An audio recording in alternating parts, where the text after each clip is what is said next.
Hello again! Nagbabalik ang double L, Leng. Lynn, ayan, sa ating pong RTV Tarlac Channel 26. Live na tayo sa Facebook, Ate Leng, at saka sa Oo. ating YouTube, no? Ayan, so, Thank you hello, so much. po. Ayan, viewers. Yes. Yung Oo. mga regular viewers natin sa Facebook. Siguro, umpisahan na natin yan, Ate Leng, nabatiin sila. Oo, shout out ka na dyan. Oo, pa-shout out daw. Diego Bautista. Ayan. At si Jared Laus. Good morning. Good morning din kay Iris Shane Magno. Magandang umaga sa'yo. Kay Lori Ferrer, Bea Cortez, at si VJ Tolentino Sarget. Grade 4 from Kapayawan o Kapawayan Elementary School. Magandang umaga po.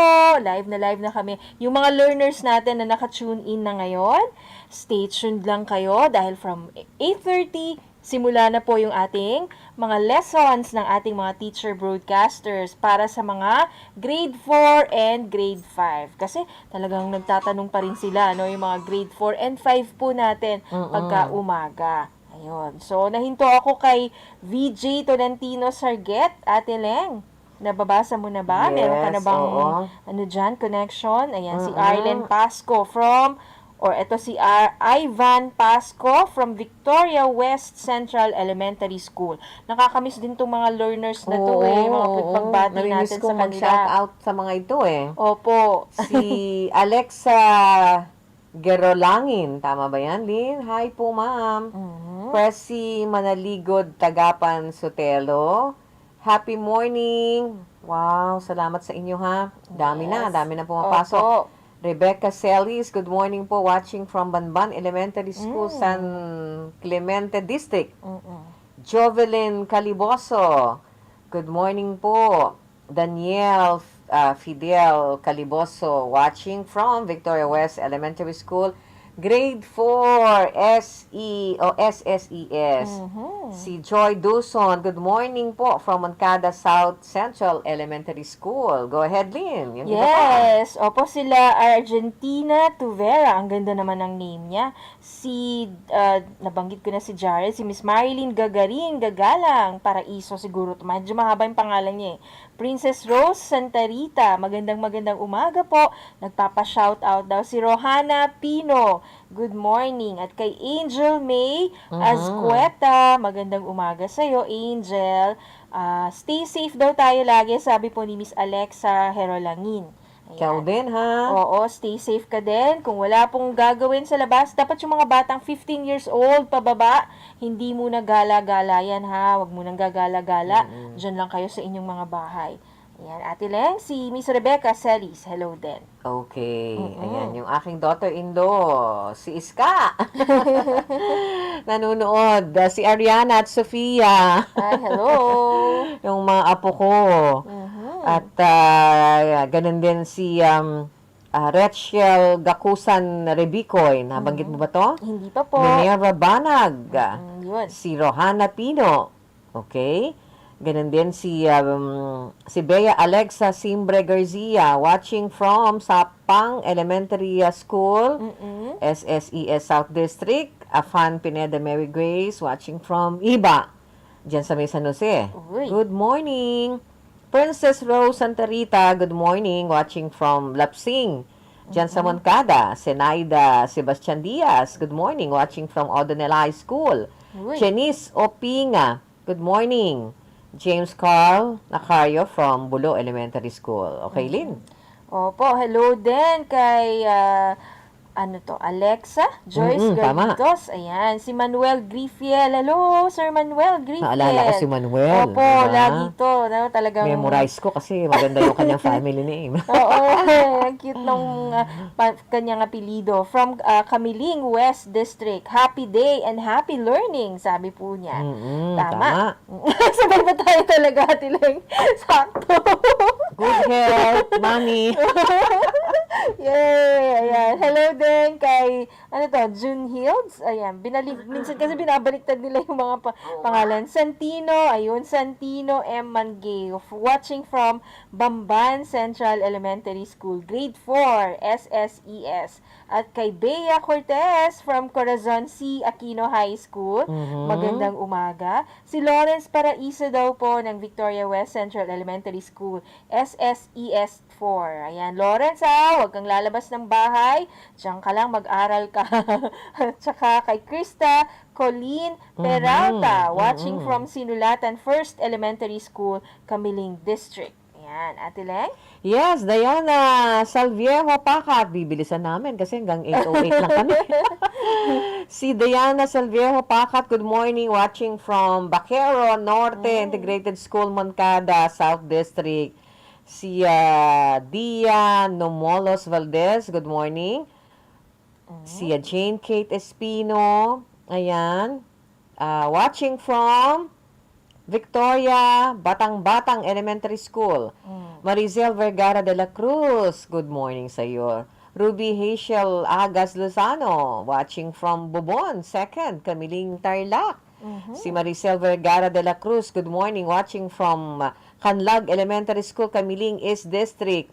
Ichiro Korozaki, watching from, ganda naman ang pangalan. Opo. Coral Elementary School, Ramos District, Grade 4, Rizal Advisor, si Ma'am Rosalie Balmores. Hello po. Keep safe din po kayo dyan. Ayan. Wagnam, tama ba to? June Hills. Good morning. Santino M. Manggao, watching from Banban and Central Elementary School, Grade 4, SSES. So, din. Ayan. Kay Evander Mike Tubera, good morning. Also from Bamban Elementary School, dyan po sa may San Clemente, Tarlac, Grade 4. Kay Jaya Pastrana, hello Jaya. At kay Janelle Gambito Gali. Si Ayan. Jaya, nakakailang yan. Opo. Ayan, hindi titigil yan. Meron Ay, tayo. si Aldrix. Pagpakita si Aldrin, kaya si Aldrix, ayan, Ventura. Thank you so much sa inyo. So, ayan, salamat. Ano, sa mga pagbati ninyo. At syempre, Lynn. Yes, susunod na po ang Bida Kamars. Kaya stick around, mga learners natin. Diyan lang kayo. Maraming salamat po. Ingat po tayo lagi. Stay safe, wear your mask, at wear your face shield na rin. Maraming salamat po. Ito po ang inyong lingkod, si Lynn Gabilan. Leng Lopez Chamson po, Bida Kamars. Susunod na.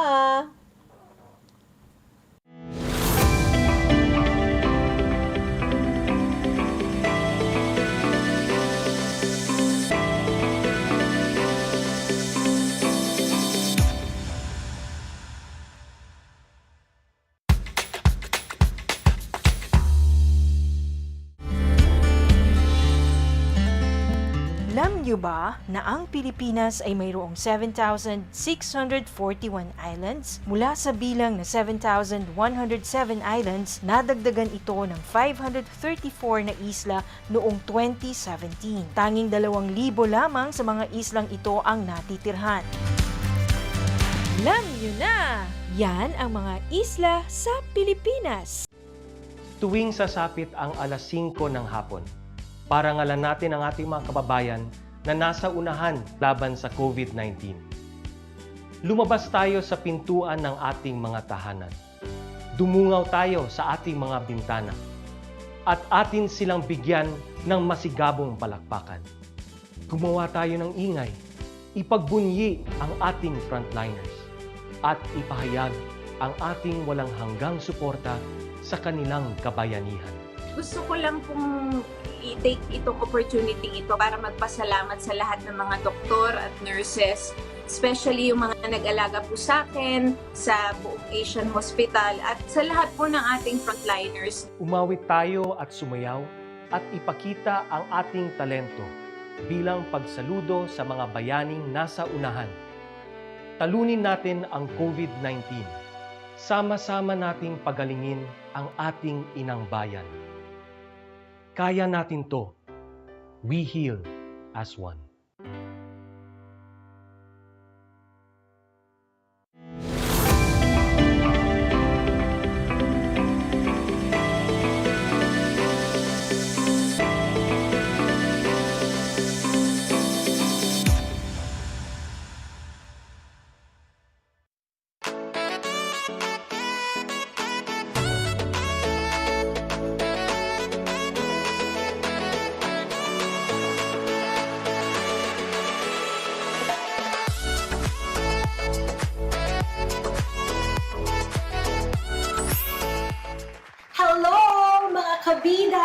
Kamars ko! Kamusta na kayo? Halika, magkwentuhan na tayo. Alam nyo, masayang-masaya ako na nagkaroon ako ng chance, ng opportunity na makasama kayong lahat. Makipagkwentuhan sa inyo, ma-share ko kung ano man yung mga natutunan ko, ma-share ko yung mga tips and yung mga bagay-bagay na makakaganda at makakapagpasaya sa buhay-buhay natin, di ba mga Mars? Ang pag-uusapan natin today ay isang topic na alam kong napaka-importante pero minsan nakakaligtaan natin. Ito yung pagiging positive at confident. Diba minsan may mga sitwasyon na lalo pa kung meron tayong problema, meron tayong mga challenges sa buhay, nawawala na yung pagiging positive natin. Nagiging masyadong nega na tayo. At pag nagiging nega na tayo, nawawalan tayo ng confidence sa sarili natin. So meron akong tanong sa inyo. Kung i-rate ninyo yung sarili nyo mula 1 hanggang 10, 10 ang pinakamataas ha, paano nyo i-rate ang sarili nyo bilang isang babae? 1 to 10. Bilang isang magulang kung kayo ay meron ng pamilya. Bilang isang asawa. Bilang isang kaibigan. Bilang isang mamamayan. At bilang isang tao. Kung ang sagot ninyo e 10, nako, very good kayo. Kasi dapat pinapahalagahan natin ang mga sarili natin. Dapat mataas ang rating natin sa sarili natin. Kasi, di ba, kung ang tingin natin sa sarili natin e below 10, di lalo pa yung ibang tao. Tsaka, kung iniisip natin na 10 tayo bilang babae, bilang asawa, bilang magulang sa mga anak natin, bilang nanay, bilang kaibigan, bilang mamamayan, bilang tao, di syempre, ang pag-iisip natin, magiging 10 din. Susunod yan eh. Kasi parang domino effect yan. Kung ang isip natin 10 tayo, di yung kilos natin, magiging 10 din. So anong mangyayari? Kapag ang kilos natin magiging 10 din, di talagang pag lumalabas tayo sa bahay, kapag nagagawa natin yung mga pang-araw-araw nating gawain, 10. Laging 10. Laging bigay todo.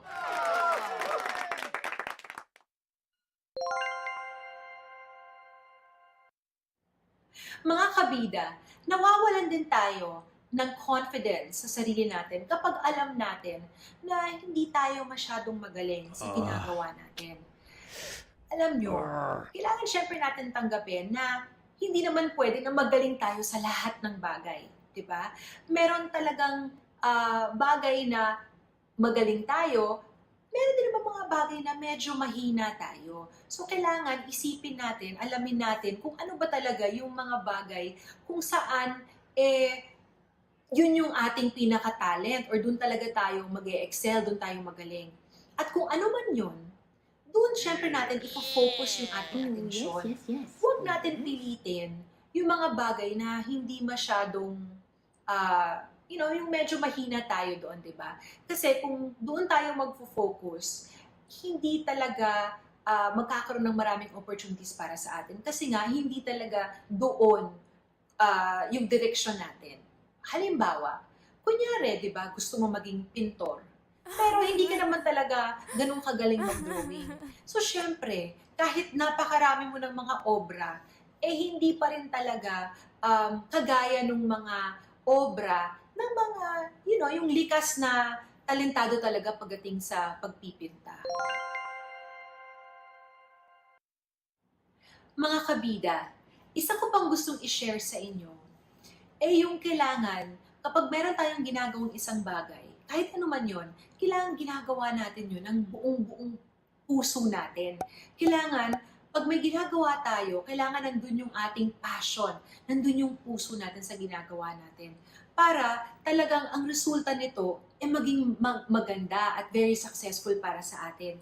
Alam kong marami sa atin ang nagtatrabaho, pero yung puso natin wala dun sa trabaho natin. Kaya anong nangyayari? Hindi nagiging maganda ang resulta.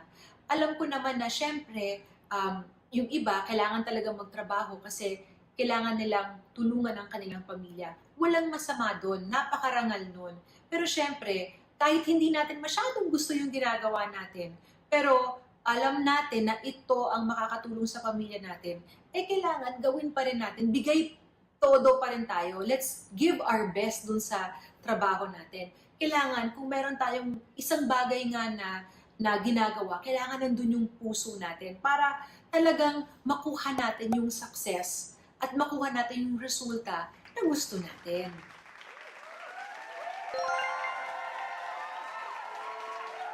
Mga kabida, meron akong i-share sa inyo na 5 tips kung paano maging mas positive and mas confident sa buhay.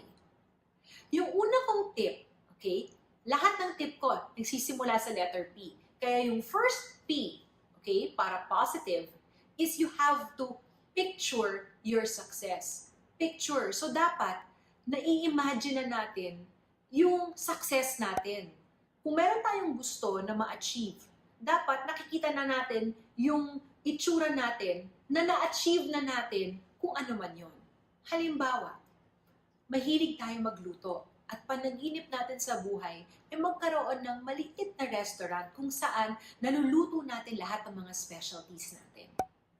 Dapat, habang nananaginip kayo or habang ni-imagine nyo, dapat nakikita nyo na yung restaurant niyo, kung anong itsura ng magiging restaurant niyo, ano yung signboard, saang lugar nyo itatayo yung restaurant ninyo, kung gaano kalaki ito, kung ano yung itsura ng menu, kung ano yung mga putahe na isi-serve ninyo. Yun, so dapat nakikita nyo na napakaraming tao na papasok sa restaurant nyo at magiging napaka-successful ng restaurant ninyo. So dapat ini-imagine nyo na kasi alam nyo, mga kabida, yung mind natin napaka-powerful niyan. So lahat yan nagsisimula sa mind natin, di ba? Yung dreams natin nagsisimula sa isip natin. Kaya napaka-powerful niyan. So dapat ini-imagine natin yung success natin.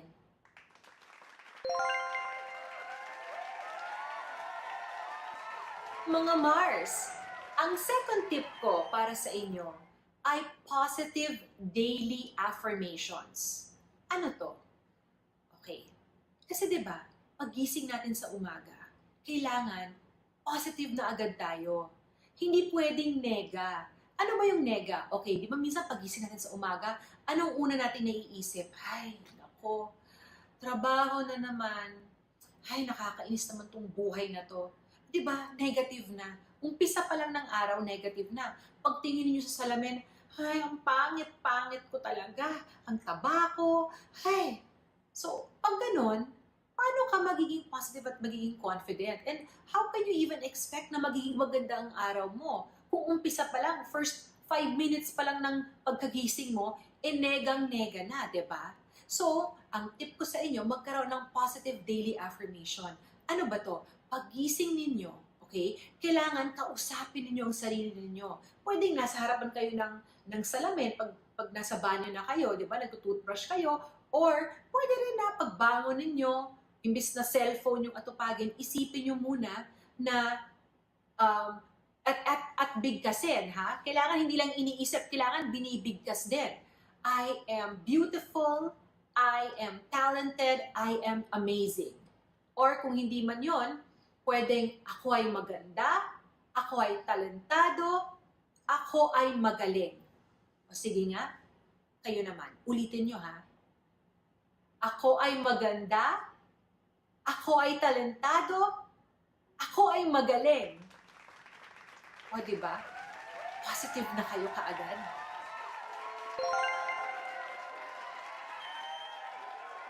Ang third tip ko para sa inyo, letter P pa rin, practice. Ano ba to? Kasi mga kabida, kailangan talaga natin iniinsayo kung ano man yon, kung ano man yung gagawin natin. Halimbawa, kunyari may kakausapin tayong tao, di ba? Bago natin siya kausapin, lalo pa kung importante ang pag-uusapan natin, dapat na plano na natin, dapat na ensayo, or minsan nga dapat nag-notes na tayo kung ano ba yung mga dapat nating pag-usapan, ano yung mga importanteng bagay na kailangan mapag-usapan dito sa taong to. At dapat pinapractice na natin to para pag dumating na yung time na kausap na natin siya, okay, alam na natin kung ano ba talaga yung mga points na yon na dapat natin i-discuss sa kanya. Or kunyari meron tayong presentation. Napaka-importante na bago tayo humarap sa ating mga boss or sa ating mga kasama sa trabaho, kailangan na-practice na natin kung ano man yung dapat na ipipresent natin sa kanila.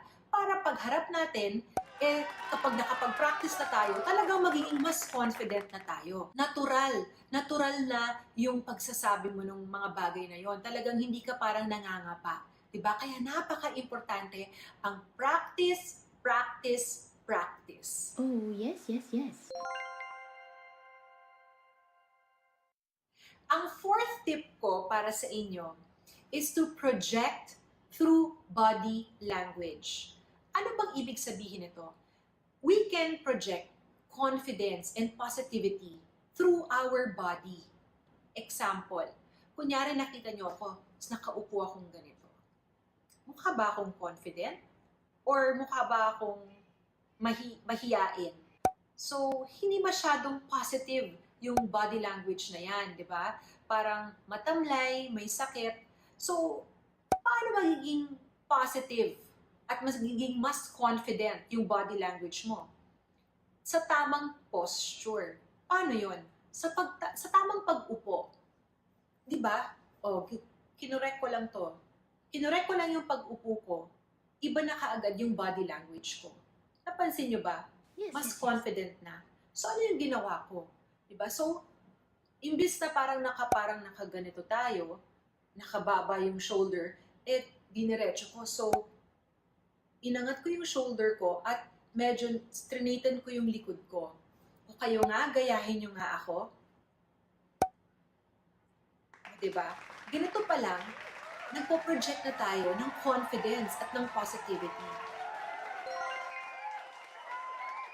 Kailangan mag-project pa rin tayo ng positive body language pag nakatayo tayo. Hindi naman pwede yung parang ganun, di ba? O yan, kahit yung buhok natin, pati mukha natin, nakatakip na ng buhok natin. So, kailangan, di ba, hair away from the face, and yung shoulders natin, yung mga balikat natin, kailangan naka-project diretso, di ba? Hindi yung nakapangalumbaba. Kailangan naka-ganito. Ayan. Positive, di ba? So, kapag nakikita tayo ng tao, malayo pa lang tayo, nakikita na niya, kapag diretso tayo, naglalakad tayo ng diretso, ang katawan natin, makikita talaga ng tao, mapapansin niya na napaka-positive, napaka-confident nitong taong naglalakad. Another important body language is to smile. Napaka-importante na nakangiti tayo. Siyempre, hindi naman pwede yung parang palagi na lang tayo parang nakasimangot or parang malungkot, di ba? So, medyo nega kasi yung dating nun. Pero pag naka-straight body tayo, tapos ngumiti tayo, naku, napaka-positive at napaka-confident mo. Aside from that, pag may kausap tayo, napaka-importante na meron tayong eye contact. Kailangan nakatingin tayo sa mata ng mga tao. Hindi pwede yung pag kunyari, kausap kita, tapos nakatingin ako sa baba, nakikipag-usap ako, tapos yung mata ko nasa baba or nasa gilid or nakatingin sa taas, parang hindi kasi maganda yun. Kasi ang ibig sabihin nun, either mahiyain ka or nagsisinungaling ka. Kaya importante na mag-eye contact, di ba? Nako, i-practice nyo yan.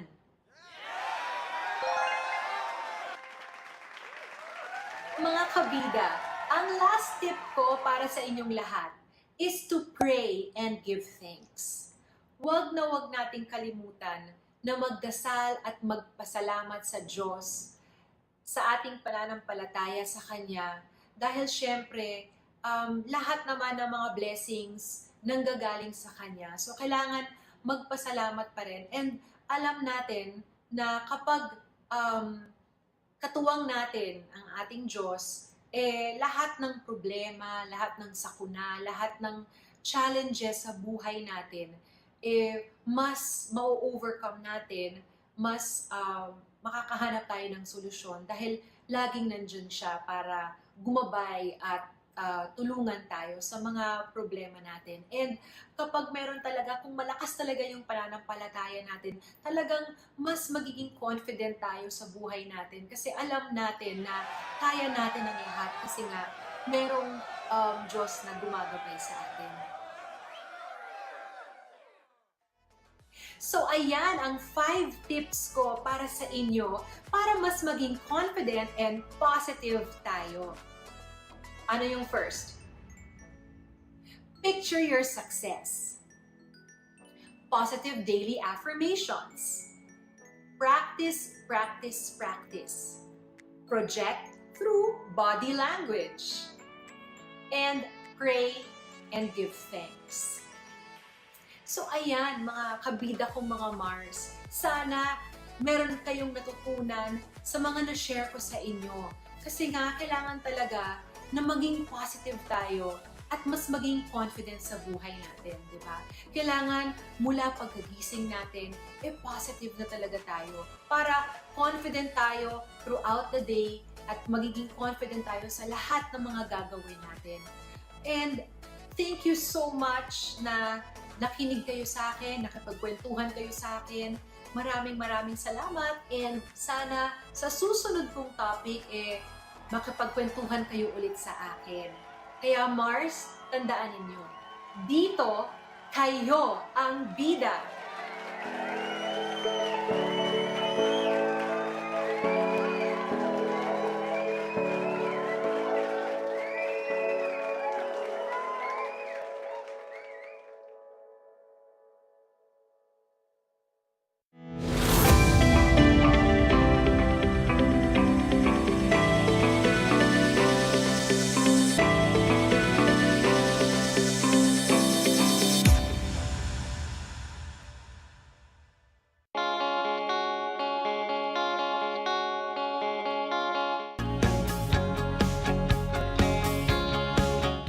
Buhay mga bata, sa mga batang nasa ika-5 baitan. Hello! Magandang araw din sa inyo, mahal naming magulang.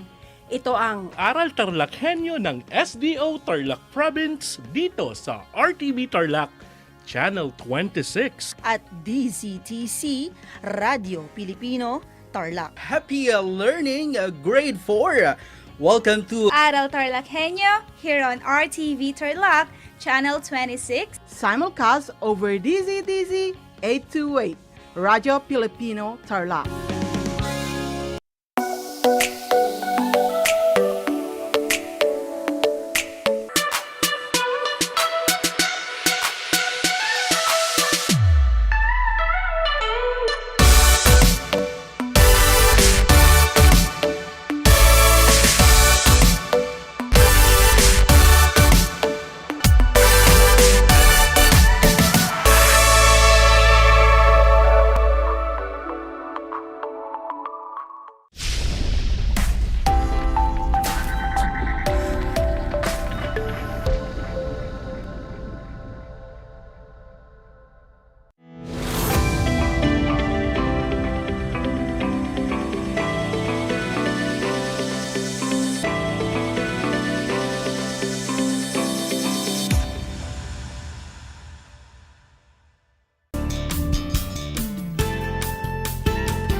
Welcome to Aral TarlakHenyo here on RTV Channel 26. simulcast over DZTZ Radio Filipino, Tarlac. Today is Tuesday, March 2, 2021 at exactly 8:30 in the morning. It's a wonderful morning and a perfect time to learn new things. Are you ready for another day filled with fun and learning? This is Teacher Judith Grace Meneses, broadcasting live from DZTZ RTV Tarlac, bringing you this lesson on air. Join me today and let us explore and learn new things. If you are ready, grab your learning activity sheets and listen carefully because we are about to begin. Make sure you are in your most comfortable place while listening attentively. Now, grab your pen and notebook. Take down the important details in our lesson. Today, we will learn about adverbs. Specifically, we will focus on adverb of manner used in poems, sentences. Are you ready? For you to understand an adverb, listen to this short selection about me and rainy days. Take note of the words that tell how, where, when, and how often. Me and rainy days. It is quite a gloomy day when I don't see the bright sun. Clouds stretch lazily across the sky. From here, I see white billowing clouds, gray ones and dark clouds that holds the rain up there. Today, the rain falls slowly. Sometimes, it falls in sheets, splashing the whole town and turning dirt roads into mud. And tonight, there will be a heavy rain again. It will last the whole night. It will soak into the ground and quickly fill the streams and creeks. I always wish the rain stops. Every day, I pray for the sun to come out and end this gloomy day. Based on the selection you've heard, let us answer the questions. What words tell how the clouds move? Lazily and quickly. What word tells where do the clouds hold the rain? There. What word tells where the speaker is? Here. What word tell when it rains? Tonight and today. What word tells how often the speaker prays and wishes for the rain to stop? Always and every day.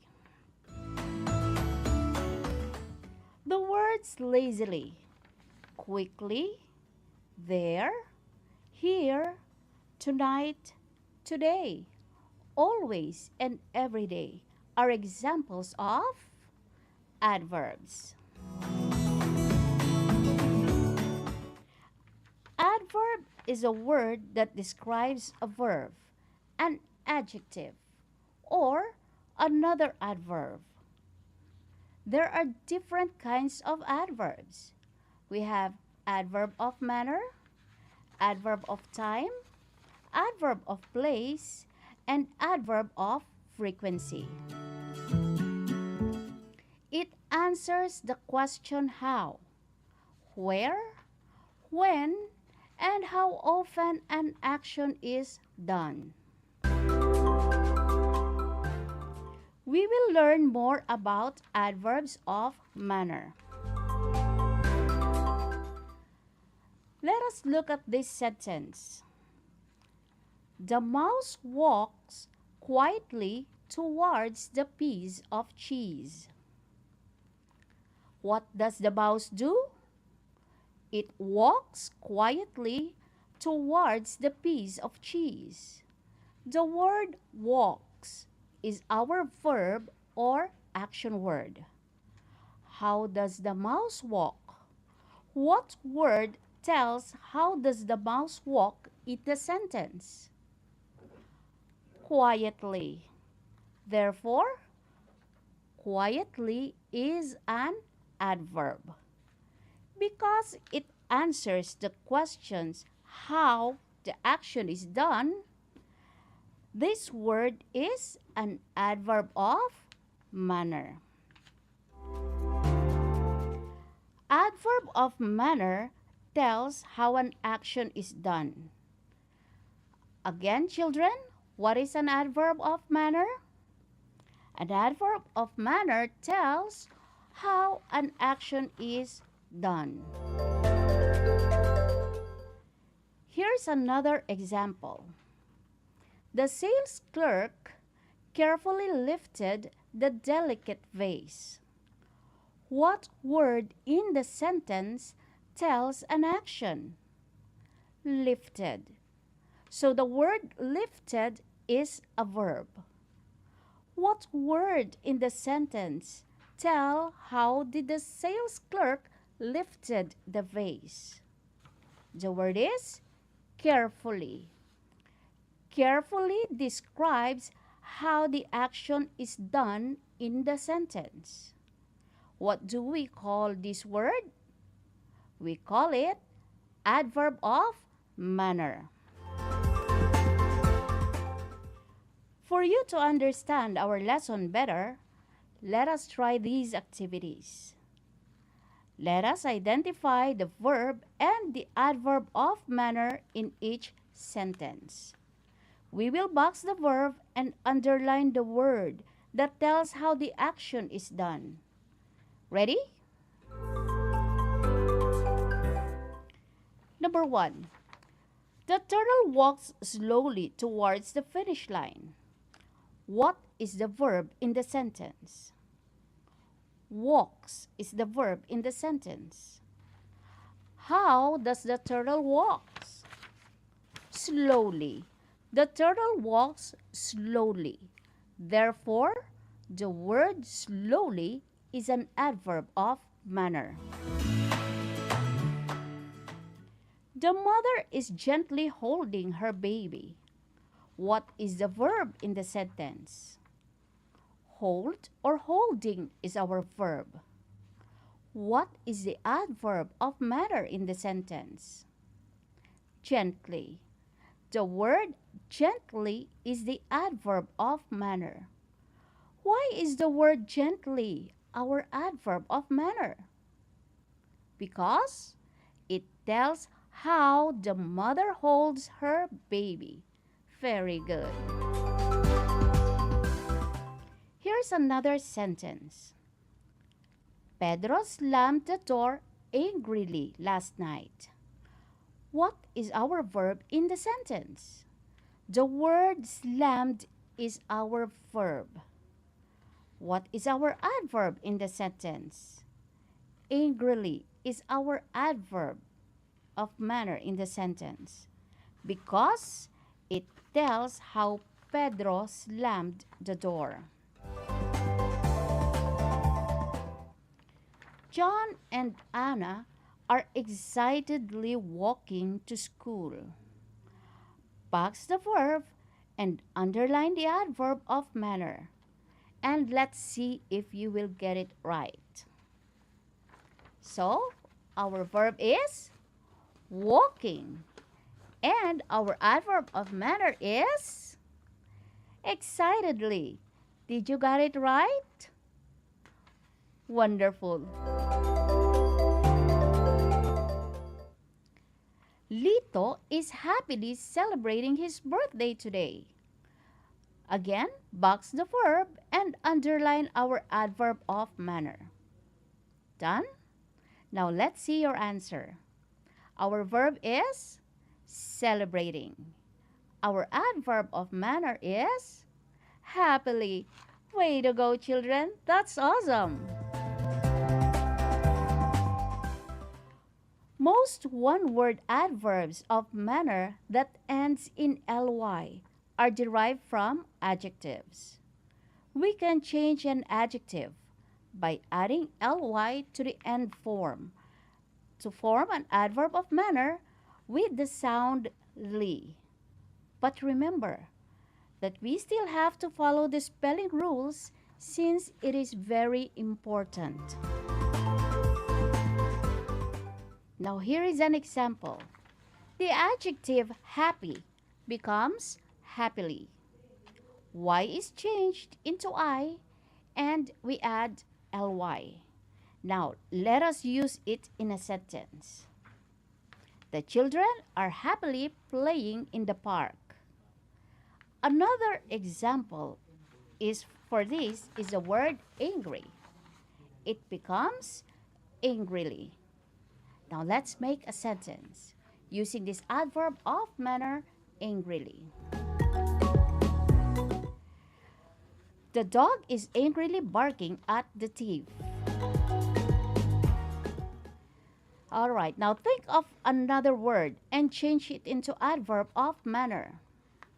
Very good. Clear? Clearly. Now use the word clearly in a sentence. The mountain was clearly visible in the distance. Awesome! Now here are some more examples. We have simple, simply, magical, magically, careful, carefully. And this time, let us use each adverb in a sentence. So you may type your sentences in our chat box. If you are ready, now let's use the adverb simply. All right, now Laura wrote, she simply smiled when I greeted her. Very good, Laura.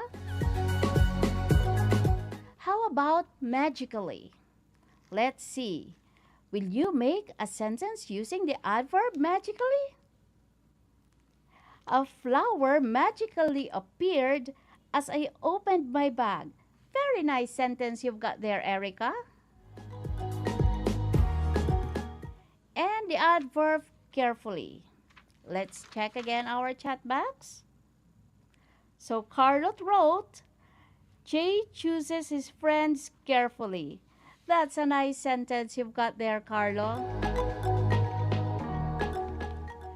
All right, now let's do some practice. Write the adverb form of the following adjectives. Remember to follow the rules you've learned.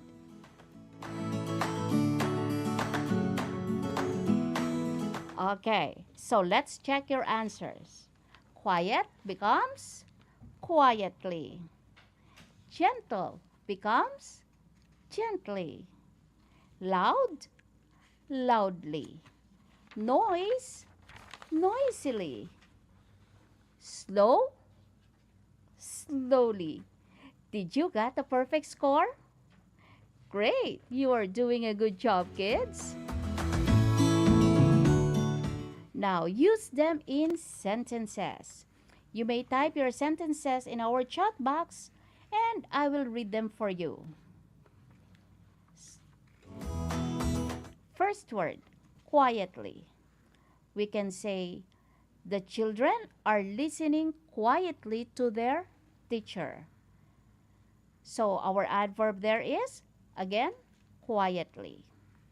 Second word, we have the word gently.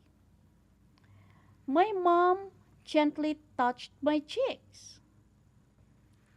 Number 3, loudly. The crowd cheered loudly as the singer appeared. Now, adverb number 4, we have noisily. Ducks quacked noisily as they waddled around. And lastly, we have slowly. Slowly, the door opened and Anton came out from the door. Very good. Remember, An adverb of manner answers the questions how or tells how an action is done. Now that you know what an adverb of manner is, let us try this activity. Look for the adverbs of manner in the following sentences. Using your activity sheets, you may box them or write your answers in your notebook. So let's check your answers. First, we will read each sentence. Then we say the correct answer, okay? Number 1. John won the race honestly. What is the adverb of manner in number 1? Honestly. Number 2. I opened the door hurriedly. How did I open the door? Hurriedly. Number 3. He plays the piano smoothly. How did he play the piano? Smoothly. Next sentence. Glenda danced gracefully on the stage. How did Glenda dance on the stage? Glenda danced gracefully. Number 5. Pam passed the English test easily. How did Pam pass the test? Easily. Next sentence. They are laughing loudly at a joke. How are they laughing at a joke? They are laughing loudly. I miss my mother terribly. How do I miss my mother? I miss my mother terribly. Generously, the lady gave the poor man some money. How did the lady give the man money? She generously gave him money. Father looked at me angrily. How did Father look at me? Father looked at me angrily. Slowly, the group members left the room. How did the group members leave the room? They left the room slowly. So, how was your score?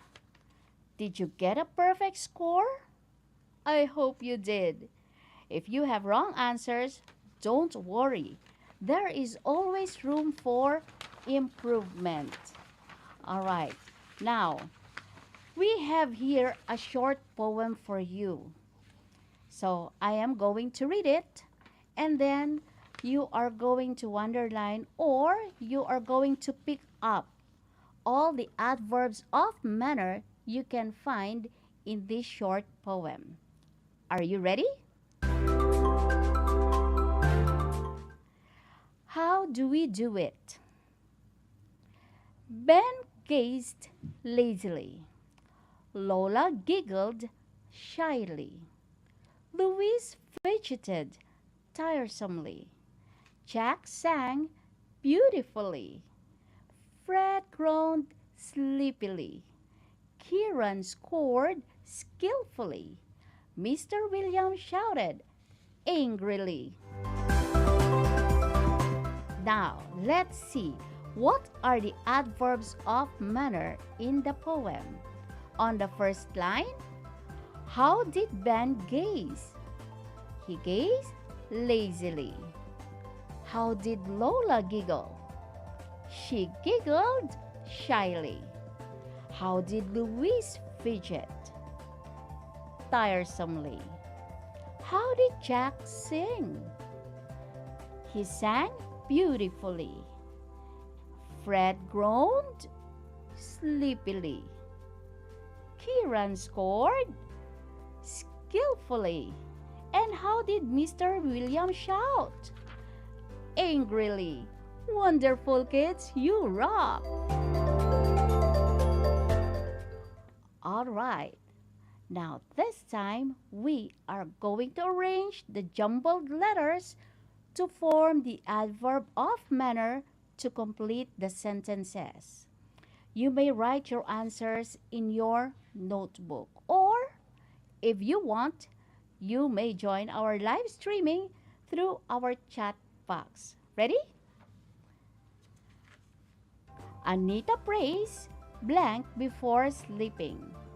What do you think is our adverb? Silently. Very good. Anita prays silently before sleeping. Number 2. June rides his bicycle to chase after the ball.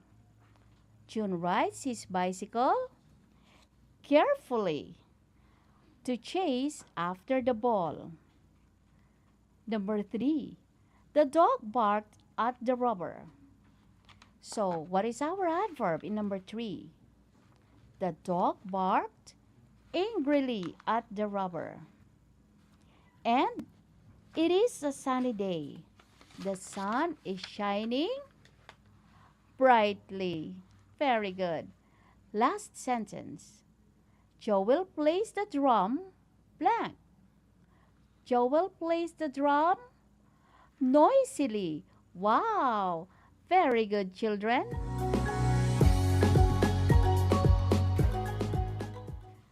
All right, kids. Congratulations. I think you are now ready to unlock your new chapter. So don't forget to finish the other activities in your activity notebook. Once again, kids, congratulations. And this is Teacher Judith Grace D. Meneses, your teacher broadcaster for the day. So saying goodbye and thank you very much.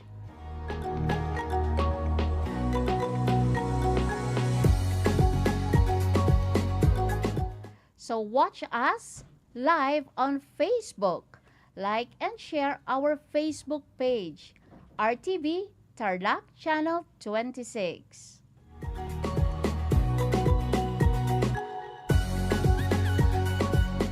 So again, children, before we finally end our broadcast today, what is an adverb of manner? An adverb of manner is a word that tells how an action is done.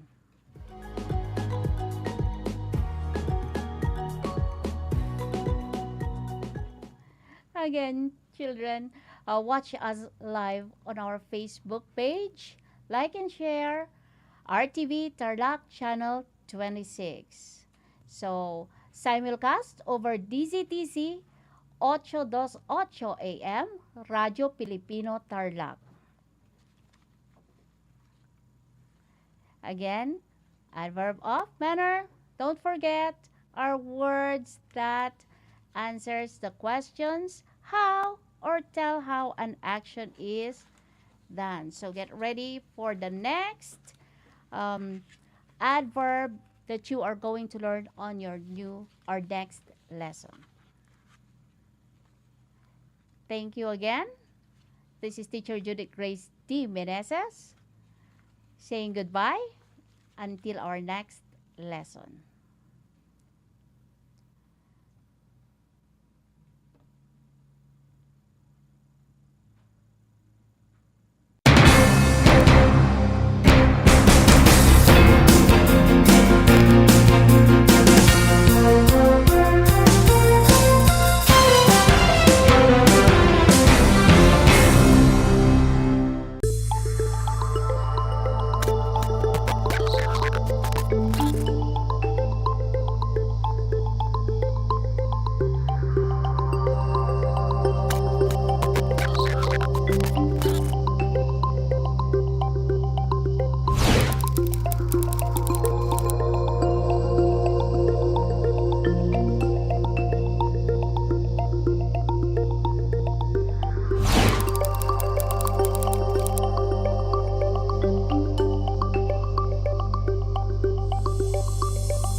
upang matugunan ang mga kinakaharap na pagsubok ng mga guro at mag-aaral sa gitna ng kasalukuyang pandemya.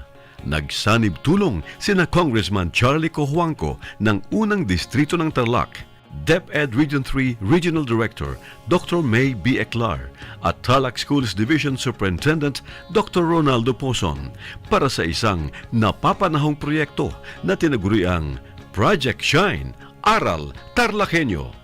Ang mga mag-aaral ng Grade 4 at Grade 5, ganon din ang Grades 8 and 9 sa buong probinsya ng Tarlac ay sasailalim sa radio-based instruction, katuwang ang himpilang DZTZ 828 kHz AM at RTV Tarlac, Channel 26.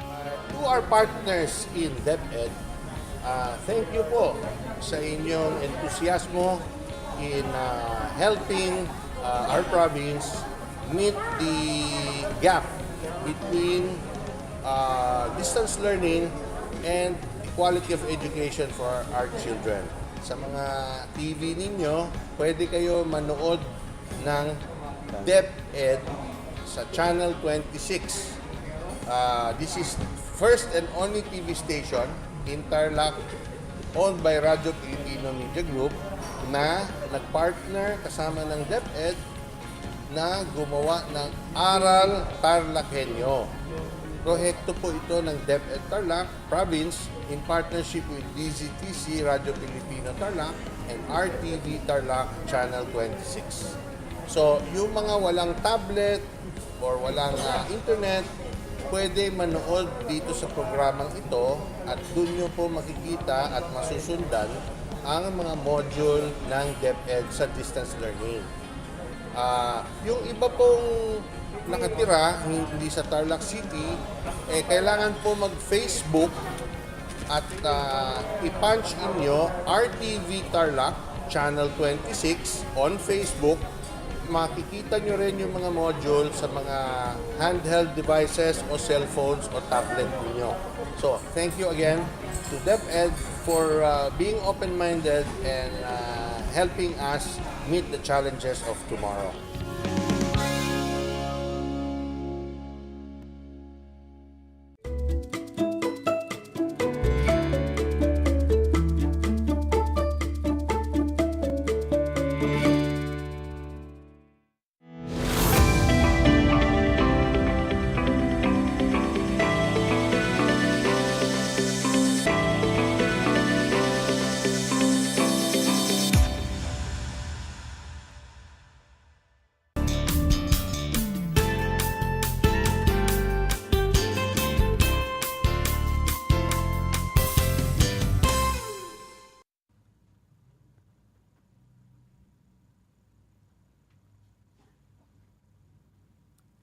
Welcome sa ating Aral TarlakHenyo ng Schools Division of Tarlac Province sa RTV Tarlac, Channel 26 at DZTZ Radyo Pilipino Tarlac.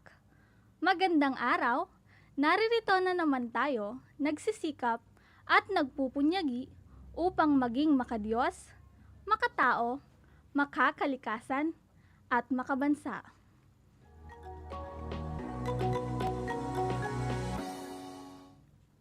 Kumusta kayo mga ginigiliw kong mag-aaral? Ang aking pagbati at paghanga sa inyong masidhing pagpupunyagi sa patuloy na pag-aaral sa himpapawid upang matuto sa kabila ng hamon ng pagkakataon, ang COVID-19 pandemic.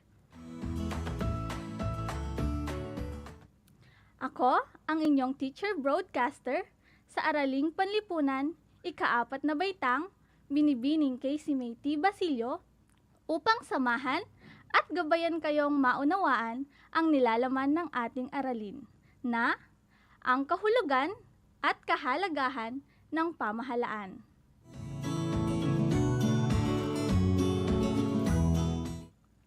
Bago natin simulan ang ating talakayan, siguraduhin ninyo na kayo ay komportable at maayos na naririnig ang ating broadcasts.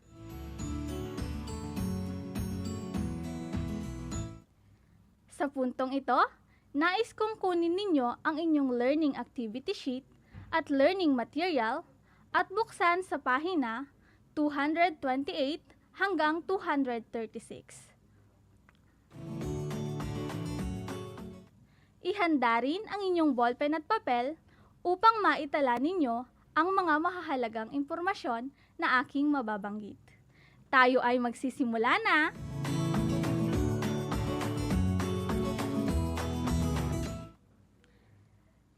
Nakikilala niyo ba ang gusaling nasa larawan? Magaling! Ang gusali sa larawan ay ang Palasyo ng Malacanang. Ito ang opisyal na tirahan ng Pangulo ng Pilipinas. Dito nagaganap ang pagdedesisyon tungkol sa pamamahala ng ating bansa. Malaki ang ginagampanang papel ng pamahalaan sa buhay ng tao. Ano nga ba ang kahulugan ng pamahalaan? Alamin natin. Ang pamahalaan ay isang samahan o organisasyong politikal na itinataguyod ng mga grupo ng tao na naglalayong magtatag ng kaayusan at magpanatili ng isang sibilisadong lipunan. Inuulit ko, ang pamahalaan ay isang samahan o organisasyong politikal na itinataguyod ng mga grupo ng tao na naglalayong magtatag ng kaayusan at magpanatili ng isang sibilisadong lipunan.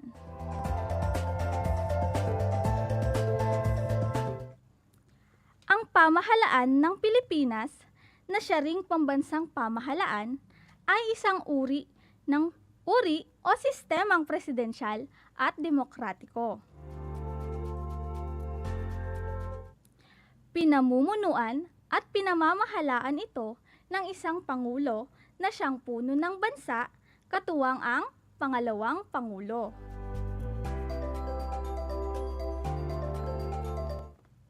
Matanong ko lang, kilala niyo ba kung sino ang kasalukuyang presidente ng Pilipinas?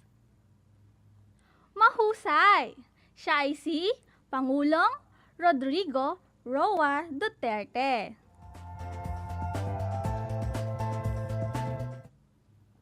Ang pamahalaan ay may tatlong magkakaugnay na mga sangay.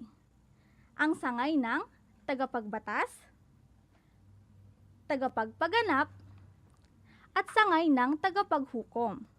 Ulitin natin. Ang tatlong sangay ng pamahalaan ay ang sangay, tagapagbatas, tagapagpaganap, at tagapaghukom. Tinatawag din ang mga sangay na ito na lehislatibo, ehekutibo, at hudikatura. O tinatawag din sa Ingles na legislative, executive, at judiciary. Nakuha niyo ba? Magaling!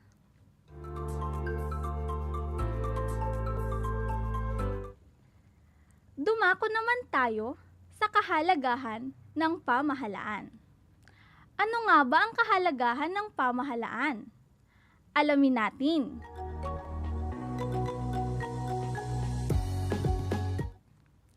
Mahalaga ang pambansang pamahalaan sa isang bansa sapagkat ito ang una, nangunguna sa pagbabalangkas ng pamamaraan, ng pamamalakad at pamamahala sa bansa.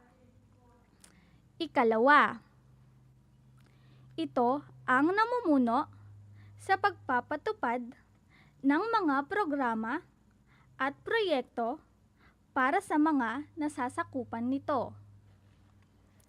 Ikatlo, bumubuo ang pamahalaan ng mga programa sa iba't ibang larangan na karaniwang nababatay sa mga pangunahing pangangailangan ng mga mamamayan. Ikaapat, ang pambansang pamahalaan ang tumitiyak na maunlad ang ekonomiya ng bansa, kung kaya ang pamahalaan din ang nangangasiwa sa bansang budget.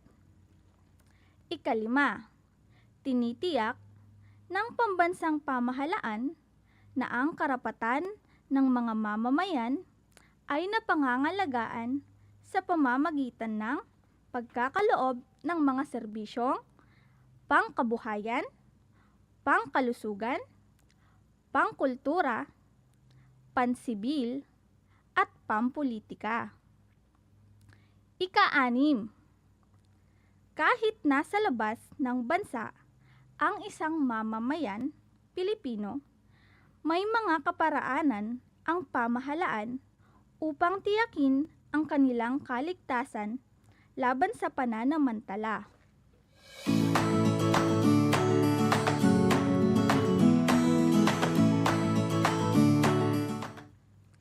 Tandaan natin na ang Pilipinas ay may pambansang pamahalaan na pinamumunuan ng isang pangulo ng bansa.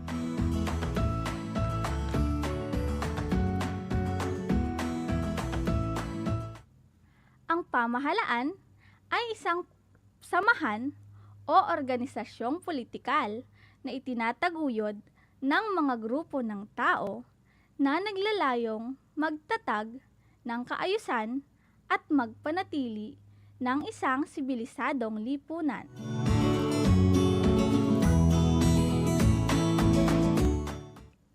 Mahalaga ang pamahalaan dahil ito ang namumuno sa pagpapatupad ng mga programa para sa mga nasasakupan nito.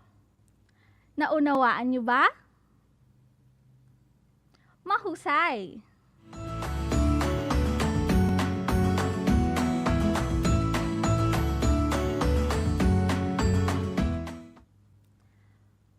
Para sa ating unang gawain sa inyong learning activity sheet, buuin ang kahulugan ng pamahalaan gamit ang mga salitang nasa kahon. Ang mga salitang nasa kahon ay sibilisadong, tao, organisasyong politikal, pamahalaan, kaayusan. Ito ang inyong gawain.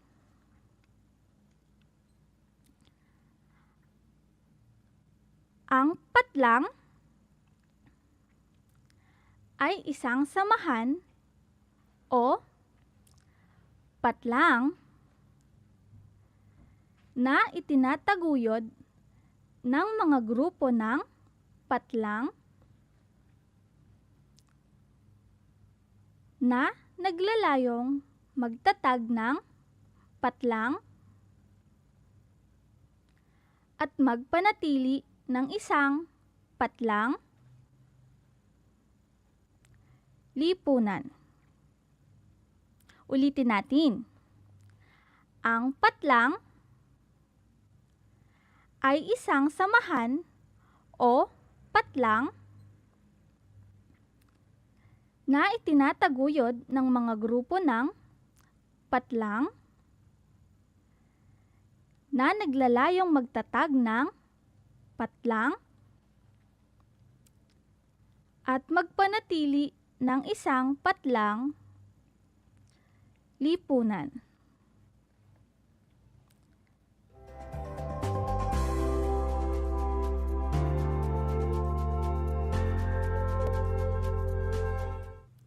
Tapos na ba kayo?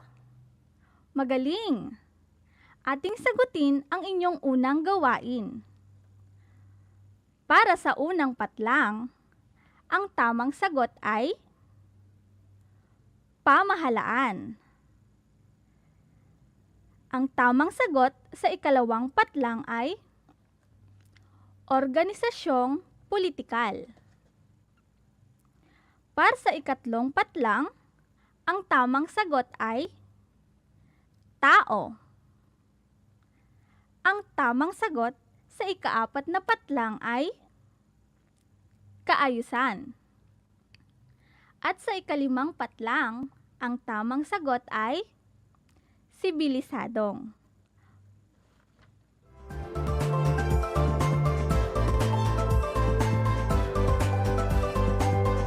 Para sa ating ikalawang gawain, Sagutin ng tama o mali ang mga sumusunod na pangungusap.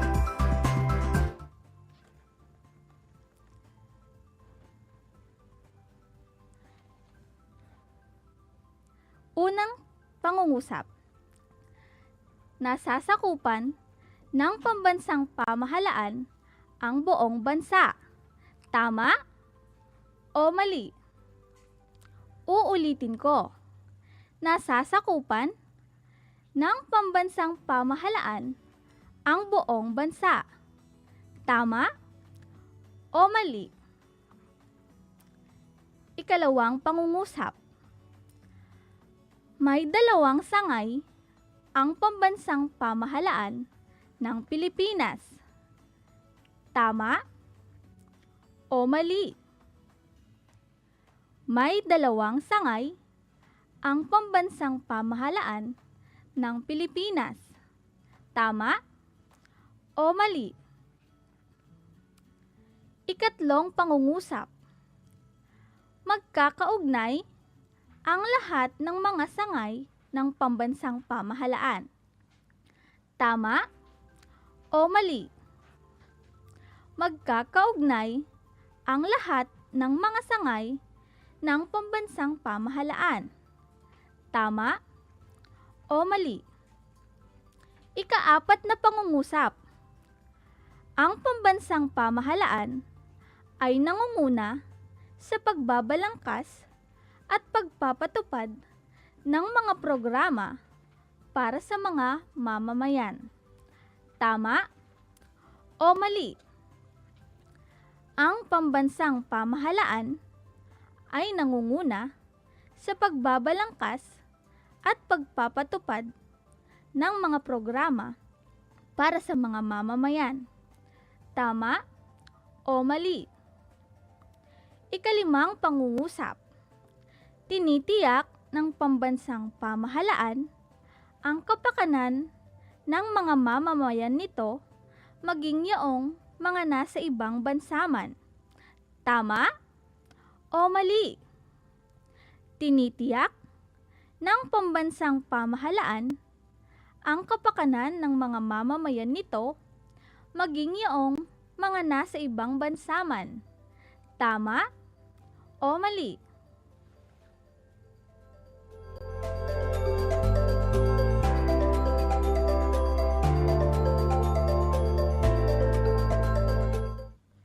Tapos na ba mga bata? Naririto ang mga tamang kasagutan. Unang pangungusap. Ang sagot ay tama. Para sa ikalawang pangungusap, ang tamang sagot ay mali. At para sa ikatlong pangungusap, ang tamang sagot ay tama. Para sa ikaapat na pangungusap, ang tamang sagot ay tama. At para sa ikalimang pangungusap, ang tamang sagot ay tama.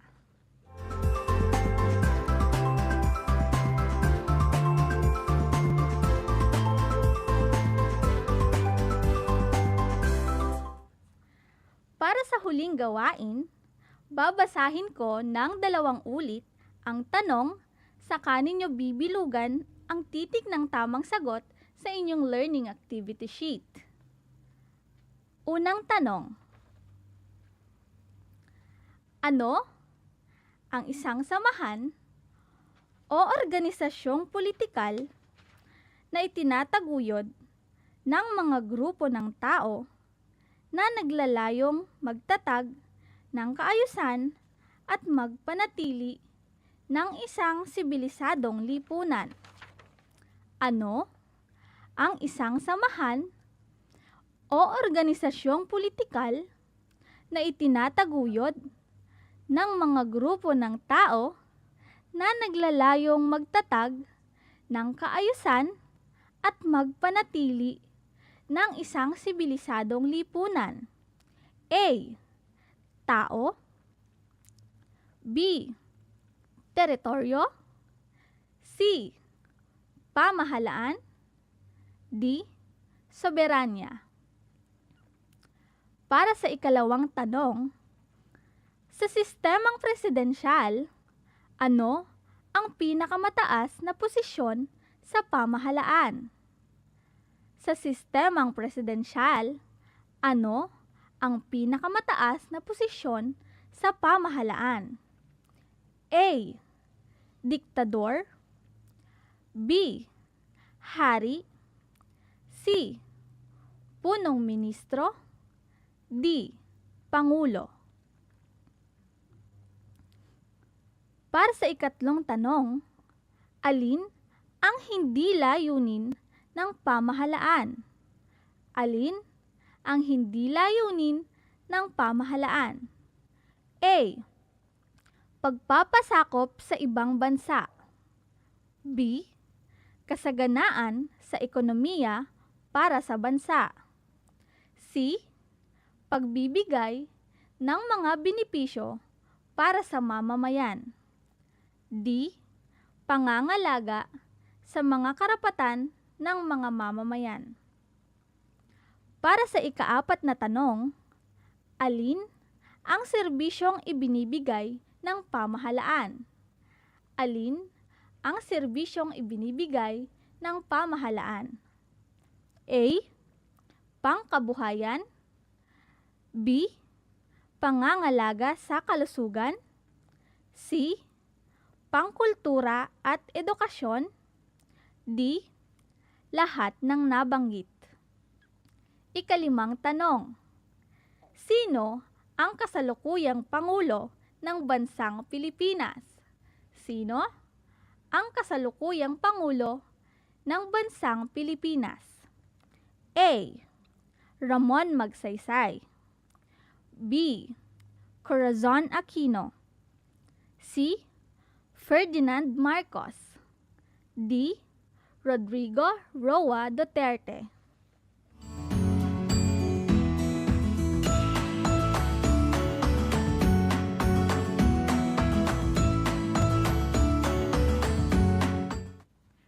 Tapos na ba kayo? Ito ang mga tamang sagot. Para sa unang tanong, ang tamang sagot ay letrang C. Para sa ikalawang tanong, ang sagot ay letrang D. Para sa ikatlong tanong, ang sagot ay letrang D. Para sa ikaapat na tanong, ang sagot ay letrang A. At para sa ikalimang tanong, ang tamang sagot ay letrang D. Tama!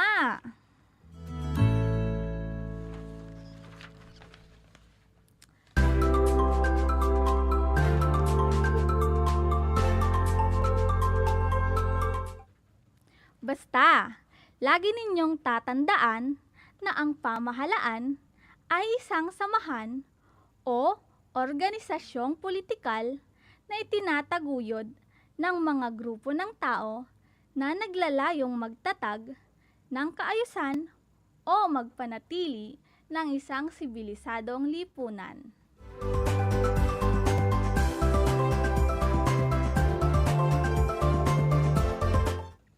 At napag-aralan din natin na mahalaga ang pamahalaan dahil ang pamahalaan ang nangunguna sa pagbabalangkas at pamamaraan ng pamamalakad at pamamahala sa bansa. Ikalawa, mahalaga ang pamahalaan dahil ang pamahalaan rin ang namumuno sa pagpapatupad ng mga programa at proyekto para sa mga nasasakupan nito. Ikatlo, ang pamahalaan ang bumubuo ng iba't ibang programa na nababatay sa pangangailangan ng mga mamamayan. Ikaapat, ang pamahalaan rin ang tumitiyak na maunlad ang ekonomiya ng bansa.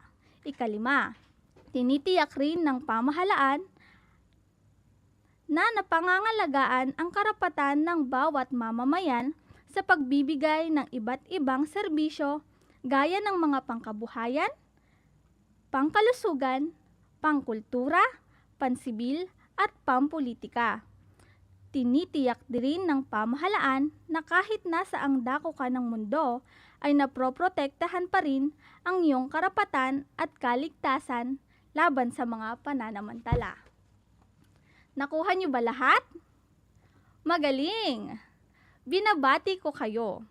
Kayo ay handa na para sa inyong susunod na aralin.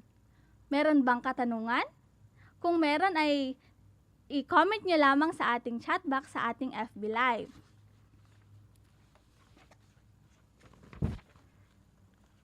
At para sa inyong huling gawain pagkatapos ninyong makinig, tignan ang diagram, isulat sa loob ng maliliit na bilog ang kahalagahan ng pambansang pamahalaan. Tingnan muna natin sa ating FB Live kung mayroon bang mga katanungan.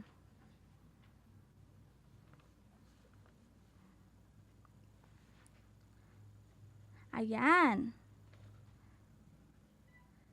Nakikinig ang ating mga estudyante sa Agus Elementary School. Ganon din ang ating mga kaguruan mula sa San Jose West District. So, magandang araw po sa inyong lahat.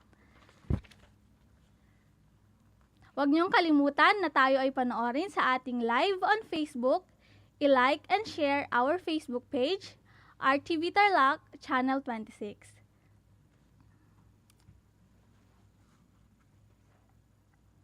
Simulcast over DCTC 828 AM, Radyo Pilipino Tarlac.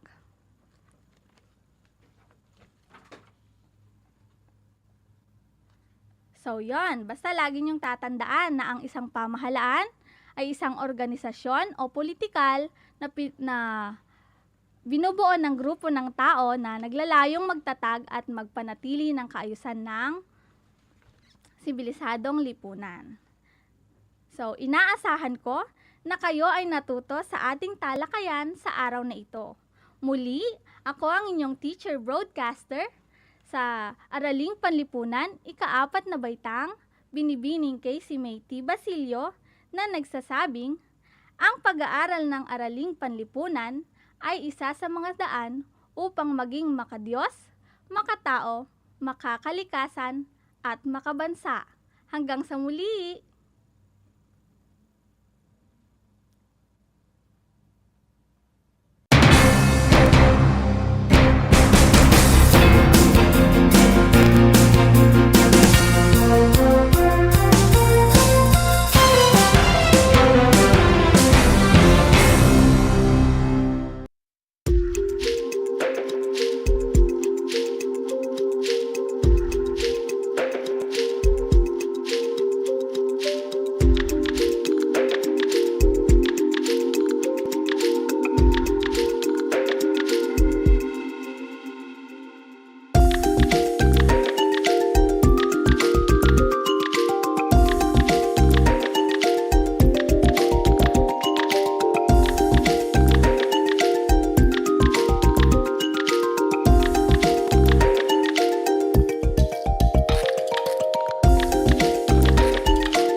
upang matugunan ang mga kinakaharap na pagsubok ng mga guro at mag-aaral sa gitna ng kasalukuyang pandemya.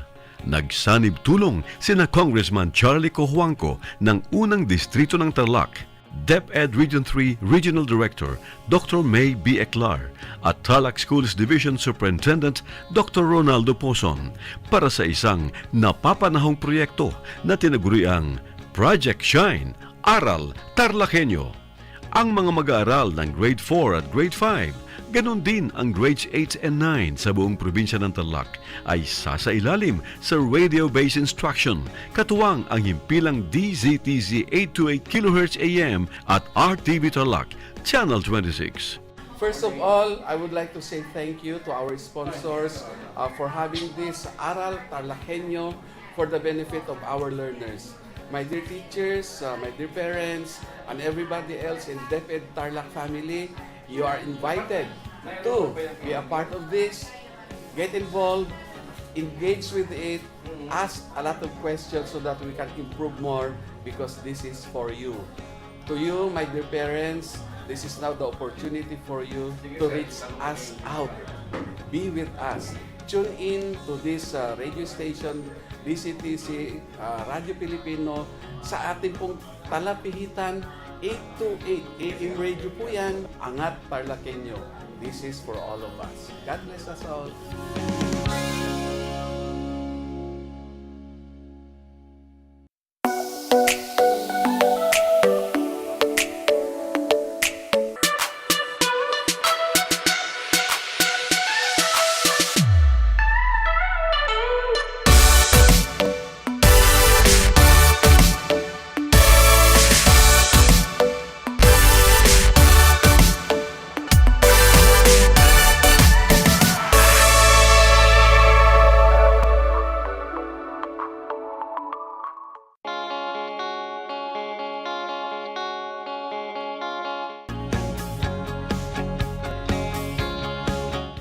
Buhay mga bata, sa mga batang nasa ikalimang baitan. Hello! Magandang araw din sa inyo, mahal naming magulang.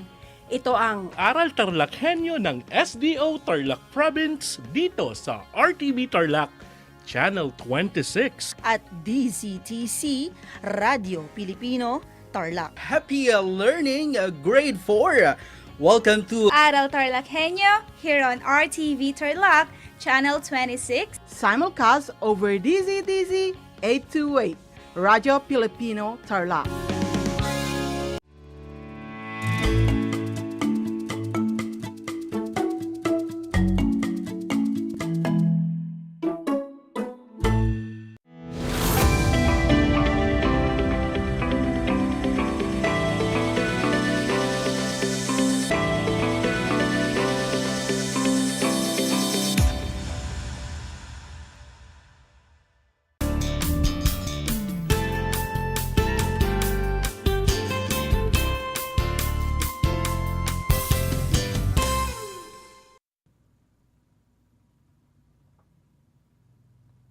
Magandang araw, Pilipinas! Magandang buhay sa mga mapipitagan naming mag-aral mula sa ika-4 na baitang.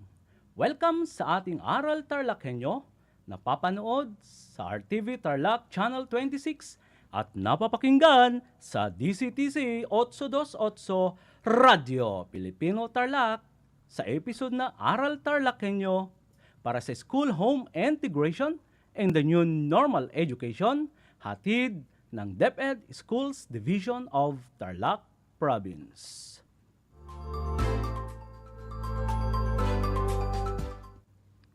Ako'y lubos na nagagalak na makasama kayo sa ating pag-aaral sa pamamagitan ng teleradyo. Ako ang inyong guro sa panghimpapawid, Ginoong Leo S. Dacones, para sa aralin sa sining pang-industriya ng ika-4 na baitang na maghahatid ng bagong aralin sa umagang ito.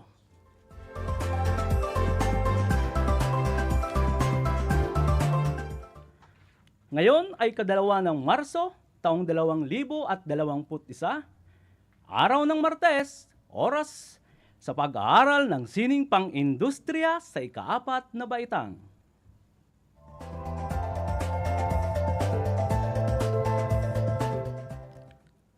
Kumusta kayo ngayon mga mag-aaral?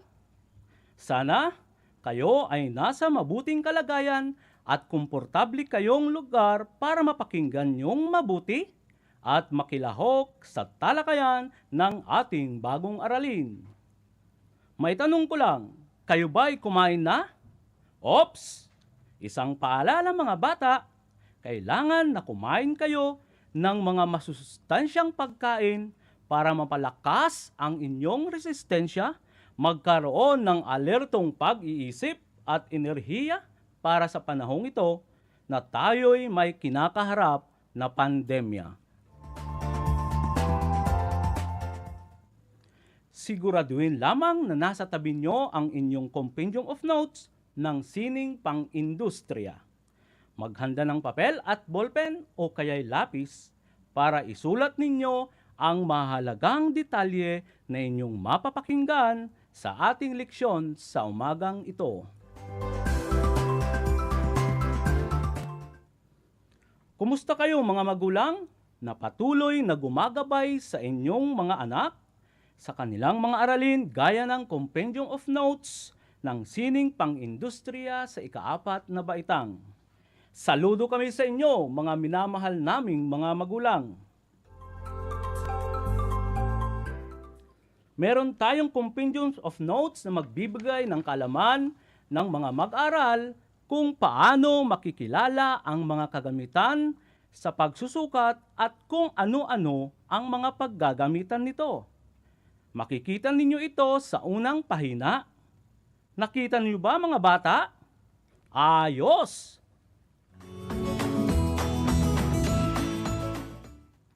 Bago natin simulan ang bago nating leksyon, nais ko munang ipaalala sa inyo ang inaral natin noong nakaraan. Maalala niyo pa ba ang salitang pagsusukat?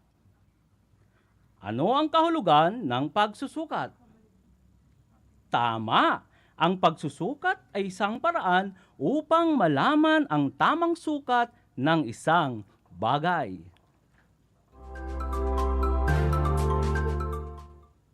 Napakahusay ninyo at inyo pang naalala ang ating nakaraang aralin.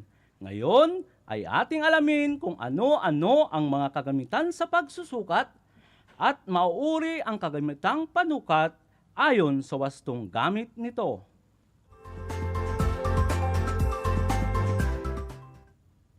Handa na ba kayong lahat? Kung ganon ay umpisan na natin ang ating bagong aralin. Tiyaking nasa maayos kayong kalagayan upang malinaw ninyong mapakinggan ang ating aralin. Diyan ba sa bahay ay mayroong kayong ginagamit ng tatay nyo na panukat? Magaling! Nakakita na ba kayo ng kagamitan sa pagsusukat? Ayos! O sige, maglalaro muna tayo. Magpapakita ako ng larawan ng iba't ibang kagamitang panukat. Pagkatapos ay ibigay nyo ang pangalan ng kagamitan sa pamamagitan ng pagpili ng tamang titik. Bibigyan ko kayo ng 5 segundo upang ma-type ang inyong sagot sa comment box o maaaring isulat sa inyong papel. Handa na ba kayo? Okay. Unang larawan. A. Iskwalang asero. B. Zigzag rule. C. T-square. D. Ruler. Ano ang sagot mga bata? Tama, ang sagot ay letrang A. Iskwalang asero. Pangalawang larawan. A. T-square. B. Protractor. C. Ruler. D. Meter stick. Ano ang wasong sagot mga bata? Magaling! Ang sagot ay letrang B. Protractor.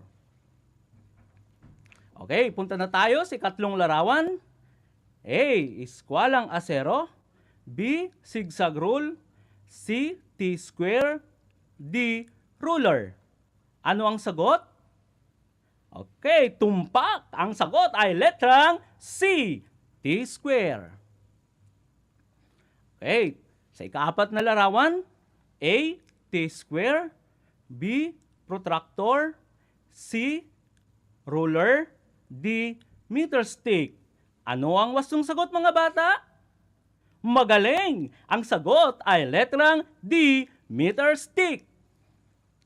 Okay, sa panglimang larawan, A. Tape measure, B. Triangle, C. T-square, D. Pulpus rule. Anong wastong sagot mga bata? Ang galing nyo! Ang sagot ay letrang D. Pulpus rule. Ika-anim na larawan, A. Tape measure, B. Triangle, C. T-square, D. Ruler. Ano ang sagot? Tumpak! Ang tamang sagot ay letrang A. Tape measure. Okay, sa panghuling larawan naman tayo, A. T-square, B. Protractor, C. Ruler, at triangle, D. Meter stick.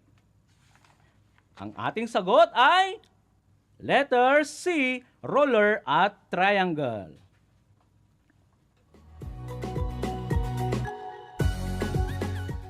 Bilangin na ang inyong tamang sagot. Ilan ba sa inyo ang nakakuha ng mataas na score?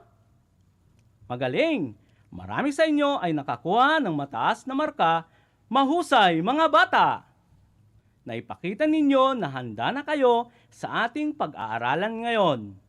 Makinig kayong mabuti at itala ang mga sasabihin ko sa inyong mga kwaderno. Narito at isa-isahin natin ang mga kagamitang o kasangkapang panukat. Iskwalang asero. Ito ay ginagamit sa pagsusukat sa malalaki at malalapad na gilid ng isang bagay. Halimbawa, gilid ng kahoy, lapad ng tela, lapad ng mesa, at iba pa. Susunod ay zigzag rule. Ito ay kasangkapang yari sa kahoy na ang haba ay umaabot ng 6 na pie at panukat ng mahahabang bagay. Halimbawa, pagsusukat ng haba at lapad ng bintana, pintuan, at iba pa. Susunod ay meter stick. Ito ay karaniwang ginagamit ng mga mananahi sa pagsusukat para sa paggawa ng pattern at kapag nagpuputol ng tela. Pulpus rule o metro. Ito ay yari sa metal at automatiko na may haba na 25 pulgada o inches hanggang 100 talampakan o feet. Ang kasangkapang ito ay may gradasyon ng magkabilang tabi. Ang isa ay nasa pulgada at ang isa ay nasa metro. Ang kagamitan na ito ay kadalasang ginagamit ng mga karpentero sa paggawa ng bahay.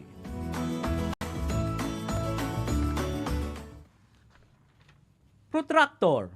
Ito ay ginagamit sa pagkuha ng mga degree kapag ikaw ay gumagawa ng mga anggulo o kaya'y pabilog na guhit o linya. Ruler at triangle. Ito ay ginagamit sa pagsusukat sa paggawa ng mga linya sa drawing at iba pang maliliit na gawain na nangangailangan ng sukat. T-square. Ito ay ginagamit sa pagsukat ng mahahabang linya kapag nagdo-drawing.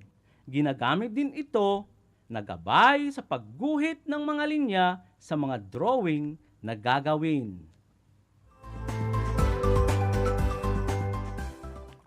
At ang panghuli ay tape measure. Ito ay ginagamit sa pagsusukat ng mga mananahi sa iba't ibang bahagi ng katawan kapag tayo'y nagpapatahi ng damit, pantalon, palda, barong, gown, at iba pang kasuotan. O ayan mga bata, nasundan ba ninyo ang mga kagamitan o kasangkapan sa pagsusukat? Magaling! Kaya tandaan ng mga bata upang maging matagumpay sa pagsusukat, kailangang gumamit tayo ng iba't ibang kasangkapang panukat. Ang bawat kagamitan sa pagsusukat ay may mga angkop na bagay na paggagamitan. Ulitin ko, upang maging matagumpay sa pagsusukat, kailangan gumamit tayo ng iba't ibang kasangkapang panukat.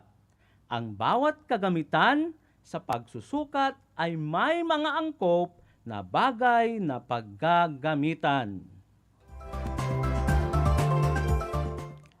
Ang galing!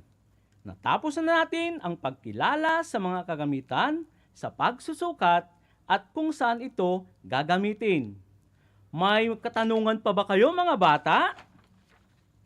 Sana naunawaan at natandaan ninyo ang mga kagamitan o kasangkapan sa pagsusukat at kung saan ito gagamitin.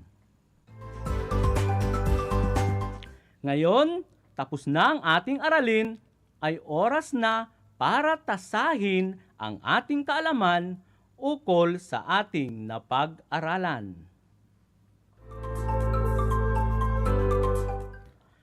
Kunin na ninyo ang inyong papel at panulat at tayo ay magkaroon ng maikling pagsusulit. Handa na ba kayo mga bata? O sige, itabi na ang inyong mga compendium of notes at makinig na ng mabuti sa mga sasabihin ko.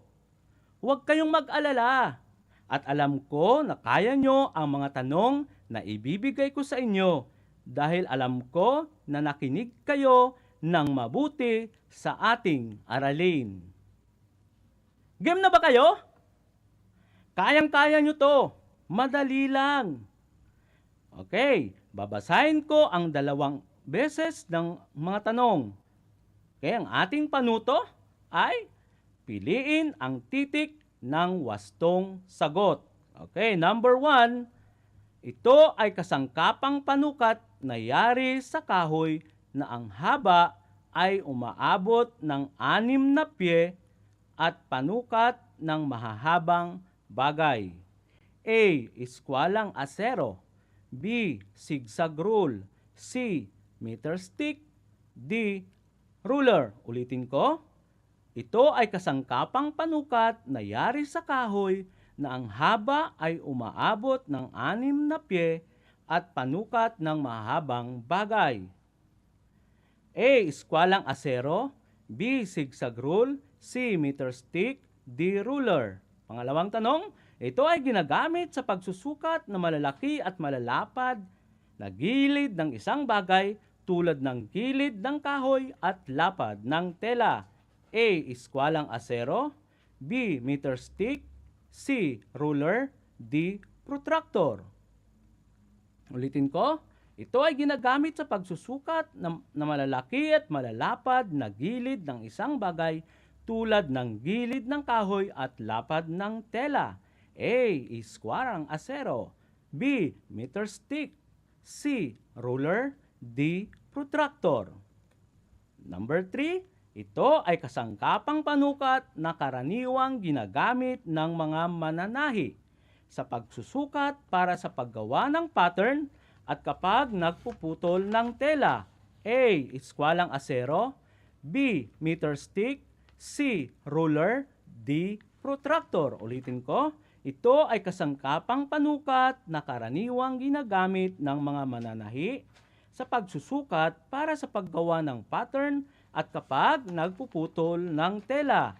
A. Iskwalang asero. B. Meter stick. C. Ruler. D. Protractor. Number 4. Ang kasangkapang ito ay yari sa metal at automatiko na may haba na 25 pulgada hanggang 100 talampakan? A. Eskwalang asero. B. Meter stick. C. Ruler. D. Pulpos rule. Ulitin ko. Ang kasangkapang ito ay yari sa metal at automatiko na may haba ng 25 pulgada hanggang 100 talampakan. A. Eskwalang asero. B. Meter stick. C. Ruler. D. Pulpos rule. Kalimang tanong, ang kasangkapang ito ay ginagamit sa pagkuha ng mga degree kapag ikaw ay gumagawa ng mga anggulo sa iginuguhit na mga linya. A. Protractor. B. Meter stick. C. Ruler. D. Pulpos rule. Number 5, ang kasangkapang ito ay ginagamit sa pagkuha ng mga degree kapag ikaw ay gumagawa ng mga anggulo sa iginuguhit na mga linya. A. Protractor. B. Meter stick. C. Ruler. D. Pulpos rule. Number 6, ginagamit ito bilang gabay sa pagguhit ng mga linya sa mga drawing na gagawin. A. Meter stick. B. Ruler. C. T-square. D. Pulpos rule. Ulitin ko, ginagamit ito bilang gabay sa pagguhit ng mga linya sa mga drawing na gagawin. A. Meter stick. B. Ruler. C. T-square. D. Pulpos rule. Number 7, ito ay ginagamit sa pagsusukat sa paggawa ng mga linya sa drawing at iba pang maliliit na gawain na nangangailangan ng sukat. A.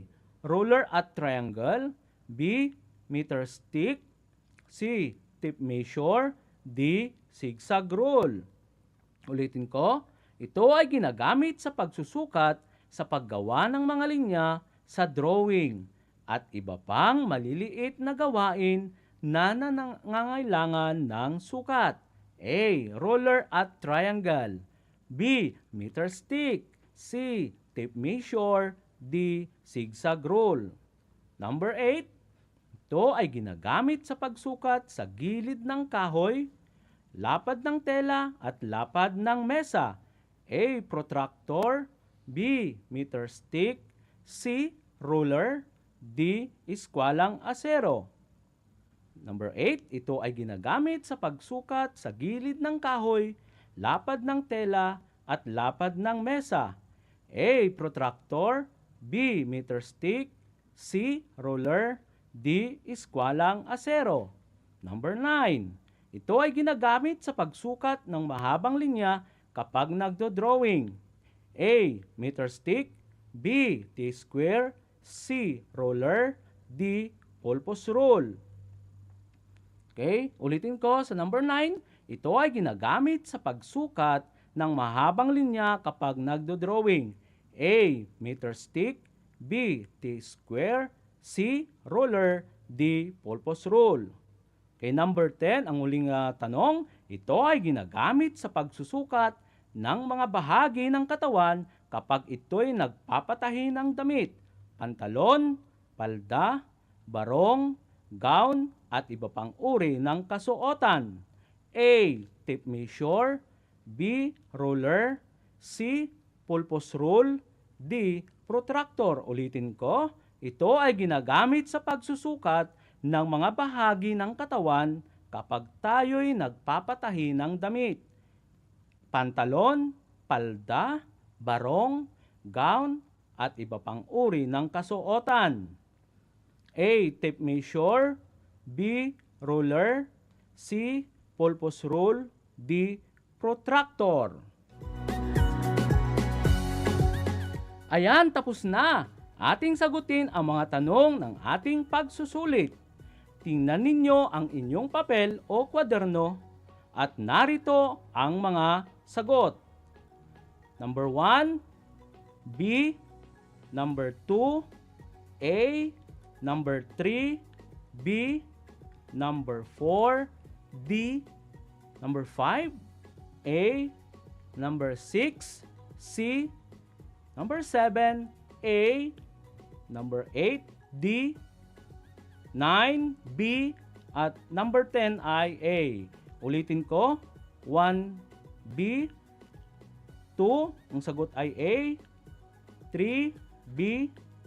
4, D. 5, A. 6, C. 7, A. 8, D.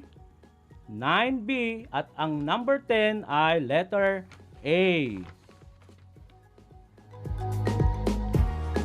Very good! Congratulations! Dahil marami kayong nakuhang tamang sagot, ito ay nagpapakita na naunawaan nyo ang ating leksyon sa araw na ito. Mga bata, isang leksyon na naman ang ating natapos.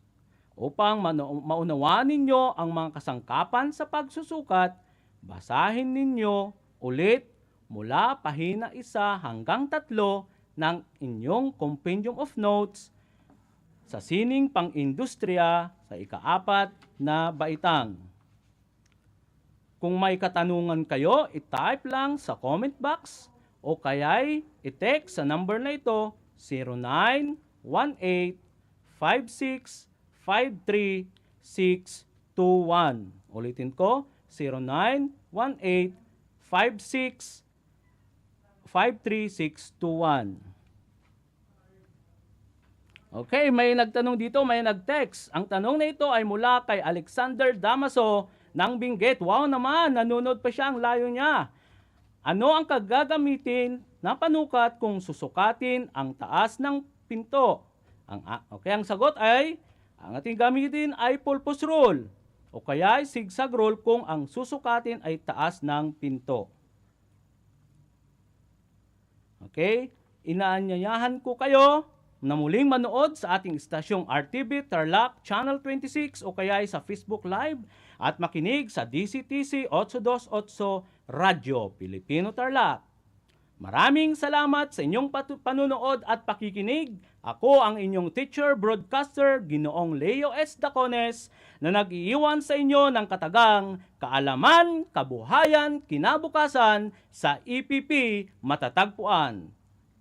Muli, maraming salamat sa inyong panunood at pakikinig. God bless you all!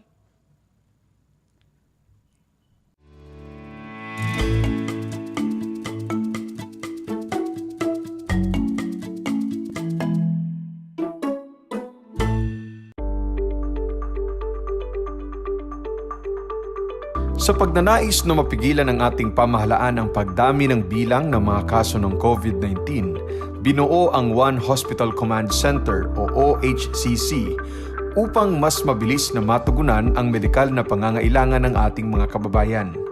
Bukas ang OHCC 24 oras araw-araw.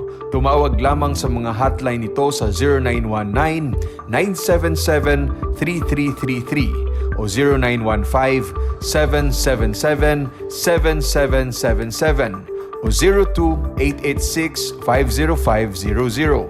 Maaari ring i-download ang Pure Force Citizens app sa Android o iOS upang mabilis na matugunan ang sinumang nangangailangan.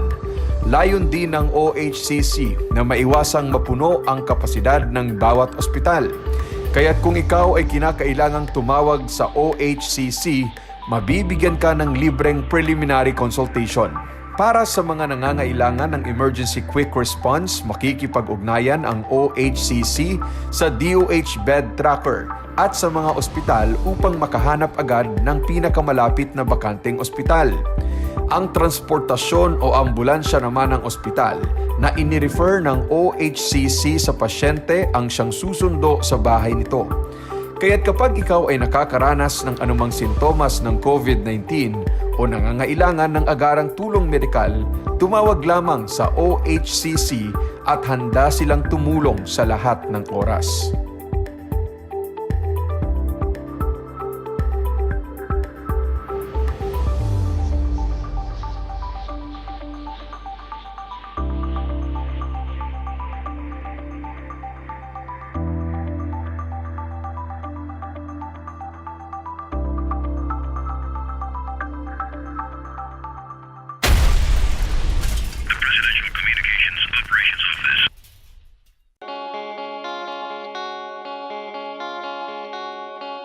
upang matugunan ang mga kinakaharap na pagsubok ng mga guro at mag-aaral sa gitna ng kasalukuyang pandemya. Nagsanib tulong sina Congressman Charlie Cojuangco ng unang distrito ng Tarlac, DEPED Region 3 Regional Director Dr. May B. Eclar at Tarlac Schools Division Superintendent Dr. Ronaldo Poson para sa isang napapanahong proyekto na tinaguriang Project Shine, Aral TarlakHenyo. Ang mga mag-aaral ng Grade 4 at Grade 5, ganon din ang Grades 8 and 9 sa buong probinsya ng Tarlac ay sasailalim sa radio-based instruction, katuwang ang himpilang DZTZ 828 kHz AM at RTV Tarlac, Channel 26. Good morning and happy learning, Grade 4. Welcome to Aral TarlakHenyo here on RTV Tarlac, Channel 26. Simulcast over DZTZ 828, Radyo Pilipino, Tarlac. I am Teacher Mercy Pacheco Bognot. This is Alistair Aidatu. I am Marie Josephine B. Andrade. I am Teacher Princess Marie M. Dueñas, and I will be your teacher broadcaster for today.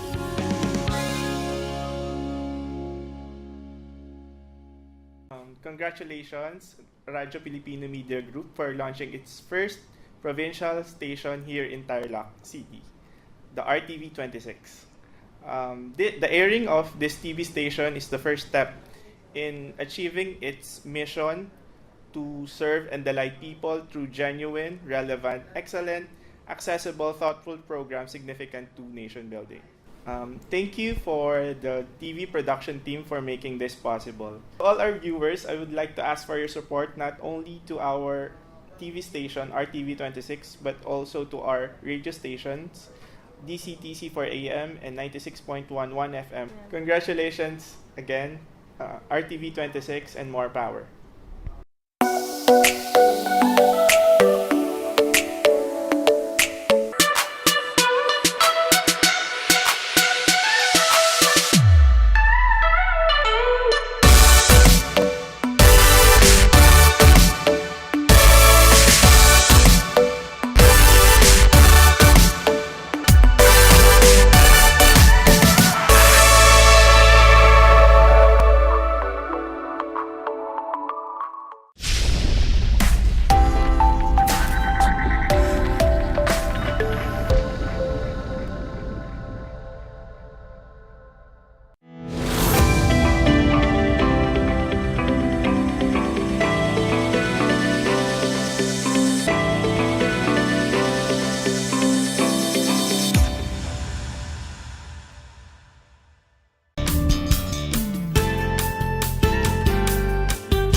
Magandang araw, lalong-lalo na sa mga bata na nasa ika-4 na baitang. Sumasa inyo ang Aral TarlakHenyo mula sa RTV Tarlac Channel 26 at sa bayang naririnig sa DZTC Radio Pilipino Tarlac. Ako si Ma'am Rhea Beth T. Pasqua, ang inyong teacher broadcaster sa Musika 4. Tiyakin na kayo ay nasa komportable at maayos na lugar habang nakikinig sa ating aralin. Ngayon ang unang araw na tatalakayin natin ang mga leksyon sa inyong music subject sa ikatlong markahan.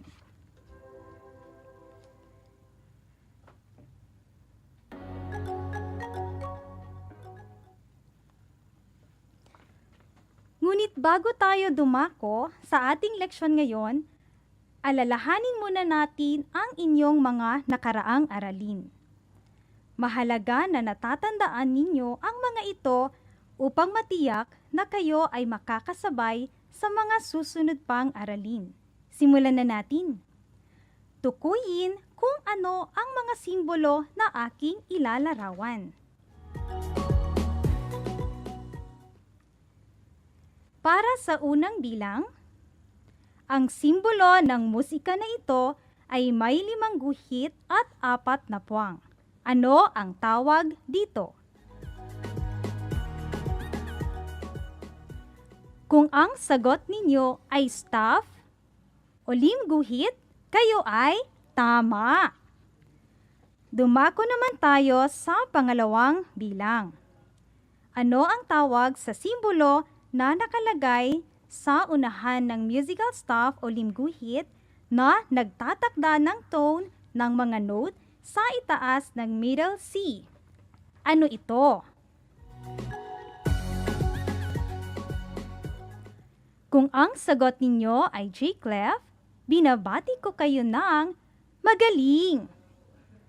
Dumako naman tayo sa isa pang simbolo. Ito ay makikita sa tabi ng G clef. Ito ay nagsasaad kung ilang beats mayroon sa isang measure. Anong musical symbol ito? Kung ang sagot ninyo ay time signature, kayo ay tama. Para naman sa panghuling bilang, ano naman ang tawag sa dalawang bar lines na may dalawang tuldok sa kanan o kaliwang bahagi? Ito ay sumisimbolo kung saan ang mga titik na nakapaloob dito ay uulitin. Kung ang sagot ninyo ay repeat sign o repeat mark, kayo ay binabati ko ng magaling. Ngayon naman ay tatalakayin natin ang introduction at coda ng isang awitin. Ang mga ito ay nagpapaganda sa awit at nagbibigay ng tamang tono o pitch sa isang mang-aawit o manunugtog. Buklatin ang inyong mga learning activity sheet sa pahina 3. Makikita dito ang larawan ng pyesa ng ating lunsarang awit. Ito ay ang Paru-Parong Bukid. Ang awiting Paru-Parong Bukid ay isang Philippine folk song na naisulat noong panahon ng Kastila at sinasabi na ang awit na ito ay patungkol sa isang magandang paru-paro na maaaring ihalin tulad sa isang Pilipina. Siyasatin muna natin ang musical score o pyesa ng awit. Ano ang time signature ng ating lunsarang awit?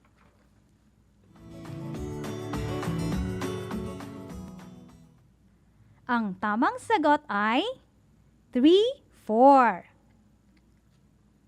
Ano naman ang mga nota na makikita sa pyesa ng awit?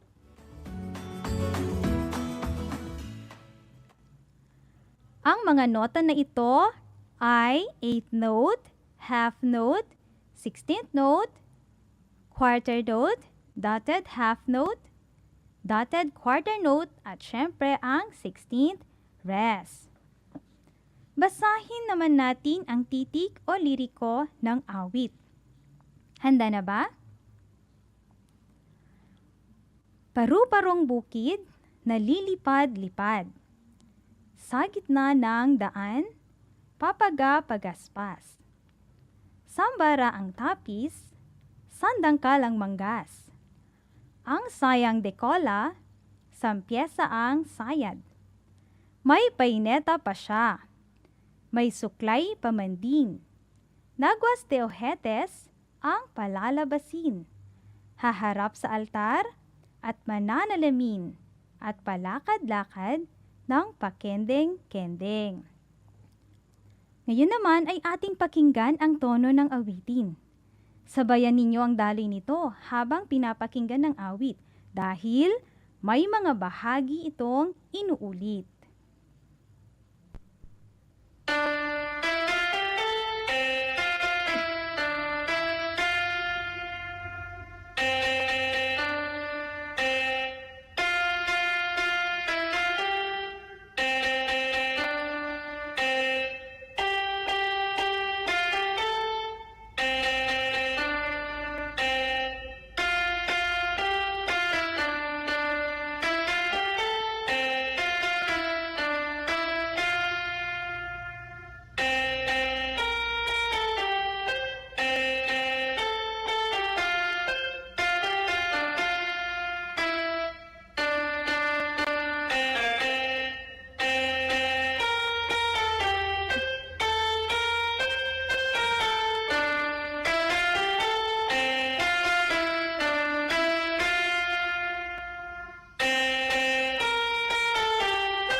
Sa pagkakataong ito, sasabayan natin ang awit.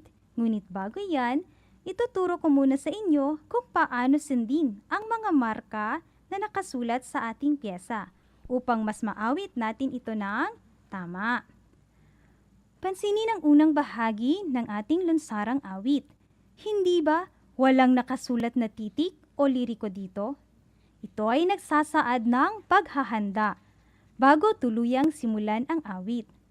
Ang tawag dito ay introduction o intro. Ang introduction o intro ay maaaring isang maikling himig o tugtuging instrumental lamang. Mahalaga ang intro upang mabigyan ng buhay ang awit o tugtugin at mas madaling matandaan ang pitch o panimulang tono nito. Pagkatapos ng intro, awitin natin ang titik ng awit katulad nito. Paru-parong bukid, nalilipad-lipad sa gitna ng daan, papagapagaspas, sambara ang tapis, sandang kalang manggas, ang sayang dekola, sampiasa ang sayad. Saglit muna nating putulin ang awit dahil sa gitnang bahagi naman ng awit ay may repeat sign. Ito ay matatagpuan sa ikatlong staff. Ito ay may katagang paineta. Ang ibig sabihin nito ay kailangan nating ulitin ang bahagi ng awit mula sa begin repeat hanggang sa end repeat. Sabayan ninyo akong awitin ito ha. May paineta pa siya, uy! At suklay pa man din, uy! Nagwasteo hetes ang palalabasin, haharap sa altar, uy! At mananalamin at palakad-lakad ng pagkendeng-kendeng. Ulitin natin, may paineta pa siya, uy! At suklay pa man din, uy! Nagwasteo hetes ang palalabasin, haharap sa altar, uy! At mananalamin at palakad-lakad ng pagkendeng-kendeng. Bago naman matapos ang bahaging inulit natin, may makikita tayong hugis. Ito ay biluhaba na may krus sa gitna. Ang tawag dito ay koda.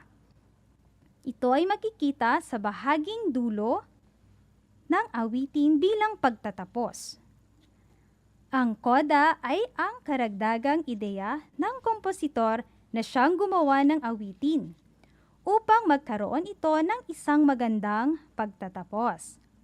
Paalala, hindi na natin kailangang awitin ang bahaging walang simbolo ng koda. Aawitin natin ang titik sa bahaging may koda hanggang sa matapos ang kanta, katulad nito. Yung may koda na lang ha. At palakad-lakad ng pagkendeng-kendeng. Yon. Ngayon naman, kantahin na natin o sabayan ninyo ang kabuuan ng ating lunsarang awit na Paru-Parong Bukid. Awitin natin ito mula introduction hanggang sa koda. Huwag din nating kalimutang sundin ang mga repeat marks upang mas maging maganda ang pag-awit natin nito. Kayo naman ang aawit ha?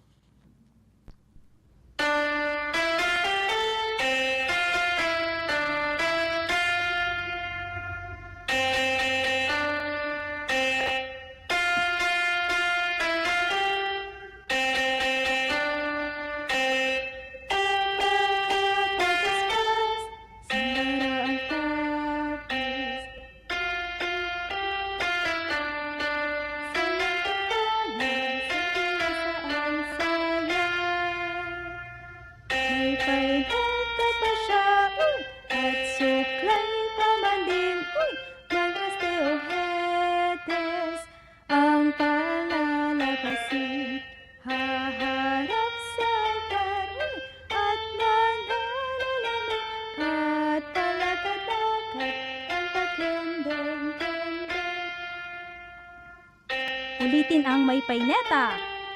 At suklay pamangkin, nagwasteo hetes, ang palalabasin,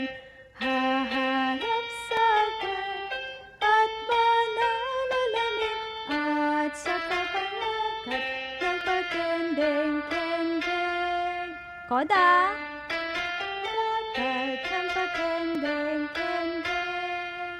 Sana ay nakasunod kayo mga bata ha. Tingnan natin kung alam na ninyong tukuyin ang introduction at koda ng awitin. Buklatin ang inyong learning activity sheet sa pahina 3. Tingnan ang awiting Ohoy Alibangbang. Sa puntong ito, tutukuyin muna natin ang introduction at koda. Sa susunod na natin pag-aralan ang awit ha. Okay, bibilugan ang introduction ng awiting Ohoy Alibangbang at ikahon naman ang koda nito.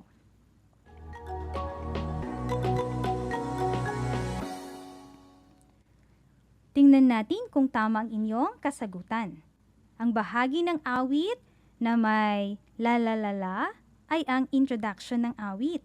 Samantala, ang mga titik na la hanggang sa Ohoy Alibangbang ay ang koda o panapos ng awitin. Okay mga bata ha, huwag kalimutan na ang intro ay panimula ng awit at ang koda naman ay ang pananapos nito. Okay, sa pagkakataong ito, darako tayo sa isa pang leksyon. Ukol naman sa musical phrase, particular sa antecedent at consequent phrase. Buklatin ninyo ang inyong learning activity sheet sa pahina 4. Ating pagmasdan ang mga larawan. Ang mga ito ay tinatawag nating phrase o musical phrase o parirala sa wikang Filipino. Ang isang awitin o tugtugin ay binubuo ng iba't ibang phrase. Ngunit, ano nga ba ang phrase o parirala sa music? Hindi ba sa English o Filipino language na ating napag-aralan, ang sentence o pangungusap ang may buong diwa? At ang phrase o parirala naman ay hindi buo ang diwa. Ngunit, pagdating sa musika, ang phrase o parirala ang tawag sa linya ng awitin na may buong diwa. Sa makatwid, ito ang pangungusap sa awitin. Okay. Ngayon ay talakayin natin ang antecedent phrase at consequent phrase. Ang antecedent phrase ay kadalasang pataas ang himig o melody. Ang consequent phrase naman ay pababa ang melody. Para malaman natin kung antecedent or consequent ang melody ng phrase ng awitin, tingnan na muna natin ang pinakaunang tono nito. Masdan ang pinakaunang tono ng ating unang phrase. Ano nga lang pantono ito?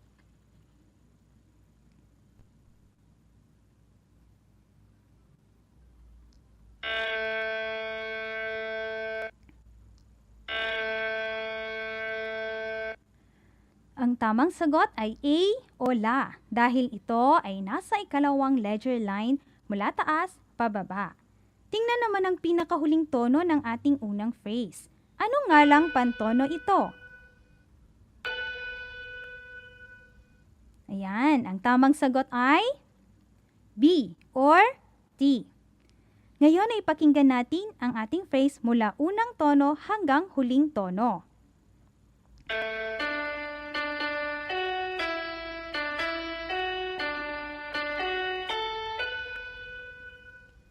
Anong napansin ninyo sa daloy ng himig o melody na tinugtog ko?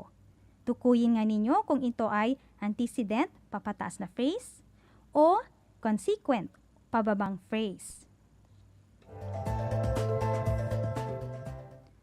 Ang tamang sagot ay antecedent dahil papataas ang melody ng phrase na tinugtog ko. Dumako naman tayo sa ikalawang larawan ng musical phrase na nasa inyong activity sheet. Ating pakinggan ang himig o melody nito.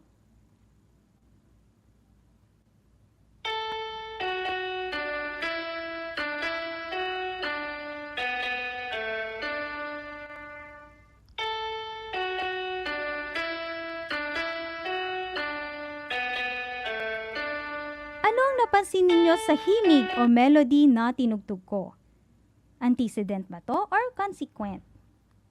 Ang tamang sagot ay consequent dahil pababa ang melody na phrase na tinugtog ko. Ating namang talakayin ang isa pang leksyon, magkahawig at hindi magkatulad na musical phrase ng isang awitin o tugtugin. Mayroon tayong dalawang uri ng musical phrase. Ito ay ang rhythmic phrase at melodic phrase. Melodic phrase ang tawag sa pangkat ng mga tono ng himig o melody na bahagi ng isang awit. Rhythmic phrase naman ang tawag sa mga pangkat ng mga note at rest sa awit. Tingnan ang lunsarang awit sa pahina 5 ng inyong activity sheet. Ito ay ang Atin Ko Pong Singsing, awitin ng mga Kapampangan. Ito ay tungkol sa nawawalang singsing na pamana ng isang ina. Ating pagmasdan ang bawat phrase o parirala ng awitin. Ilan kayang musical phrase ang matatagpuan sa ating lunsarang awit? Isasagawa natin ang melodic phrase at rhythmic phrase ng awit upang mas lalo nyo itong maintindihan. Okay, awitin natin ang iba't ibang melodic phrase ng Atin Ko Pong Singsing. Simulan na natin. Ito ang unang melodic phrase. Atin ko pong singsing, metong yang timpukan. Yan ang una. Ang ikalawa naman, amana keiti, kengendong ibatan. At ang pangatlo, sangkang keng sinino, keng metong akapan. At pang-apat, bewalaya iti, eko kamalayan. Ilan lahat ang musical phrase ng awit? Tama, ang awiting Atin Ko Pong Singsing ay may 4 na musical phrase. Ngayon naman ay alamin natin ang mga rhythmic phrase ng awit habang hinaham ang melody nito. Ham lang muna tayo. Tandaan, ang rhythmic phrase ay pangkat ng mga note at rest na nakapaloob sa awit. Ipalakpak natin ang value o halaga ng bawat note at rest ng bawat rhythmic phrase. Iham natin yung melody at ipapalakpak ang rhythmic phrase. Handa na?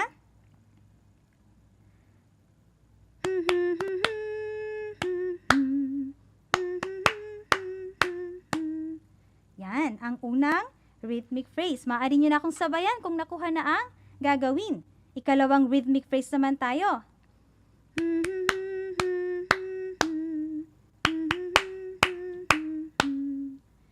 At sa pangatlong rhythmic phrase,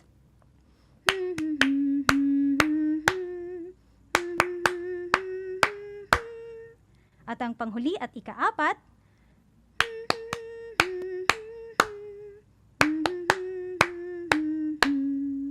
yan.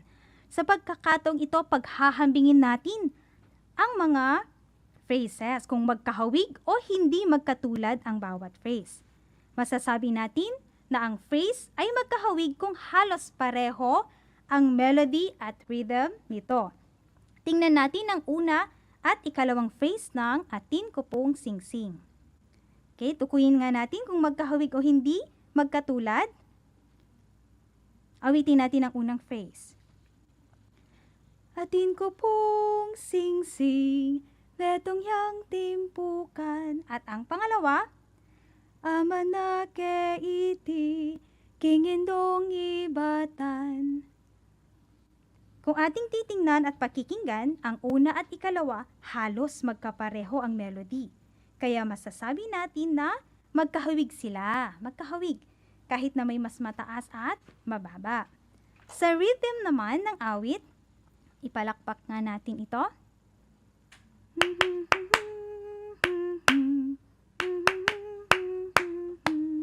At ang pangalawa,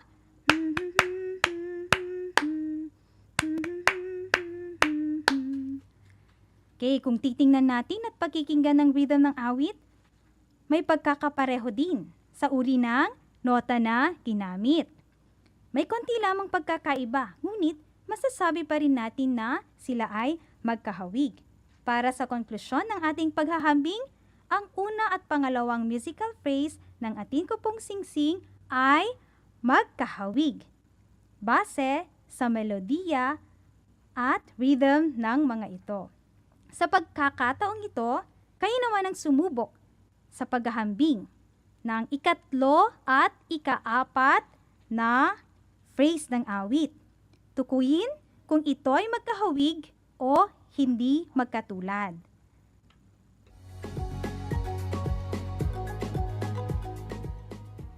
Okay, tingnan natin kung tama ang inyong kasagutan. Kung ating mamasdan at pakikinggan ang ikatlo at ikaapat na phrase, magkaiba ang melody nito. Dahil ang ikatlong phrase ay may papataas na tono katulad nito. Sangkang keng sininub, king metong akaban. Ang ikaapat naman na phrase ay pababa ang melody katulad nito. Pewalaya iti, eku kamalayan. Hindi ba sila ay magkaiba? Kung titingnan naman natin ang rhythm ng awit, pareho ang mga uri ng nota na nagamit.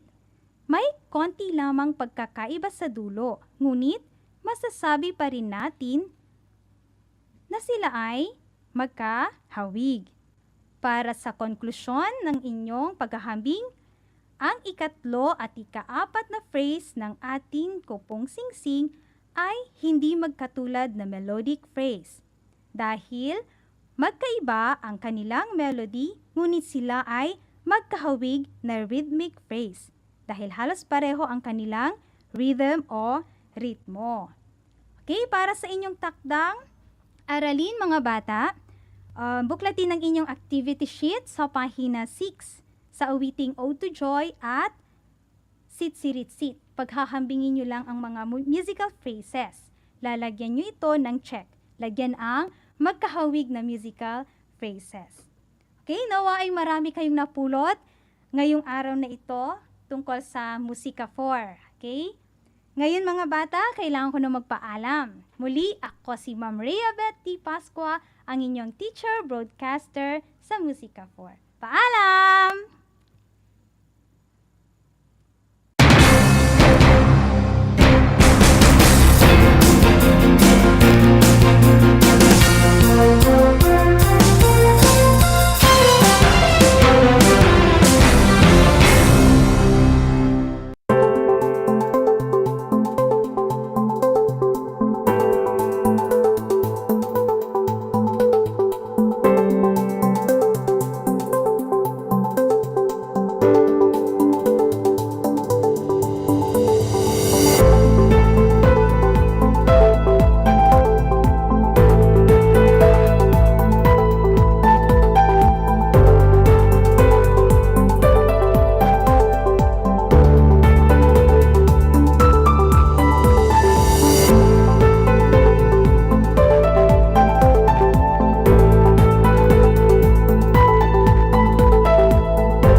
upang matugunan ang mga kinakaharap na pagsubok ng mga guro at mag-aaral sa gitna ng kasalukuyang pandemya. Nagsanib tulong sina Congressman Charlie Cojuangco ng unang distrito ng Tarlac, DEPED Region 3 Regional Director Dr. May B. Eclar at Tarlac Schools Division Superintendent Dr. Ronaldo Poson para sa isang napapanahong proyekto na tinaguriang Project Shine, Aral TarlakHenyo. Ang mga mag-aaral ng Grade 4 at Grade 5, ganon din ang Grades 8 and 9 sa buong probinsya ng Tarlac ay sasailalim sa radio-based instruction, katuwang ang himpilang DZTZ 828 kHz AM at RTV Tarlac, Channel 26. To our partners in DEPED, thank you po sa inyong entusiasmo in helping our province meet the gap between distance learning and quality of education for our children. Sa mga TV ninyo, pwede kayo manood ng DEPED sa Channel 26. This is first and only TV station in Tarlac owned by Radyo Pilipino Media Group na nagpartner kasama ng DEPED na gumawa ng Aral TarlakHenyo.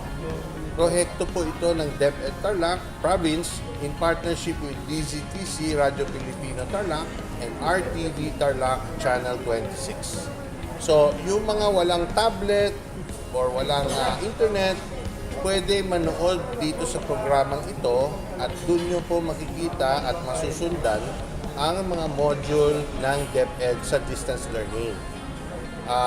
Yung iba pong nakatira, hindi sa Tarlac City, kailangan po mag-Facebook at i-punch in nyo RTV Tarlac Channel 26 on Facebook. Makikita nyo rin yung mga module sa mga handheld devices o cellphones o tablet ninyo. So, thank you again to DEPED for being open-minded and helping us meet the challenges of tomorrow.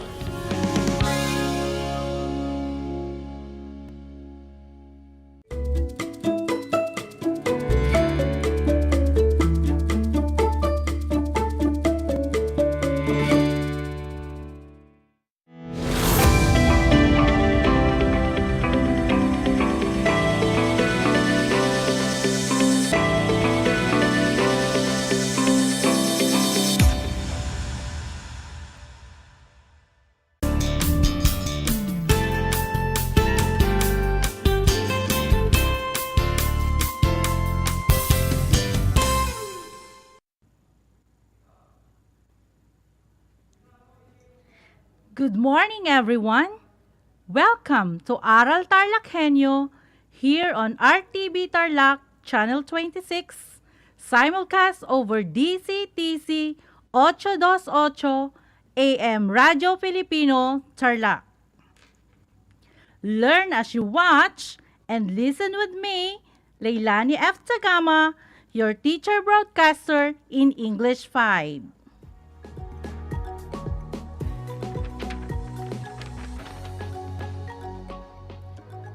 I hope everyone is doing great as we are about to start our new lesson. Make sure that you are all in a comfortable place and have all the necessary things for our lesson, such as activity sheet, a paper, and a pen.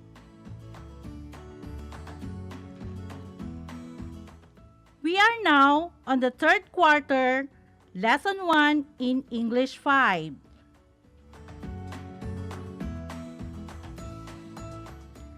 Are you all ready, class? All right, fun in learning English begins. Class, our new lesson for today is all about distinguishing text type according to purpose and features. There are 4 types of text according to purpose.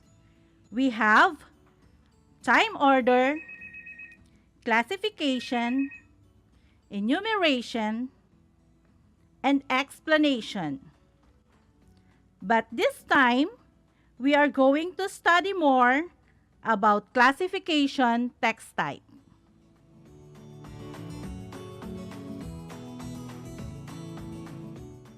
Classification is a text type when a writer groups or categorizes people, places, things, animals, plants, or ideas according to similar qualities, characteristics, traits, or properties.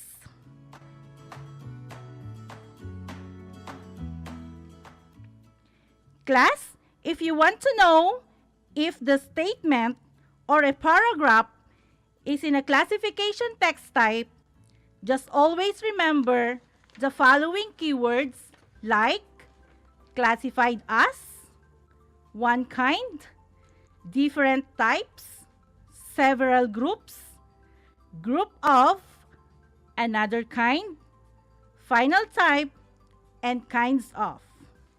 So class, take note of these signal words.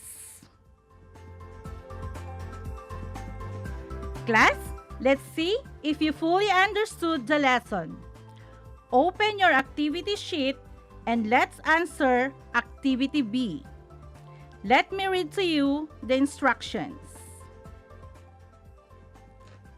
Put a check mark on the blank if the expressions are used in introducing a paragraph that uses classification, and X if it is not. Again, put a check mark on the blank if the expressions are used in introducing a paragraph that uses classifications, and X if it is not. Let's go for number 1. There are different types. So what is your answer, class?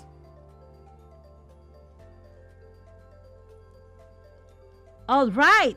If your answer is check, then you are very good. Let's proceed to number 2. The word is because.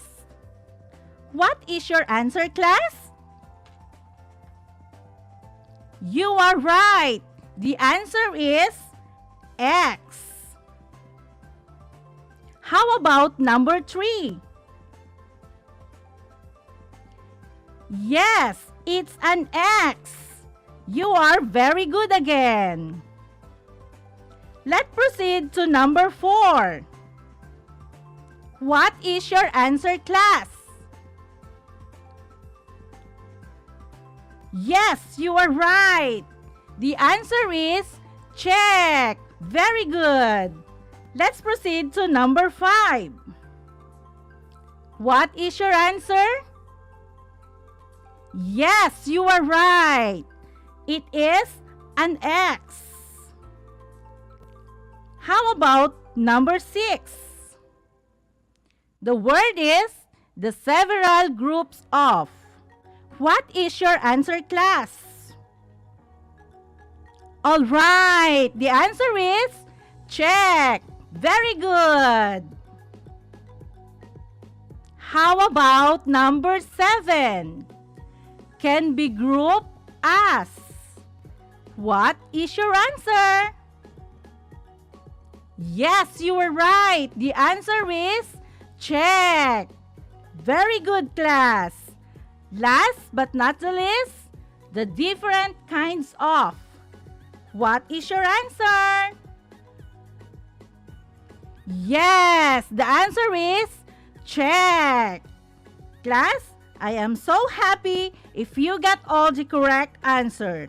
It is more than just a 2 thumbs up. Very good.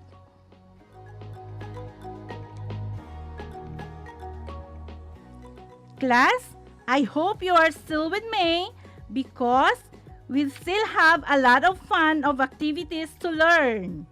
But this time, I will give you 5 seconds to answer your activity 2 in your activity sheet. Okay.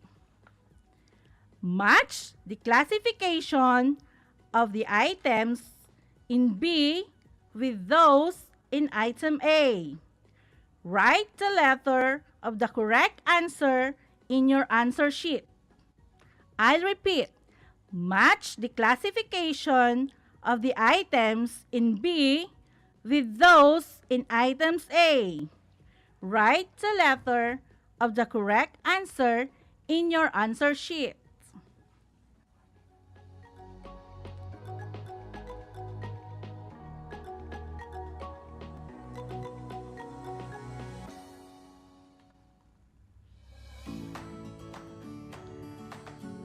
All right, class, let's check your work.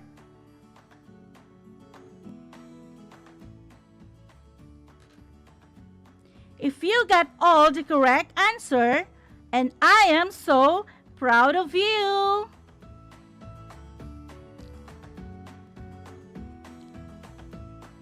I hope you are still fine and enjoying our lesson because I prepared another activity for you to fully understand the classification text type. This time, we will read a paragraph and then we will answer the following questions. So, sit comfortably and let's begin.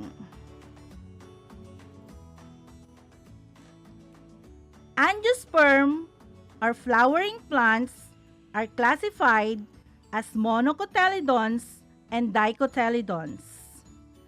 These two differ in 4 structural traits: roots, stem, leaves, and flowers. Cotyledon refers to the first seed leaf present in the embryo. It is a single seed leaf, then it is categorized as monocot, and if it is a pair of leaves, then it is categorized as dicot.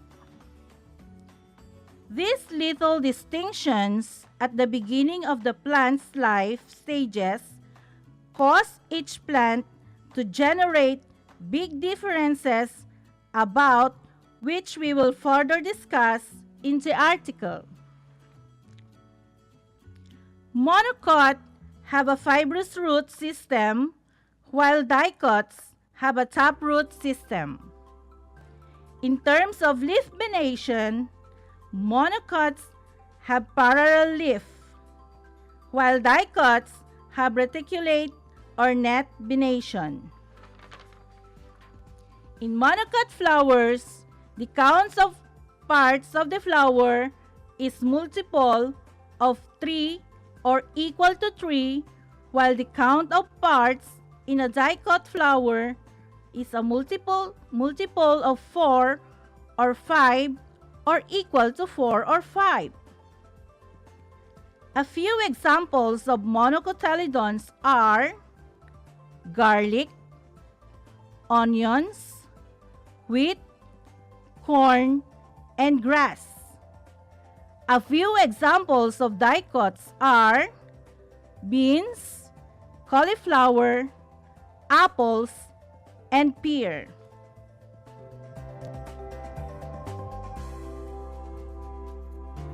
Okay, class, let's answer the following questions. Encircle the letter of the correct answer. For number 1, what is the text all about? I'll repeat. What is the text all about? A. 2 kinds of angiosperm. B. Monocots. C. Flowering plants. D. Dicots. What is the correct answer? The correct answer is letter A. Next, number 2. What word or group of words is used to tell that the selection is a text type that uses classification? What word or group of words is used to tell that the selection is a text type that uses classification? A. While. B. Are classified. C. Refers. D. One. What is your answer, class? The correct answer is letter B. Very good. Number 3 questions. How many structural traits do monocots and dicots differ? Again, how many structural traits do monocots and dicots differ? A. 1, B. 2,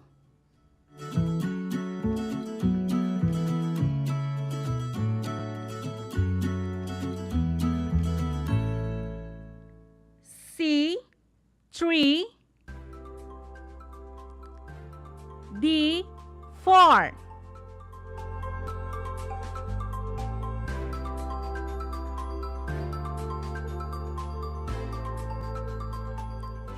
What is your answer, class?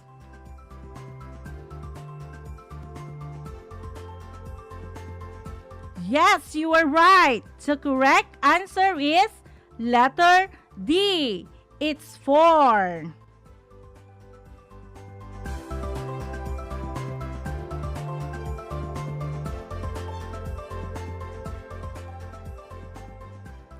Let's proceed to number 4.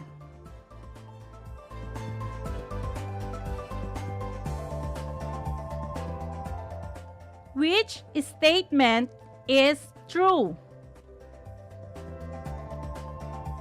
Which statement is true?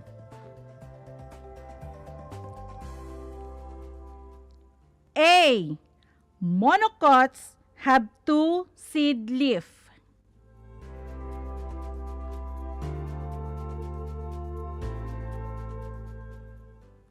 B. Dicots have reticulate or net leaf venation.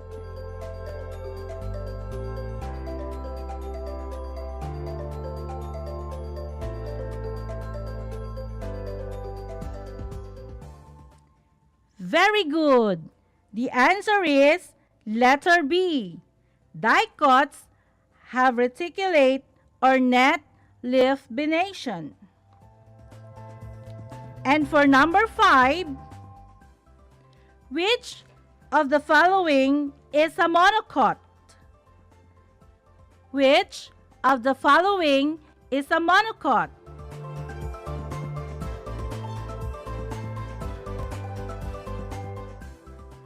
A. Sugarcane, B. Gumamela, C.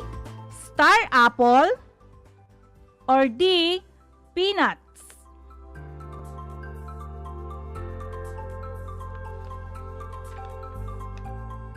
What is your answer, class?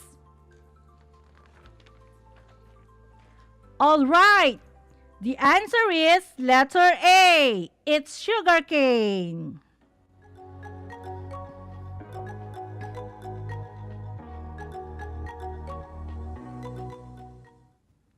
Class, I am so happy if you got all the correct answer. Do you want another activity, class? Well, I guess you are enjoying our lesson today. So, let's proceed to our last activity in your activity sheet. I will give you 10 seconds to answer your activity. Directions: read the following text. Put a check mark in the blank if it is a classification text type, an X if it is not. Again, put a check mark in the blank if it is a classification text type, an X if it is not. I'll give you 10 seconds to answer your activity.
Well, I guess all of you get a perfect score.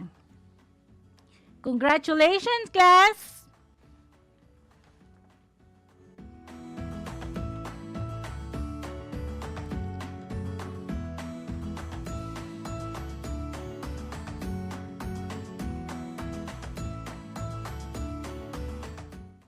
Before we end up our lesson, I will give you an activity that will help you learn more about classification text type.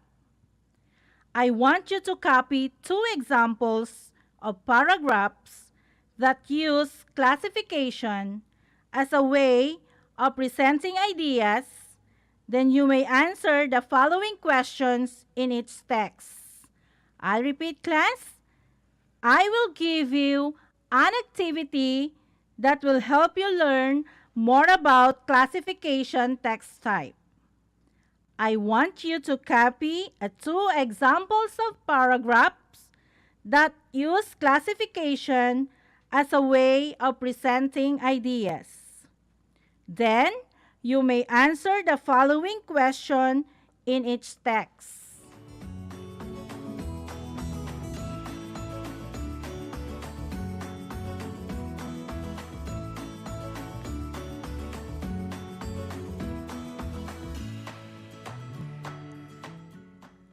Number 1 is, what is classified in the text? Take note of this, class. What is classified in the text?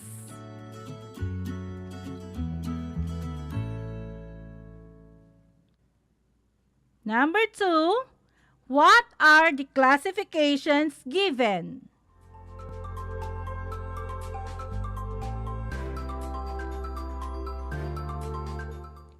Again, what are the classifications given? So take note of these 2 questions, class.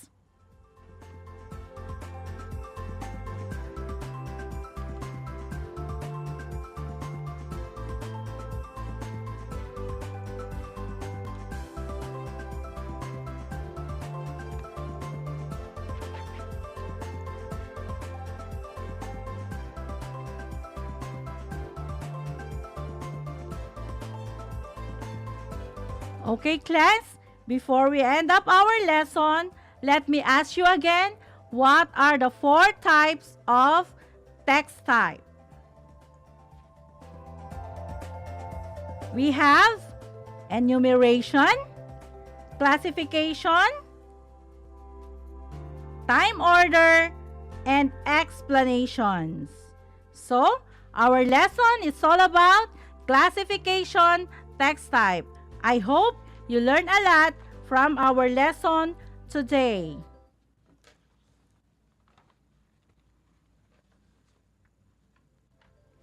Again, class, let me ask you again, what are the signal words that are we going to recall and to identify if the paragraph or the text is in a classification text type? What are those? We have classified as. What else? We have. What else, class? We have, aside from classified as, we have several groups. Yes, very good. We have also different types. Very good. How about another kind? Is it a classification or a keyword? Yes. So class, don't forget to remember those signal words to identify if a paragraph or a text is in a classification text type.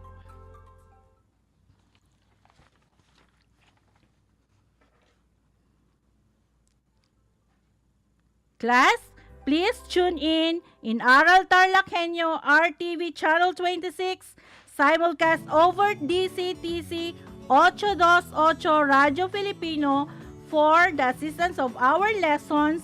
And of course, I am your teacher broadcaster, Leilani F. Tagama, signing off. Thank you and God bless.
Sa pagnanais na mapigilan ng ating pamahalaan ang pagdami ng bilang ng mga kaso ng COVID-19, binuo ang One Hospital Command Center o OHCC upang mas mabilis na matugunan ang medikal na pangangailangan ng ating mga kababayan.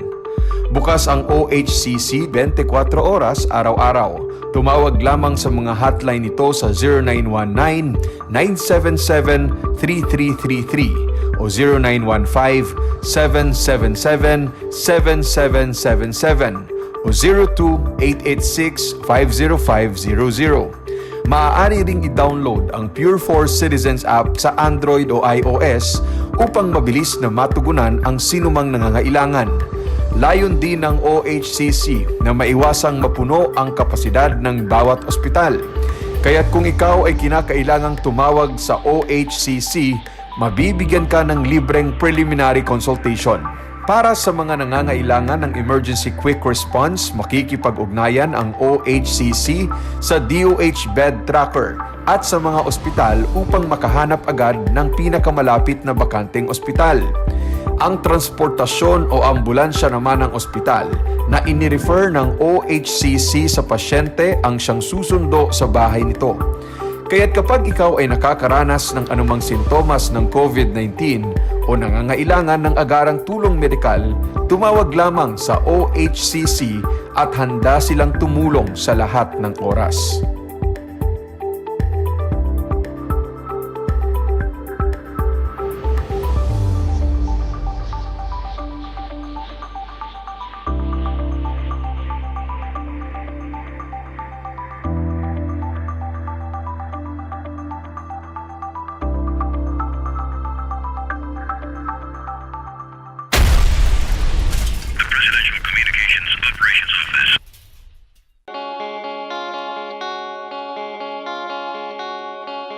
Upang matugunan ang mga kinakaharap na pagsubok ng mga guro at mag-aaral sa gitna ng kasalukuyang pandemya, nagsanib tulong sina Congressman Charlie Cojuangco ng unang distrito ng Tarlac, DEPED Region 3 Regional Director Dr. May B. Eclar at Tarlac Schools Division Superintendent Dr. Ronaldo Pozon para sa isang napapanahong proyekto na tinaguriang Project Shine, Aral TarlakHenyo.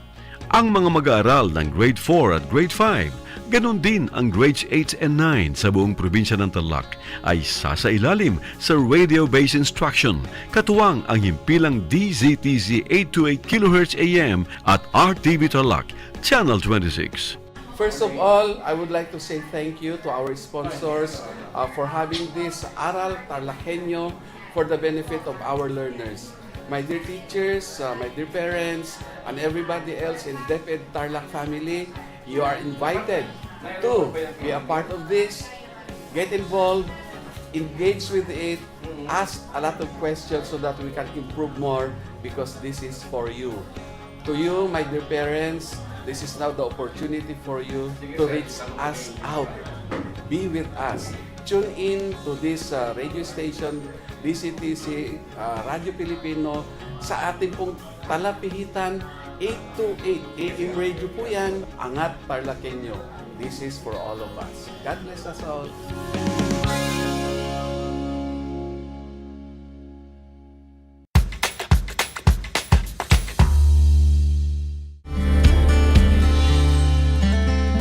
Alam niyo ba na ang Pilipinas ay mayroong 7,641 islands? Mula sa bilang na 7,107 islands, nadagdagan ito ng 534 na isla noong 2017. Tanging 2,000 lamang sa mga islang ito ang natitirhan. Alam niyo na! Yan ang mga isla sa Pilipinas.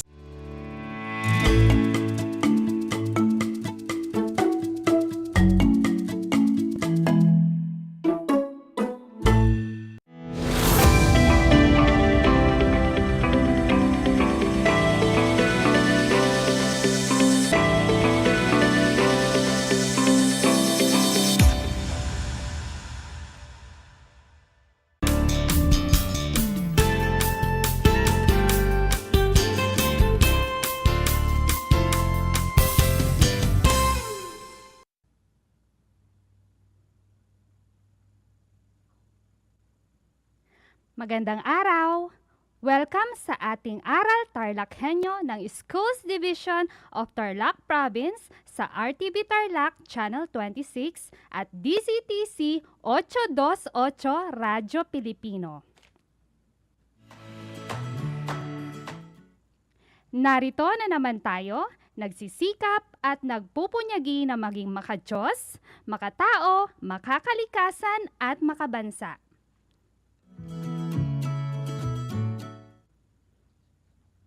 Sa mga mag-aaral ng ikalimang baitang, mga magulang, mga kapwa ko guro at sa lahat ng nanonood ng Facebook Live at nakikinig ng radyo, isang mapagpalang umaga sa lahat. Ako ang inyong guro sa Araling Panlipunan Grade 5, Ginang Rachel B. Sikat, kaagapay ninyo upang maghatid ng leksyon gamit ang makabagong paraan ng komunikasyon. Sasamahan ko kayo mga bata sa loob ng 25 minuto na puno at siksik ng kaalaman. Bago tayo magsimula sa ating talakayan, inaasahan ko na kayo ay nasa maayos at tahimik na lugar at maaari din kayong gumamit ng headset o earphone upang mas maayos ninyong mapapakinggan at mapapanood ang ating broadcast. Ngayon naman ay nais kong kunin ang inyong learning activity sheets, ballpen at sulatang papel upang maitala ninyo ang mga mahalagang impormasyon o detalye sa ating aralin.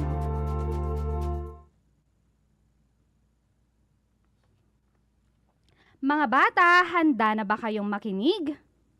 Sige nga, pa-comment nga ng inyong thumbs up sa ating comment section kung kayo ay handa na. Wow! Handang-handa na ang mga ginigiliw kong mag-aral sa ikalimang baitang.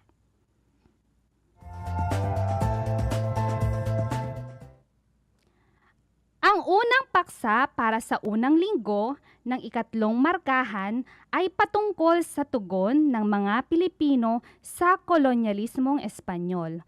Ulitin ko, ang unang paksa para sa unang linggo ng ikatlong markahan ay patungkol sa tugon ng mga Pilipino sa kolonyalismong Espanyol. Narito naman ang layunin sa ating pag-aaral. Sa katapusan ng aralin na ito, kayo ay inaasahan na natutukoy ang mga tugon ng mga katutubong Pilipino sa pamamagitan ng pagtanggap at pagyakap sa kolonyalismong Espanyol.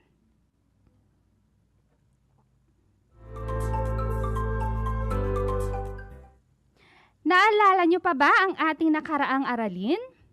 Tama, tungkol ito sa mga patakarang pampolitika sa ilalim ng Espanyol. Tara, ating alalahanin ang huling aralin natin. Naghanda ako ng isang laro mga bata at ang gagawin nyo ay aayusin ang mga letra upang mabuo ang tamang salita.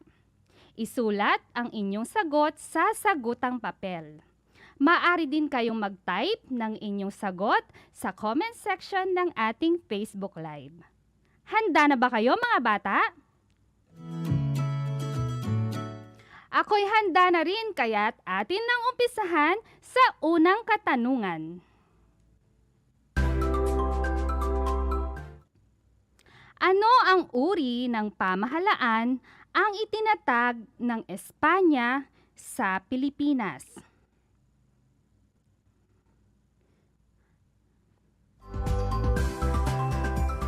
Ayan, ang sagot ng isa sa ating mga viewers ay pamahalaang sentral. Tingnan nga natin kung tama ang kanyang sagot. Ang tamang sagot ay pamahalaang sentral. Magaling mga bata. Ito naman ang pangalawang salita na inyong huhulaan. Ano ang tawag sa pinakamataas na pinuno ng pamahalaang sentral? Mula ulit sa isang viewer, ang kanyang sagot ay Gobernador General. Kung ang sagot nyo ay Gobernador General, tama kayo ulit. Susunod na tanong, ano ang tawag sa pinakamataas na hukuman sa pamahalaang sentral?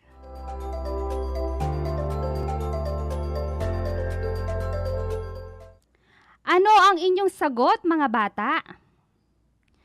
Tingnan nga natin kung tama kayo. Ang tamang sagot ay Royal Audiencia. Mahusay, mga bata!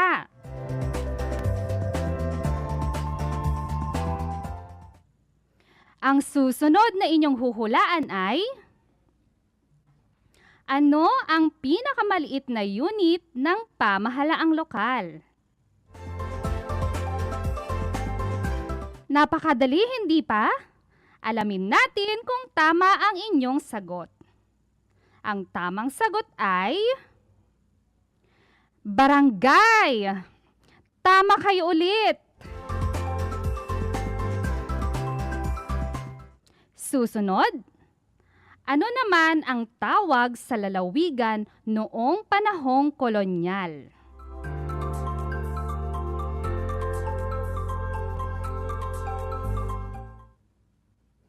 Kung ang sagot nyo ay alkalya, magaling! Ito na ang huling salitang inyong huhulaan.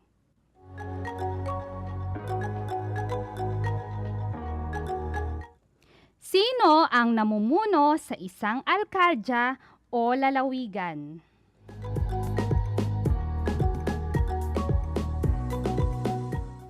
Ang sagot nyo ba ay alkalde mayor? Mahusay, mga bata!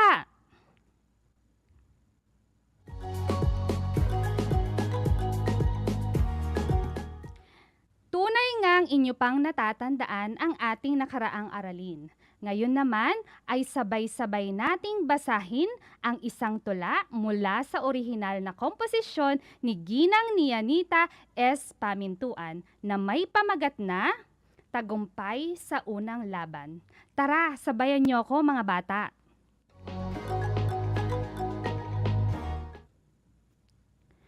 Tagumpay sa Unang Laban. Bansang Pilipinas, perlas ng silanganan, pinagnanasaan dahil sa angking yaman. Madaling pasukin dahil paligid ay katubigan, kaya pagpasok ng mga dayuhay, hindi nahirapan. Sa kanilang pagdating, katutuboy na nga bigla. Sa tunay na pakay, hindi naging handa. Magalang na pananalita, sa mga katutubo ang sinalita. Kaya mga datot raha ay napaamo talaga. Magalang na pananalita, sa mga katutubo ang sinalita. Kaya mga datot raha ay napaamo talaga.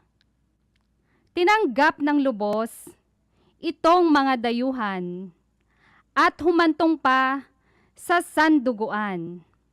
Ito'y tanda ng kapatiran at samahan na magbibigkis sa kanila ng tuluyan. Kung may tumanggap, meron ding pumalag tulad ni Lapu-Lapu na hari ng Mactan. Hindi na paamo ni Ferdinand Magellan, kaya't pakikipagkaibigan ay tinanggihan. Sa pagtalikod ni Lapu-Lapu sa mga dayuhan, animoy leon sa galit ay biglang sumalakay. Sa dalampasigan ng Mactan, naganap ang laban na humantong pa sa kamatayan ni Magellan.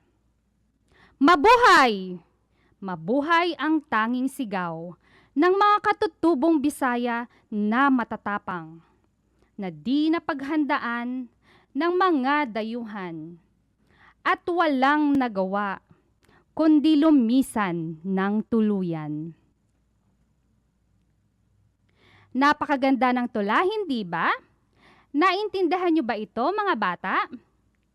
Ngayon ay ating sagutin ang mga sumusunod na tanong. Unang katanungan, bakit pinagnasahang pasukin ng mga dayuhan ang Pilipinas? Pinagnasahang pasukin ng mga dayuhan ang Pilipinas dahil sa angking yaman nito, tama. Pangalawang tanong, bakit napaamo ng mga dayuhan ang mga datu at raha? Dahil gumamit ang mga dayuhan ng magalang na pananalita, kaya napaamo ang mga datu at raha. Pangatlong tanong, ano ang naging tanda ng pagkakaibigan ng mga dayuhang Espanyol at mga datu at raha?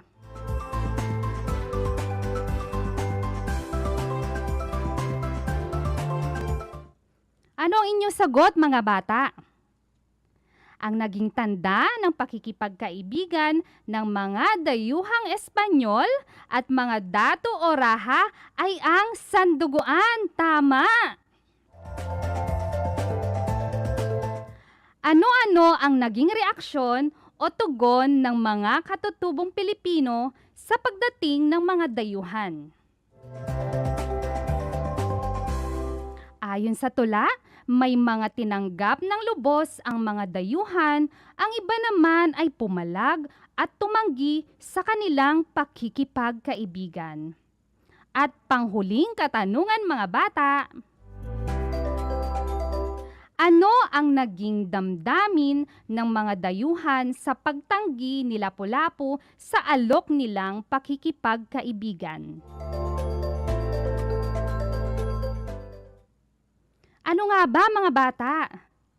Hindi tinanggap ni Lapu-Lapu ang pakikipagkaibigan ng mga dayuhan, kaya sila ay naggalit at humantong pa ito sa labanan na naging sanhi ng kamatayan ni Magellan.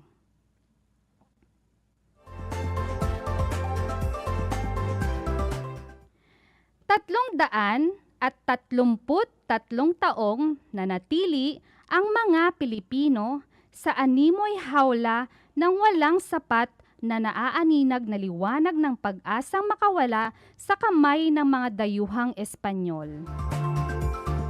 Iba't iba ang naging paraan ng pagtugon nila sa sitwasyong mailalarawan sa pagkakaroon ng tibay at lakas ng loob. Matira ang matibay. Sa ating aralin ngayon ay malalaman natin kung paano tinanggap at niyakap ng mga Pilipino ang kolonyalismong Espanyol. Halos karamihan sa mga katutubo ay nanatiling tahimik at sunod-sunuran sa mga dayuhan dahil sa takot na naramdaman. Tinanggap nila na ang mga Espanyol ang nasa kapangyarihan at walang magagawa kundi manahimik na lamang. Alam nila sa kanilang pananahimik ay katumbas ng kanilang buhay at ng pamilya. Ang iba naman ay yumakap o nagpasailalim ng tuluyan sa kapangyarihan ng mga dayuhan. Ang kanilang yaman o kabuhayan ang pinroteksyonan. Nagsawalang kibo at nagbingi-bingihan sa hiling na suportang salapi ng kapwa Pilipino para matustusan ang pangangailangan ng kanilang samahang nagsasagawa ng pag-aalsa. Sa paglipas ng panahon, hindi rin maikakaila na mayroon ding magandang nangyari sa ating bansa, lalo na sa kabuhayan ng iilang mga Pilipino.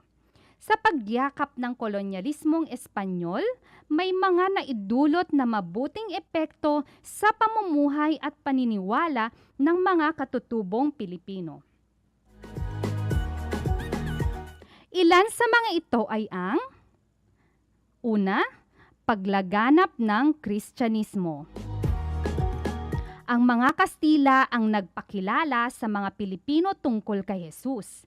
Tinanggap ng karamihang katutubo ang Kristyanismo dahil gumawa ng paraan ang mga praile upang maging katanggap-tanggap sa mga katutubo ang Kristyanismo. Kung dati ang buhay ng mga katutubo ay umiinog sa pagsamba sa mga anito upang makuha ang mga biyaya at proteksyonan mula rito, sa pagiging Kristiyano ay may tiyak na batas ng Diyos na sinusunod upang maging karapat-dapat sa buhay na walang hanggan. Pangalawa ay ang pagganda ng sistema ng edukasyon. Naging formal ang sistema ng pag-aaral noong panahon ng mga Espanyol. Nagtayo rin ng mga paaralan ang iba't ibang misyonero na nagsilbing mga guro noong panahong iyon. Nagkaroon ng magandang pagkakataong makapag-aral ang mga kabataang nabibilang sa panggitnang uri o middle class. Mga kabataang nakapag-aral sa kolehiyo sa Pilipinas man o sa Espanya. Sila'y tinawag na mga ilustrado o mga naliwanagan ang isip. Ang taglay na dunong bunga ng edukasyon ang nagmulat sa kanila sa tunay na kalagayan at naggaganap sa bansa. Pangatlo ay ang pag-usbong ng agham. Naituro ng mga Espanyol sa mga Pilipino ang kaalaman tungkol sa mga halaman, hayop, at kalendaryong Gregorian. Natuto rin ang mga Pilipino ng mga bagong industriya tulad ng paggawa ng tisa, sabon, alak, pag-aalaga ng baka, paghahabi ng sombrero. Tinuruan din ang mga Pilipino ng makabagong paraan ng pagsasaka, pangingisda, pagmimina at mga gawaing metal. Pang-apat, paglaganap ng musika, sayaw at sining. Naturuan ng mga Espanyol ang mga Pilipino kung paano gumamit ng mga musikal na instrumento. Bukod dito, umusbong din ang pagsayaw at paglikha ng mga akdang sining. At panglima, pag-usbong ng panitikan. Dahil sa mga pangyayari noong panahon ng Kastila, naging daan ito upang sumulat ng mga akda ang mga Pilipino. Halimbawa nito ay ang Florante at Laura, Noli Me Tangere at El Filibusterismo. Alam niyo ba kung sino ang sumulat sa mga ito, mga bata? Ang sumulat sa Florante at Laura ay si Francisco Balagtas, tama. At ang Noli Me Tangere naman at El Filibusterismo ay si Jose Rizal. Bukod dito, mga bata, marami pang mga pagbabago ang tinanggap at niyakap ng mga Pilipino gaya ng pagkain na namanan natin sa kanila. Halimbawa ay ang paella, bistek, kaldereta at lechon. Malay nyo, ang isa sa mga paborito nyong ulam ay isa rin sa mga namana natin. Binigyan din ng mga apelyidong Espanyol ang mga Pilipino gaya ng De Los Santos, Villanueva, Santiago at iba pa. Nagbago din ng panahanan ang mga katutubong Pilipino kung saan pinalipat ang kanilang tirahan sa kabayanan. At ang istrukturang bahay kubo ay naging bahay na bato. Ilan lamang yan sa mga naging positibong tugon ng mga Pilipino sa ilalim ng kolonyalismong Espanyol. Ngayon naman mga bata, ay oras na para subukan ko ang inyong kaalaman sa naging talakayan natin. Gawin ang unang pagsasanay sa inyong learning activity sheet. Narito ang panuto. Iguhit ang pulang puso kung ang pangungusap ay tama at itim na puso naman kung ito ay mali. Ulitin ko, iguhit ang pulang puso kung ang pangungusap ay tama at itim na puso naman kung ito ay mali. Sa mga nakatutok sa FB Live, maaari kayong mag-comment ng pulang puso kung tama at itim naman kung mali.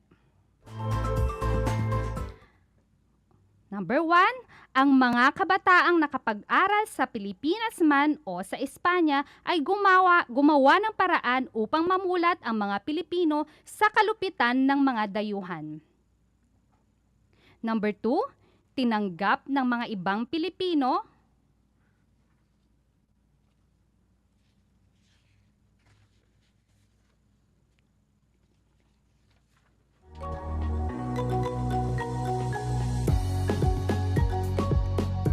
Number 1, ang buhay ng mga katutubong Pilipino ay hindi na impluwensyahan ng Kristyanismo noong panahon ng kolonyalismong Espanyol. Ang tamang sagot ay itim na puso dahil karamihan sa mga katutubo ay tinanggap ang pagiging Kristiyano, nalaman at nakilala natin si Jesus dahil sa mga Espanyol.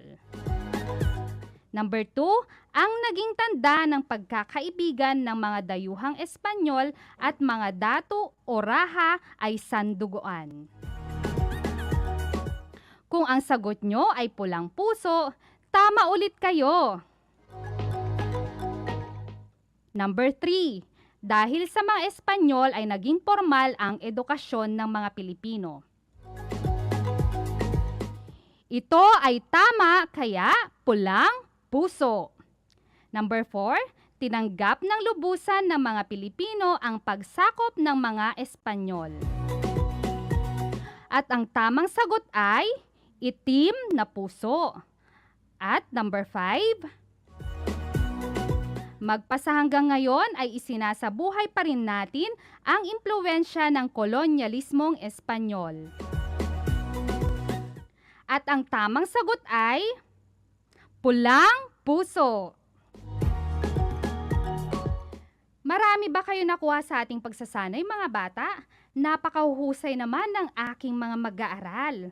Upang mas lalong mahasa ang inyong isipan sa ating naging talakayan, may isa pa akong inihandang pagsasanay. Sa inyong learning activity sheet, isulat ang check kung ang pangungusap ay nagsasaad ng paraan ng pagtugon o pagyakap sa kolonyalismong Espanyol at X naman kung hindi.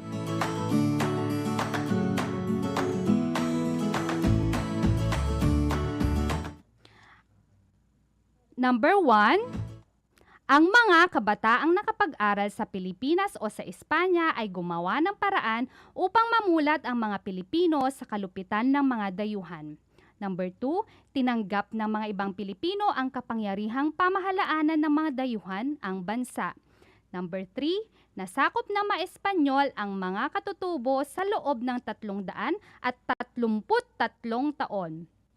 Number 4, may mga katutubong yumakap sa kapangyarihan ng mga dayuhan upang proteksyonan ang kanilang kabuhayan. At number 5, may mga katutubo na natakot na tumulong sa kapwa katutubo sa paglaban sa pamahalaang kolonyal. Ngayon ay tingnan natin kung marami kayo nakuha sa ating pagsasanay. Number 1, check. Number 2, check. Number 3, X. Number 4, check. At number 5, X. Ayan, tapos na ang ating pagsasanay.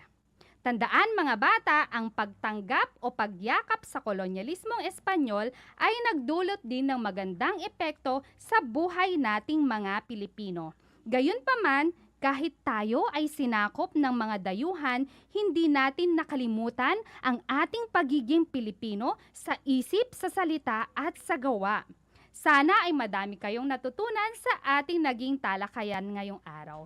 Inaasahan ko ang muli niyong pagtutok sa ika-4 ng Marso sa Huwebes sa ganap na 11:00 ng umaga dito sa Facebook page ng RTV Tarlac, Channel 26 at sa Bayang Naririnig sa DZTC 828 Radyo Pilipino. Ako muli ang inyong guro sa Araling Panlipunan Grade 5, Ginang Rachel B. Sikat, na nagsasabing ang pag-aaral ng Araling Panlipunan ay daan sa pagiging makadiyos, makatao, makakalikasan at makabansa. Paalam!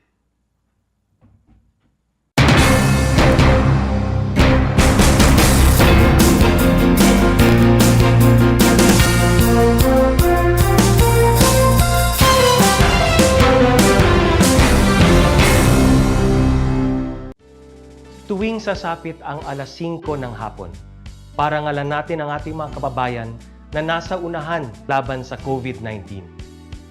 Lumabas tayo sa pintuan ng ating mga tahanan. Dumungaw tayo sa ating mga bintana. At atin silang bigyan ng masigabong palakpakan. Gumawa tayo ng ingay. Ipagbunyi ang ating frontliners.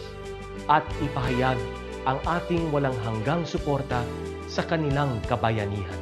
Gusto ko lang pong i-take itong opportunity ito para magpasalamat sa lahat ng mga doktor at nurses, especially yung mga nag-alaga po sa akin, sa buong Asian Hospital at sa lahat po ng ating frontliners. Umawit tayo at sumayaw at ipakita ang ating talento bilang pagsaludo sa mga bayaning nasa unahan. Talunin natin ang COVID-19. Sama-sama nating pagalingin ang ating inang bayan. Kaya natin to. We heal as one.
upang matugunan ang mga kinakaharap na pagsubok ng mga guro at mag-aaral sa gitna ng kasalukuyang pandemya.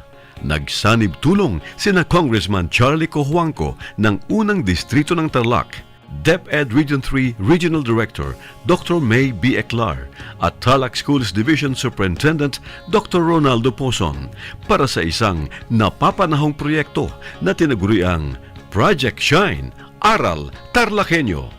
Ang mga mag-aaral ng Grade 4 at Grade 5, ganon din ang Grades 8 and 9 sa buong probinsya ng Tarlac ay sasailalim sa radio-based instruction, katuwang ang himpilang DZTZ 828 kHz AM at RTV Tarlac, Channel 26. Buhay mga bata at lalong-lalo na syempre sa mga batang nasa ika-5 baitang. Hello! Magandang araw din sa inyo, mahal naming magulang.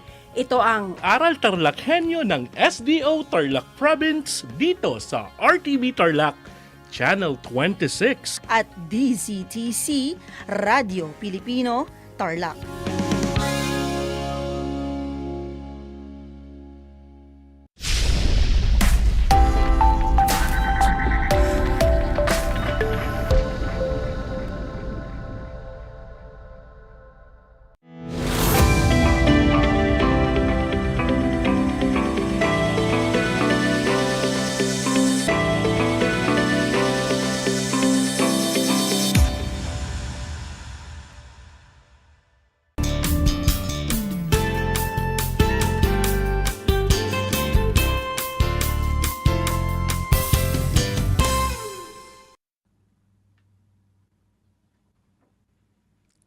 Isang mapagpalang araw po ng Martes sa lahat ng aming mga tagapakinig, lalong-lalo na ang aming mga mag-aaral sa ikalimang baitang. Welcome sa Aral TarlakHenyo, hatid sa inyo ng DZTZ 828 AM Radio at sa bayang napapanood sa RTV Channel 26. At sa Facebook live stream. Ako ang inyong guro sa Himpapawid, Ginang Daisy Duay de la Cruz, na maghahatid sa inyo ng kaalaman sa Industrial Arts 5.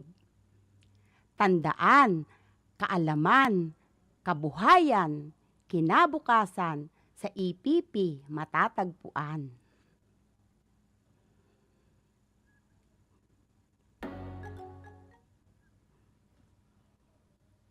Kumusta na mga bata? Inaasahan ko na kayo ay nasa maayos na lugar, komportable at masayang nakikinig sa ating aralin ngayon. Handa na ba kayo mga bata? Atin nang simulan.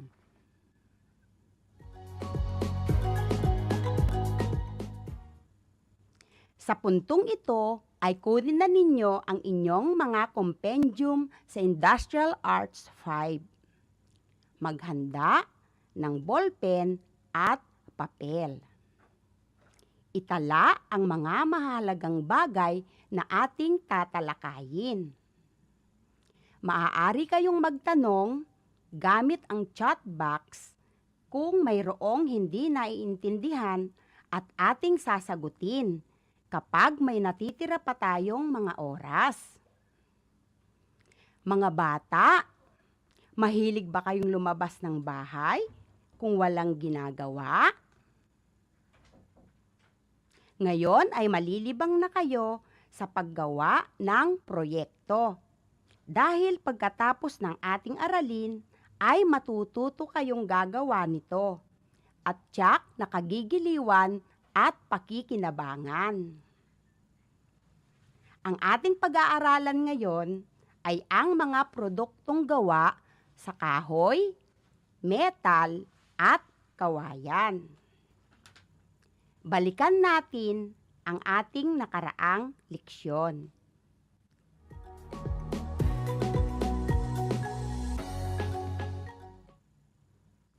Sagutin ng tama kung tama ang pangungusap at mali kung hindi. Ulitin ko, sagutin ng tama kung tama ang pangungusap at mali kung hindi. Uulitin ko ng 2 beses ang tanong. Pagkatapos ay sasabihin ko na agad ang tamang sagot para malaman ninyo ang inyong mga score. Narito ang mga tanong. Una, ang paggamit ng wasto sa mga kasangkapan ay nagdudulot ng mahabang pakinabang sa mga tao. Ang paggamit ng wasto sa mga kasangkapan ay nagdudulot ng mahabang pakinabang sa mga tao. Ang tamang sagot ay tama! Pangalawa, ilagay ang mga kasangkapan sa matibay na lalagyan upang madali itong madala sa lugar na paggagawaan. Ilagay ang mga kasangkapan sa matibay na lalagyan upang madali itong madala sa lugar na paggagawaan. Ang tamang sagot ay tama! Pangatlo, maaari nang itapon kahit saan ang mga kasangkapang hindi na gagamitin. Maaari nang itapon kahit saan ang mga kasangkapang hindi na gagamitin. Ang tamang sagot ay mali.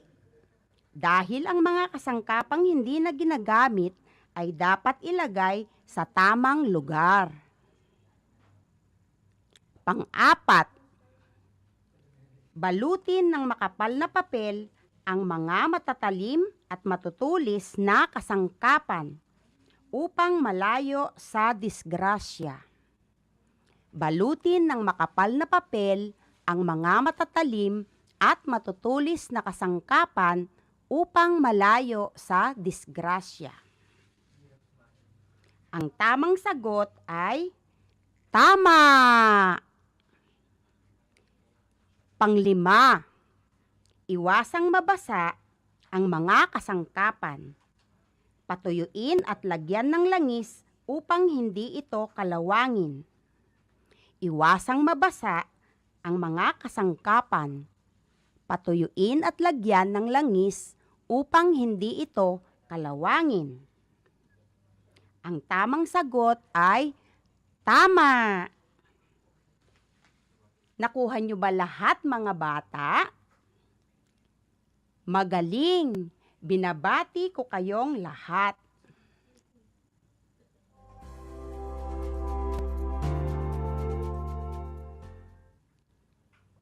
Handa na ba kayo sa ating aralin? Atin nang simulan. Ano-anong bagay ang nalilikha gamit ang iyong mga kamay? Naranasan mo na bang gumawa ng mga proyekto na gawa mula sa kahoy, metal, at kawayan? Pag-aaralan natin ngayon.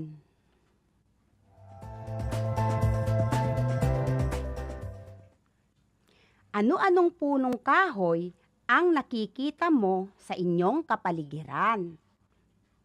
Tatalakayin natin ngayon ang mga produktong mula rito. Ang mga kasangkapang gawa sa kahoy at tabla ay palaging tanyag.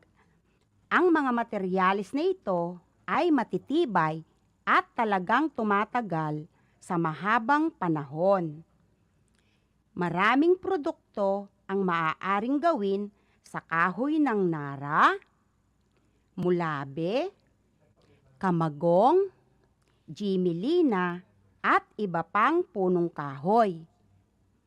Ngayon, halos lahat ng mga bahay ay makikitang puro gawa sa kahoy o tabla ang mga kagamitan. Kayo, anong kagamitang gawa sa kahoy ang makikita sa loob ng inyong tahanan? Sa kahoy ay makagagawa tayo ng magagandang proyekto gaya ng upuan, bangkito, mesa, lamisita, kabinet, sandok, plato, chopping board, kama, at marami pang iba.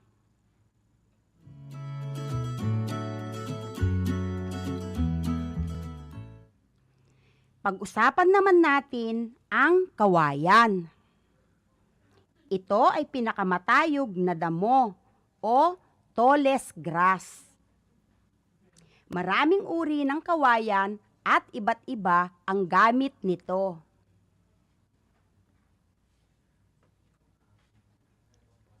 Kawayang anos. Ang kawayang anos ay ginagamit sa paggawa ng sawali, pamingwit, at kasangkapang pangmusika. Kawayang bayog. Ito naman ay ginagamit sa paggawa ng bahay, kasangkapan o muebles. Ginagawa rin itong basket at panggatong. Kawayang botong.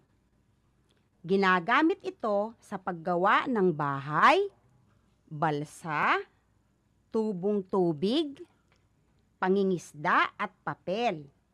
Ang dahon ay ginagamit sa paggawa ng sombrero at pambalot ng gamit. Kawayang buho.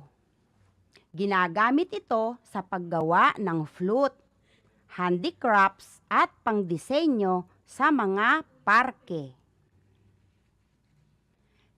Kawayang kiling. Ang kawayang kiling ay nakakain ang labong nito na ginagawang atsara at iba pang ulam sa paggawa ng papel at sangkap sa mga gamit pampaganda. Ang tangkay nito ay ginagamit sa paggawa ng tulay at bahay. Kawayang bolo. Ang kawayang bolo ay ginagamit sa paggawa ng haligi at bubong ng bahay. Giant bamboo. Ang giant bamboo ay ginagamit sa paggawa ng bahay, tulay, instrumentong musikal, muebles, chopsticks at iba pa. Sa mga uri ng mga kawayang nabanggit, alin sa mga ito ang mainam gamitin sa paggawa ng sombrero? Tama! Yan ay ang kawayang botong. Alin naman sa mga kawayang ito ang mainam gawing basket para kay nanay? Tama! Yan ay ang kawayang bayog. Naririto ang iba pang produktong maaaring gawin sa kawayan. Upuan, mesa, basket, bilao, sombrero, lampshade, wind chimes, alkansyang kawayan, iba't ibang pandekorasyon, pencil holder, swing, at marami pang iba.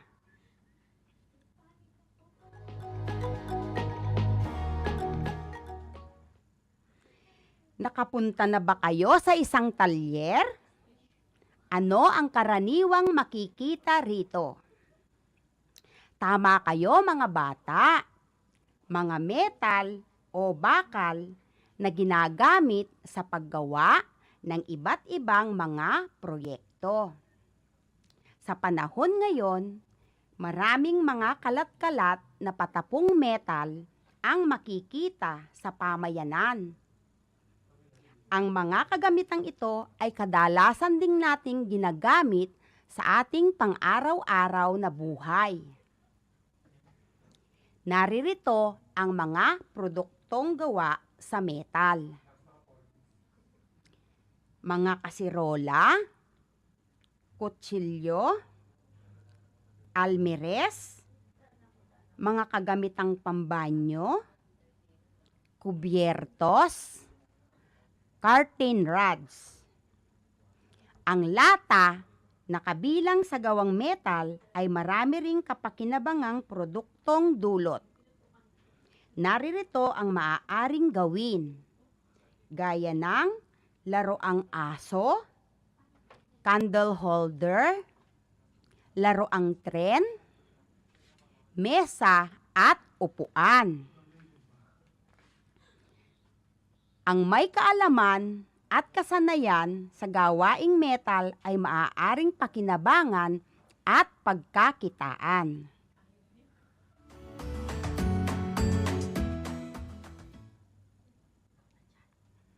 Ituloy natin ang ating talakayan. Sa paggawa ng proyekto, ito ay nararapat na pag-isipang maigi upang maayos mong maisagawa ang mga ito. Narito ang mga dapat tandaan sa paggawa o pagbuo ng proyekto. Una, pangalan ng proyekto. Tiyakin ang pangalan ng napiling proyekto.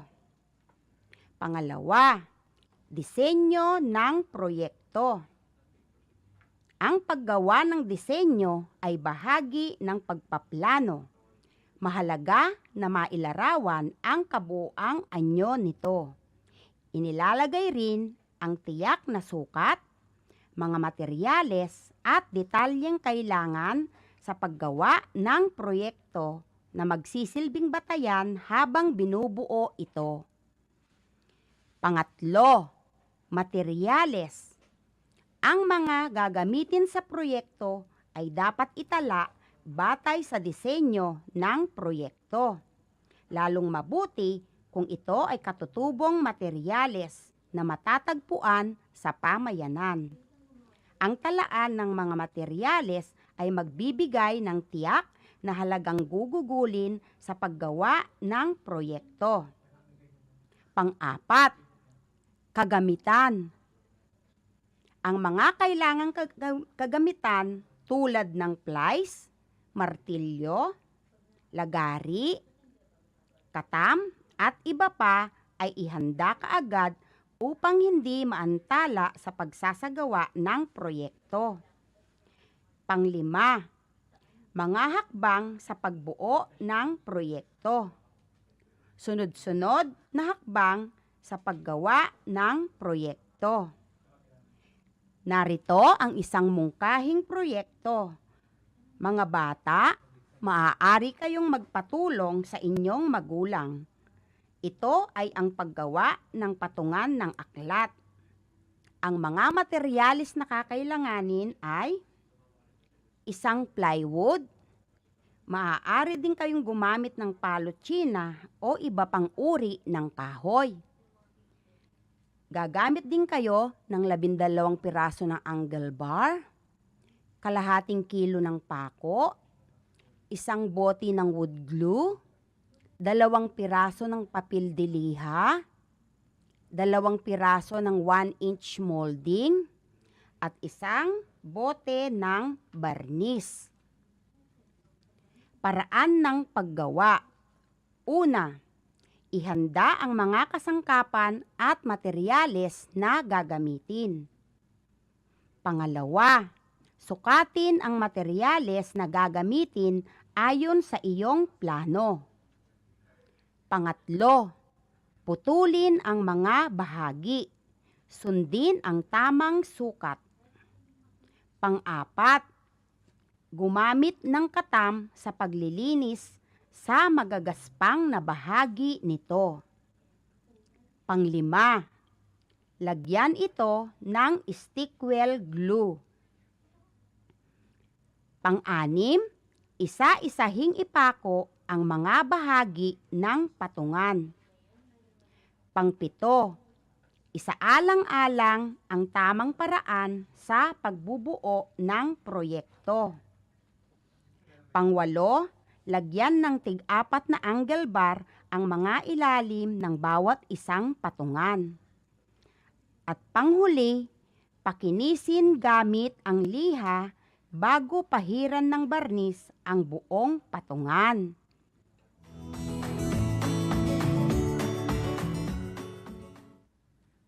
Mga bata, ngayon ay handa na kayong gumawa ng isang proyekto na tiyak na kapaki-pakinabang. Sana'y naunawaan ninyo ang aking itinuro sa araw na ito. Maghanda kayo para sa isang maikling pagsusulit.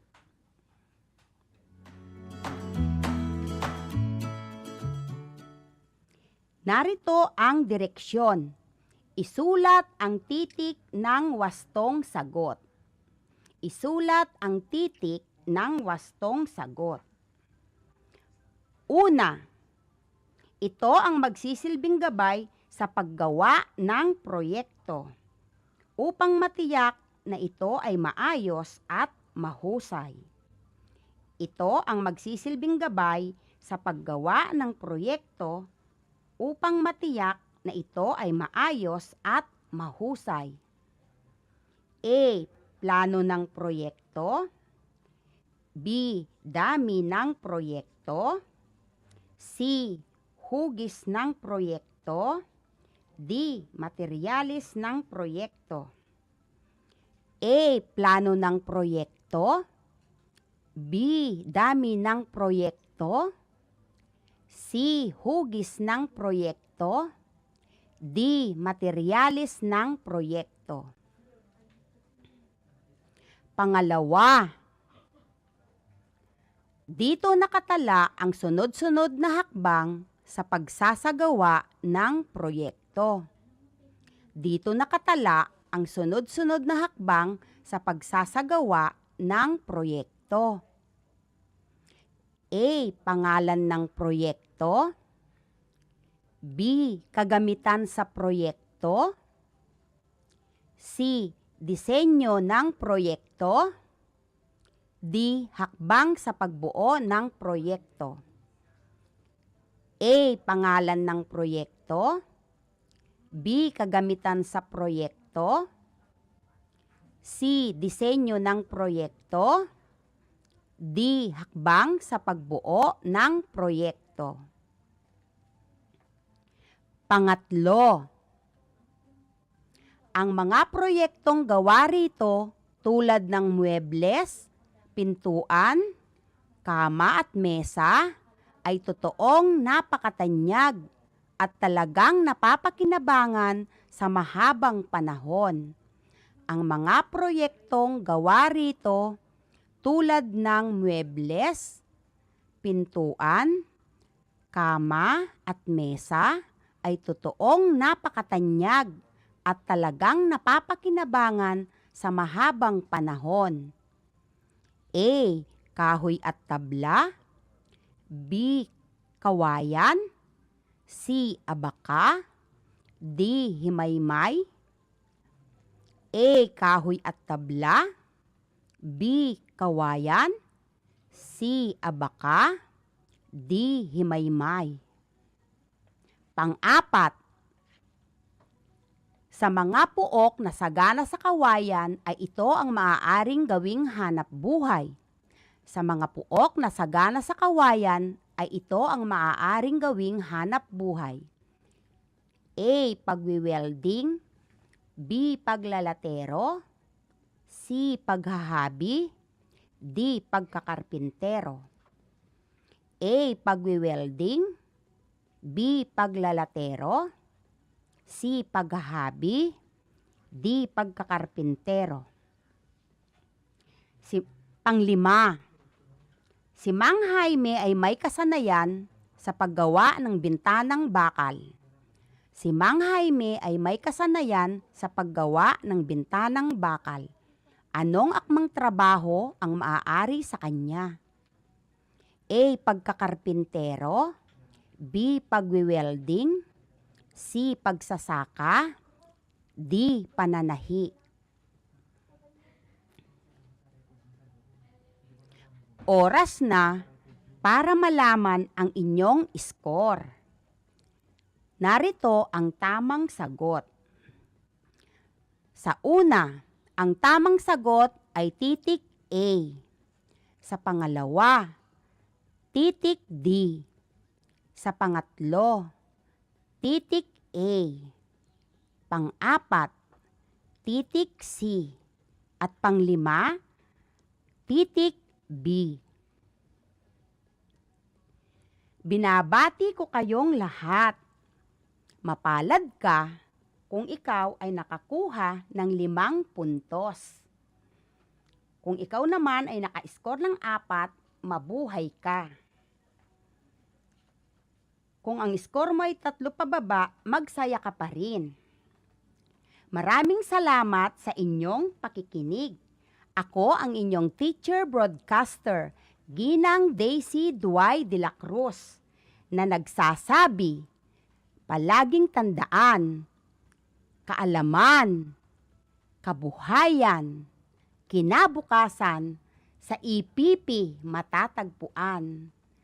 Paalam!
upang matugunan ang mga kinakaharap na pagsubok ng mga guro at mag-aaral sa gitna ng kasalukuyang pandemya. Nagsanib tulong sina Congressman Charlie Cojuangco ng unang distrito ng Tarlac, DEPED Region 3 Regional Director Dr. May B. Eclar at Tarlac Schools Division Superintendent Dr. Ronaldo Pozon para sa isang napapanahong proyekto na tinaguriang Project Shine, Aral TarlakHenyo. Ang mga mag-aaral ng Grade 4 at Grade 5, ganon din ang Grades 8 and 9 sa buong probinsya ng Tarlac ay sasailalim sa radio-based instruction, katuwang ang himpilang DZTZ 828 kHz AM at RTV Tarlac, Channel 26.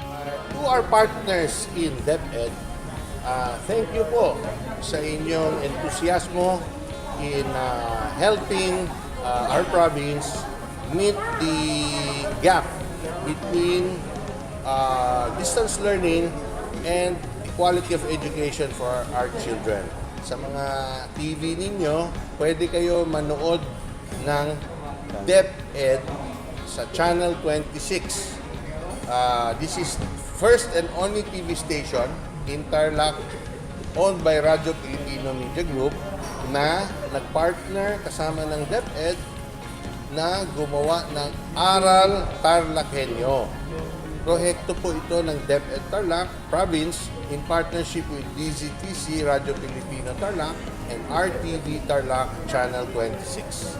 So, yung mga walang tablet or walang internet, pwede manood dito sa programang ito at doon nyo po makikita at masusundan ang mga module ng DEPED sa distance learning.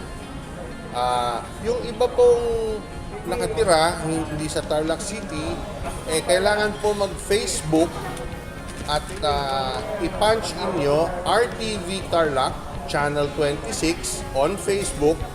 Makikita nyo rin yung mga module sa mga handheld devices o cellphones o tablet niyo. So, thank you again to DEPED for being open-minded and helping us meet the challenges of tomorrow.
Magandang araw.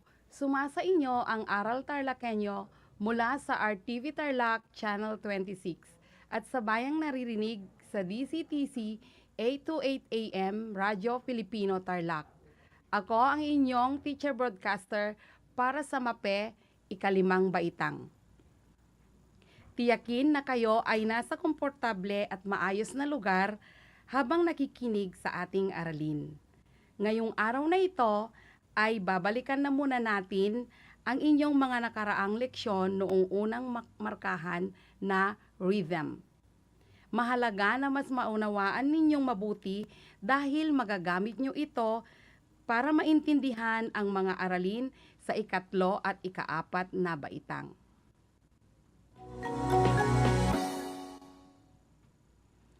Ano-ano ang nakikita ninyo? Tama. Ito nga ay mga notes at rest at ang kanilang mga beats.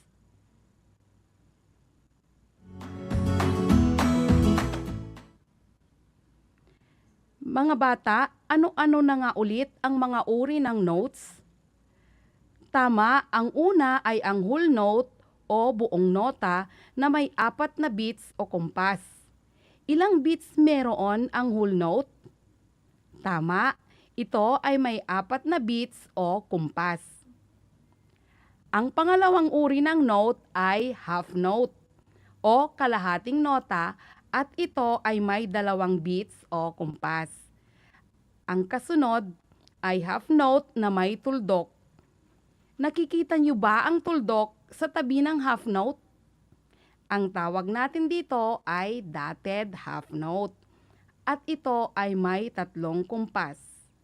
Ang dot o tuldok sa musika ay nagdadagdag ng kalahating beat o kumpas sa bawat isang beat sa mga notes at rest. Kaya kapag nakakita ka ng tuldok na may kasama ang mga notes, ibig sabihin may nadagdag na beats. Kasunod naman ang quarter note o apating nota na may 1 beat o kumpas. Sa ibaba nito, makikita nyo rin ang quarter note na may tuldok. Ano ang tawag natin dito? Magaling! Ito ang dotted quarter note at ito ay may 1 kalahating beat. Pansinin ninyo ang quarter note sa taas na may 1 beat. Nung nagkaroon ng tuldok, nadagdagan ng kalahati ang kanyang beat o kumpas kaya naging 1 kalahati. Ang 8th note o 8 nota naman, yung may stem ay may 1/2 beat o kalahating kumpas. At ang huli ay 16th note o 16 nota na may 1/4 beat.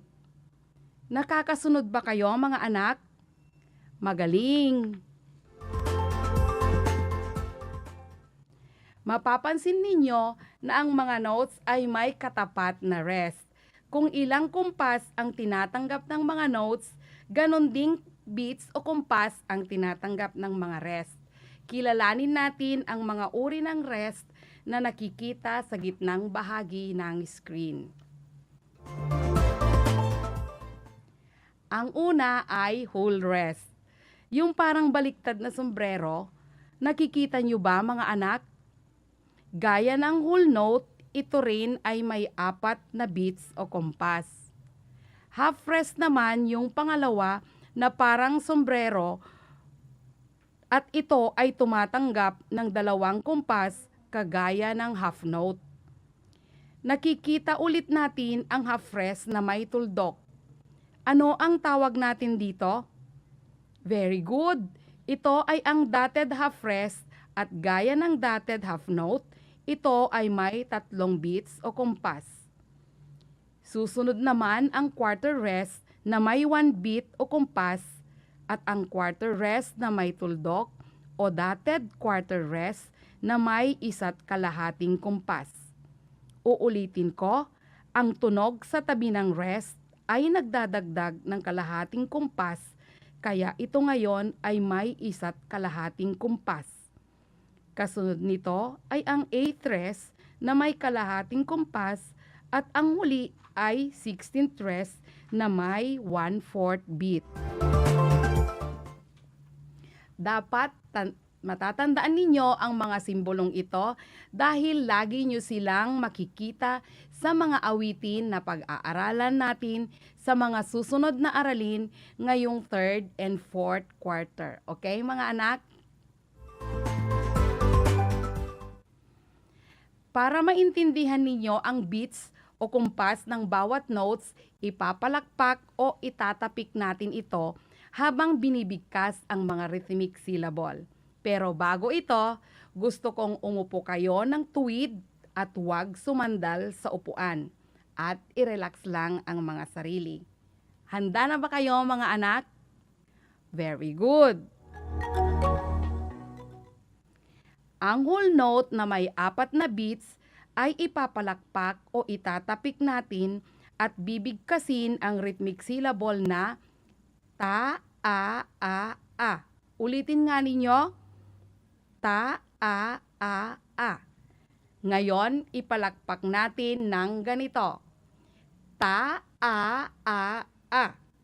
Sabayan ninyo ako. Ta, a. Ngayon, kayo lang. Ta, a. Very good. Subukan nating ipalakpak ang dalawang whole notes na nakalagay sa dalawang measure habang binibigkas ang rhythmic syllable nito. Ipalakpak nga natin ta, a, ta, a. Sasabayan ko kayo. Ta, a, ta, a. Ulitin nga natin. Ta, a, ta, a. Magaling! Dumako tayo sa half note. Ito naman ay may 2 beats at ano ang rhythmic syllable? Tama, taa ang rhythmic syllable. Ulitin nga ninyo. Taa. Isa pa, taa. Ipalakpak natin ang dalawang half note sa measure gamit ang rhythmic syllable na taa. Ta-a. Ipalakpak natin ulit. Ta-a. Kayo lang? Ta-a. Magaling mga anak. Nakikita ninyo ang dotted half note? Ilan ang beats nito? Tama, meron itong 3 beats o kumpas at ang rhythmic syllable ay ta-a. Ano ang rhythmic syllable nito mga anak?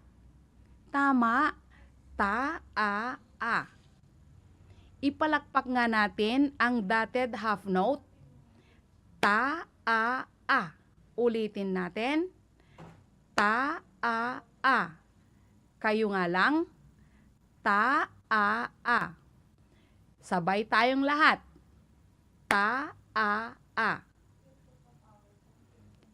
Ngayon naman, ipalakpak o itapik natin ang rhythmic pattern na nasa ibaba. Una nating ipalakpak ang 1 whole note, sabay bigkas ang ta-a at 2 whole notes, sabay bigkas ng ta-a. Go! Ta-a. Ta-a. Ulitin nga natin. Ta-a. Ta-a. Kayo lang mga anak. Ta-a. Ta-a. Makikita natin na ang 1 whole note ay katumbas ng ilang half note. Tama ang sagot mo anak. 2. May kahalong mat din ang musika, kaya dapat marunong tayong mag-add. Ipalakpak nga natin ulit. Ta-a. Ulitin nga nating ipalakpak. Ta-a. Very good. Ang gagaling naman ninyo. Nag-e-enjoy ba kayo sa pagpalakpak ng mga ritmo? Ako ay sobrang natutuwa at natututo kayo.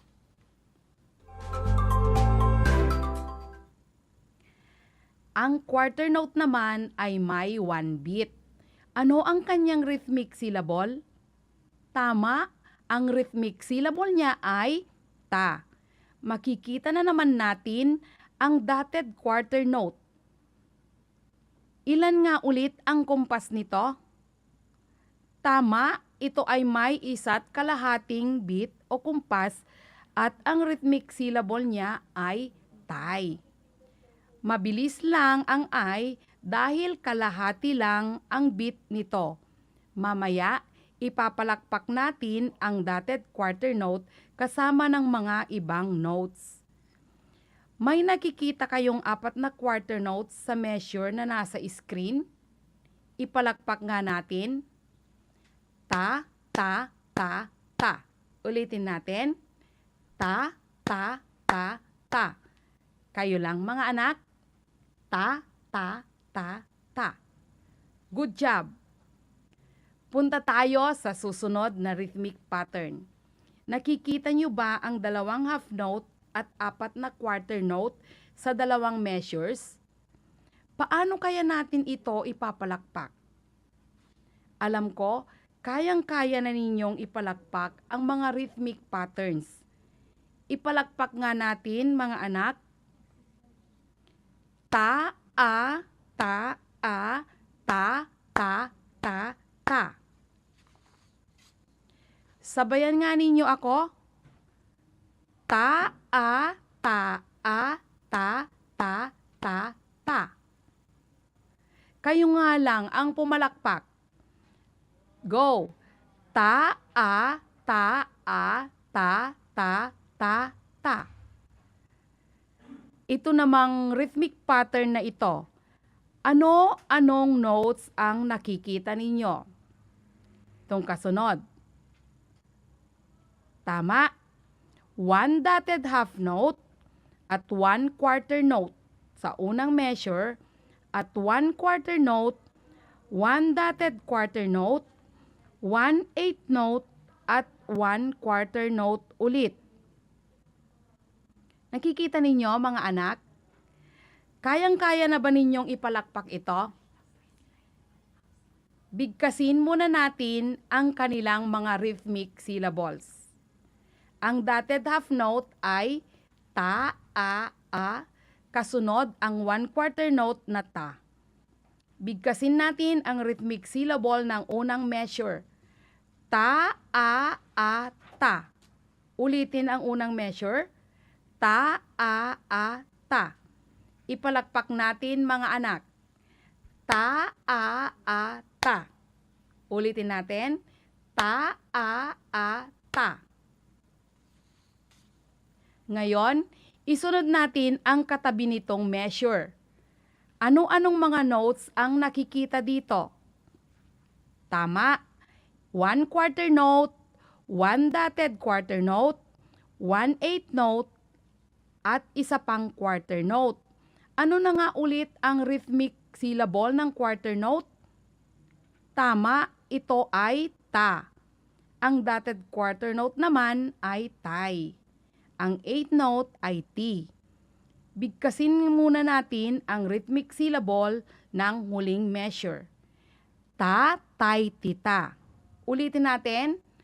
Ta, tay, tita. Ipalakpak natin ng ganito. Ta, tay, tita. Isa pa. Ta, tay, tita. Pagdugtungin na nating ipalakpak ang buong rhythmic pattern. Ta, a, ta, tay, tita. O sige, sabay-sabay nating ipalakpak o itapik ito. Ta, a, ta, tay, tita. Nagawa ba ninyo, mga anak? Sige, ulitin pa natin ito ng 2 beses. Ta, a, ta, tay, tita. Ta, a, ta, tay, tita.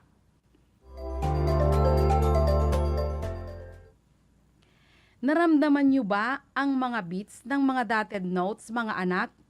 Ano ang nangyayari kapag nakakita ka ng tuldok sa tabi ng notes? Tumpak na dadagdagan ang kumpas nito. Ngayon, dadako tayo sa 8th note na may 1/2 beat. Ang rhythmic syllable nito ay T, pero bibigkasin natin ito ng C para mas magandang pakinggan. Para maramdaman natin ang beat nito na kalahati, 8 8th note ang ipapalakpak natin gamit ang rhythmic syllable na C. Ipalakpak natin. C, C, C, C, C, C, C, C. Sabayan nyo ako. C, C, C, C, C, C, C, C. Ulitin natin. C, C, C, C, C, C, C, C. Magaling. Ang 8 note na ating ipinalakpak ay katumbas din ng isang whole note. Okay, subukan ko nga kung natututo kayo. Tignan ang rhythmic pattern sa pinakababa ng slide. Ipalakpak nga ninyo ang rhythmic pattern na ito.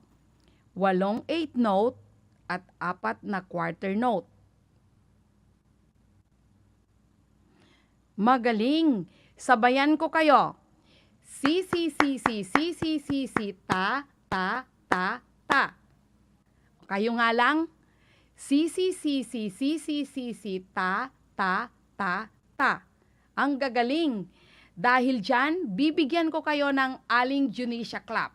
1, 2, 3. 1, 2, 3. Very good, very good. Ang 16th note na may 1/4 beat ay bihirang ginagamit na sa paglikha ng mga awitin sa grade 5. Ang rhythmic syllable ng dalawang 16th note ay tiri. Ulitin ko, dalawang 16th note ang tiri. Para maramdaman ninyo ang igsi ng beat nito, isasama natin ang 8th note sa iba't ibang notes. Makikita sa rhythmic pattern ang isang sukat lang. Ang mga notes ay 1/4 note, 8/16th note, at isa ulit na quarter note. May 8/16th note kaya 4 na tiri ang gagawin natin. Bigkasin ko muna ang rhythmic syllable. Ta, tiri, tiri, tiri, ta. Ulitin ninyo. Ta, tiri, tiri, tiri, tiri, ta. Isa pa. Ta, tiri, tiri, tiri, tiri, ta. Sabay-sabay tayo. Ta, tiri, tiri, tiri, tiri, ta. Ngayon, ipapalakpak ko muna. Ta, tiri, tiri, tiri, tiri, ta. Sabayan nga ninyo ako. Ta, tiri, tiri, tiri, tiri, ta. Ulitin natin. Ta, tiri, tiri, tiri, tiri, ta. Ulitin natin mga anak. Ta, tiri, tiri, tiri, tiri, ta. Naramdaman ba ninyo ang igsi ng kumpas ng note na ito? Sa igsi nito, 4 na 16th note ang katapat ng quarter note na may kumpas na isa. So, 4 na 16th note na tig 1/4 ang katumbas ng isang quarter note.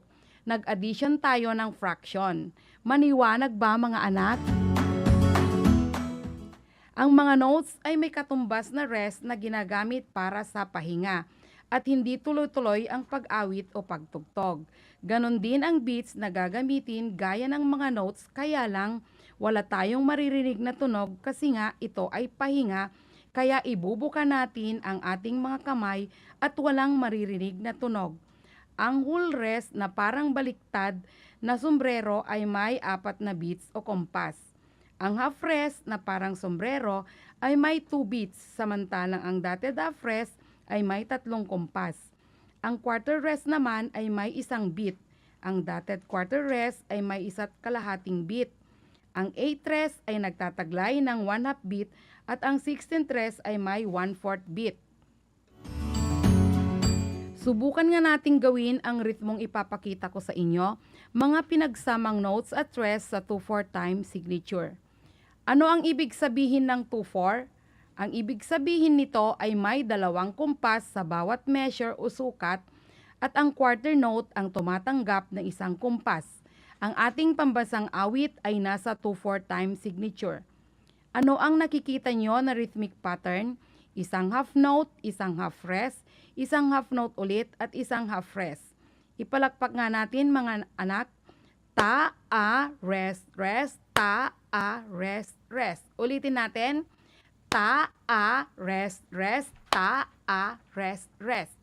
Sinabi ko kanina na ang rest ay walang tunog, di ba? Kaya natin binigkas ang rest, rest ay para maramdaman ninyo, lalo na yung mga nakikinig lang sa radyo, na may half rest o pahinga na kasama sa rhythmic pattern at may katumbas na 2 kumpas. Ulitin natin, but this time, hindi natin bibigkasin ang rest, bagkus ibubuka natin ang ating mga kamay para walang tunog at talagang maramdaman ang pahinga. Sabay-sabay tayo. Ta, a, ta, a. Magaling. Ulitin nga natin.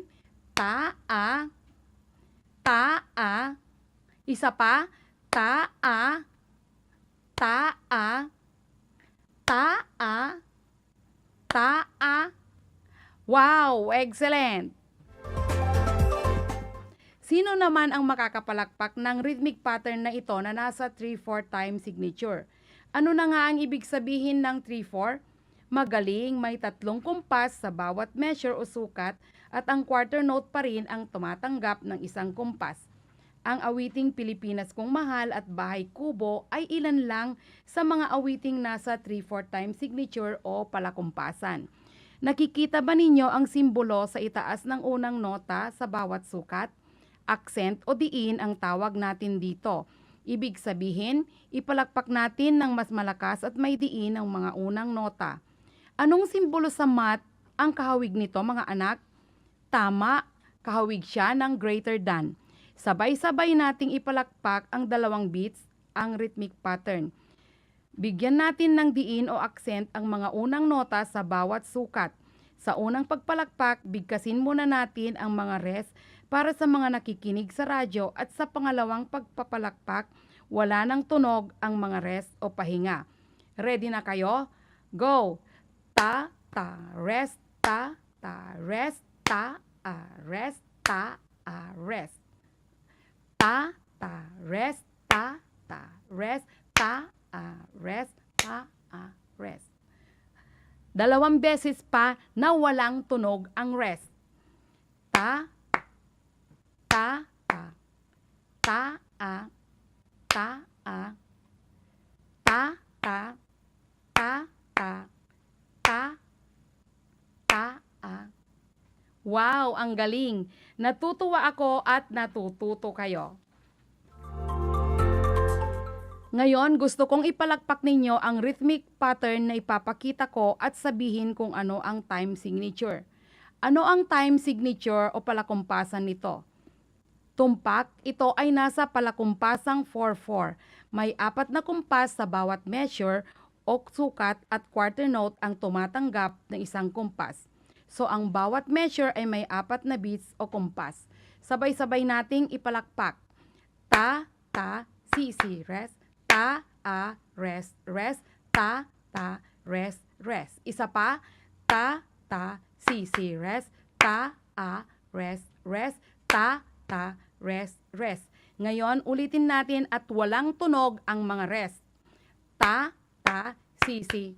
Ta, ta, ta, ulit, ta, rest, ta, ta. Very good mga anak, mga madam, at mga magulang. Pati sila napapasabay na rin. Ngayon, subukan naman natin itong kasunod na rhythmic pattern. Ipalakpak at sabihin kung ano ang palakumpasan nito. So, naipalakpak natin ang mga ritmo, kaya sa susunod, alam ko, kayang-kaya na ninyong gawin ang mga gawain. Tignan ang ibinigay na last ni teacher at gawin ninyo mga yon. Nawa ay nag-enjoy kayo at naunawaan ng mas mabuti ang ritmo dahil napakahalaga ito sa mga susunod na aralin. Muli, ako ang inyong lingkod, Teacher Mirani Kapinpindias, guro nyo sa Musika 5 at ipinagmamalaking sa lahat ng aspeto, nangunguna ang Tarlakhenyo. Mag-ingat po lagi tayo.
Alam niyo ba na ang Pilipinas ay mayroong 7,641 islands? Mula sa bilang na 7,107 islands, nadagdagan ito ng 534 na isla noong 2017. Tanging 2,000 lamang sa mga islang ito ang natitirhan. Alam niyo na! Yan ang mga isla sa Pilipinas.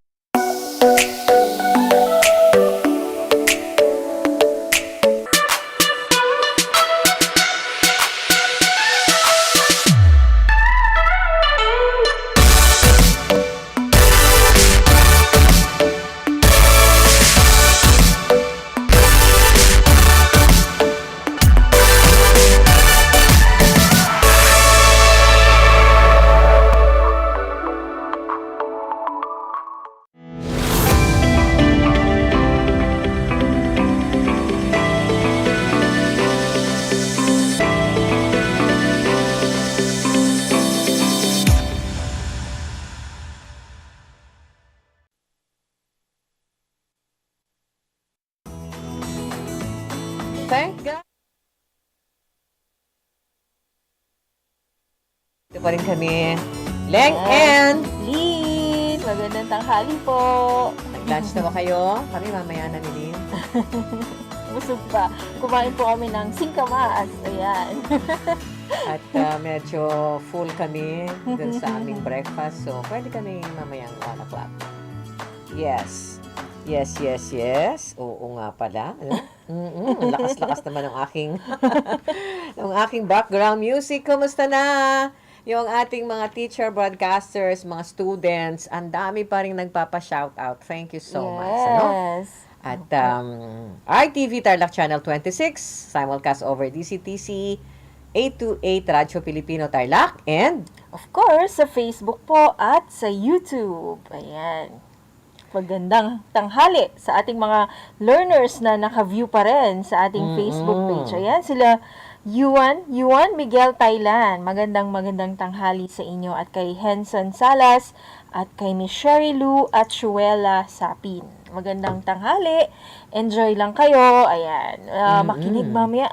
Siguro, kanina pa sila Ate Leng, kanina pa siguro sila nakaantabay dun sa ating Aral TarlakHenyo. Yes. Sa ating mga teacher broadcasters.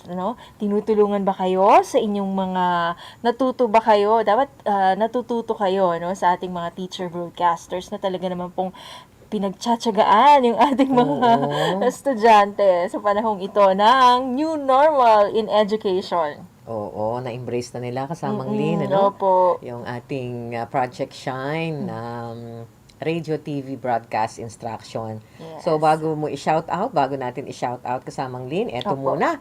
Baka mamaya magulat na naman itong ating mga kabarangay dito dahil meron pong power interruption ang Tarlac Electric Incorporated po, 27 is Saturday, mahaba-habang oras din ito, 7 a.m. to 12 noon. At affected the barangays po ang Ligtasan, Gomez Subdivision Block 4,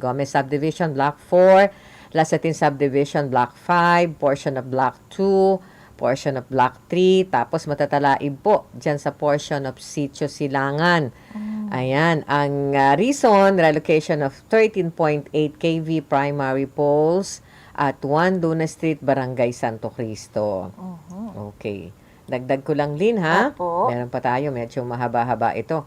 Opo. I hope hindi tayo kasama by Saturday. Saturday, ganun din, 7 a.m. to 12 noon, affected barangays po, Santo Cristo, Aquino Subdivision Block 10, Aquino Subdivision Block 1, Block 4, Block 8, Blossomville. Santo Cristo po yan, ha?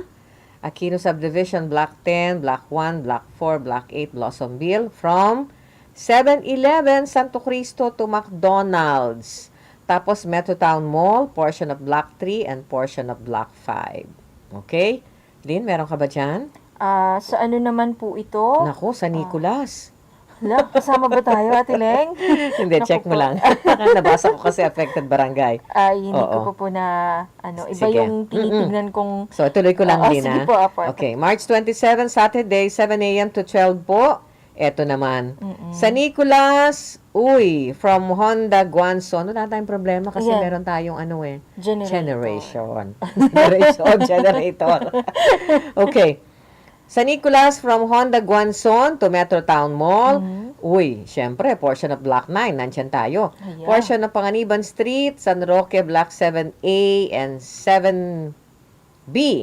From LC Building to Shesta, Paradise Subdivision, Block 8. Portion of Block 6. 8. So, yan po Sa Nicolas, San Roque, San Nicolas from Honda Guanzon to Metro Town Mall, portion of Block 9, portion of Panganiban Street, San Roque, Block 7A and 7B, from LC Building to Shesta, Paradise Subdivision, Block 6, portion of Block 6A. Kami po, meron kaming generator. Kaya, bibida kami sa Sabado with Bida Ka Mars. Yes. So, siguro, banggitin na natin yung guest natin, ano? Opo. Si Miss Teresa Katie Go, Angeles Go, ang anak po ng ating Lady Mayor Christy Angeles, na, alam mo, dalawa yung kanyang grupo. The first one, siya yung, the first group niya, yung Tourism Council ng syudad, ano? Chairperson siya ron, o treasurer yata. And siya yung chairperson ng Kaisa Women's Organization. Wow. At sa kanya pong profesyon naman o sa kanyang trabaho, sa kanyang career, ay abala po siya sa kanilang negosyo, yung Northern Builders. So, sa Saturday yan, kasamang Lynn. Yes, opo, yung ating weekend special. Ayan, kasi meron na po tayong weekend special, ano? Kami ni Ate Leng pa rin ang inyong nakakasama po doon. Dito pa rin, syempre, sa RTV Tarlac Channel 26. 9 o'clock po yun. So, alas 9 ng umaga, magsasama-sama po ulit tayo sa araw po yan ng Sabado. Yun. Kasi Between 9 to 9:30 yung interview natin. Opo, ayun. So, abangan po ninyo yan. Napakagandang pagkakataon para ma-inspire din tayo kay Miss Katie Go. Oo. Isang another empowered woman na tinatawag. Kasi di ba nung nakaraang Sabado po, dun sa initial namin na programa ni Ate Leng, dun sa ating weekend special, naging bisita naman natin yung isang beauty queen na nag-represent po sa atin. Nakakuha siya ng 3rd runner-up sa Miss Cosmopolitan World. Ayan, si Miss Isidro, si May Isidro. Si May. Clarissa May Isidro. At sa Saturday, another beautiful face. At sabi nga, yan yung modern woman sa kanya pong chosen field of pagiging chairperson ng Kaisa Women's Organization and sa Tourism Council po ng siyudad ng Tarlac. Ang dami niyang si-share sa atin sigurado. And then immediately after po nung aming weekend special ni Ate Leng, of course, isa pa pong kaabang-abang na palatuntunan sa ating RTV Tarlac Channel 26. Walang iba po kung hindi yung ating Bida Ka Mars. Ayan. Yes, nako. Hosted by Ate Leng. Naman natin, Opo, diba? Si Ana Roses. Teen idol ng 1990s. Siya po yung ating host dyan. Ang dami pong i-share sa atin din, ano? At gusto niya kasi bida yung mga babae, ano? Lalo na po ngayon. Hindi lang naman buwan ng mga kababaihan ngayon, di ba? Until March 31 pa rin. So, kailangan ibida natin talaga sila, ano? Yes. Okay. Tuloy-tuloy lang tayo. Power interruption. Saturday, March 27 pa rin po ito. So, binawganan pa rin. Affected po ang Phase 1 and 2 Niñasville Subdivision, Rowland Subdivision. Binawganan po yan, ha? Maliwalu. Diyan sa may La Puerta del Sol Subdivision. Ayan, sa parting parting Montessori ito, yung La Puerta del Sol Subdivision. San Rafael, Sitio Proper, De Leon Street, portion of Aurora Street from Petron to Tarlac Water District Pumping Station, San Rafael. Dito ba si best friend mo o si ninang ko? San Rafael sila. San Rafael po sila. Sa may Philomena ba yun? Oo. Yung sa area po na yun. So, ayan po, binawganan. Phase 1 and 2, Niñasville Subdivision, Rowland Subdivision, Maliwalu. La Puerta del Sol Subdivision, San Rafael, Sitio Proper po. De Leon Street, portion of Aurora Street from Petron to TWD Pumping Station. So, eto pa. Lynn. Opo. Saturday pa rin. Pare-pareho pong Saturday ito. 7 a.m. to 12. Iba naman pala to. 7 a.m. to 10:30 lang. Okay. So, affected barangays po San Roque from Metrobank to Haima Cars sa Tarlac. San Sebastian portion of Phase 1, area near Robinsons.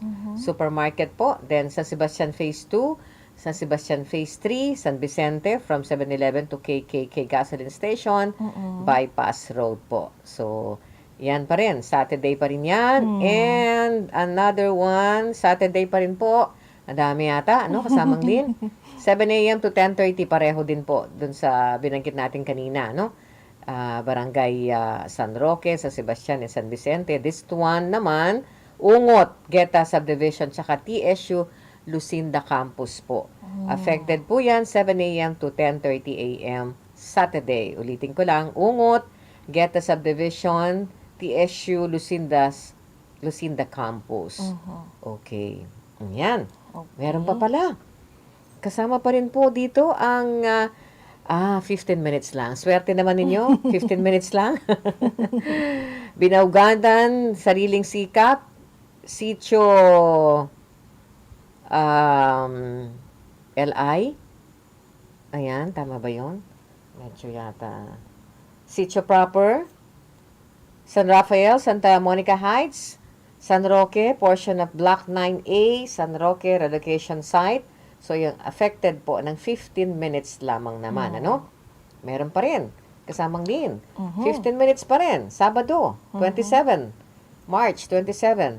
Portion of Phase 1, San Sebastian. Okay. So, yan na po lahat. Yung ating mga scheduled power interruption under the Tarlac Electric Incorporated. Ayun. Meron pa tayo dito naman. Sa Prime Water naman to, Ate Leng. Yan, another public service announcement po natin. Today, ayan, mula 1:00 hanggang 5:00, ang affected areas po ay ang Our Lady of Ransom at ito pong Villa Leticia. That's today, March 25, 2021, sa mga subscribers po ng Prime Water. Ayan, 1:00 until 5 p.m. At bukas, meron din po silang tinatawag na line flushing, nakaschedule na line flushing, Ate Leng, from 1 p.m. till 5 p.m. At ang affected areas naman po dyan ay ang Tarihi at ito pong Balibago 1 and 2. Ayan, so medyo mag-ipon po kayo ng tubig, para at least meron pa rin kayong gagamitin kahit pa paano mawalan, kahit mawalan po kayo ng water. Ayan, from 1 to 5, medyo mahaba-haba din po yun. Line flashing. Ayan. Yes. Line flashing po, ipon ng tubig, mag-imbak ng tubig during the line flashing. See to it na huwag niyong bubuksan ng mga gripo ninyo. Papasok po kasi yung dumi, Pati gate valve. Kaya po binabanggit namin dito yung mga line flashing schedule para yung between 1 to 5, yung gate valve po ng inyong gripo, yung pinaka saraduhan niya, yung sa labas po, yun. Tapos, pag sarado na yon, syempre, okay na rin. Hindi na kayo magbubukas po ng inyong mga gripo. Yung iba kasi kasamang din, nakakaligtaan nilang isara yung gate valve nila. Tapos, pag, di ba, hindi nila inaasahan yung kamali, nawawmali, binubuksan po nila. Wag po, kasi papasok po yung tubig sa inyong mga linya. Okay, so ayan po yung mga partners natin, Kasi pag walang tubig, walang kuryente, aburido si Bida. Bida ka, Mars. Aburido tayo. Especially tayo kasi, Opo, ang hirap pagka ganun, Ate Leng, walang kuryente, tapos wala ka pang tubig. Na. Diba? Ayan. Minsan sabi nga nila, shout out po sa Water District, kaya mahina yung tubig namin. Parating ganun. Okay. Opo. So, shout out tayo. Nabanggit mo na si Elijah May Niagos Aquino? Hindi pa. Okay.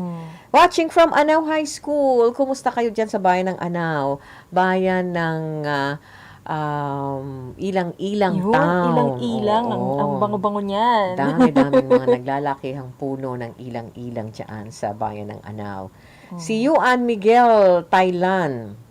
Tama ba yon? Aha. Oo. Yes. Bakit ka na nagbababay? Kanina po, dun sa siguro, sa klase niya. Oo nga, kasi grade 8 na, no? Opo. Mamaya, grade 8 na. Grade 8 and 4 yata 9. to, Oo. si Yuan. Ayan. Yes, oo.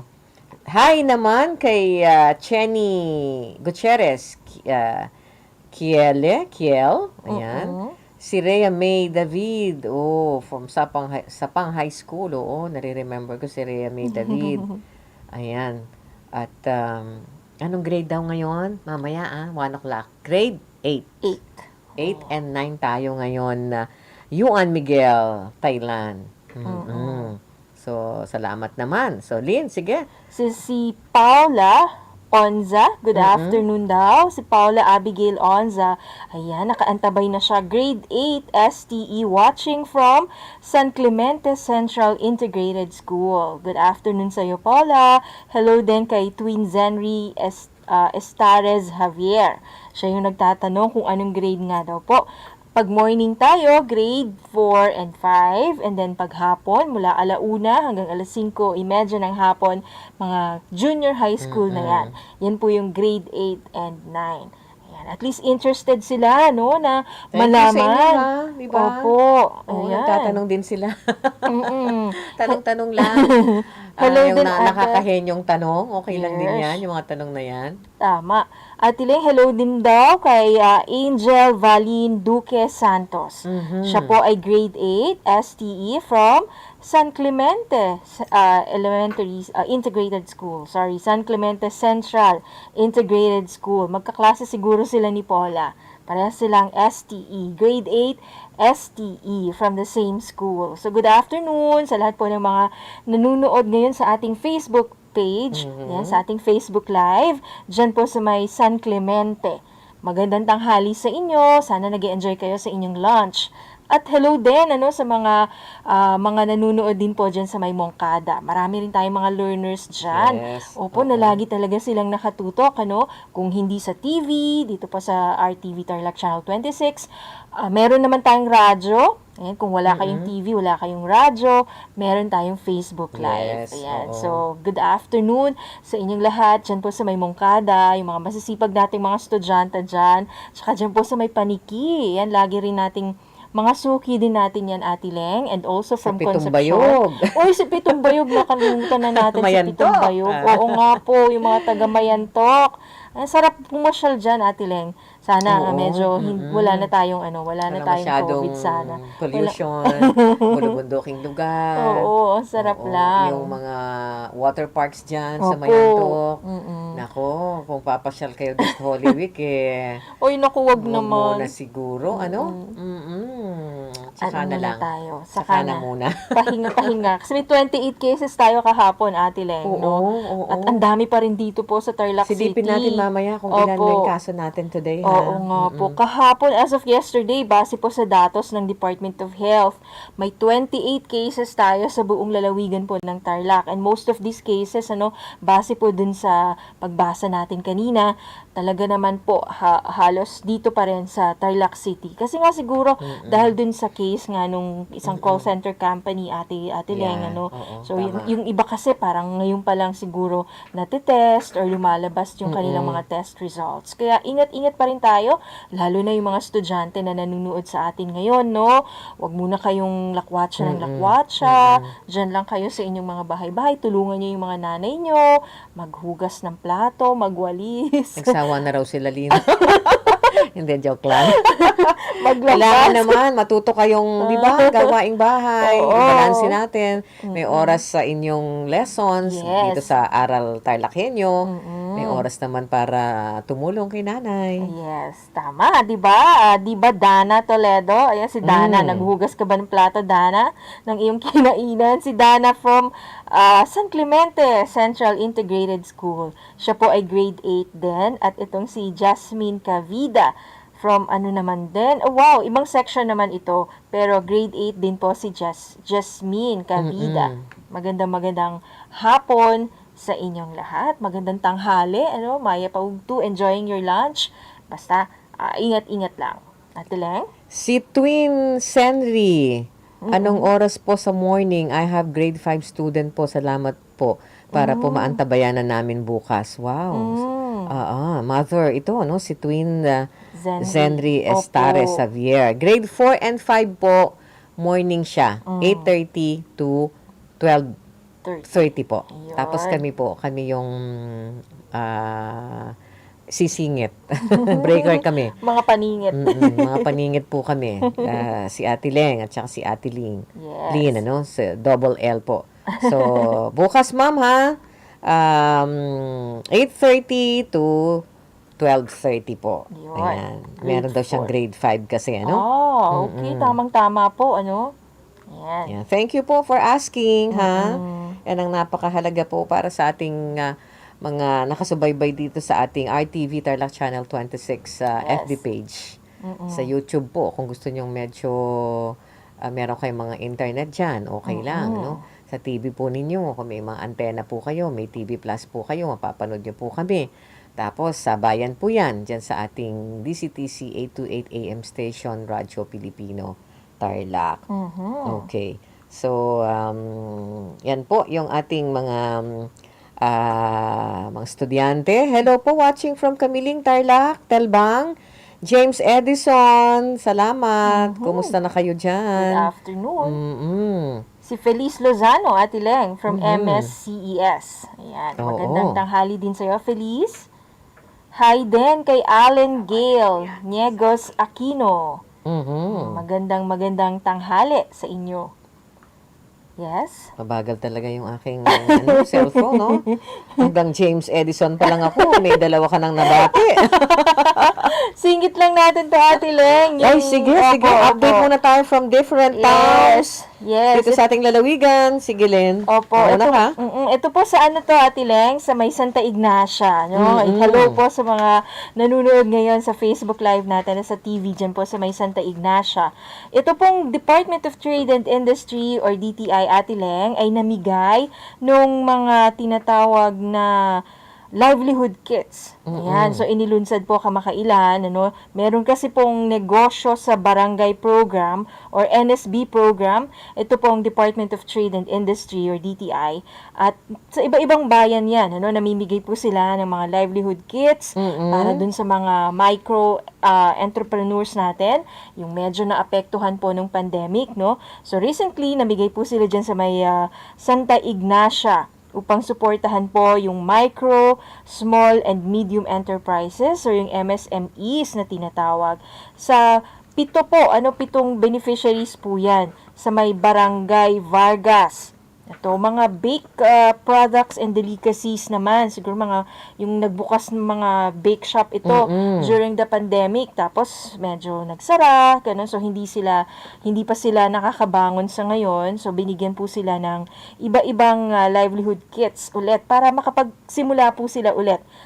Binigyan po sila ng livelihood kits. Yung mga qualified beneficiaries na yan, sila po ay pinipili sa mismong barangay. So, yung barangay officials, sila yung titingin, kumbaga mag-i-screen among the micro entrepreneurs sa area nila kung sila po ay kwalipikado na mabigyan nito pong livelihood kits na ito ng DTI. Ayan. So, maganda naman, at least, sa iba-ibang areas, may mga binigyan na rin sa may Mayantok, I think, at dyan po sa may Kapas, Tarlac, at saka iba pang mga areas. Ate Len?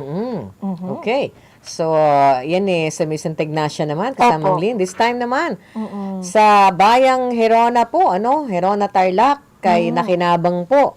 At ito rin yung DTI, negosyo sa serbisyo, Meron din pong 7 micro enterprises ng Town of Hirona ay benepisaryo po ng negosyo serbisyo sa barangay o NSB. Okay? Boss? Si Robert. Isang project po ng DTI din po ito, naglalaan ng negosyo, serbisyo sa barangay sa mga kwalipikadong mga individual po ng livelihood kits upang muling buksan o mapaunlad po ang kanilang negosyo. Ayon po kay DTI Division Chief Saida Garibay ng DTI Tarlac Business Development Division. Napili po ang Barangay Sembrano matapos ang consultation, habang ang 7 iba pang beneficiaries ay sinuri po, nakatuwang nila ang kanilang punong barangay. Meron din pong NSB program ang DTI dahil isa ito sa layunin ng ating government upang maparami po yung pagninegosyo bilang entrepreneurship sa bansa natin.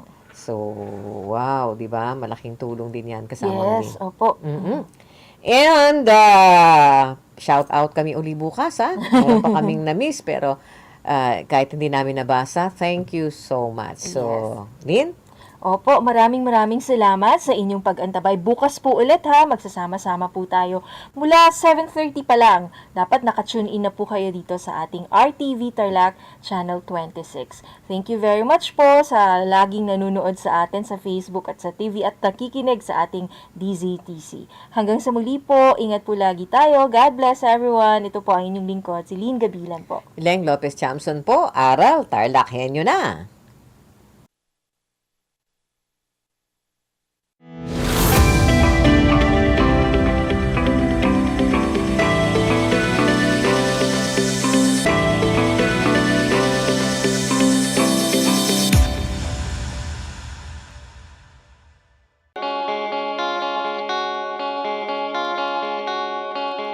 Upang matugunan ang mga kinakaharap na pagsubok ng mga guro at mag-aaral sa gitna ng kasalukuyang pandemya, nagsanib tulong sina Congressman Charlie Cojuangco ng unang distrito ng Tarlac, DEPED Region 3 Regional Director Dr. May B. Eclar at Tarlac Schools Division Superintendent Dr. Ronaldo Pozon para sa isang napapanahong proyekto na tinaguriang Project Shine, Aral TarlakHenyo. Ang mga mag-aaral ng Grade 4 at Grade 5, ganon din ang Grades 8 and 9 sa buong probinsya ng Tarlac ay sasailalim sa radio-based instruction, katuwang ang himpilang DZTZ 828 kHz AM at RTV Tarlac, Channel 26. First of all, I would like to say thank you to our sponsors for having this Aral TarlakHenyo for the benefit of our learners. My dear teachers, my dear parents, and everybody else in DEPED Tarlac family, you are invited to be a part of this. Get involved, engage with it, ask a lot of questions so that we can improve more because this is for you. To you, my dear parents, this is now the opportunity for you to reach us out. Be with us. Tune in to this radio station, DCTC, Radio Pilipino, sa ating pong talapihitan, 828 AM radio po yan, Angat TarlakHenyo. This is for all of us. God bless us all. To our partners in DEPED, thank you po sa inyong entusiasmo in helping our province meet the gap between distance learning and the quality of education for our children. Sa mga TV ninyo, pwede kayo manood ng DEPED sa Channel 26. This is first and only TV station in Tarlac owned by Radio Pilipino Media Group na nagpartner kasama ng DEPED na gumawa ng Aral TarlakHenyo. Proyekto po ito ng DEPED Tarlac Province in partnership with DZTC Radio Pilipino Tarlac and RTV Tarlac Channel 26. So, yung mga walang tablet or walang internet, pwede manood dito sa programang ito at doon nyo po makikita at masusundan ang mga module ng DEPED sa distance learning. Yung iba pong nakatira, hindi sa Tarlac City, kailangan po mag-Facebook at i-punch in nyo RTV Tarlac Channel 26 on Facebook.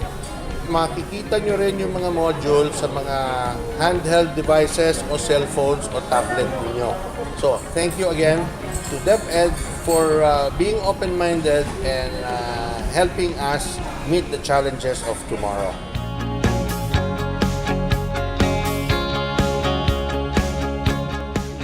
Ay, mga bata, at lalong-lalo na syempre sa mga batang nasa ikalimang baitan. Hello! Magandang araw din sa inyo, mahal naming magulang.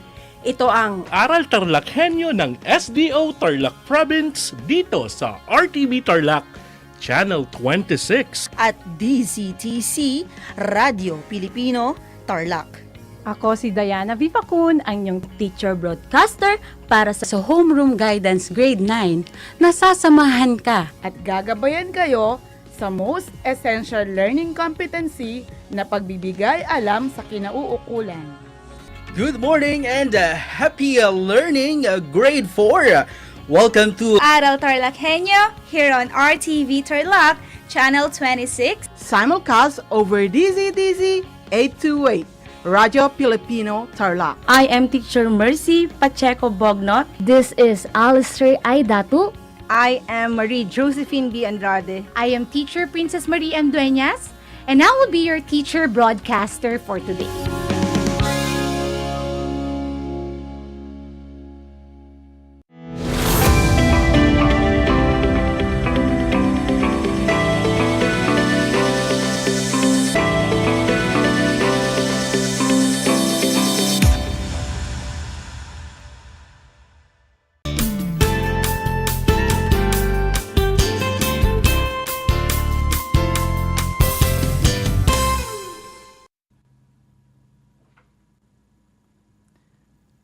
Good afternoon, everyone. Welcome to Aral TarlakHenyo here on RTV Tarlac Channel 26, simulcast over DZTC, Radio Filipino Tarlac. I am Sir Edward P. Cruz, your teacher broadcaster for Grade 8 English, and for this 25 minutes episode. A great afternoon to all our listeners and viewers out there, especially to our grade 8 learners. Today is March 2, 2021, Tuesday. How have you been doing lately, students? I know you really miss going to school, chatting with your friends and classmates, greeting your teachers personally, and of course, learning in your best way. Don't worry, my dear students, for this hour, we will make your time a fruitful one. So please stay tuned and be with me all throughout these 25 minutes episodes. Before we start to unfold our lesson, I want you to prepare your materials, your pen and paper along with your learning modules so that you can take down important notes.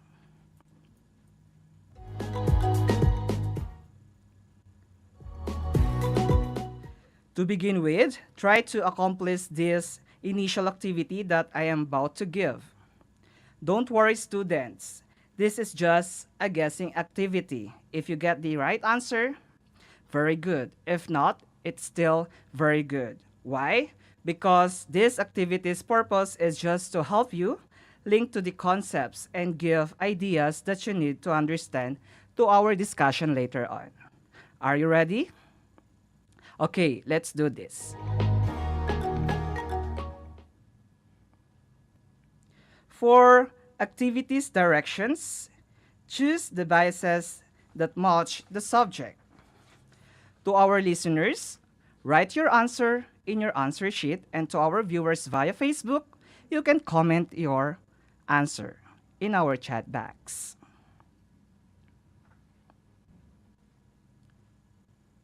Number 1. Kapampangans are known to be the most religious people in the country. Here are the choices. A. Most religious. B. Kapampangans. C. People. D. Country. I repeat. Kapampangans are known to be the most religious people in the country. A. Most religious. B. Kapampangans. C. People. D. Country. What is your answer, students? Very good. The answer is letter A, most religious. You can see that on our screen. Next, number 2. A prepaid card is definitely better than a postpaid SIM card. Here are the choices. A, prepaid. B, better. C, than. D, SIM. Again, for number 2, a prepaid card is definitely better than a postpaid SIM card. A, prepaid. B, better. C, than. D, SIM. What is the answer? Good job. The answer is letter B, better. Now let's proceed to number 3. Modular learning is the most appropriate learning modality in the new normal education. Here are the choices. Letter A, delivery. B, modular learning. C, most appropriate. D, new normal. Again, modular learning is the most appropriate learning modality in the new normal education. Letter A, delivery. B, modular learning. C, most appropriate. D, new normal. What is your answer? That's right. The answer is letter C, most appropriate. Moving on to number 4. Eating fruits is the only way to live healthy. Here are the choices. Letter A, only way.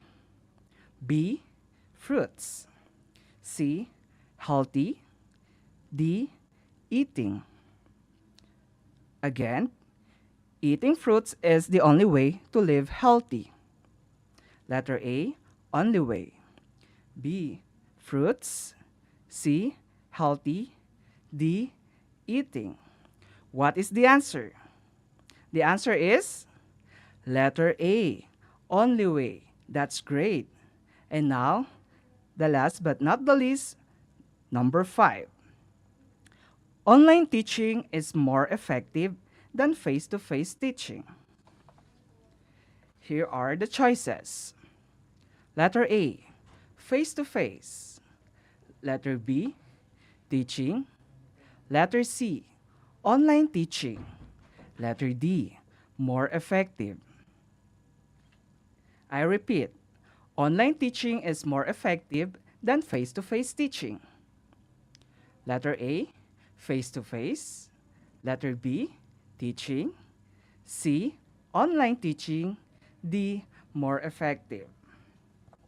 What is the answer? Very good. The answer is letter D, more effective. If you got all the correct answers, students, good job. And for those who did not, it's okay. You can still make up for our next activities. Did you understand?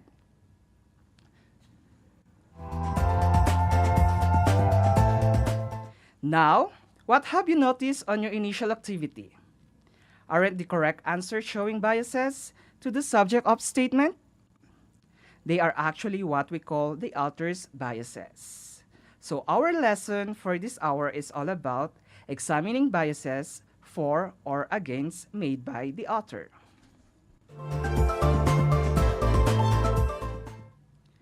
This time, let's discuss examining biases for or against made by the author. And here are the lesson's objectives. First objective, identify example of bias. And the second objective, examine bias in various texts. We have only 2 objectives for this lesson. Now let's proceed to the definition of bias. What is bias?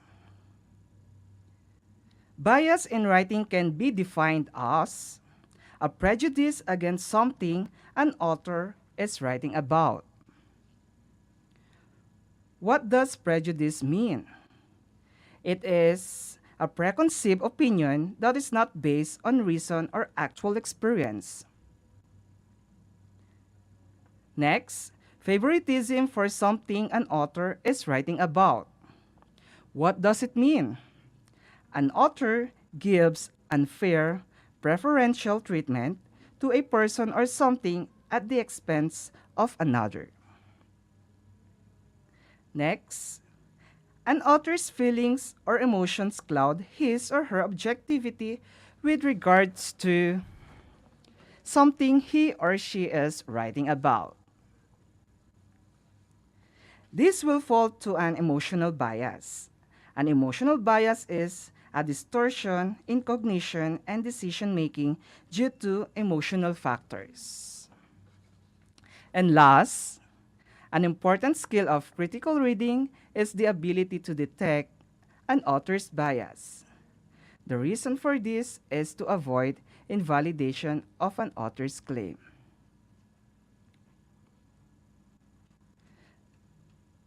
There you have it, students. Now let's proceed to the several ways to detect an author's possible biases. And here are the ways to detect an author's possible bias.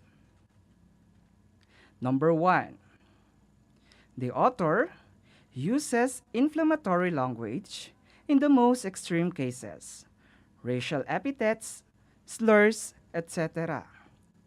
We have here an example. A prepaid card is definitely better than a postpaid SIM card. Do you still remember this example? This example is from your initial activity earlier. Am I right? And the word better in our example is considered bias. Why? Because using the word better is an insult to a postpaid SIM card. So it is an example of an inflammatory language. Next, number 2. The author consistently makes claims whose larger purpose is to elevate or demean one social, ethnic, national, religious, or gender group as compared to another or all others. Example, Kapampangans are known to be the most religious people in the country. In this example, the terms most religious are considered biased by other religious people because we have many religious people in the country, not only the Kapampangans. Am I right? Very good. Now, for number 3. The author consciously presents evidence that serves to tell only one side of an event or issue, purposefully withholding or ignoring information that may shed the opposing view in a more positive light. Example, online teaching is more effective than face-to-face teaching. In this example, bias occurs when the author used the terms more effective. It only shows one side of a story that led to inaccurate information. So that is for number 3. Now, the last but not the least, the number 4. The author manufactures, falsifies, or dishonestly cites evidence in order to present his or her case in a more positive light. Example, eating fruits is the only way to live healthy. In this example, using only way is a biased word against other healthy food because we have many healthy foods. Am I right? Not only the fruits. So those are several ways to detect an author's possible biases. Students, always remember that bias is a subjective way of thinking that tells only one side of story, sometimes leading to inaccurate information or a false impression. When you research, it is crucial that you identify the level of bias in potential sources. Now let's move on to some possible sources of bias. Are you ready? These are some possible sources of bias. The writer relies on incomplete information. Next, the writer tries to deceive the reader. Next, the writer wants to believe what he or she is saying. Next, the writer's past experience influences his or her thinking. Next, the writer tries to persuade the reader. So those are some possible sources of bias. Now, take note, students. The authors show bias when they leave out information or alter facts to force the reader to have a certain opinion about a subject or to convince the reader to take a certain action. To identify bias in a passage or article, the reader must read through the material and ask, what does the writer want me to think or to do? Bias is often present in editorials, advertisements, religious publications, and political materials. So we're done with the discussion, students. If you have questions regarding today's lessons, feel free to message me directly to my messenger, or you can comment via Facebook.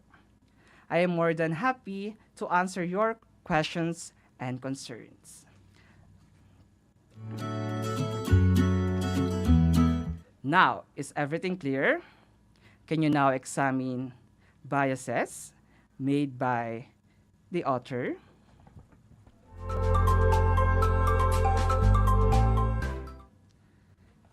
It's now time for you to prove yourself how good you are this afternoon. I will give you two types of activity that will test your understanding and if you can apply what you have learned from our discussion. Before we start, I want you to take down notes these main points of our discussion. Bias is any opinion that influences a person's thoughts, feelings, or actions. A person can be biased against something or have a bias for something. An author's bias is any opinion or prejudice that affects the author's writing and prevents the author from being completely neutral about the topic or issue about which she or he is writing. Always remember that, okay? Now, shall we start with your activities? I know you are ready, and I know you listened well to me earlier. Let's start? Okay, here is the first type of your activity. The directions: examine the given sentence and write B if the statement shows bias and NB if not. Again, examine the given sentence and write B if the statement shows bias and NB if not. I will repeat the sentence twice, so listen attentively. Number 1, Manny Pacquiao is the best Filipino philanthropist. What is the answer? Is it B or NB? Yes, very good. The answer is B, bias. Next, number 2. Henry C. Sr. was the only Chinese-Filipino business magnate who offered justifiable salary to Filipino workers. Again, Henry C. Sr. was the only Chinese-Filipino business magnate who offered justifiable salary to Filipino workers. What is the answer? That's great. The answer is B, bias. Next, number 3. All Asians look the same. I repeat, all Asians look the same. What is the answer? Good job. The answer is NB. Next, for number 4, women should only stay inside their homes and do all household chores. Again, women should only stay inside their homes and do all household chores. What is the answer? You got it. The answer is B. Number 5. The imposition of death penalty will help curb crimes and violence in the country. Again, the imposition of death penalty will help curb crimes and violence in the country. What is the answer? Very good. The answer is B. Now, you are done with your first type of your activity. Let's now proceed to the second type of your activity. Are you ready again? Okay, let's continue. Here it is. Here is the directions. Examine each of the following sentences, then draw a sad face if it shows bias and a smiling face if not. Do this in your answer sheet. Number 1, fruits and vegetables are both healthy, but eating fruits is healthier than eating vegetables. What is the answer? Very good. The answer is sad face. Number 2, the Philippines fails to handle COVID-19 cases effectively. That is why many people get infected by the virus. What is the answer? Excellent. The answer is also sad face. Number 3, all countries around the world are doing their best to stop the spread of the deadly virus. What is the answer? Good job. This time, the answer is smiling face or happy face. Number 4, schooling is not a priority during this pandemic, so the government must consider the academic freeze immediately. I repeat, schooling is not a priority during this pandemic, so the government must consider the academic freeze immediately. What is the answer? That's great. The answer is sad face again. And last but not the least is number 5. Everyone is responsible for his or her own health. We should do our responsibilities for us to survive the pandemic. Again, everyone is responsible for his or her own health. We should do our responsibilities for us to survive the pandemic. What is the answer? Very good. The answer is a smiling face. If you answered all correctly, students, congratulations. Give yourselves 5 claps. 1, 2, 3, 4, 5. If not, you can read your module for additional information and more understanding.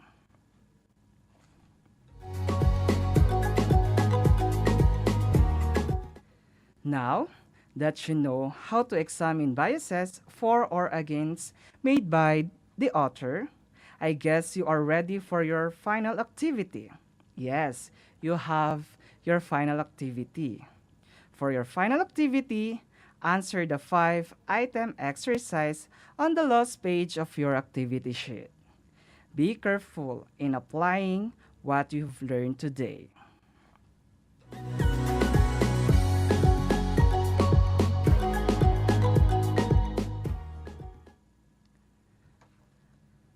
All right. I hope you have learned a lot from me today. This has been your teacher broadcaster, Edward P. Cruz, your English anchor, teacher saying, keep safe and may the good Lord bless and keep you all. Thank you for listening and watching.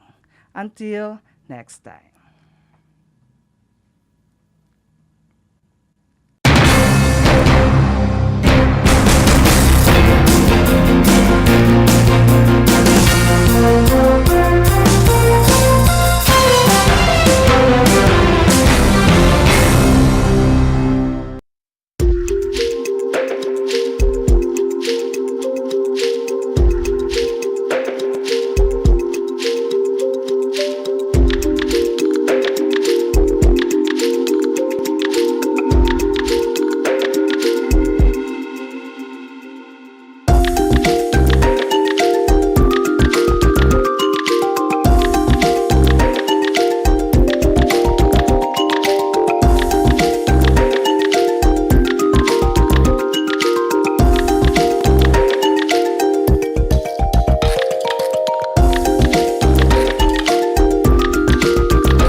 Sa pagnanais na mapigilan ng ating pamahalaan ang pagdami ng bilang ng mga kaso ng COVID-19, binuo ang One Hospital Command Center o OHCC upang mas mabilis na matugunan ang medikal na pangangailangan ng ating mga kababayan. Bukas ang OHCC 24 oras araw-araw. Tumawag lamang sa mga hotline nito sa 0919-977-3333 o 0915-777-7777 o 02-886-50500. Maaari ring i-download ang Pure Force Citizens app sa Android o iOS upang mabilis na matugunan ang sinumang nangangailangan. Layon din ng OHCC na maiwasang mapuno ang kapasidad ng bawat ospital. Kaya't kung ikaw ay kinakailangang tumawag sa OHCC, mabibigyan ka ng libreng preliminary consultation. Para sa mga nangangailangan ng emergency quick response, makikipag-ugnayan ang OHCC sa DOH Bed Tracker at sa mga ospital upang makahanap agad ng pinakamalapit na bakanteng ospital. Ang transportasyon o ambulansya naman ng ospital na inirefer ng OHCC sa pasyente ang siyang susundo sa bahay nito.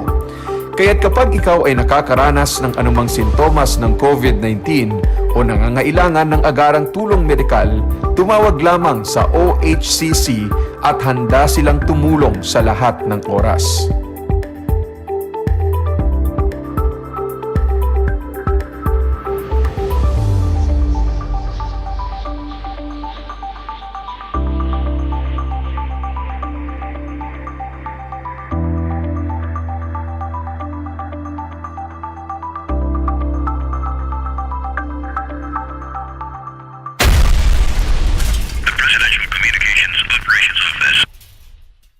Congratulations, Radyo Pilipino Media Group, for launching its first provincial station here in Tarlac City, the RTV 26. The airing of this TV station is the first step in achieving its mission to serve and delight people through genuine, relevant, excellent, accessible, thoughtful programs significant to nation building. Thank you for the TV production team for making this possible. To all our viewers, I would like to ask for your support not only to our TV station, RTV26, but also to our radio stations, DCTC for AM and 96.11 FM. Congratulations again, RTV26, and more power.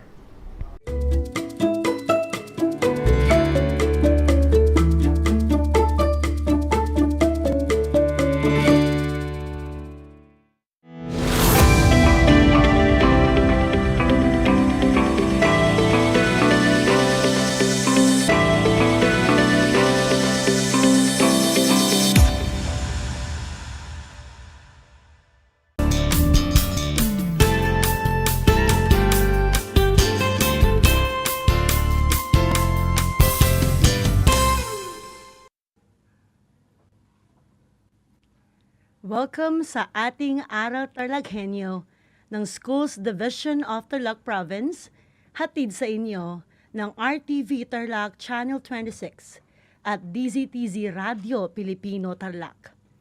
Naririto na naman tayo, nagsisikap at nagpupunyagi upang tayo ay maging makadiyos, makatao, makakalikasan at makabansa.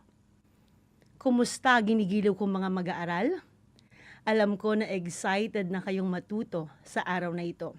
At ako'y humahanga sa inyo dahilan sa inyong pagpupunyagi sa patuloy na pag-aaral at kayo'y patuloy pa rin nag-aaral sa kabila ng hamon ng pagkakataon ang COVID-19 pandemic. Ako ang inyong guro sa Araling Panlipunan Grade 8, Ginang Christy L. Castillo, at maaari niyo akong tawaging Teacher Tay. At naririto ako upang samahan at gabayan kayo para sa nilalaman ng ating talakayan sa araw na ito, ang tungkol sa mga mahalagang pagbabagong politikal, ekonomiko at sosyo-kultural ng panahong Renaissance. At bago tayo dumako sa ating panibagong aralin sa araw na ito, tayo ay magkakaroon muna ng balik-aral. Mga giliw kong mag-aaral sa ikawalong baitang, naaalala pa ba ninyo ang inyong nakaraang talakayan sa Module 6 at ito ay bahagi pa rin ng ikalawang markahan. At natalakay ninyo ang tungkol sa mga kaisipang lumaganap sa gitnang panahon. At ang mga kaisipang ito at ang mga impluwensyang ito ay may kinalaman sa lipunang feudalismo, manorialismo at paglakas ng simbahang Katoliko. Ito din ay may kinalaman sa politika, ekonomiya at sosyo-kultural. At tatalakay naman natin ngayon ang tungkol sa mga mahalagang pagbabagong politikal, ekonomiko at sosyo-kultural sa panahong Renaissance. Inaasahan natin na sa pagtatapos ng leksyong ito ay kaya na ninyong masuri ang mahahalagang pagbabagong politikal, ekonomiko at sosyo-kultural sa panahong Renaissance. Ang tanong mga giliw kong mag-aaral, ano nga ba ang Renaissance? Ano ang naging epekto ng Renaissance sa pagkakaroon ng panibagong pagtingin sa larangan ng politika, relihiyon at pag-aaral? Bago natin simulan ang talakayan, ay magkakaroon muna tayo ng kasunduan. Una, kailangan kayo ay nasa pinakakomportableng posisyon ng inyong pagupo. Ikalawa, kailangan ay hawak na ninyo ang inyong LM or learning module at buksan ito sa pahina 280. At ikatlo, wala kayong ibang gagawin kundi makinig sa ating talakayang panghimpapawid dito sa RTV Tarlac Channel 26 at DZTZ Radio Pilipino Tarlac. Batid ko na handang-handa na kayong matuto para sa araw na ito. Kaya atin nang sisimulan. Alam ba ninyo kung ano ang kahulugan ng Renaissance? Ito ay nangangahulugang muling pagsilang o rebirth. Sa pagtatapos ng Middle Ages, sa huling bahagi ng ika-14 na siglo, isinilang ang Renaissance. Maaari itong ilarawan sa dalawang paraan. Una, bilang kilusang intelektual na nagtangkang ibalik ang kagandahan ng sinaunang Griego at Romano sa pamamagitan ng pag-aaral sa panitikan at kultura ng mga nasabing sibilisasyon. Ikalawa, bilang panahon ng transition mula sa Middle Ages patungo sa Modern Period o makabagong panahon. Ang mga mahalagang gawain ng mga citizen ng mga panahon na yon kagaya ng politika, ekonomiya at sosyo-kultural ay nakasentro sa ilang makapangyarihang lungsod.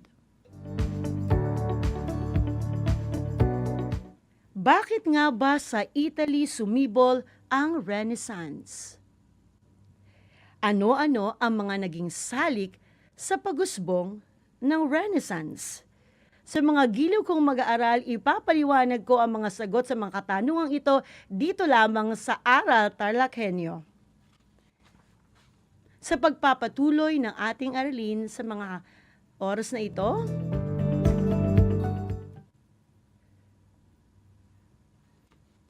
Italy ang pinagmulan ng kadakilaan ng sinaunang Roma at higit na may kaugnayan ang Italiano kaysa sa mga Romano o alinmang bansa sa Europa. Itinuturing na isa sa maraming dahilan kung bakit naging tunay na sinilangan ng Renaissance ang Italy ay ang magandang lokasyon nito. Dahil dito, nagkaroon ng pagkakataon ng mga lungsod dito na makipagkalakalan sa kanlurang Asya at Europa. Mahalagang papel ang ginampanan ng mga universidad sa Italia. Naitaguyod at napanatiling buhay ang kulturang klasikal at ang mga teknolohiya at pilosopiyang kaalaman ng kabihas ng Griego at Romano.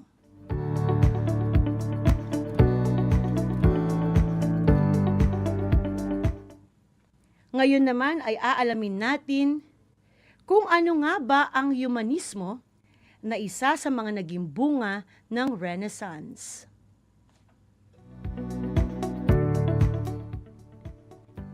Ito ay ang kilusang intelektual na naniniwalang dapat pagtuunan ng pansin ang klasikal na sibilisasyon ng Gresya at Roma sa pag-aaral dahil naglalaman ito ng lahat ng aral na dapat matutunan upang magkaroon ng isang moral at epektibong buhay.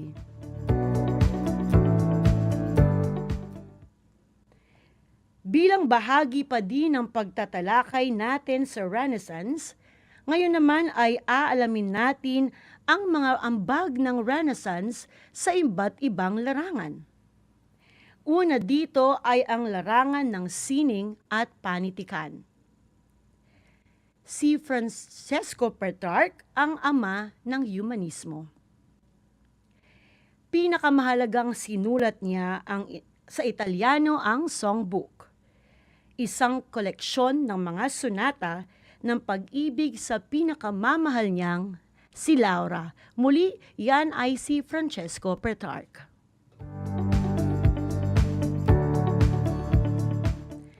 Susunod ay si Giovanni Boccaccio. Si Giovanni Boccaccio naman ang matalik na kaibigan ni Petrarch.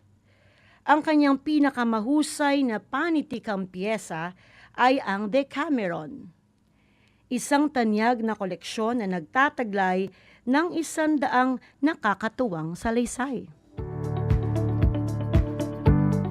Iyan muli ay si Giovanni Boccaccio. Susunod naman ay si William Shakespeare. Si William Shakespeare ay tinaguriang makata ng mga makata. Naging tanyag na manunulat sa ginintuang panahon ng England sa pamumuno ni Reyna Elizabeth I. Ilan sa mga sinulat niya ang mga walang kamatayang dula gaya ng Julius Caesar, Romeo at Juliet, Hamlet, Antony at Cleopatra, at Scarlett. Muli, iyon ay si William Shakespeare. Susunod ay si Desiderius Erasmus. Siya naman ang tinaguriang prinsipe ng mga humanista. Siya ang mayakda ng In Praise of Folly, kung saan tinuligsa niya ang hindi magandang gawa ng mga pari at mga karaniwang tao noong mga panahon na iyon. Muli, iyon ay si Desiderius Erasmus. Susunod ay si Niccolo Machiavelli. Si Niccolo Machiavelli ay isang diplomatikong manunulat na taga Florence, Italia. Siya ang mayakda ng The Prince at napapaloob sa aklat na ito ang dalawang prinsipyo. Ang layunin ay nagbibigay matuwid sa pamamaraan. At ang ikalawang prinsipyong pinaniniwalaan niya ay wasto ang nilikha ng lakas. Iyan muli ay si Niccolo Machiavelli. Ang susunod naman na pakikilala ko ay si Miguel de Cervantes.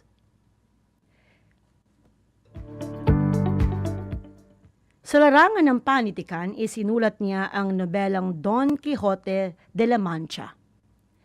Aklat na kumukutya at ginagawang katawa-tawa sa kasaysayan ang kabayanihan ng mga kabalyero noong medieval period. Yan muli ay si Miguel de Cervantes. Ngayon naman ay dumako tayo sa larangan ng pagpipinta. At ang pinakauna diyan ay si Michael Buonarroti.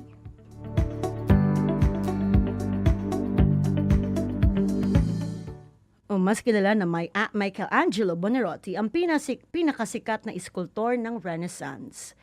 Ang una niyang obra maestra ay ang estatwa ni David. Sa paanyaya ni Papa Julius II, ipininta niya sa Sistine Chapel ng Katedral ng Batikano ang kwento sa banal na kasulatan tungkol sa pinagmulan ng sandaigdigan hanggang sa pagbaha. Pinakamaganda at pinakabantog niyang likha ang La Pieta, isang estatwa ni Kristo pagkatapos ng kanyang crucifixion. Yan muli ay si Michelangelo Buonarroti. Dumako naman tayo sa pinakasikat na si Leonardo da Vinci. Ang hindi makakalimutang obra maestra niyang Huling Hapunan, o mas kilala na The Last Supper, na nagpakita ng huling hapunan ni Kristo kasama ang kanyang 12 disipulo. Isang henyong maraming nalalaman sa iba't ibang larangan, hindi lang siya isang pintor, kundi isa ring arkitekto, iskultor, inhinyero, imbentor, siyentista, musikero, at pilosoper. Muli, yon ay si Leonardo da Vinci. Kilalanin naman natin si Raphael Santi. Si Raphael Santi ang tinaguriang ganap na pintor, perpektong pintor at pinakamahusay na pintor ng Renaissance. Kilala sa pagkakatugma at balance o proposition ng kanyang mga likha. Ilan sa kanyang tanyag na gawa ang obrang maestrang Sistine Madonna, Madonna and the Child, at Alba Madonna. Ngayon ay napag-alaman na ninyo ang mga ambag ng Renaissance sa iba't ibang larangan. Tunay ngang Renaissance ang naging daan sa pagyaman ng kabihasnan ng daigdig dulot ng malawak na pag-aaral. Dumako naman tayo ngayon sa ambag ng Renaissance sa larangan ng agham. Isa na rito ang naging pag-aaral ni Nicholas Copernicus. Inilahad niya ang teoryang heliocentric, ang pag-ikot ng daigdig sa axis nito, kasabay ng ibang planeta at umiikot din ito sa paligid ng araw. Pinasinulingan niya ang teoryang ito ang tradisyonal na pag-iisip na ang mundo ang sentro ng sansinukob, na matagal ding tinangkilik ng simbahan ng mga panahon na yon. Muli, yon ay si Nicholas Copernicus. Susunod naman ay si Galileo Galilei, isang astronomo at matematiko noong 1610. Malaki ang naitulong ng kanyang naimbentong teleskopyo para mapatotohanan ang teoryang tinatawag nating Copernican. Tingnan naman natin ang tinaguriang higante ng siyentipikong Renaissance na si Sir Isaac Newton. Muli siya ang tinaguriang higante ng siyentipikong Renaissance. Sang-ayon sa kanyang batas ng universal gravitation, ang bawat planeta ay may kanya-kanyang lakas ng grabitasyon at siyang dahilan kung bakit nasa wastong lugar ang kanyang pag-inog. Ipiniliwanag niya na ang gravitasyong ito ang dahilan kung bakit bumabalik sa lupa ang isang bagay na inihagis pataas. Muli yan ang paliwanag ni Sir Isaac Newton. Ngayon, nalaman na natin ang iba't ibang ambag ng Renaissance sa larangan ng sining at panitikan, sa larangan ng pagpipinta at sa larangan ng agham. Tinatayang ang pag-usbong ng Renaissance ay hindi natatapos kung saan nakilala ang mga nabanggit na siyentipiko, bagkus ito ay nagpapatuloy magpakailanman hanggat ang tao ay naghahanap at naghahangad ng kasagutan sa kanyang mga katanungan. Sa aking giliw na mga mag-aaral, mayroon akong isang katanungan sa inyo. Handa niyo na ba itong sagutin? Ang tanong ay, paano binago ng mga ambag ng Renaissance ang pananaw at kultura ng Europe noon at maging sa kasalukuyan? Handa na ba kayong malaman ang sagot para sa katanungang ito? Makinig na mabuti. Ang 14 hanggang 16 na siglo, ang sinasabing panahon kung saan kakikitaan ng pagbabago mula sa mga madilim na anino ng kalagitnaang panahon patungo sa modernong panahon. Ang mga pangyayaring naganap sa panahon ng Renaissance ay nagbibigay daan sa pagyaman ng kabiasnan ng daigdig, dulot ng malawak at maunlad na pananaliksik, pagmamasid at pag-aaral.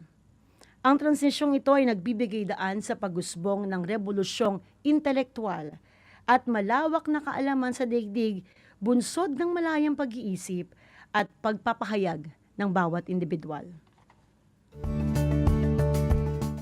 Ang pagbabagong dulot ng yugtong ito ay nakatulong sa pagsulong at pagbubuklod-buklod ng mga bansa sa katotohanang ang pagpapahalaga sa kalayaan at kabutihan ay nauukol sa sangkatauhan. Muli ang nabanggit kong sagot ay sa katanungang paano binago ng Renaissance ang pananaw at kultura ng Europe. Sa puntong ito, tignan naman natin ang mga kababaihan sa Renaissance. Sa panahon ng Renaissance, ilang kababaihan lamang ang nabigyan ng pagkakataon na makapag-aral at magkaroon ng propesyon sa mga universidad at nagkaroon ng pagkakataon na magsanay para sa isang propesyon sa Italia. Ilan sa kanila ay ang mga sumusunod. Nandiyan sina Laura Serreta, Isota Nogarola, Veronica Franco, at Vittoria Colonna. Muli, iyan ay ang mga kababaihan sa Renaissance. At ngayon naman alamin natin kung natatandaan pa ninyo ang mga tinalakay nating paksa sa araw na ito. Pero bago tayo dumako para sa ating maikling pagsusulit, gusto kong kayo ay humanda at kailangan buong husay ninyong sagutin ang bawat tanong. Pakihanda ang mga sumusunod katulad ng inyong ballpen, papel o kwaderno para sa Araling Panlipunan 8. Handa na ba kayong sagutin ang mga sumusunod na tanong? Kung handa na kayo, eto na ang mga tanong. Magkakaroon ng 10 tanong para sa araw na ito. Unang tanong, ano ang tinatawag na rebirth o muling pagsilang? At kayo ay bibigyan ng 3 segundo para sagutin ang bawat tanong. Inuulit ko para sa unang tanong, ano ang tinatawag na rebirth o muling pagsilang? Ikalawang tanong, saang bansa umusbong ang Renaissance?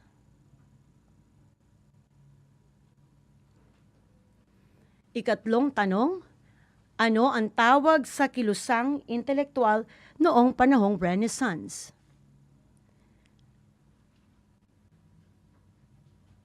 Ika-4 na tanong, sino ang tinaguriang ama ng humanismo? Ika-5 tanong, sino ang tinaguriang makata ng mga makata?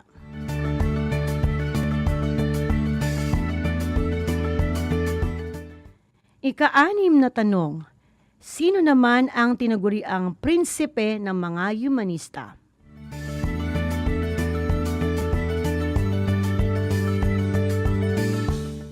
Ika-7 tanong, sino ang lumikha ng La Pieta?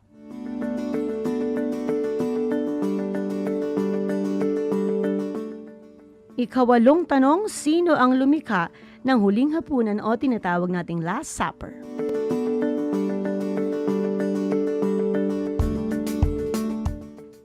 Ika-9 na tanong, sino ang naglahad ng teoryang heliocentric?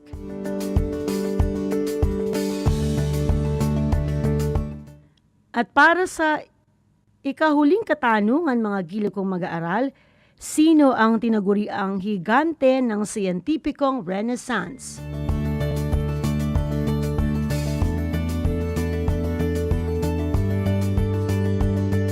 Ako'y naniniwala na nasagutan ninyo ng buong husay ang mga 10 katanungang naka-flash sa ating screen. At para naman sa inyong mga kasagutan, handa na ba kayong malaman kung tama ang inyong mga sagot? Alam kong excited na kayong malaman ang iyong score. Heto na ang mga tamang sagot.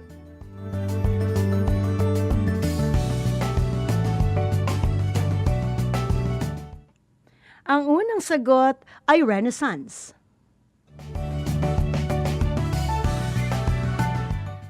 Ikalawa ay Italy or Italia. Ikatlo ay Humanismo. Ika-4 ay Francesco Petrarch. Ika-5 ay William Shakespeare. Ika-6 ay Desiderius Erasmus. Ika-7 ay Michelangelo Buonarroti. Ika-8 ay si Leonardo da Vinci. Ika-9 ay Nicholas Copernicus. At para sa pinakahuling sagot, iyan ay si Sir Isaac Newton. Kung nakuha ninyong lahat ang mga tamang sagot, kayo ay binabati ko at napakahusay ninyo sa pagkuha ng mga tamang sagot. Kung hindi naman, ay mayroon pa tayong mga gagawing mga gawain sa mga susunod nating talakayan. Kaya atin ang abangan niyon mga anak, okay? Sa paksang ating tinalakay, nalaman natin kung ano ang kahulugan ng Renaissance. Bansang pinag-usbungan ng Renaissance, ang humanismo na isa sa naging bunga ng Renaissance. Ambag ng Renaissance sa iba't ibang larangan at ang mga kababaihan sa Renaissance. Tunay ngang maraming pagbabagong naidulot sa atin ang pagbabago ng Renaissance o pag-usbong ng Renaissance. Tandaan na ang Renaissance ay panahon ng muling pagbangon o rebirth. Matatandaan na unti-unting nakabangon ng Europe sa mga dagok noong medieval ages at isa sa mga nakatulong sa pagbangon nito ay ang pag-usbong ng Renaissance. At sa aking giliw ng mga mag-aaral, sa ating buhay hindi maiiwasan na nakakaranas tayo ng dagok o suliranin sa ating buhay. Ang mahalaga, tayo ay nakakahanap ng solusyon sa ating mga problema at nang tayo ay magtagumpay. Inasahan kong kayo natuto sa ating talakayan sa araw na ito. Muli, ako ang inyong guro sa Araling Panlipunan Grade 8 na nagsasabing ang pag-aaral ng Araling Panlipunan ay daan sa pagiging makadiyos, makatao, makakalikasan at makabansa. Muli, maraming salamat sa inyo.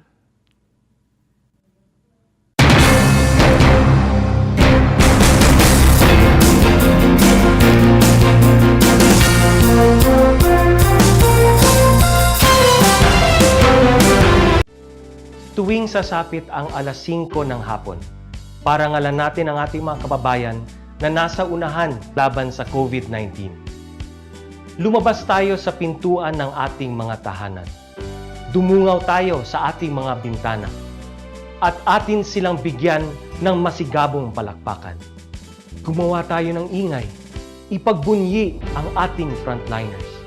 At ipahayag ang ating walang hanggang suporta sa kanilang kabayanihan. Gusto ko lang pong i-take itong opportunity ito para magpasalamat sa lahat ng mga doktor at nurses, especially yung mga nag-alaga po sa akin, sa buong Asian Hospital at sa lahat po ng ating frontliners. Umawit tayo at sumayaw at ipakita ang ating talento bilang pagsaludo sa mga bayaning nasa unahan. Talunin natin ang COVID-19.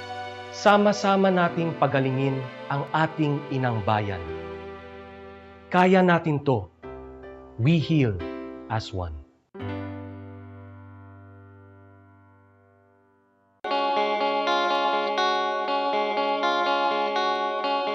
Upang matugunan ang mga kinakaharap na pagsubok ng mga guro at mag-aaral sa gitna ng kasalukuyang pandemya, nagsanib tulong sina Congressman Charlie Cojuangco ng unang distrito ng Tarlac, DEPED Region 3 Regional Director Dr. May B. Eclar at Tarlac Schools Division Superintendent Dr. Ronaldo Pozon para sa isang napapanahong proyekto na tinaguriang Project Shine, Aral TarlakHenyo.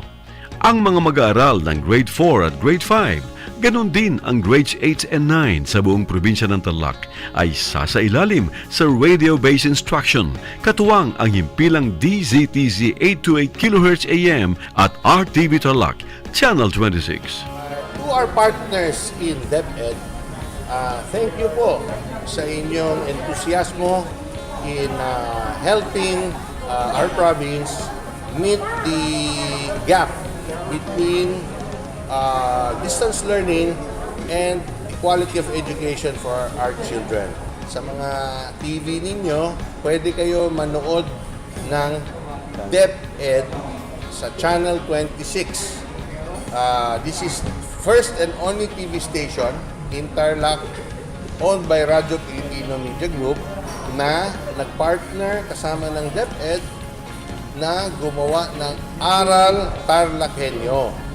Proyekto po ito ng DEPED Tarlac Province in partnership with DZTC Radio Pilipino Tarlac and RTV Tarlac Channel 26.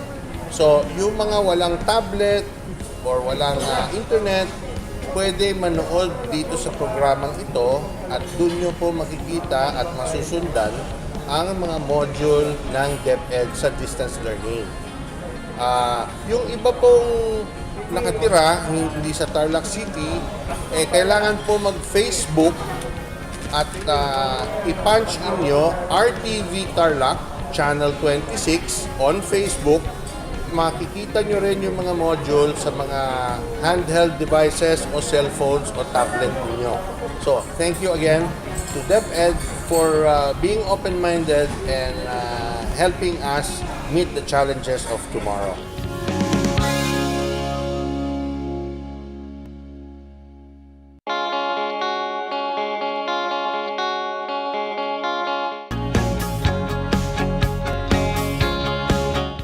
Buhay mga bata, sa mga batang nasa ikalimang baitan. Hello! Magandang araw din sa inyo, mahal naming magulang.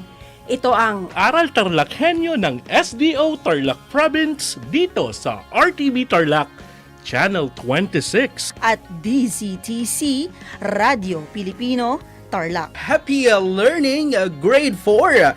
Welcome to Aral TarlakHenyo here on RTV Tarlac, Channel 26. Simulcast over DZTC 828, Radio Filipino, Tarlac.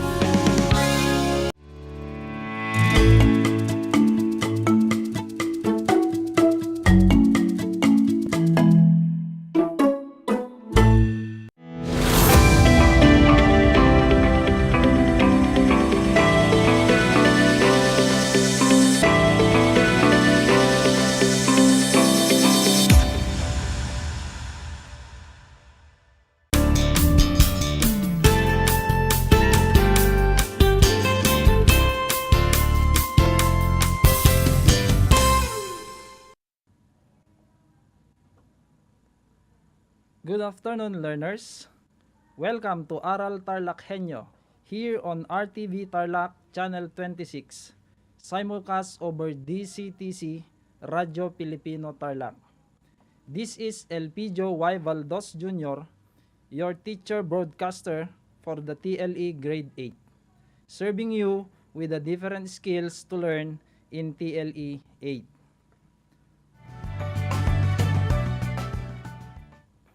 I would like to invite you to join us in a magical learning experience at home. At this point, I want you to prepare your self-learning module in ICT Computer System Servicing NC2, as well as your pen and notebook so that you may take down some notes to remember as we go along with the lesson. Do you have it now? Great! Make sure that you are in a comfortable place, far from noise, so that you can hear me loud and clear while listening to this program. Today, we are going to learn about computer system servicing.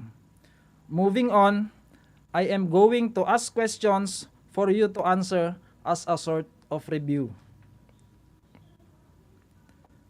Have you ever tried to enter a computer shop? Or you already have a computer inside your house? If your answer is yes, I want you to identify the following pictures and try to give their functions. The first picture is, if your answer is monitor, you are correct. And what is the function of a monitor? Very good. Monitor displays information coming from your system unit. Next picture, we have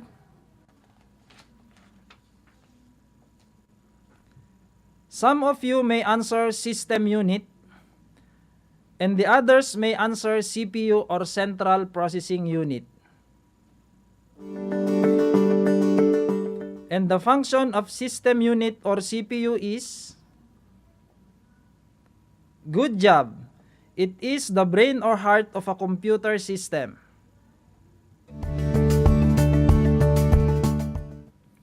Before we proceed, let us first differentiate the system unit and the CPU. If we say system unit, it is a chassis that contains electronics components of the computer used to process data. System units are available in a variety of shapes and sizes.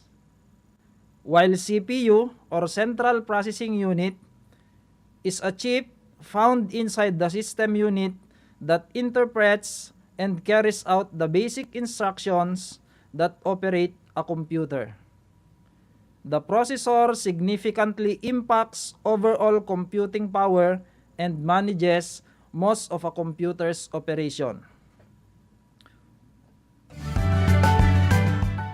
What is the name of the next image?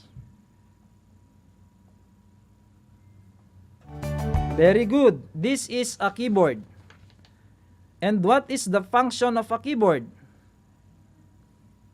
Great! Keyboard is an output device used to enter characters and functions into the computer system by pressing buttons or keys. How about the next image? You are correct. This is a mouse. And the function of a mouse is... Good job! Mouse serves as your pointing device. Let us think of a mouse as an extension of your hand inside your computer.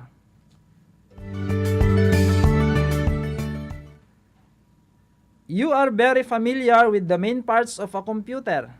I am pretty sure that you already know how to take care of it.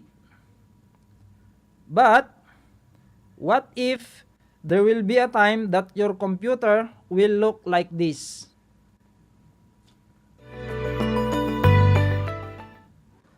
Have you encountered this kind of problems? There are times that you need to dismantle your laptop or desktop to fix a certain problem like this. Of course, you need the right set of tools. So for today's lesson, we will be discussing hardware tools and equipment in computer system servicing NC2.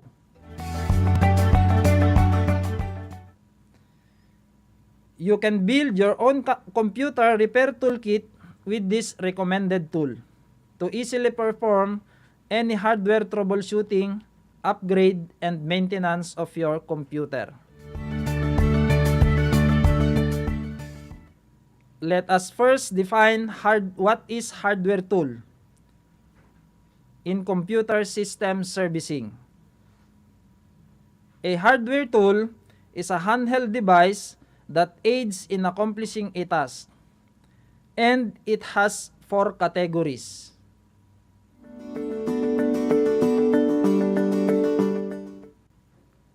The first one is the ESD, or Electronic Static Discharge Tools.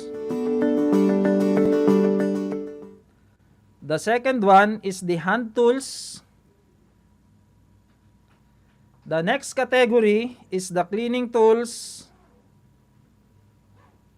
And the last one is diagnostic tools. And now, we will be going to discuss the function of these tools one by one. Are you all ready? Are you ready to learn a new thing? Are you all excited? And we will begin with the electrostatic discharge tools. Under electrostatic discharge tools, we have first the anti-static wrist strap. The anti-static wrist strap looks like this.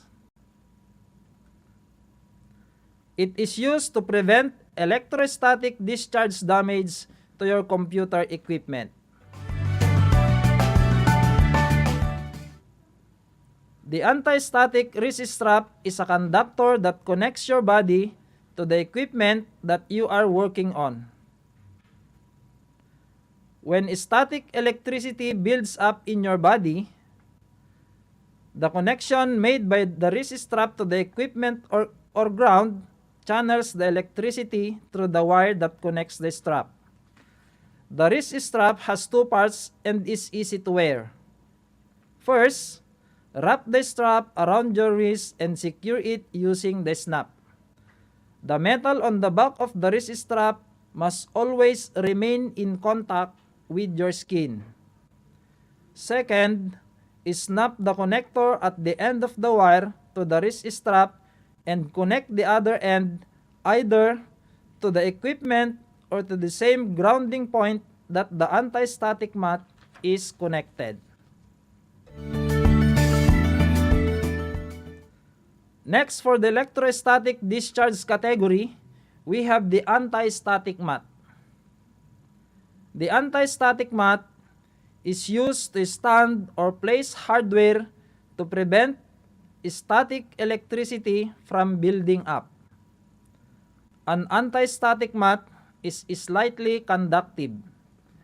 It works by drawing static electricity away from a component and transferring it safely from equipment to a grounding point. To use an anti-static mat, lay on the workspace next to or under the computer case. Clip the mat to the case to provide a grounded surface on which you can place parts as you remove them from the system. For our next category, we have the hand tools. Under the hand tools category, we have flathead screwdriver. Flathead screwdriver is used to loosen or tighten slotted screws. Do not use a flathead screwdriver to remove the Phillips head screw. If you cannot remove a component, check if there is a clip or latch that is securing the component in place. The slotted screws looks like this.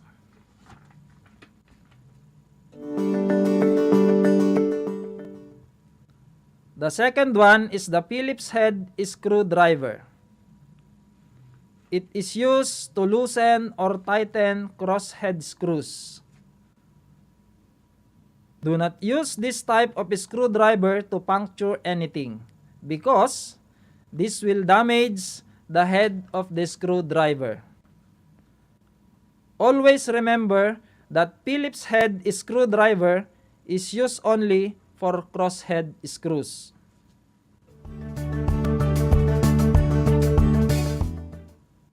The third one is the Torx screwdriver. It is very unique because it is used to loosen or tighten screws that have a star-like depression on the top, a feature that is mainly found on a laptop. Next, we have the hex driver. A hex driver looks like this. It is used to tighten and loosen bolts with a hexagonal or six-sided head. Hex bolts should not be over-tightened because the threads of the bolts can be stripped. Do not use a hex driver that is too large for the bolt that you are using.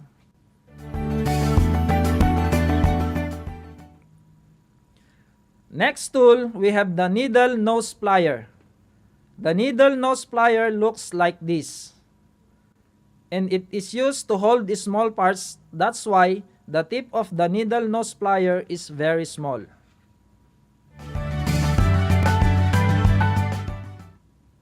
Next, we have the wire cutter.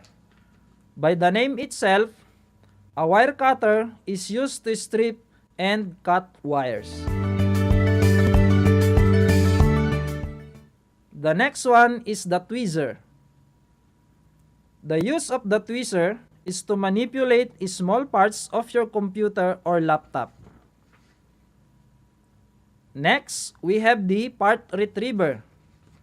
The use of the part retriever is to retrieve small parts from a location that are too small for a hand to fit. The part retriever, the needle nose pliers, and the tweezers can be used to place and retrieve parts that may be hard to reach with your finger. Do not scratch or hit any components when using these tools. Always remember that pencil should not be used inside the computer to change the setting of switches or to pry off jumpers. The pencil lead can act as a conductor of electricity and may damage the computer components. Next in hand tools is the flashlight. I am very sure that most of you are familiar with flashlight. A flashlight is not just a hand tool used in computer. You should also have this in your home because a flashlight can be used in emergency. A flashlight is used to light up dark areas.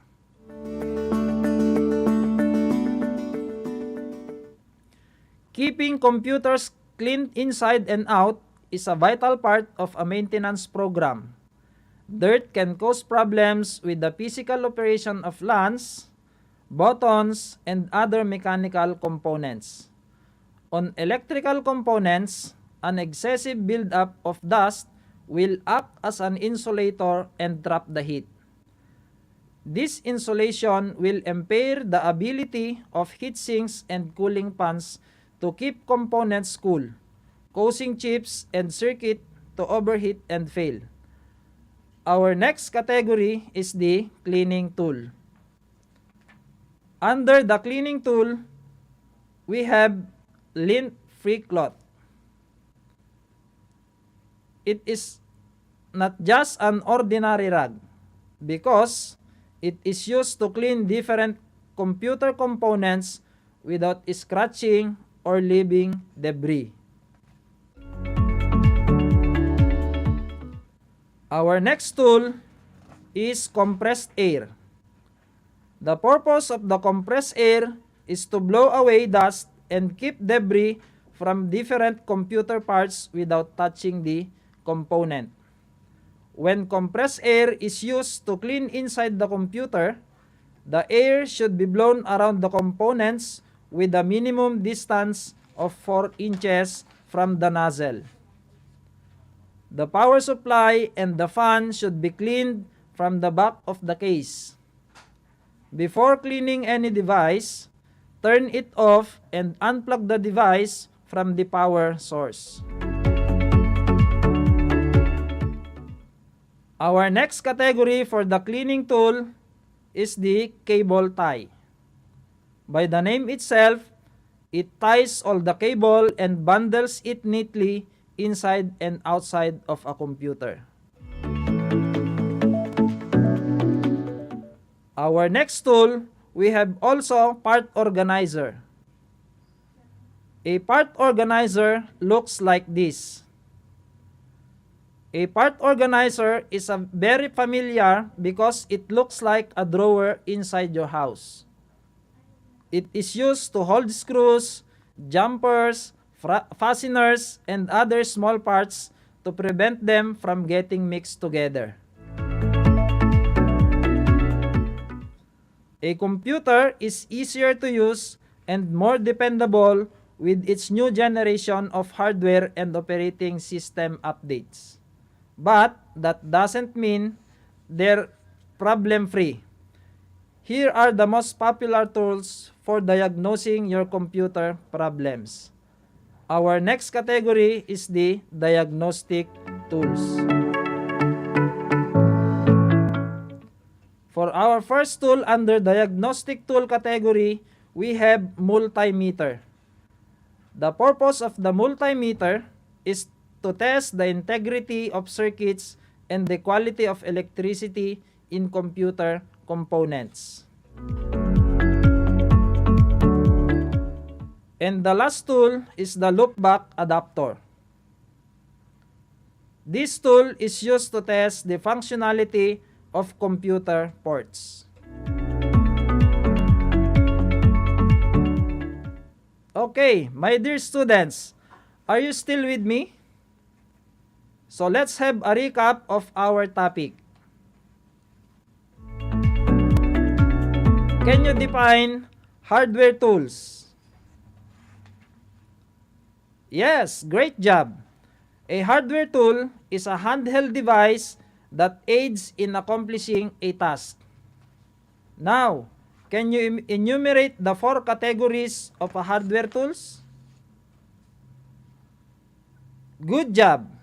The 4 categories of hardware tools are: number 1, we have electrostatic discharge tools.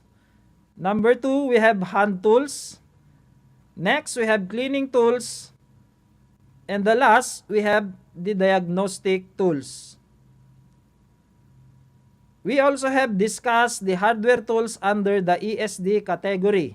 Now, can you enumerate these tools? Very good. These are anti-static wrist strap and anti-static mat. Can you enumerate the tools under the hand tools category? You are correct. These are flathead screwdriver, Phillips head screwdriver, Torx screwdriver, hex driver, needle nose plier, wire cutter, tweezer, part retriever, and the flashlight. How about the cleaning tool category? Yes, great job. These are lint-free cloth, compressed air, cable ties, and part organizer. And under diagnostic tools are, you are correct. These are multimeter and loopback adapter. Hopefully, you learned a lot with our topic for today.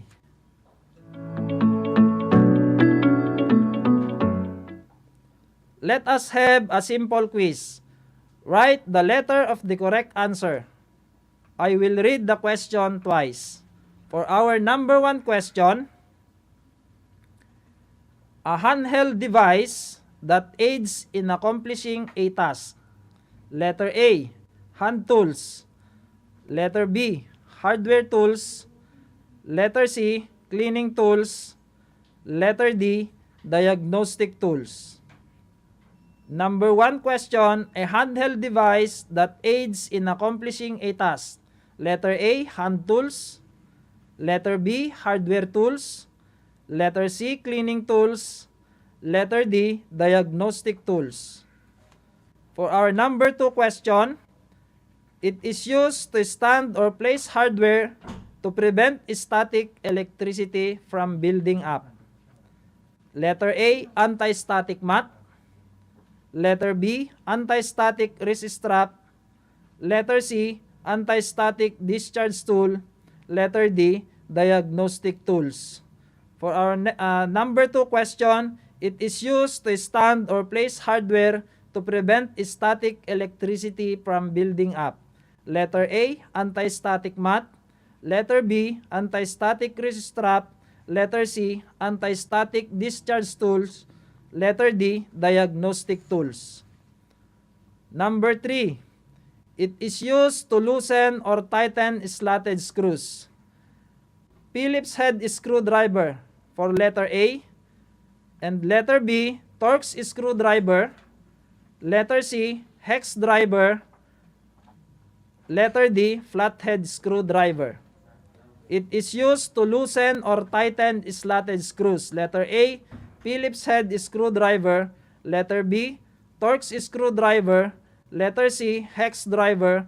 Letter D, flathead screwdriver.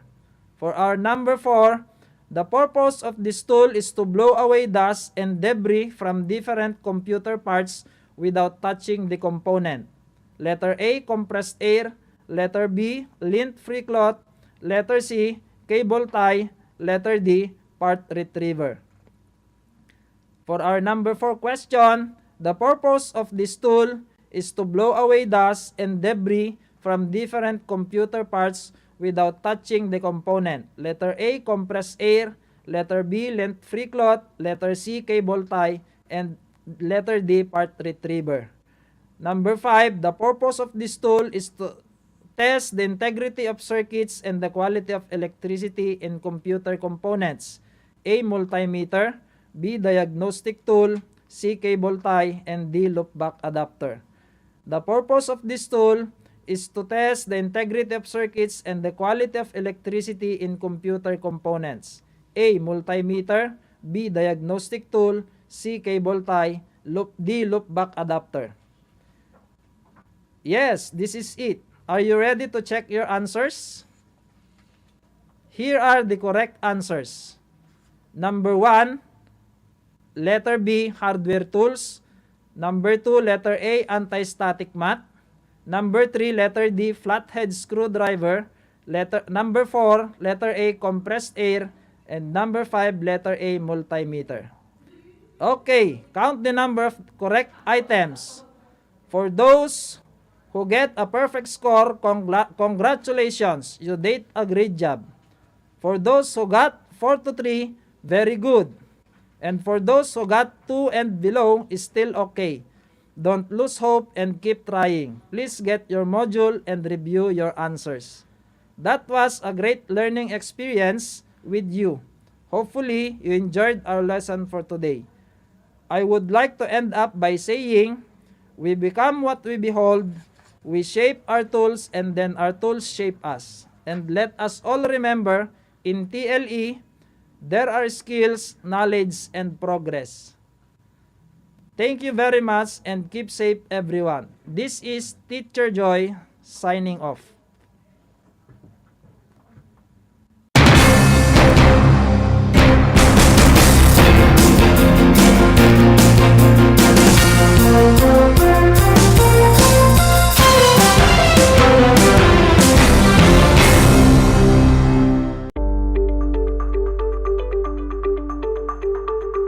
Sa pagnanais na mapigilan ng ating pamahalaan ang pagdami ng bilang ng mga kaso ng COVID-19, binuo ang One Hospital Command Center o OHCC upang mas mabilis na matugunan ang medikal na pangangailangan ng ating mga kababayan.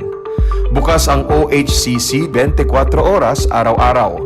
Tumawag lamang sa mga hotline nito sa 0919-977-3333 o 0915-777-7777 o 02-886-50500. Maaari ring i-download ang Pure Force Citizens app sa Android o iOS upang mabilis na matugunan ang sinumang nangangailangan. Layon din ng OHCC na maiwasang mapuno ang kapasidad ng bawat ospital. Kaya't kung ikaw ay kinakailangang tumawag sa OHCC, mabibigyan ka ng libreng preliminary consultation.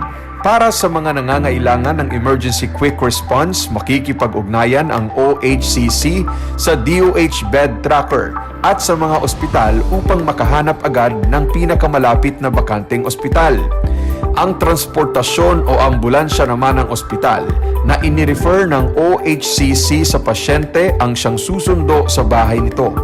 Kaya't kapag ikaw ay nakakaranas ng anumang sintomas ng COVID-19 o nangangailangan ng agarang tulong medikal, tumawag lamang sa OHCC at handa silang tumulong sa lahat ng oras.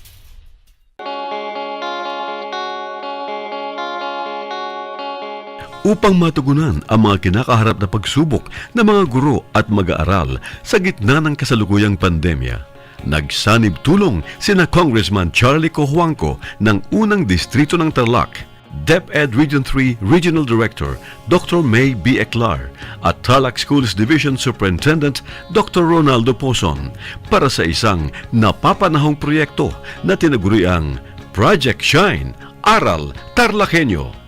Ang mga mag-aaral ng Grade 4 at Grade 5, ganon din ang Grades 8 and 9 sa buong probinsya ng Tarlac ay sasailalim sa radio-based instruction, katuwang ang himpilang DZTZ 828 kHz AM at RTV Tarlac, Channel 26.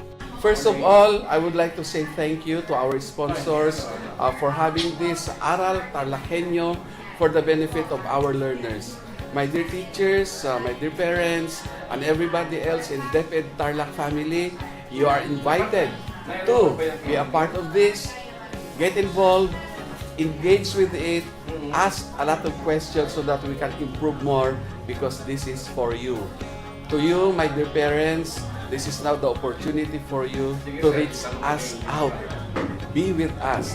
Tune in to this radio station, DCTC, Radio Pilipino, sa ating pong talapihitan, 8 to 8 AM radio po yan, Angat TarlakHenyo. This is for all of us. God bless us all.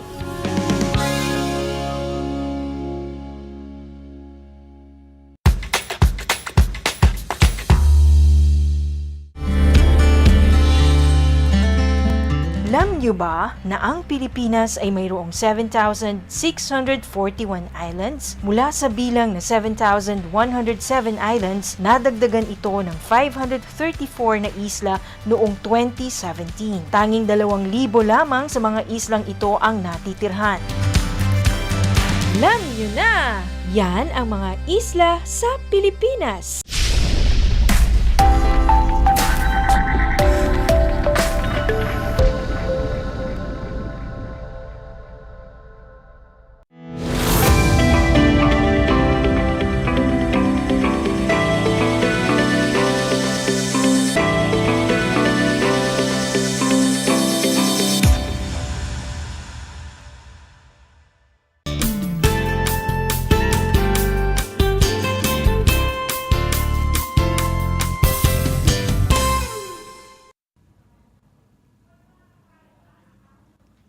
Hello everyone! Welcome to Aral TarlakHenyo here on RTV Tarlac, Channel 26. Simulcast over DCTC, Radio Pilipino, Tarlac. This is your MAPE teacher, Ma'am Pearly, your teacher broadcaster for Music 8. Narinig nyo na ba ang Angat Tarlac? Kung hindi pa, samahan nyo ko. Sabay nating pakinggan ang ipinagmamalaki ng Tarlac Province, ang Angat Tarlac.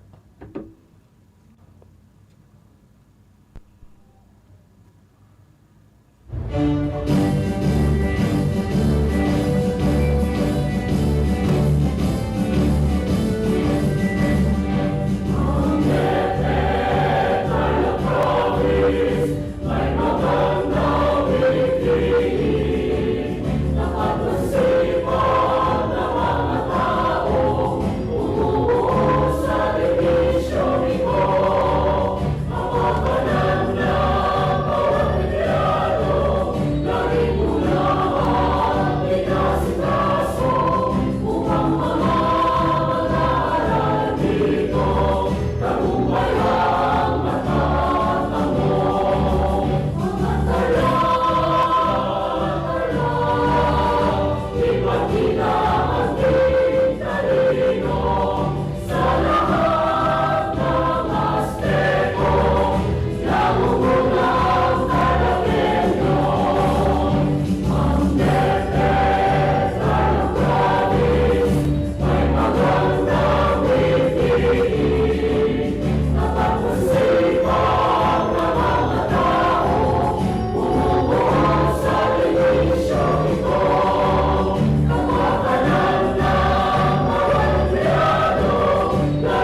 Nagustuhan ba ninyo ang awit? Ano ang masasabi ninyo sa awit na inyong napakinggan? Maaari ninyong isulat ang inyong mga sagot sa papel at ipasa sa inyong mga MAPE teachers. Pag-usapan natin ang awit batay sa mga elements of music na ginamit. Ano-ano ang mga elements of music na inyong napansin sa inyong pakikinig? Tama. Ang mga elements of music na ginamit ay ang ritmo, melodiya, harmonya, texture, at form. Ang ritmo ay ang element sa musika na tumutukoy sa pagkakaayos o pagkakasunod-sunod ng mga tunog at pahinga. Ano ang pagkakaiba ng ritmo sa beat o kumpas? Kung ang ritmo ay ang pagkakaayos o pagkakasunod-sunod ng mga tunog at pahinga, ang beat o kumpas ay ang daloy o pulso ng musika. Ang ikalawang element ay ang melodiya. Ito ang pagkakaayos o pagkakasunod-sunod ng mga tunog na may tiyak na tono o pitch at note value. Ang tono ay tumutukoy sa kung gaano kataas o kababa ang isang tunog. Ang ikatlong element ay ang harmonya. Ito ang pag-awit o pagtugtog ng dalawa o higit na nota ng sabay at may kahaya-ayang kombinasyon. Ang ikaapat na element ay ang texture. Ito ay tumutukoy sa kapal o nipis ng musika. At sa napakinggan nating rendition ng Tarlac Division Choral Ensemble sa Angat Tarlac, masasabi nating makapal ang texture dahil sa pag-awit ng SATB, soprano, alto, tenor, at bass, at sinaliwan sa keyboard ni Sir Marlon Takdol. At ang huli ay form. Ang form ay ang pangkalahatang istruktura ng awit. Ang pag-awit sa Angat Tarlac ay stanza, refrain, refrain, at coda.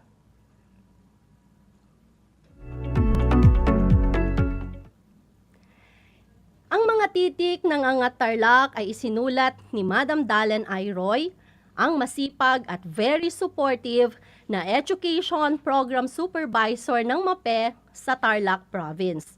At ang musika ay likha ni Madam Mirani C. Diaz, isang music specialist at principal mula sa Victoria District.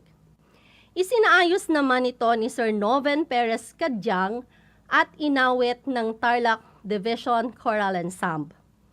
Ang awit ay nasa tunugang G Mayor at nasa palakumpasang 4/4. At ngayon ay pag-aaralan natin ang tono ng awit. At dahil sa limitado ang ating oras, sisikapin kong maituro sa inyo ito sa mabilis at mabisang paraan. Aawitin ko ang bawat phrase at pagkatapos ko ay kayo naman. Gagamit ako ng transposition sa pagtuturo ng awit. Ibig sabihin nito, sa halip na G major, ay kukunin ko ang tono sa tunugang C mayor. Handa na ba kayo? Pakinggan ninyo ang unang phrase.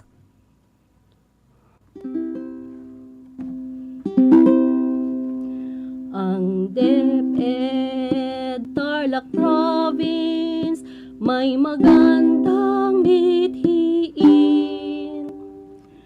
Okay, ngayon, sabayan niyo ako. Ang DEPED Tarlac Province may magandang mithiin. Sa pagkakataong ito, ay kayo na lang ang kakanta. Magsimula kayo pagkatapos ng 3 bilang. 1, 2, 3.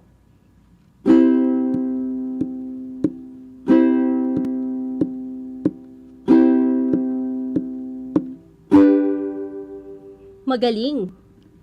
Pakinggan natin ang ikalawang phrase. Tapat masisipag na mga tao, bumubuo sa dibisyong ito.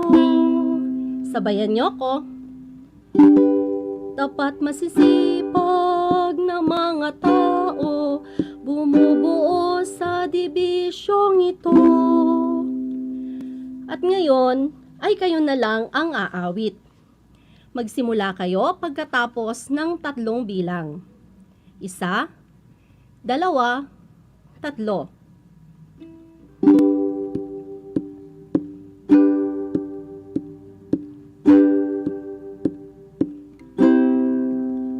Ngayon, awitin natin ang una at ikalawang phrase. Ang DEPED Tarlac Province may magandang mithiin, tapat masisipag na mga tao, bumubuo sa dibisyong ito. Ngayon, ay kayo naman ang umawit. Humanda at magsimula kayo pagkatapos ng 3 bilang. 1, 2, 3.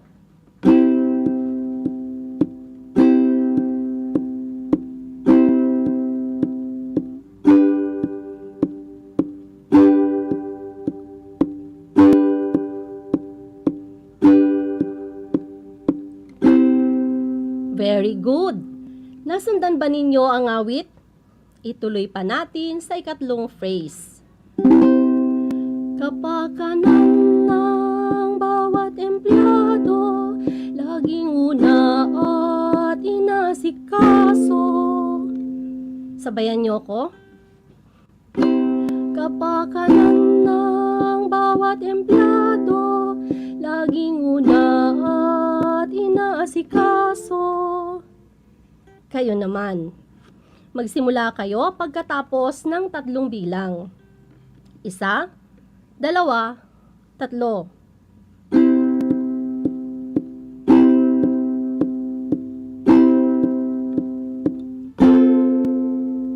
Ngayon, aawitin natin ang una, ikalawa, at ikatlong phrase.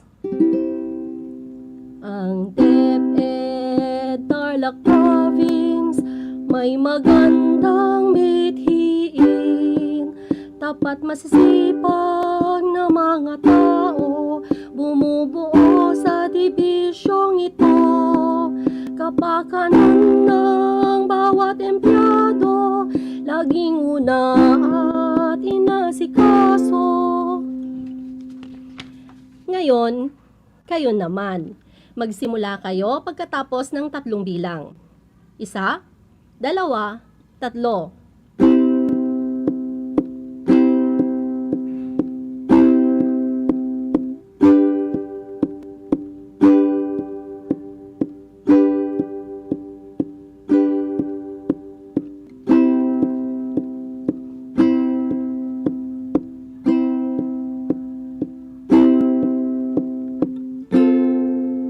Magaling! Pakinggan pa ninyo ang huling phrase ng stanza. Upang mga mag-aral dito, tagumpayang matatamo. Sabayan niyo ako. Upang mga mag-aral dito, tagumpayang matatamo. Kayo naman, ready?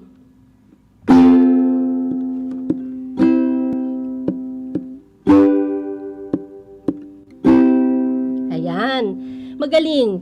Ngayon, awitin natin ang awit mula sa umpisa. Sabayan ninyo ako.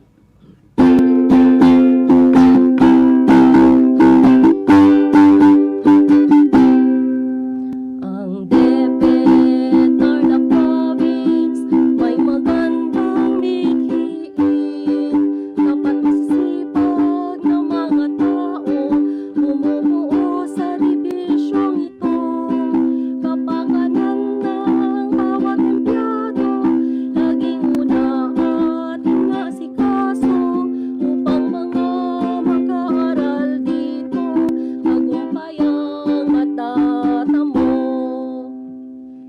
Nasundan ba ninyo? Ngayon ay kayo naman. Manda kayo.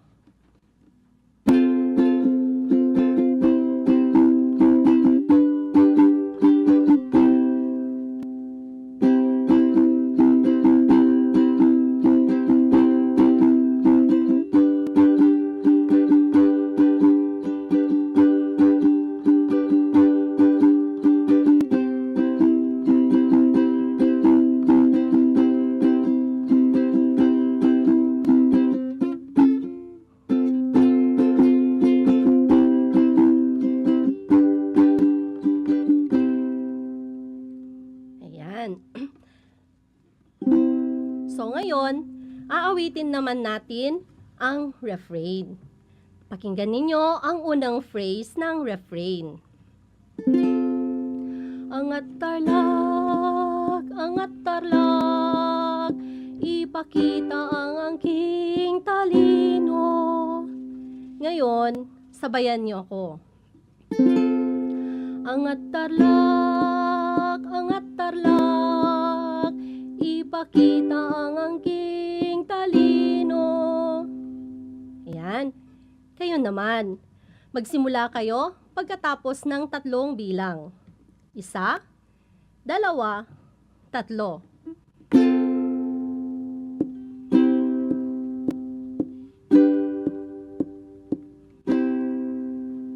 Magaling. At ngayon, ang huling phrase ng refrain. Sa lahat ng aspeto, nangunguna ang TARLAKHENYO. Sabayan niyo ko. Sa lahat ng aspeto, nangunguna ang TARLAKHENYO. Kayo naman?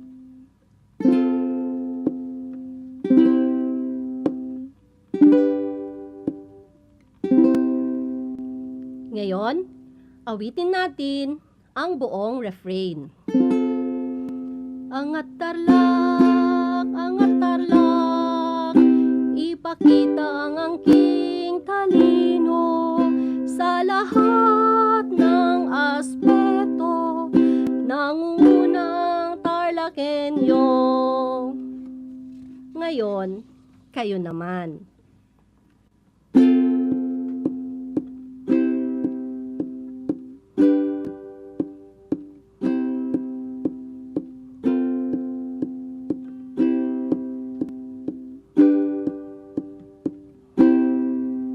Magaling! Hindi lang istansa ang inyong natutunan, kundi maging ang refrain ng awit. Maaari na nating awitin ang istansa hanggang sa refrain. Handa na ba kayo?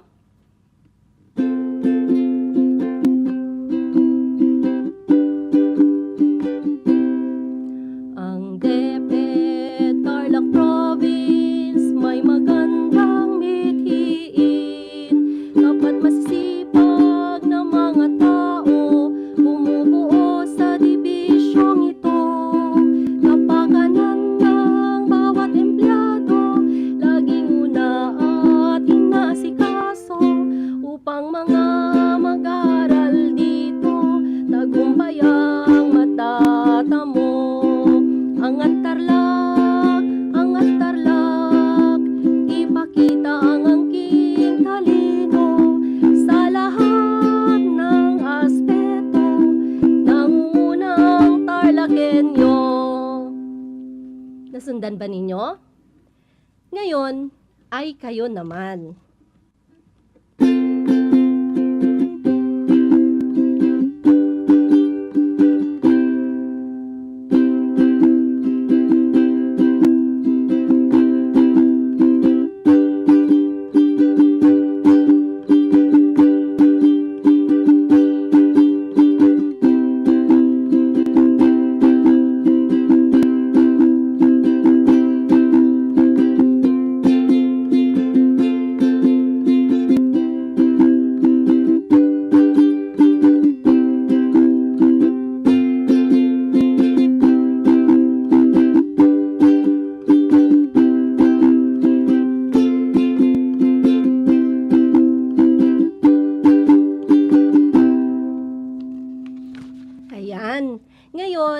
ay pakinggan ninyo ang koda. Sa lahat ng aspeto, nangungunang TARLAKHENYO.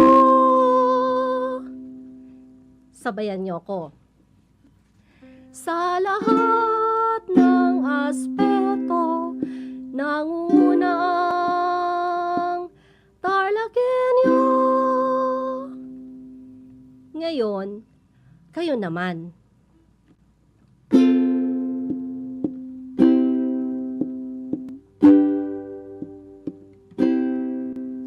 Magaling.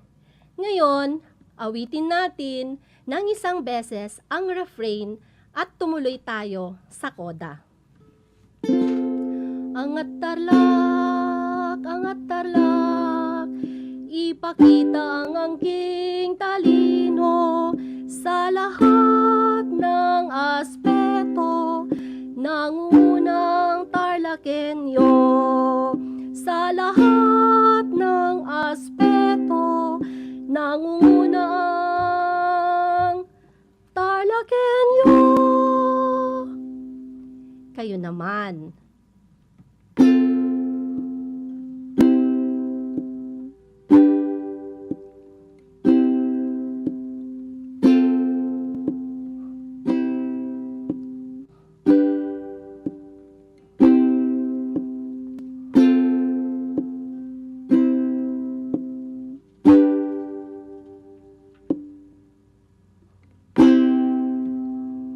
Magaling.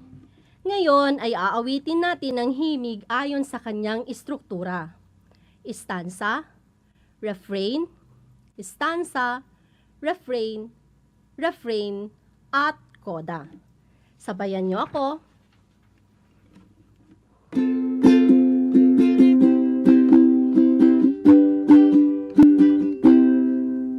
Ang DEPED Tarlac Province may magandang mithiin. Dapat masipag na mga tao bumubuo sa dibisyong ito.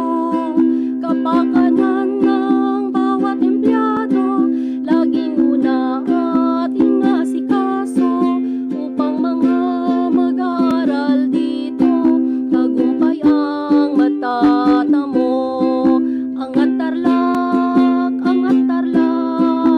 ipakita ang angking talino sa lahat ng aspeto, nangungunang TARLAKHENYO. Ang DEPED Tarlac Province may magandang mithiin. Dapat masisipag na mga tao bumubuo sa dibisyong ito. Kapakanan ng bawat empleyado, laging una at inasikaso upang mga mag-aral dito tagumpay ang matatamo. Angat tarlak, ipakita ang angking talino sa lahat ng aspeto, nangungunang TARLAKHENYO. Angat tarlak, ipakita ang angking talino sa lahat ng aspeto, nangungunang TARLAKHENYO. Sa lahat ng aspeto, nangungunang TARLAKHENYO. Ngayon, ay kayo naman ang umawit sa himig.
magaling.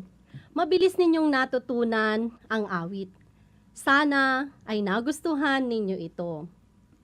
Pagbati nga pala sa mga teachers, puppet teachers ng mga schools gaya ng Estipona High School, Guevara High School, at ng Victoria High School.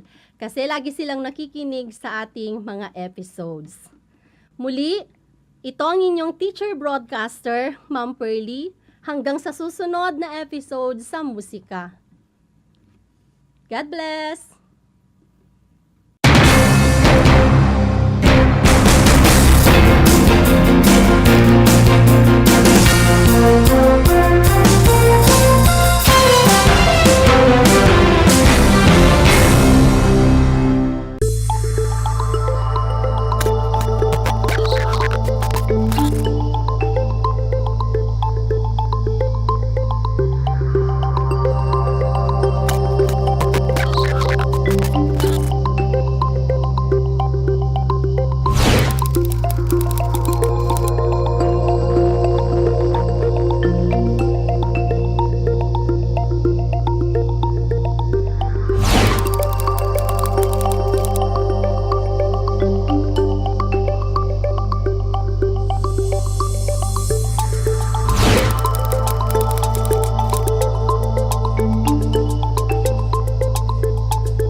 upang matugunan ang mga kinakaharap na pagsubok ng mga guro at mag-aaral sa gitna ng kasalukuyang pandemya.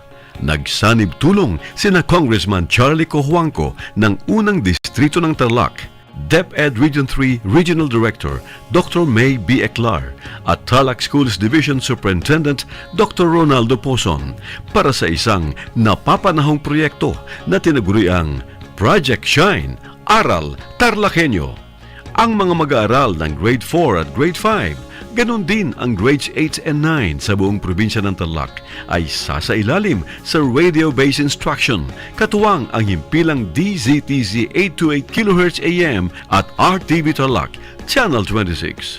Good morning and happy learning, Grade 4. Welcome to Aral TarlakHenyo here on RTV Tarlac, Channel 26. Simulcast over DZTZ 828, Radio Filipino Tarlac. I am Teacher Mercy Pacheco Bognot. This is Alistair Aidatu. I am Marie Josephine B. Andrade. I am Teacher Princess Marie M. Dueñas, and I will be your teacher broadcaster for today.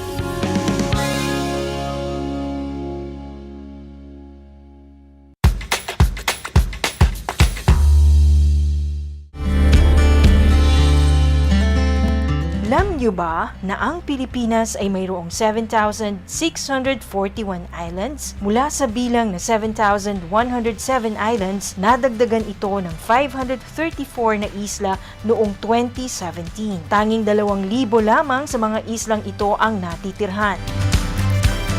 Alam niyo na! Yan ang mga isla sa Pilipinas.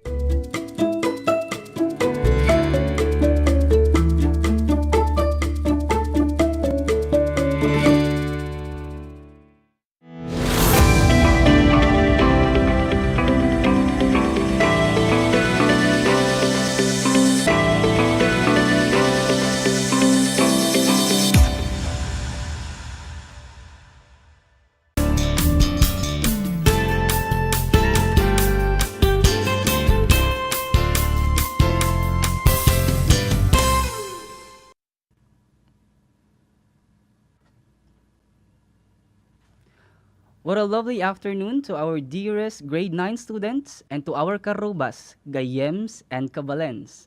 Right now, you are tuned in to our radio station committed to serving our beloved students in their homes in the province of Tarlac. Welcome to DZTC 828 AM, Aral TarlakHenyo.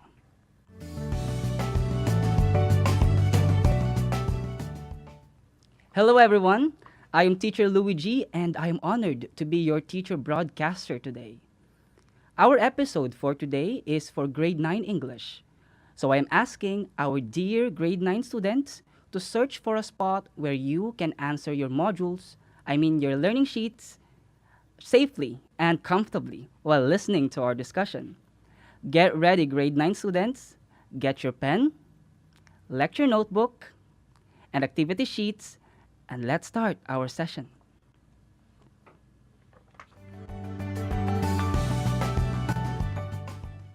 Our discussion for today is for grade 9 English, which will focus on MELC 1, differentiate biases from prejudices.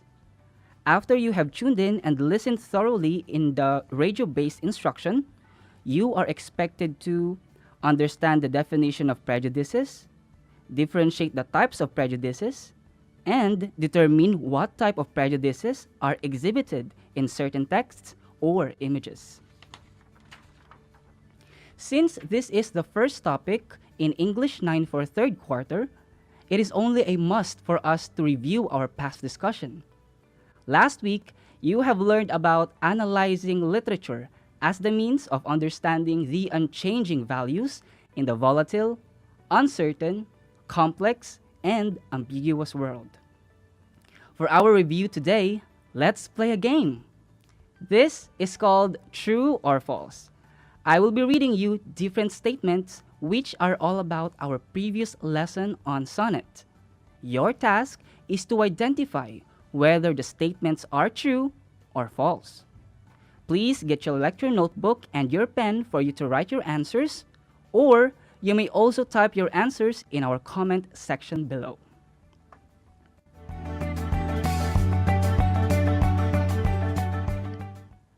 I think everyone is ready, so let's begin with the first statement. A sonnet is a poem which has 14 lines. Again, a sonnet is a poem which has 14 rhyming lines. Is it true or false? What is your answer? That's correct. That statement is true. A sonnet is a poem that has 14 lines which have rhyme. Let me read the second statement. William Shakespeare is the father of sonnet. Again, William Shakespeare is the father of sonnet. Is it true or false? What do you think is the correct answer? That's commendable. Our second statement is false. It is not William Shakespeare, but it is the Italian poet Petrarch, who is considered to be the father of sonnet because it was him who has written the very first sonnet during the early Italian Renaissance. For our third and last statement, in a story, vantage point is the conflict or dilemma. Again, in a story, vantage point is the conflict or dilemma. Is it true or false?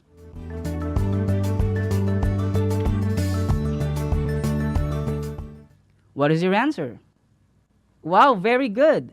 The answer for the third statement is false. Remember that in a story, vantage point does not talk about the conflict or the problem, but instead, it talks about the point of view.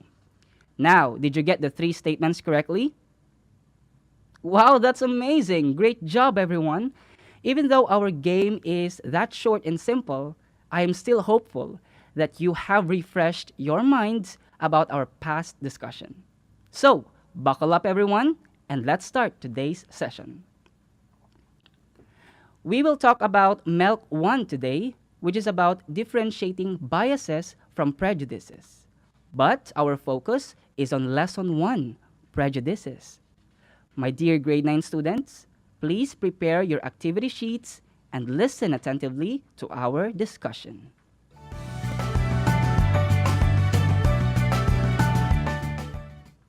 On the first page of your activity sheets, you will see an image of a blindfolded man.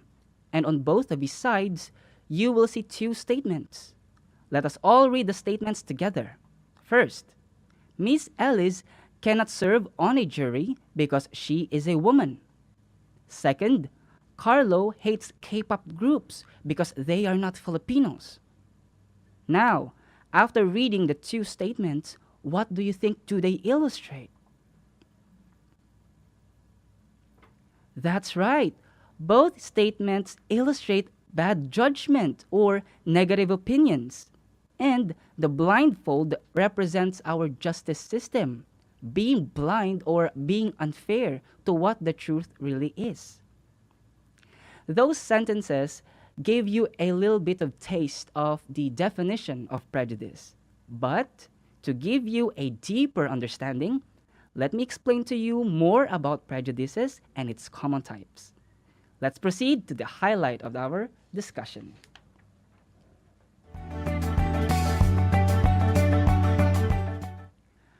Let me share to you a conversation of a woman and a man which was transcribed from the video clip courtesy of Darman Studios, posted on Facebook last August 11, 2020. If you are watching live, please read each line with me. But if you are listening on the radio, please feel the emotions and let's observe the conversation attentively and carefully. Fire all cops! Fire all cops! Hey, hey, hey! Sign this petition so we can finally get rid of the police. The woman aggressively shouted. The man replied, Get rid of the police? So who are you gonna call when you need help? The woman insisted. They are not going to help you. They are all bad. The man calmly said, Listen, I understand, okay? And trust me, I've had my own bad experiences with the police. But you cannot judge all cops because of some bad ones. The woman carelessly responded, Whatever. Fire all cops. Fire all cops. Fire all cops. You are exactly what is wrong with this country. All you cops are bad. She shouted as she points out one policeman. The policeman answered back, No, actually, ma'am, that is not true. You see, Before the policeman even finished his statement, the woman said, I don't want to hear it. You just get out of here. Okay, you have a nice day, ma'am. The policeman replied sadly, All you cops need to be fired. Fire all cops. Fire all cops. The woman continued to shout against the police while she does not notice that there is a man who is persistently looking at her purse. Then, all of a sudden, the man snatched the woman's purse. Give me your purse!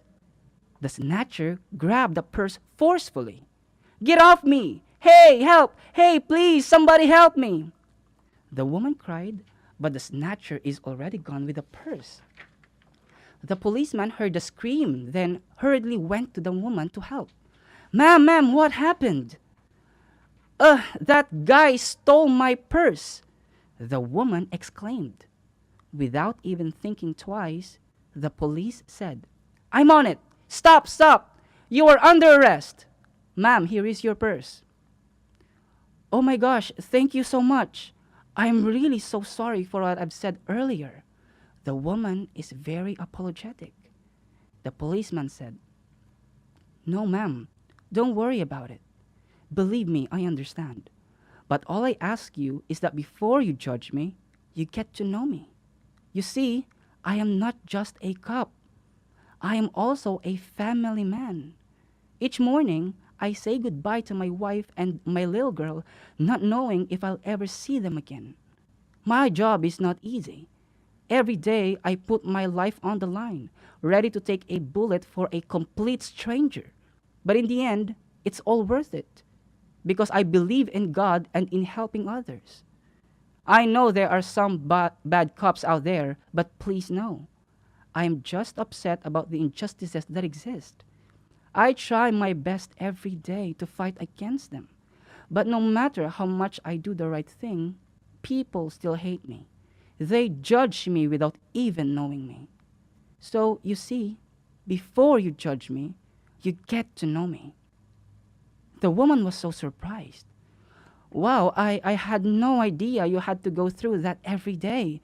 I'm really so sorry, and you're right. I shouldn't judge all cops based on a few bad ones. Thank you, the policeman said. You're welcome, ma'am. You have a good day.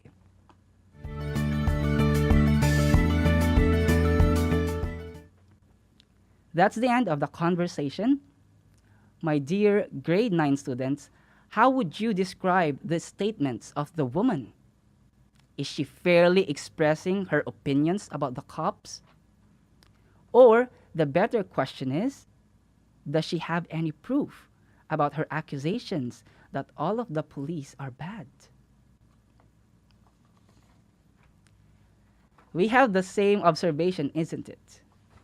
The woman in the conversation completely hated all the cops without knowing the characters and the attitudes of these people.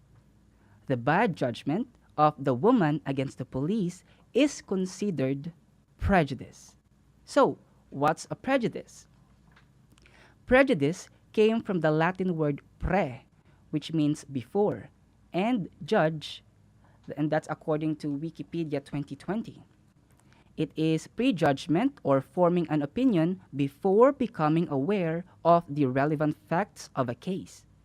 The word is often used to refer to preconceived, usually unfavorable judgments toward a person or people because of gender, beliefs, values, class status, age, disability, sexuality, race or ethnicity, language, nationality, occupation, education, or personal characteristics. That is according to Wikicode 2021. Take a closer look at these examples. All Mexicans are illegal aliens and thieves. All black people are unemployed criminals.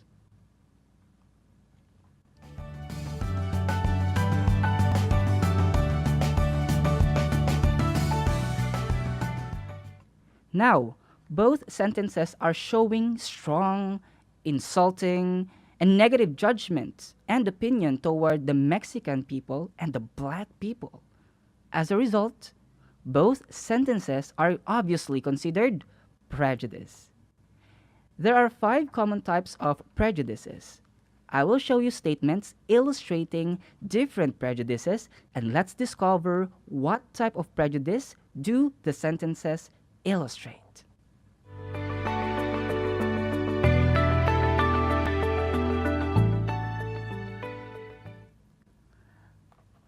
Let's take a look at the first example.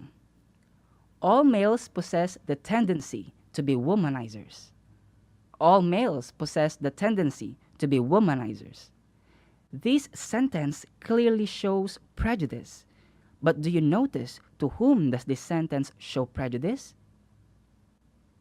That's right, it shows a prejudice against males or boys or men. In short, gender. So the type of prejudice that is being illustrated in this statement is called gender prejudice. Gender prejudice refers to the attitude that all members of a particular gender, like all women, all girls, all men, and all boys, are a certain type of person.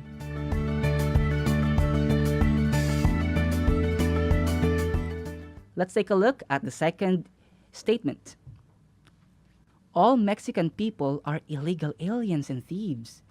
Again, all Mexican people are illegal aliens and thieves.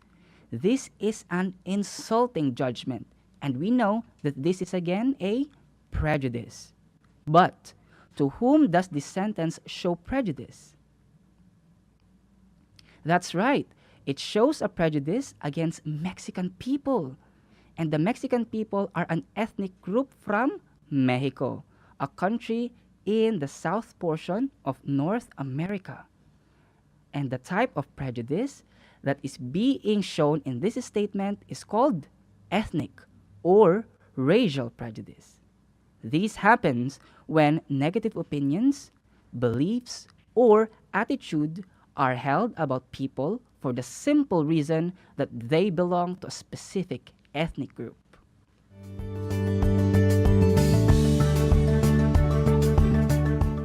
Let's take a look at the third statement. Lesbians and homosexuals are all bad. My goodness, this is a very alarming opinion and judgment against lesbians and homosexuals. This prejudice is clearly against LGBTQ community.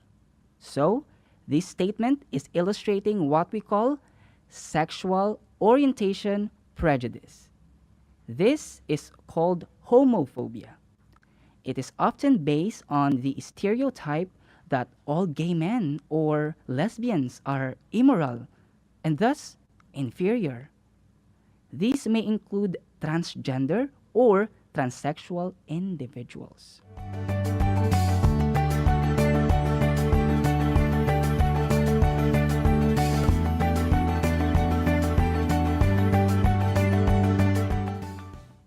Let's take a look at the fourth example.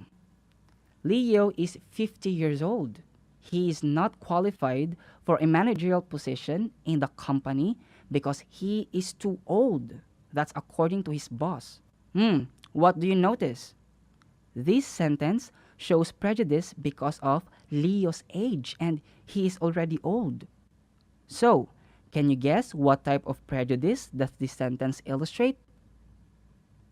That's right, age prejudice. Age prejudice reflects a prejudice against younger or older adults.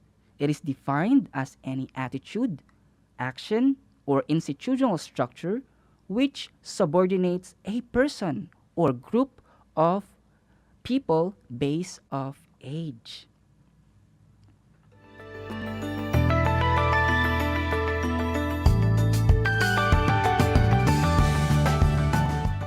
Now let's take a look at the last statement. Poor people have to work as house helpers. This is a very insulting opinion against the poor, isn't it? That is actually what we refer to as class prejudice. Why does it call class prejudice? Because this is the attitude or opinion that those in a certain economic class are inferior to another class. It is discriminatory attitude or a distinction made between social and economic classes. So, those are the 5 common types of prejudices: gender prejudice, ethnic or racial prejudice, sexual orientation prejudice, age prejudice, and class prejudice.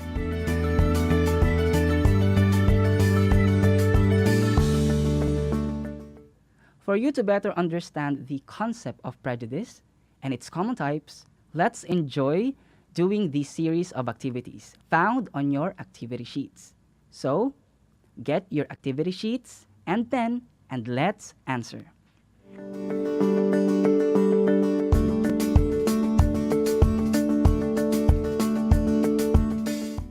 Let's begin with activity 1. You will see a box and inside are the 5 common types of prejudices. After listening to our discussion earlier, please define each type of prejudice by writing the letter of the correct type of prejudice on the space provided before each number. Let's start with the first. It refers to the attitude that all members of a particular gender, like all women, all girls, all men, and all boys, are a certain type of person. Please choose inside the box. What do you think is the correct letter? What's the answer? The answer is D. Very good. How about the second one? It happens when negative opinions, beliefs, or attitudes are held about people for the simple reason that they belong to a specific ethnic group. What's the answer? The answer is? Very good. It's E. Wow, that's nice. How about the third one? It is often based on the stereotype that all gay men or lesbians are immoral and thus inferior. What's the correct answer? The correct answer is B. Very good. You're doing great. How about the fourth one? It reflects a prejudice against older adults. It is defined as any attitude, action, or institutional structure which subordinates a person or group because of age. What's the answer? The answer is? Very good. It's A. Now, how about the last one?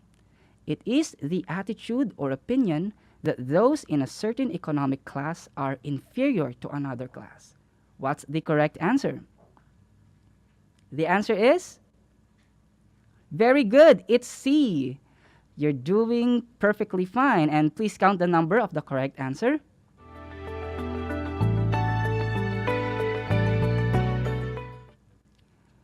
Grade 9 students, did you get all correct answers? Wow, that's very remarkable. You are really paying attention to our discussion. Activity 1 is just our warm-up activity though. Let us now see if you can apply the learnings about the 5 common types of prejudices. Let's proceed to activity number 2. Can you tell the prejudice?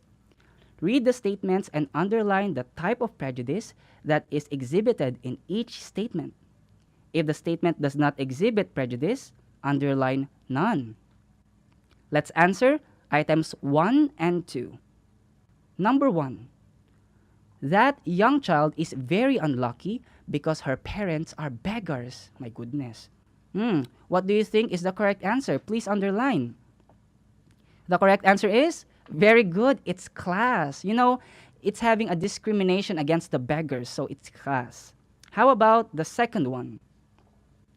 Your father and my father are both gentlemen, so we are equal. What do you think is the correct answer? The correct answer is? Very good. It's none. Both gentlemen are equal, so there's no prejudice at all. Very well. I think items 3, 4, 5 are just piece of cake for you. So, please answer them on your own, and let's check them on the next session. Analyzing the types of prejudice in certain texts is very important skill. And since I see that you are developing the skill little by little, I am amazed. Now, let's try to answer activity 3. All you have to do is to encircle the correct prejudice that is exhibited in the image. Let's try image number 1. Let me show you the image. Take a closer look at the image. Now, encircle the type of prejudice that is illustrated. What is the answer? Very good. It's none. There is no actually prejudice. I commend everyone for answering our activities that well. So to add more spice, please answer the post-listening activities 1 and 2. If you have any questions, take a look at my phone number.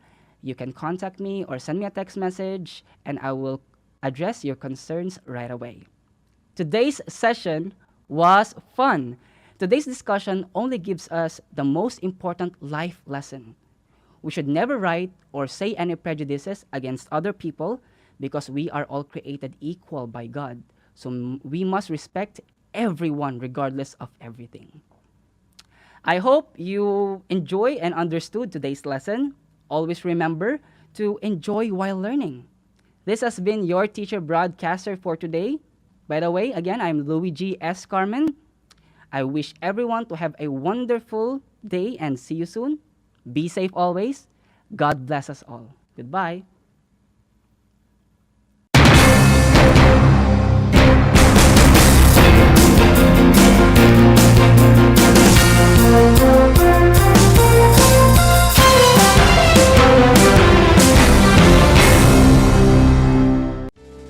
Tuwing sasapit ang alas 5 ng hapon, parangalan natin ang ating mga kababayan na nasa unahan laban sa COVID-19. Lumabas tayo sa pintuan ng ating mga tahanan. Dumungaw tayo sa ating mga bintana. At atin silang bigyan ng masigabong palakpakan. Gumawa tayo ng ingay, ipagbunyi ang ating frontliners, at ipahayag ang ating walang hanggang suporta sa kanilang kabayanihan. Gusto ko lang pong i-take itong opportunity ito para magpasalamat sa lahat ng mga doktor at nurses, especially yung mga nag-alaga po sa akin, sa buong Asian Hospital, at sa lahat po ng ating frontliners. Umawit tayo at sumayaw at ipakita ang ating talento bilang pagsaludo sa mga bayaning nasa unahan. Talunin natin ang COVID-19. Sama-sama nating pagalingin ang ating inang bayan. Kaya natin to. We heal as one.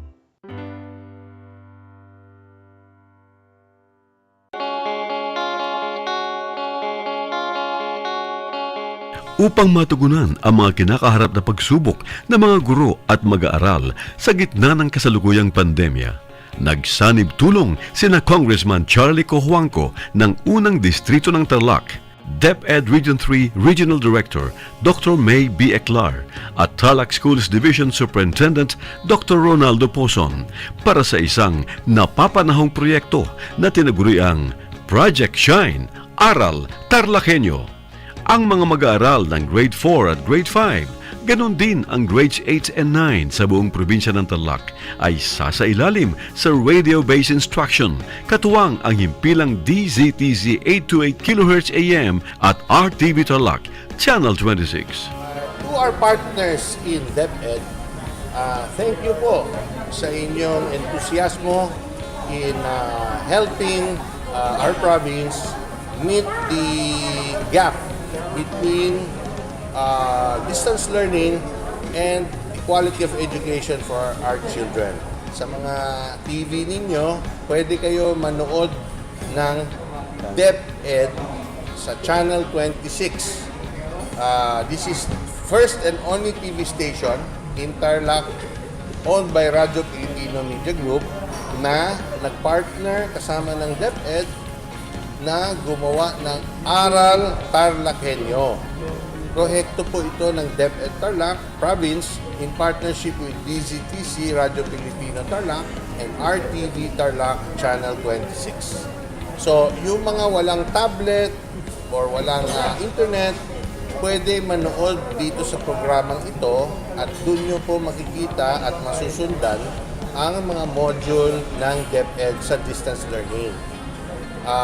Yung iba pong nakatira, hindi sa Tarlac City, kailangan po mag-Facebook at i-punch inyo RTV Tarlac Channel 26 on Facebook.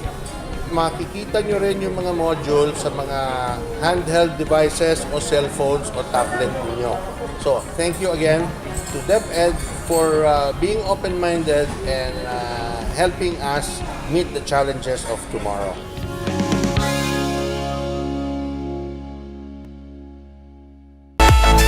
Hello mga kabida kong Mars! Kamusta na kayo?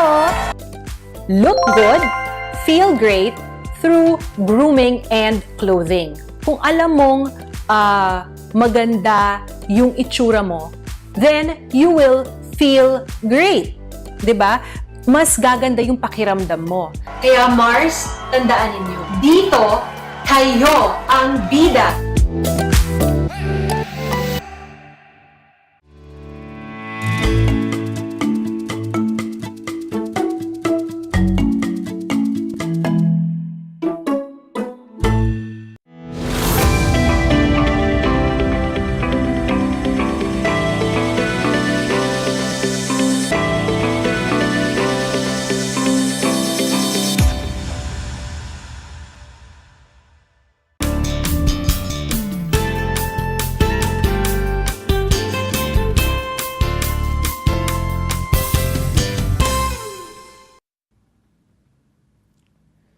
Welcome sa ating Aral TarlakHenyo ng Schools Division of Tarlac Province. Hatid sa inyo ng RTV Tarlac, Channel 26 at ng DZTC 828 Radio Pilipino Tarlac.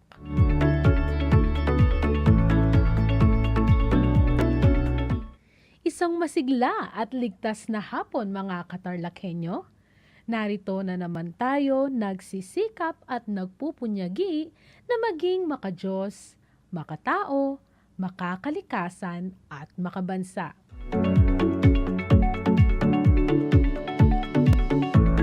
Kumusta kayo mga ginigilo kong mag-aaral sa ikasyam na baitang? Ang aking pagbati at paghanga sa inyong masidhing pagpupunyagi sa patuloy na pag-aaral sa himpapawid upang matuto sa kabila ng hamon ng pagkakataon, ang COVID-19 pandemic.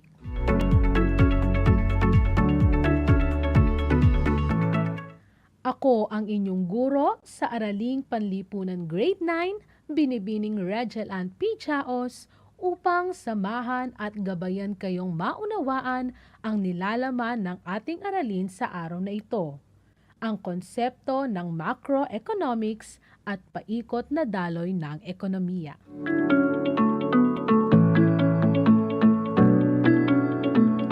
Bago pa man tayo magsimula sa ating talakayan, ay narito ang iilan sa mga paalala. Siguraduhin ninyong nasa lugar kayo ngayon na komportable na napapanood at naririnig ang ating broadcast. Matanong ko lang, nagmerienda na ba kayo? Mabuti naman, dahil nararapat lamang na may laman ang inyong mga tiyan upang mas maging alerto ang inyong mga isip at maayos na maunawaan ang ating aralin sa araw na ito.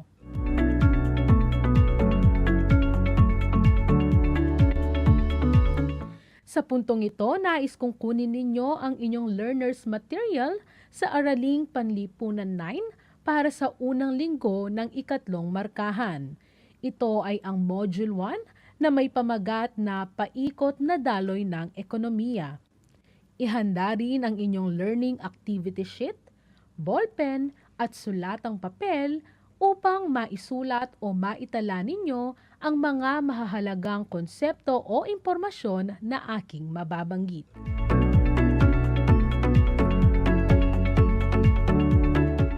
Ang ating paksang aralin ay patungkol sa konsepto ng macroeconomics at paikot na daloy ng ekonomiya.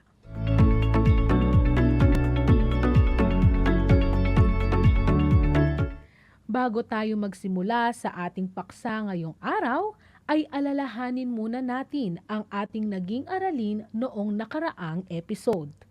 Natatandaan pa ba ninyo? Magaling!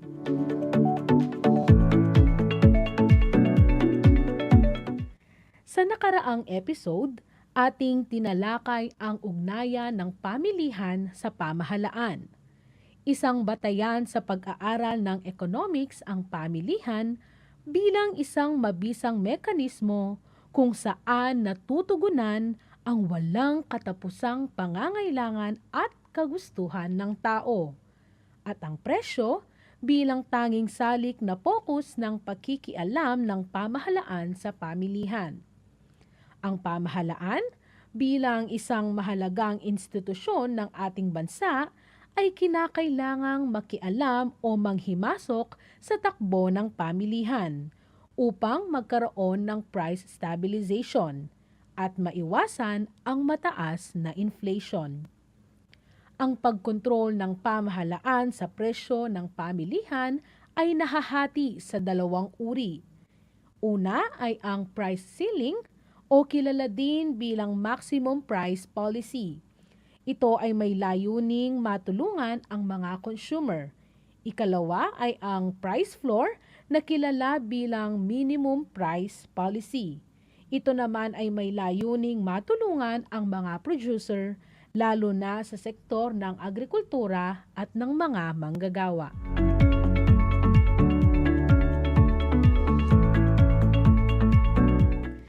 Binabati ko kayo dahil napagtagumpayan ninyo na matapos ang mga gawain sa ikalawang markahan mula sa ugnayan at interaksyon ng demand at supply, pamilihan at iba't ibang istruktura nito at ang ugnayan ng pamilihan at pamahalaan.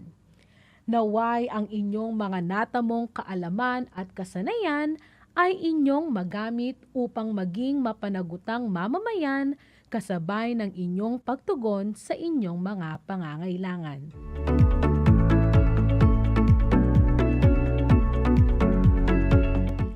At ngayon, sa palagay ko ay handa na kayo sa ating bagong paksa sa araw na ito.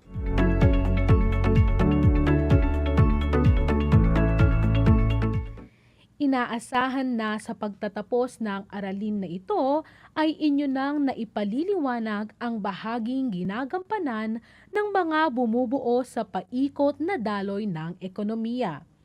Sa ikatlong markahan ay inaasahan na malinang ang inyong kakayahan sa pagko-compute gamit ang kaalaman sa matematika.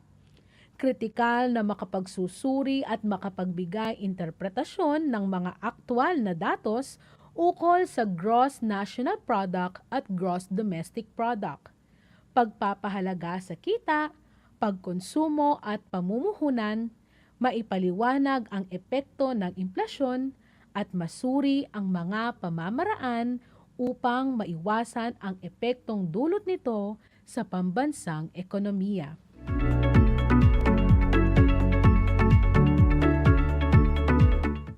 Sa lahat po ng mga magulang at mag-aaral sa ikasyam na baitang na nakikinig o nanonood sa ating broadcast, kung kayo po ay may mga katanungan o nais linawin ukol sa ating paksa ngayong araw, maaari kayong magbigay ng mensahe sa aking messenger. I-type lamang po ang facebook.com/rehelia.ana o tumawag o mag-text sa numerong 0977-425-0552. Uulitin ko po ang numerong maaari ninyong tawagan, 0977-425-0552.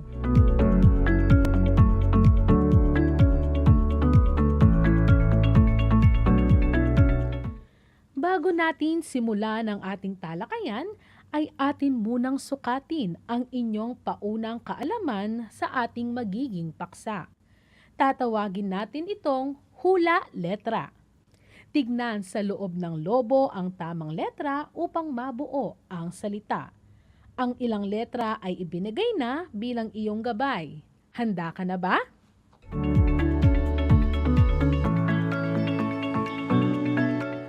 Para sa unang bilang, ito ay dibisyon ng economics na nakatuon sa kabuuang ekonomiya. Ang mga letrang iyong gabay ay M, K, at S. Nahulaan mo ba ang tinutukoy? Kung ang iyong sagot ay macroeconomics, tama ka. Ikalawang bilang. Ito ay salaping kinokolekta ng pamahalaan upang makalikom ng pondo. Ang letrang iyong gabay ay W. Kung ang sagot mo ay buwis, tama ka ulit. Ikatlong bilang, ang pinagmumulan ng mga salik ng produksyon. Ang ating bonus letters ay B at Y. Ang sagot mo ba ay sambahayan? Napakahusay mo! Ikaapat na bilang. Ito ang bumubuo ng mga produkto at serbisyong panlipunan. Ang mga letrang iyong gabay ay P at A. Kung ang iyong hula ay pamahalaan, tama ka. At para sa ikalimang bilang, ito ay tawag sa pagbebenta ng produkto sa ibang bansa. Ang mga bonus letters ay X at T. Kung ang iyong sagot ay export, very good. Nakuha mo bang lahat ang tamang sagot? Magaling! Ngayon ay magsisimula na tayo sa ating paksang aralin.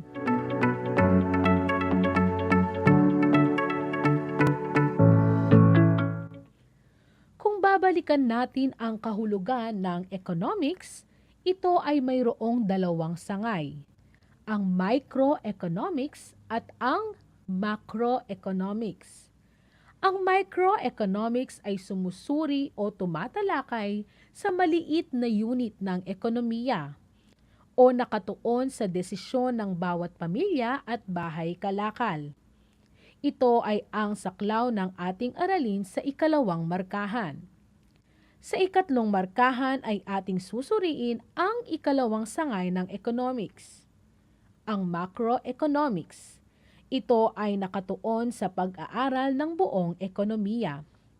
Ito ay nakasentro sa komposisyon at galaw ng pambansang ekonomiya at sinusuri ng macroeconomics ang malawakang pangyayaring pang-ekonomiya tulad ng pagbabago sa kawalan ng trabaho, pambansang kita, gross domestic product, inflasyon, at antas ng presyo.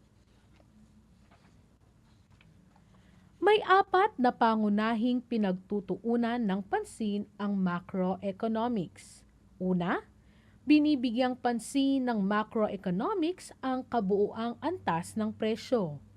Ang pagtaas ng kabuuang presyo ay pangunahing pinagtutuunan ng pansin ng mga gumagawa ng batas o patakaran na nakakaapekto sa mga mamamayan sa kabuuan. Ikalawa ay binibigyang pansin ang kabuuang produksyon o ang bilang ng kalakal at paglilingkod na nagawa sa ekonomiya. Ito rin ay nagiging batayan sa pagsukat ng kakayahan ng ekonomiya kung papaano matutugunan ang pangangailangan ng lipunan at ng buong bansa sa kabuuan. Ikatlo ay binibigyang pansin ng macroeconomics ang kabuuang empleyo. Mahalaga ito para sa nagpaplano ng ekonomiya at bumubuo ng mga patakarang pangkabuhayan upang matiyak na may mapagkukunan ng ikabubuhay ang bawat pamilya sa lipunan. At ang ikaapat at panghuli ay tinitingnan din ang ibang bahagi ng mundo at relasyon nito sa panloob na ekonomiya. Hindi maihihiwalay ang mga pangyayaring pandaigdigan sa kalagayan ng ekonomiya sa loob ng bansa. May malaking epekto ang kalagayang pang-ekonomiya ng ibang bansa sa ekonomiya ng iba't ibang bansa sa buong daigdig. Maliban sa apat na ating nabanggit, saklaw din ng macroeconomics ang tamang pagpapairal ng mga patakarang pang-ekonomiko at pinag-aaralang mabuti ang mga prinsipyo ng pagbagsak ng mga pamilihan at nakatuon ang atensyon sa kilos ng mga tao, sambahayan at industriya. Sa ating unang paksa ay ating tatalakayin ang paikot na daloy ng ekonomiya. Naitanong niyo ba sa inyong mga sarili kung papaanong gumagalaw ang ekonomiya ng isang bansa? Sa unang aralin na ito ay kikilalanin natin ang mga aktor na kumikilos sa ekonomiya at ang bahaging ginagampanan sa palitan ng salapi, produkto at serbisyo, gamit ang mga modelo ng pambansang ekonomiya. Ang pagsusuri sa buong gawi ng ekonomiya ay isang napakalawak na gawain. Mailalarawan ang galaw ng buong ekonomiya sa isang payak na kalagayan sa pamamagitan ng paikot na daloy ng mga produkto at serbisyo. Sa pag-aaral ng paikot na daloy ng ekonomiya, laging tandaan ang dalawang pangunahing aktor, ang sambahayan at bahay kalakal. Ang sambahayan ay ang kalipunan ng mga mamimili sa isang ekonomiya. Dito ay nagkakaroon ng demand sa mga produkto at serbisyo, ngunit walang kakayahan na gawin ang mga ito. Nasa kanila ang mga salik ng produksyon at ang bahay kalakal naman ay ang tagalikha ng mga produkto.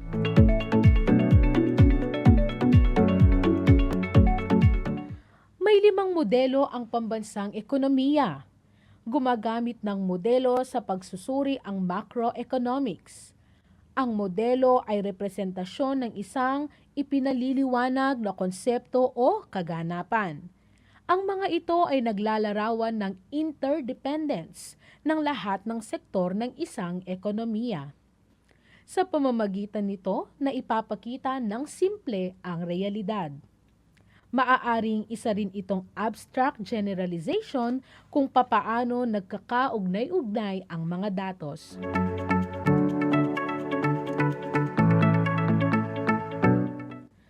Ang unang modelo ng pambansang ekonomiya ay nagpapakita ng payak na ekonomiya, kung saan ang sambahayan at bahay kalakal ay iisa.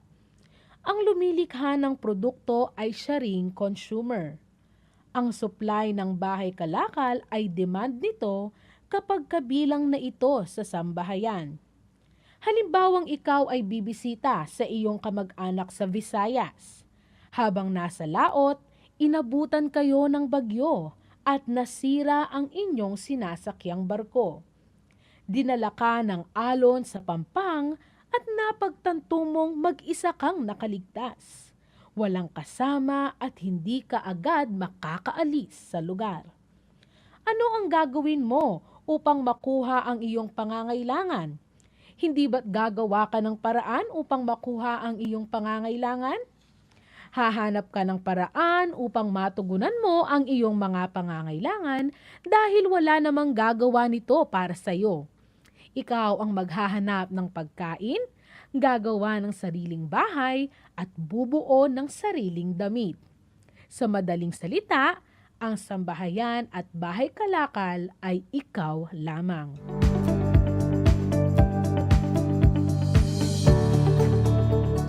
Ang kita sa simpleng ekonomiya ay ang halaga ng produksyon sa isang takdang panahon. Inaasahan na ang halaga ng produksyon ay siya ring halaga ng pagkonsumo sa produkto. Upang lumago ang ekonomiya, kinakailangang maitaas ng kaukulang sektor ang kanyang produksyon at pagkonsumo.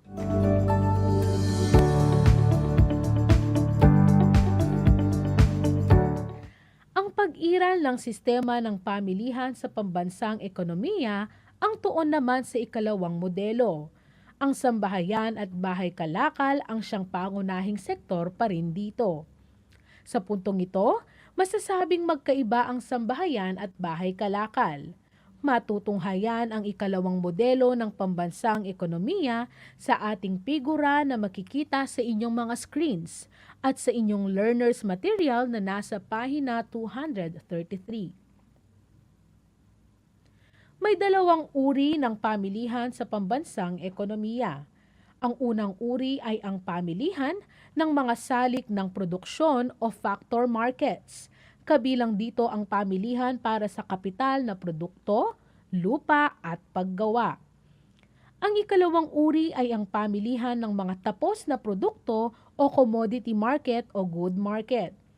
Ang sambahayan ay may demand sa produkto, ngunit wala itong kakayahang lumikha ng produkto.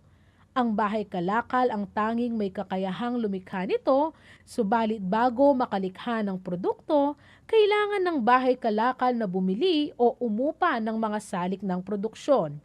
Makikipag-ugnayan ang bahay kalakal sa sambahayan sa pamamagitan ng mga pamilihan ng mga salik ng produksyon. Sa paggamit ng mga kapital na produkto, kailangang magbayad ng interes ang bahay kalakal. Halimbawa sa paggamit ng lupa, magbabayad ang bahay kalakal ng renta o upa at sa paggamit naman ng paggawa, magbibigay ito ng pasahod. Dahil sa sambahayan di nagmumula ang entrepreneur, may kita itong nakukuha mula sa pagpapatakbo ng negosyo. At ang kita ng entrepreneur ay nabibilang na kita ng sambahayan. 4 ang pinagmumulan ng kita ng sambahayan. Kumikita ang sambahayan sa interes, kita ng entrepreneur, renta o upa at pasahod sa paggawa. Sa pananaw naman ng bahay kalakal, ang interes, kita ng entrepreneur, renta o upa at mga pasahod sa paggawa ay may mga gastusin sa produksyon. Matapos ang produksyon, makikipag-ugnayan ang bahay kalakal sa sambahayan sa pamilihan ng kalakal at paglilingkod. Dito bibili ang sambahayan ng produkto na pantugon sa pangangailangan o kagustuhan nito. Gagamitin ng sambahayan ang natanggap na kita upang makabili ng produkto. Sa pananaw naman ng sambahayan, ito ay gumagastos sa pagbili ng produkto. Kung saan gumagastos ang sambahayan, doon kumikita ang bahay kalakal. Mamamalas dito ang interdependence ng sambahayan at bahay kalakal. Ang dalawang aktor ay umaasa sa isa't isa upang matugunan ang kanilang mga pangangailangan at kagustuhan. Mapapansin din na kumikita ang isang sektor sa bawat paggastos ng ibang sektor. Dahil dito, may dalawang pagsukat sa kita ng pambansang kita. Ang isa ay sa pamamagitan ng halaga ng gastusin ng sambahayan at bahay kalakal. Ang isa naman ay sa pamamagitan ng kabuuang kita ng sambahayan at bahay kalakal. Ang kabuuang kita ay naglalarawan din ng produksyon ng pambansang ekonomiya. Sa ikalawang modelo, ang paglago ng ekonomiya ay nakabatay sa pagtaas ng produksyon. Upang maitaas ang produksyon, kailangang marami ang magagamit na salik ng produksyon. Bukod dito, kailangang mataas din ang antas ng produktibidad ng mga salik. Sa makatwid, kailangan ng paglago ng kapital.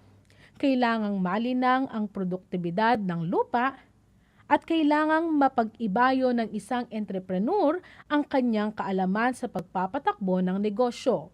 Sa ganitong kalagayan, tataas ang mga kita ng sambahayan at bahay kalakal. Sa ating susunod na talakayan ay ating susuriin ang bahaging ginagampanan ng iba't ibang sektor sa ikatlong modelo ng pambansang ekonomiya.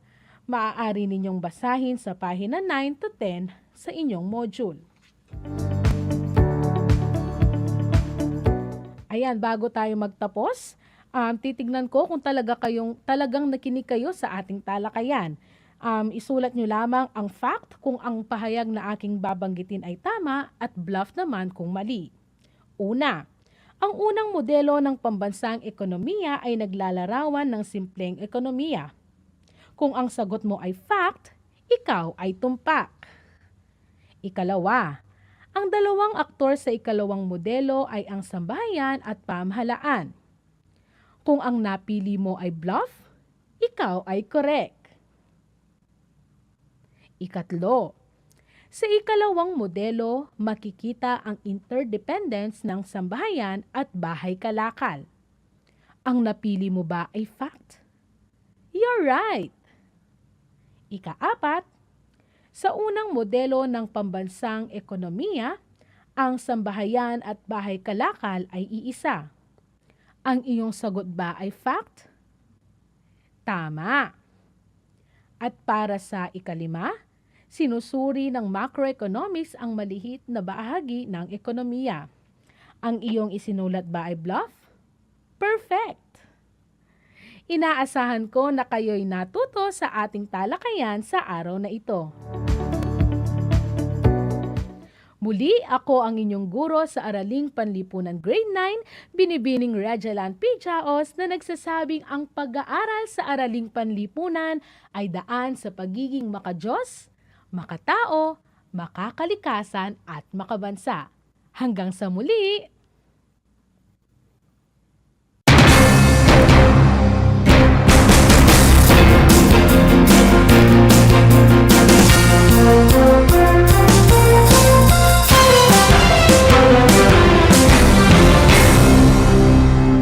Masayang-masaya ako na nagkaroon ako ng chance, ng opportunity na makasama kayong lahat. Ma-share ko yung mga tips, makakaganda at makakapagpasaya sa buhay-buhay natin, di ba mga Mars? Kaya Mars, tandaan ninyo, dito Kayo ang bida!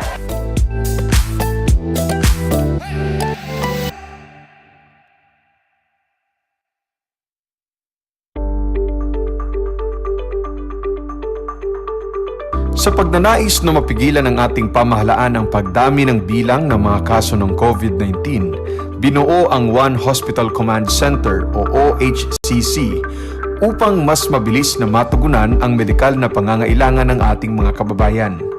Bukas ang OHCC 24 oras araw-araw. Tumawag lamang sa mga hotline nito sa 0919-977-3333 o 0915-777-7777 o 02-886-50500. Maaari ring i-download ang Pure Force Citizens app sa Android o iOS upang mabilis na matugunan ang sinumang nangangailangan. Layon din ng OHCC na maiwasang mapuno ang kapasidad ng bawat ospital. Kaya't kung ikaw ay kinakailangang tumawag sa OHCC, mabibigyan ka ng libreng preliminary consultation. Para sa mga nangangailangan ng emergency quick response, makikipag-ugnayan ang OHCC sa DOH Bed Tracker at sa mga ospital upang makahanap agad ng pinakamalapit na bakanteng ospital. Ang transportasyon o ambulansya naman ng ospital na inirefer ng OHCC sa pasyente ang siyang susundo sa bahay nito. Kaya't kapag ikaw ay nakakaranas ng anumang sintomas ng COVID-19 o nangangailangan ng agarang tulong medikal, tumawag lamang sa OHCC at handa silang tumulong sa lahat ng oras.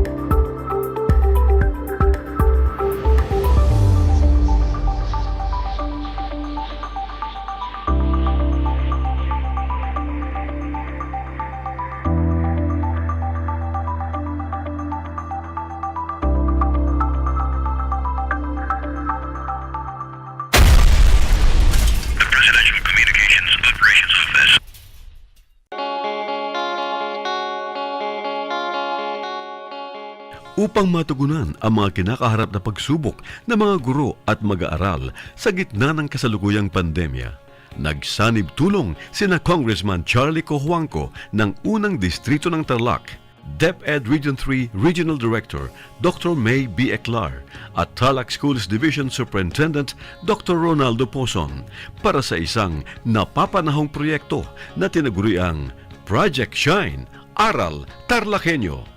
Ang mga mag-aaral ng Grade 4 at Grade 5, ganon din ang Grades 8 and 9 sa buong probinsya ng Tarlac ay sasailalim sa radio-based instruction, katuwang ang himpilang DZTZ 828 kHz AM at RTV Tarlac, Channel 26.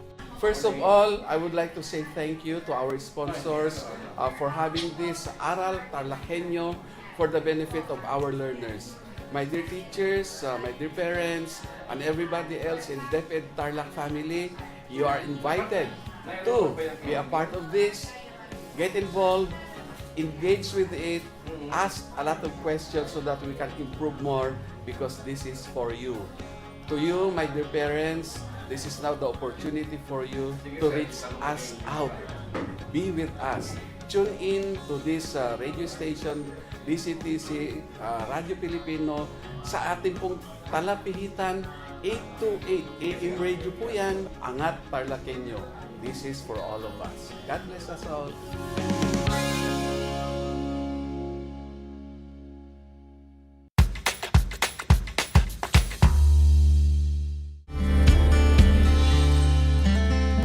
Alam niyo ba na ang Pilipinas ay mayroong 7,641 islands? Mula sa bilang na 7,107 islands, nadagdagan ito ng 534 na isla noong 2017. Tanging 2,000 lamang sa mga islang ito ang natitirhan. Alam niyo na! Yan ang mga isla sa Pilipinas.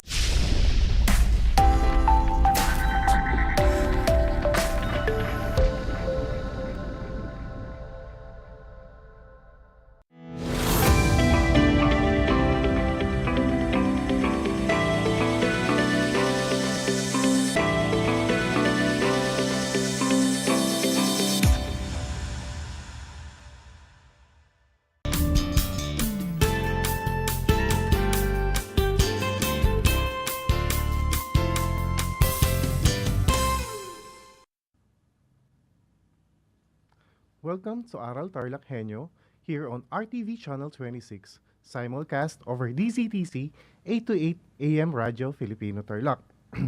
I am Jose Dico, your TLE teacher broadcaster for grade 9.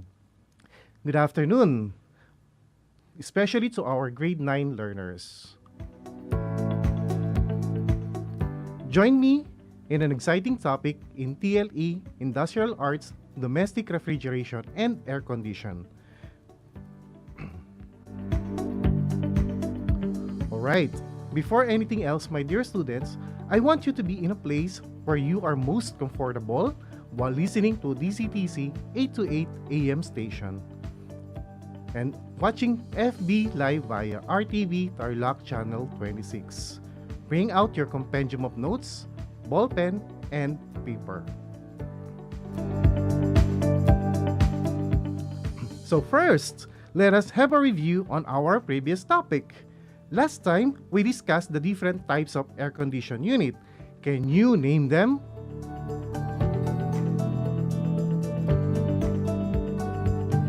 Very good. We have two types of air condition unit. The first one is the domestic type of aircon unit and the package type aircon unit. Under the domestic type of aircon unit, we have two examples. We have the window type air condition unit and we have also the portable air condition unit. We all have also an examples of package type unit aircon unit. We have the wall mounted, ceiling mounted, and also the floor mounted type. So, are you ready for our next lesson? Great! Open your compendium of notes in DOMRAC on page 17. And our lesson is to identify the different factors to consider before installing an air condition unit.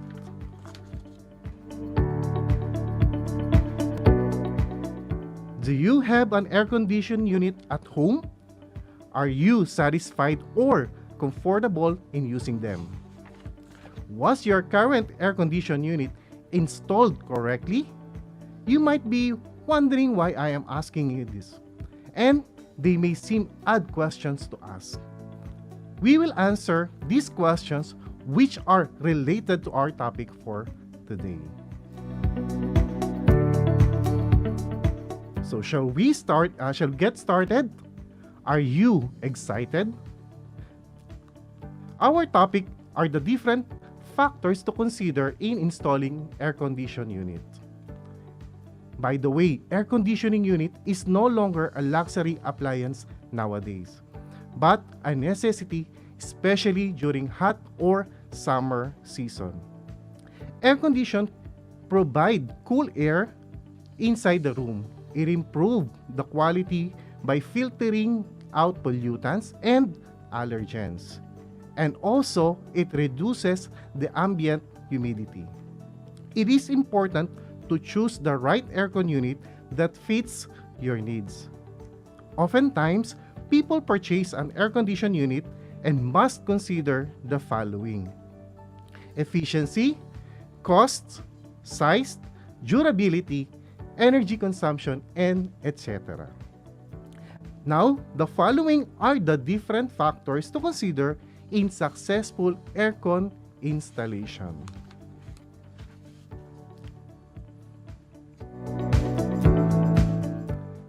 The size of the room is the most common and important consideration in buying and installing an air condition unit. It is the key in providing you with comfort, efficiency, and long service life in using aircon. If the aircon unit is too small for the room, it may fail to give you comfort during hot season.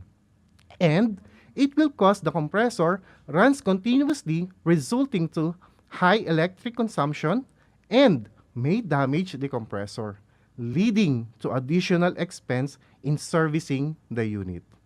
To accurately find the area of the room, we will use the mathematical formula in getting the area of a square, which is length multiplied by the width. So I have an example here on how to get the needed aircon based on area. So the size of the room is 4 meters by 5 meters. So if we multiply the length and the width, the product would be 20 square meters, divided by the capacity of aircon unit per square area, which will be shown on the next table. So based on the room size and the table, it is recommended to use a 1.5 horsepower aircon.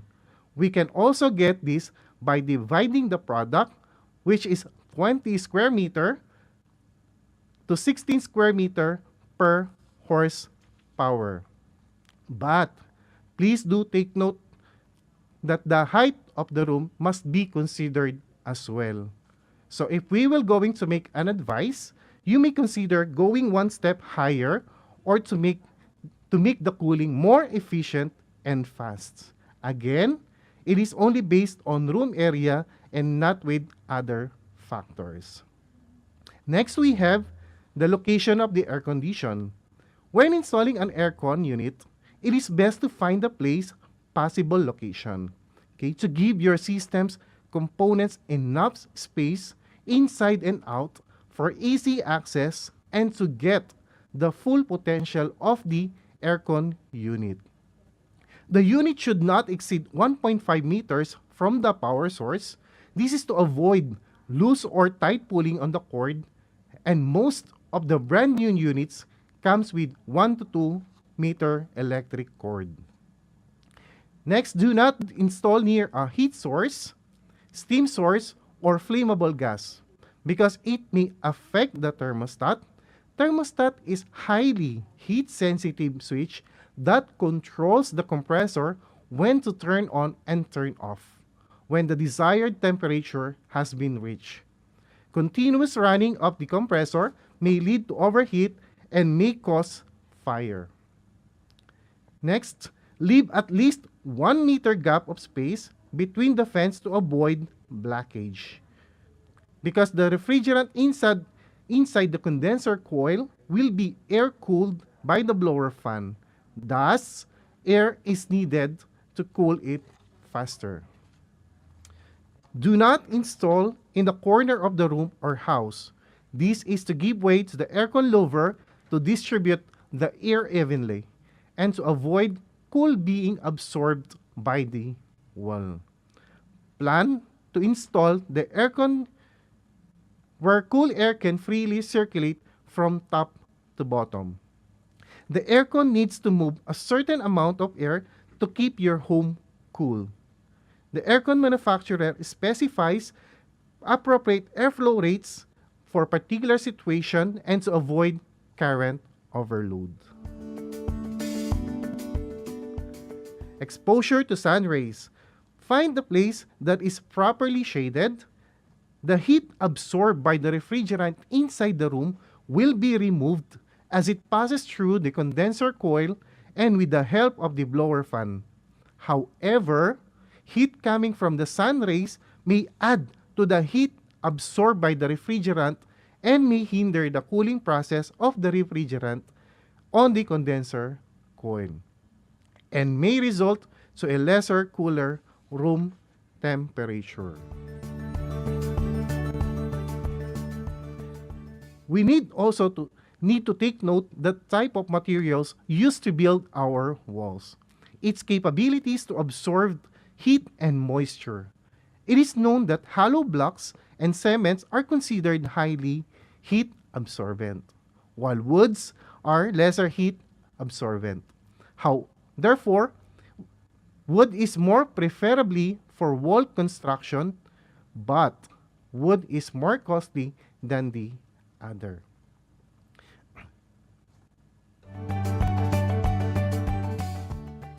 Ceiling should be insulated when installing an aircon unit because the cool air may escape from the room and hot air may come in through the ceiling and may affect the cooling of the room. Allocate at least 15 centimeters from the ceiling when placing the unit to make the circulation of air conveniently, and referring to manufacturer's manual and specification is our best option to attain the unit's full capacity. Scientifically speaking, hot air usually goes up and cool air goes down because cool air has more water molecules and becomes heavier than the hot air.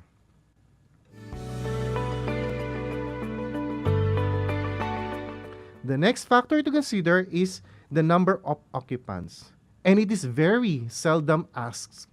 Some people experience that the unit is very cold at first, but as the number of people inside the room adds up, it takes time for the room to be cooled.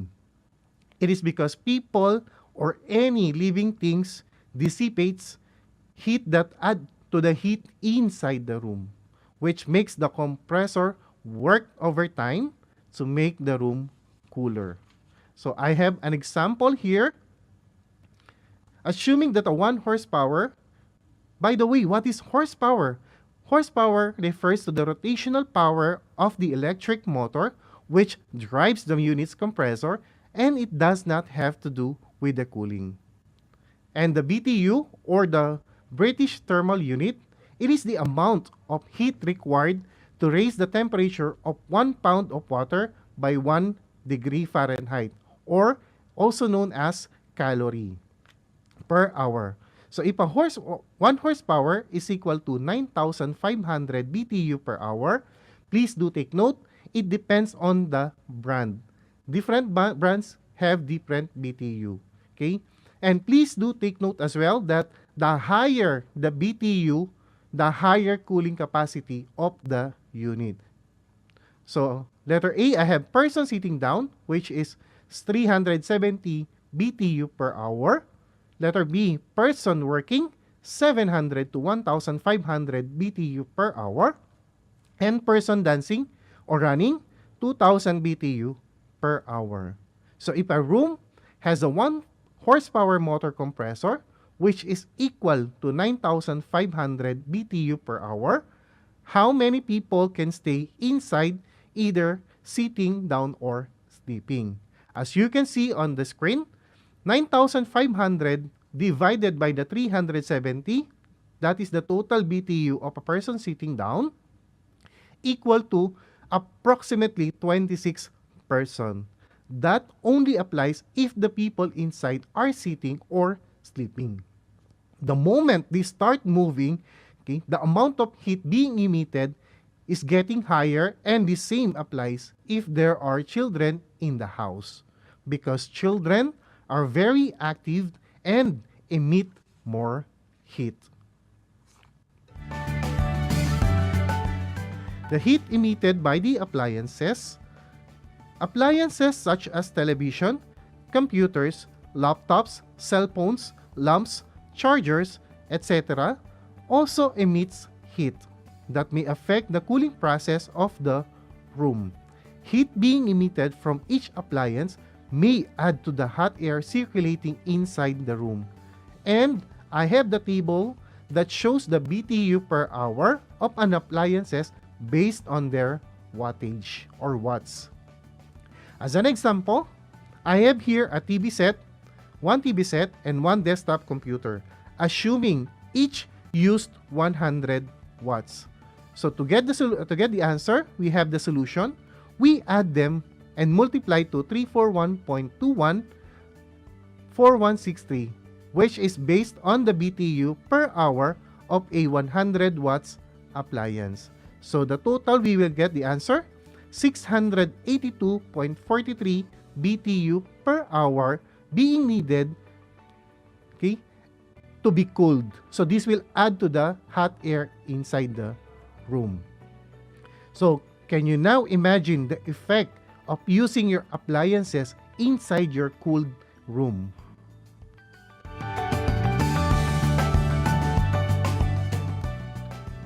Draining the unit is also another factor to consider to avoid inconvenience. Make sure that the water is channeled properly and that the unit is installed a little bit tilted at the back, so to let the flow of water out of the unit. The location of the water drainage, it depends on the unit's design, like at the back, at the bottom, or sometimes it has a drainage tray. So if you will install a drain pipe, it is best to use PVC, metal pipe, or water hose. Take note, there are also some models or brands that does not have water drain. Instead, the collected water is used to cool down the compressor and the water will soon evaporate.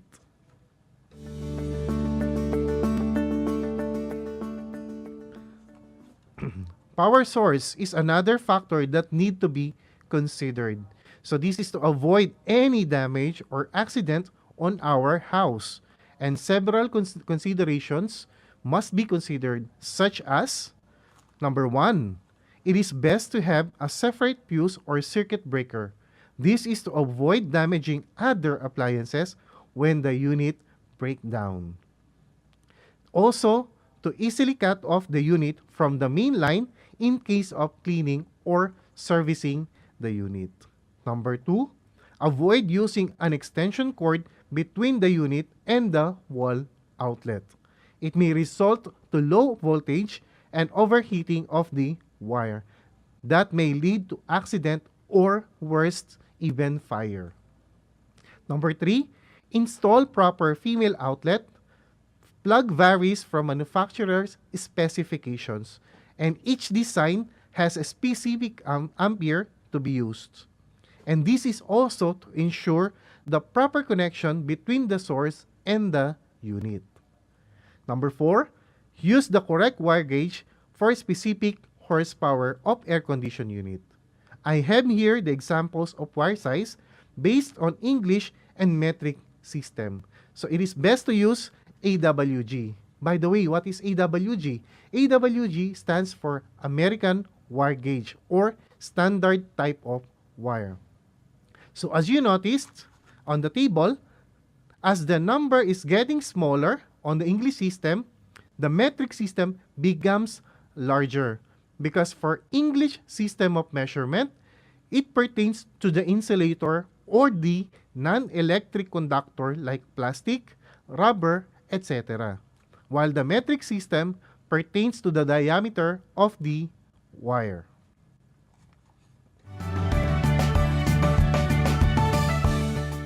Okay, my dear students, those are the different factors that we need to consider in installing the air condition unit. Are you still with me?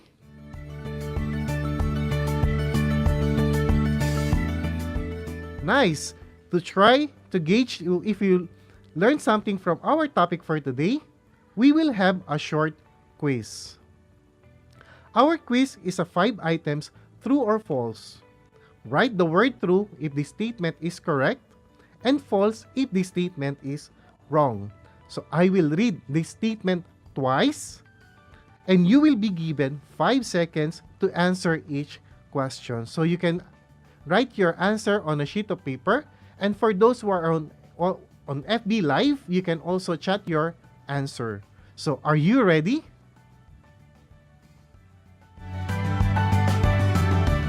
Okay, to get started, number 1, the formula to get the area of the room is length times width times height. Number 1, the formula to get the area of the room is length times width times height. Number 2, good air circulation outside makes the cooling process of refrigerant inside the condenser coil more efficient. Again, good air circulation outside makes the cooling process of refrigerant inside the condenser coil more efficient. Okay? Number 3, sun rays has no effect in cooling process of the aircon unit. I repeat, sun rays has no effect in cooling process of the aircon unit. Number 4, outlets for air conditioned units are all the same. I repeat, outlets for air conditioned units are all the same. Number 5, opening and closing of the room door affect the performance of the aircon unit. Again, number 5, opening and closing of the room door affect the performance of the aircon unit.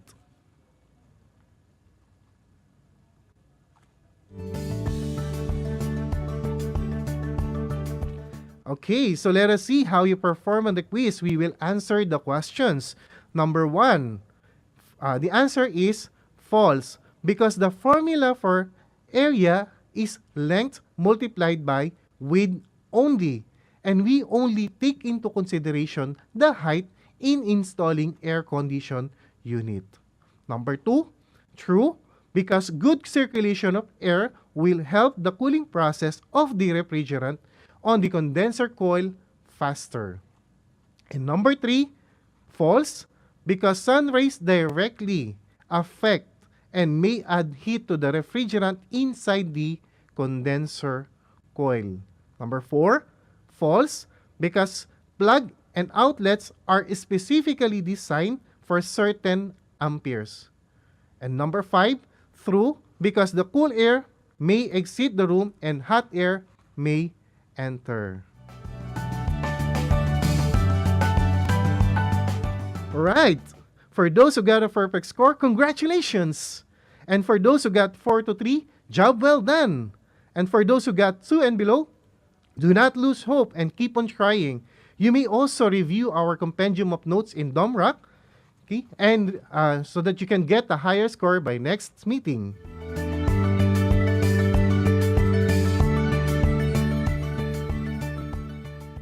And yes, we're back. You're still tuned in to your favorite school on the air. This is Aral TarlakHenyo, brought to you by the Department of Education, Division of Tarlac Province, in cooperation with DZTC 828 AM station, sponsored by our ever-supportive Congressman Charlie O. Cuangco of 1st District of Tarlac. Maraming salamat po, sir.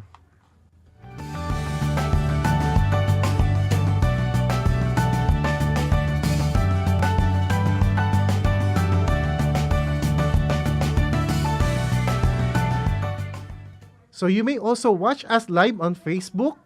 Like and share our Facebook page, RTV Channel 26, RTV Tarlac Channel 26, simulcast over DZTC 828 AM Radio Filipino Tarlac.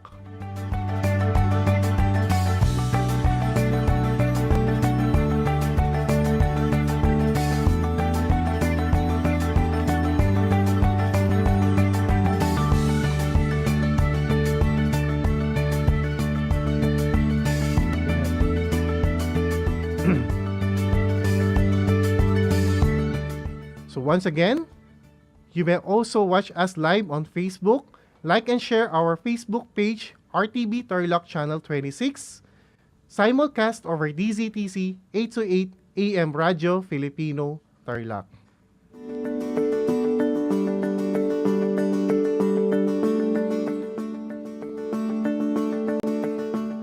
So that was a great learning experience with you guys. Hopefully you enjoyed our lesson for today, and I will be glad to be with you again on our next episode and another exciting topic. So may I share with you this from Amelia Earhart? The most effective way to do it is to do it. And remember, in TLE, we have skills, the knowledge, and progress. Shout out po sa aming mapagmahal at supportive na Education Program Supervisor, Dr. Nancy C. Dolorosa, and also to our Principal, Dr. Epipania B. Dungka, and to our TLE Department Head, Mr. Joselito C. Ibanez, together with our other department heads from Tarlac National High School. And once again, I am Jose Dico, your TLE Anchor Teacher for today. Thank you very much and keep safe, everyone. Until next time.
Tuwing sasapit ang alas 5 ng hapon, parangalan natin ang ating mga kababayan na nasa unahan laban sa COVID-19. Lumabas tayo sa pintuan ng ating mga tahanan. Dumungaw tayo sa ating mga bintana. At atin silang bigyan ng masigabong palakpakan. Gumawa tayo ng ingay, ipagbunyi ang ating frontliners, at ipahayag ang ating walang hanggang suporta sa kanilang kabayanihan. Gusto ko lang pong i-take itong opportunity ito para magpasalamat sa lahat ng mga doktor at nurses, especially yung mga nag-alaga po sa akin, sa buong Asian Hospital, at sa lahat po ng ating frontliners. Umawit tayo at sumayaw at ipakita ang ating talento bilang pagsaludo sa mga bayaning nasa unahan. Talunin natin ang COVID-19. Sama-sama nating pagalingin ang ating inang bayan. Kaya natin to. We heal as one.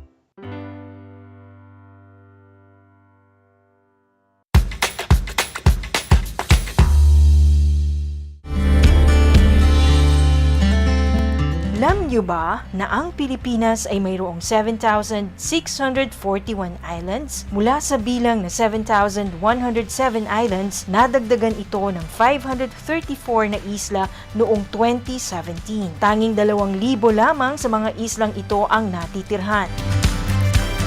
Alam niyo na! Yan ang mga isla sa Pilipinas.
Good afternoon, grade 9 learners. Welcome to Aral TarlakHenyo here on RTV Tarlac, Channel 26, simulcast over DZTC, Radio Filipino Tarlac. I am your teacher broadcaster, Ma'am Jocelyn B. Pancho, aiming to give you another fun-filled learning experience in Music 9. Did you miss our discussion of lessons in grade 9? I'm sure you are all excited to listen to our another musical learning today. Some gentle reminders to our grade 9 learners and their learning partners at home. We want our discussion to be interactive, so please use our platforms RTV 26 Facebook page, MAPE9 TarlakHenyo page, and your respective subject GCs, and comment your questions, answers to our activities, or just share your ideas about our lesson. So let's get the record playing.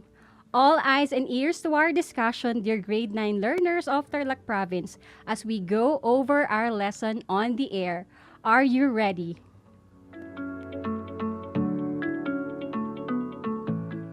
Very good. I need you to relax, because when we are relaxed, we are comfortable. And when we are comfortable, we can think well. And that's exactly what we need at this hour.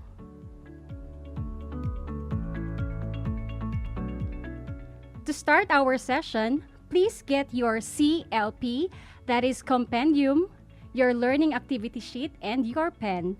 So please get your compendium.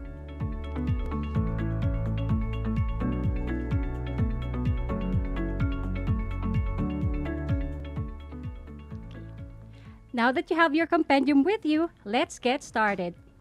Let us look back on the lessons that we've had during the second quarter. So second quarter music took on the music of the classical period. we have discussed about the lives and works of the three notable classical music composer. Write A if the description I will give you is about the life and works of Franz Joseph Haydn. Write B if it's about the lives and works of Wolfgang Amadeus Mozart. And write C if it's about Ludwig van Beethoven. Write your answers in a clean sheet of paper, or you can comment down your answers on our FB Live page. Ready?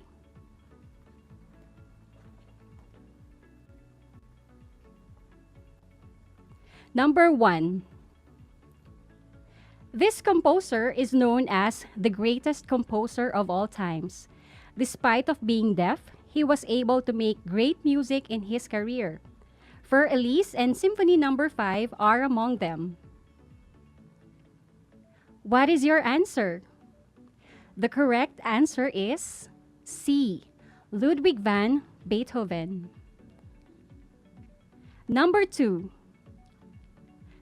This composer is known as the child prodigy. Having a knowledge of playing different kinds of musical instruments at an early age, he made a mark in classical music world. His famous works include Ein klein Nachtmusik and Rondo alla Turca. What is your answer? If you have answered B, you are correct. He is Wolfgang Amadeus Mozart. Number 3. This composer is known as the father of symphony, composing 106 symphonies in his musical career. The Surprise Symphony, the Military, and the Clock Symphony are among them. What is your answer? Did you answer A?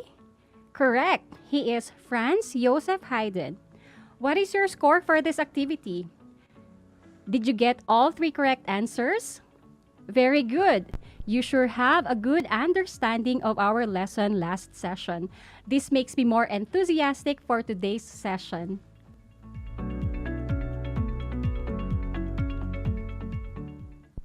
Remember, your learning task for today is at the end of the lesson, you should be able to explain the performance practice, setting, composition, role of composers and audience during the Romantic period.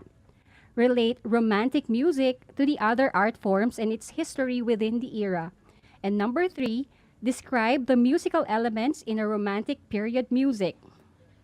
Let's travel back in time once again and explore another interesting music in the period of history. But first, let us have our pretest to assess what we already know about our lesson. In your learning activity sheet, answer activity 1, read the questions and choose the correct answer from the given choices. Write your answers in a clean sheet of paper. Are you ready? Start answering.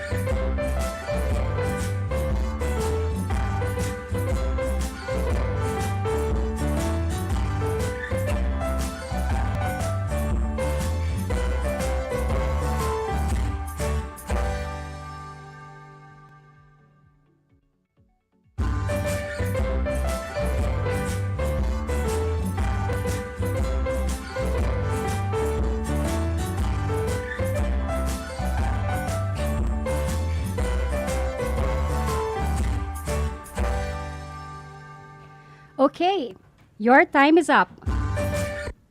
Let's check and see your scores for this activity. Number 1 is C, romantic period. Number 2 is C, having a strong feeling for one's nation. And number 3, freedom in writing and designing an intense personal expression or of self-emotion. That is letter A. What is your score for our pre-assessment activity? Did you get all 3 correct answers? If yes, you are at an advantage for our new lesson. If you have wrong answers, don't worry because all your questions for these lessons will be answered.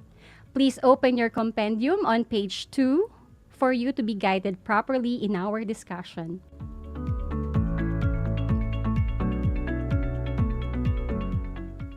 Now, before we head out to our discussion, listen to the phrases I am going to read out.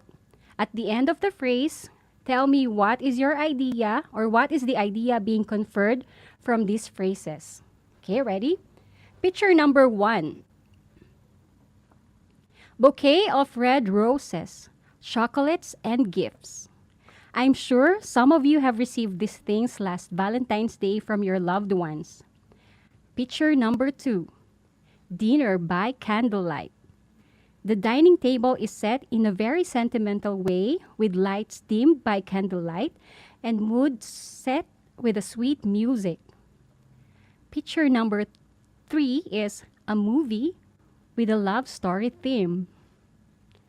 Picture number 4, a love song with lyrics describing strong affections for somebody.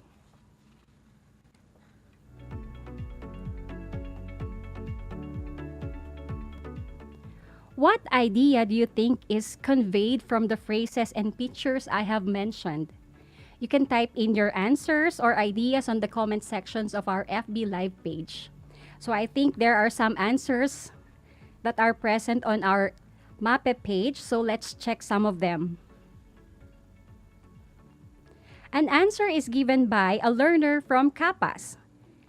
She is Kiela. She said that the phrases suggest ways of how a person expresses his or her love to somebody. Another answer from Kervin Jan Kapit, a grade 9 learner from Cristo Rey. He said the picture describes gestures of appreciation and affection to someone you have feelings for. And finally, an answer from Amber Ibrahim.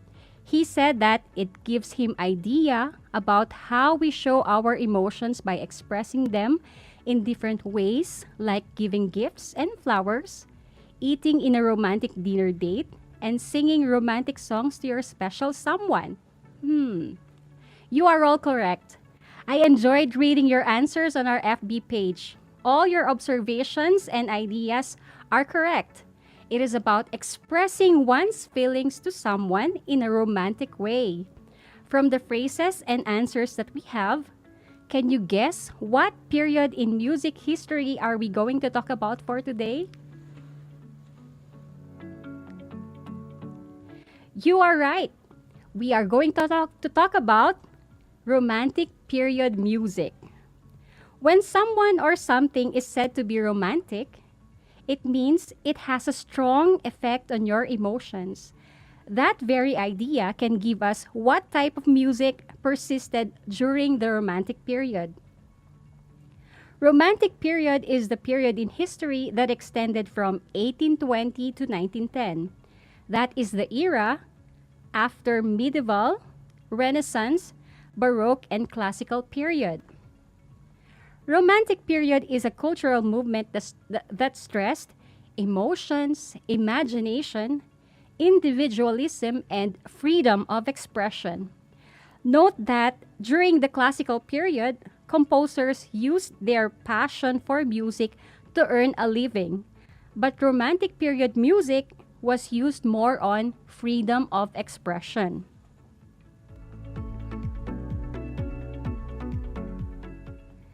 Looking back during the classical period where music is limited to nobility, romantic period gave chance to ordinary people in witnessing musical performances.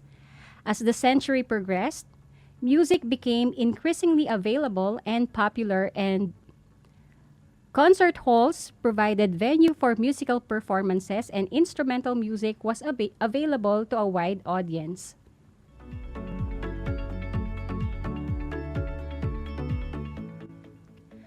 One notable composer during this time is Ludwig van Beethoven, who bridged the late classical era and early romantic era. He said to have bridged these two periods because he lived in both eras That is why he was able to combine both periods' characteristics and created great music.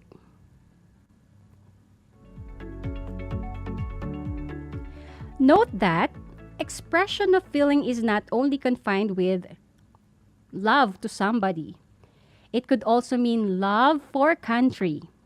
Nationalism is the awareness of the distinctive features of a nation and the intent to reveal, emphasize, and glorify these features. These are reflected in Romantic period music called nationalistic music. Nationalistic music refers to the use of musical ideas or motifs. Nationalistic music refers to the use of musical ideas or motifs that are identified with a specific country, region, or ethnicity, such as folk tunes and melodies, rhythms, and harmonies inspired by them.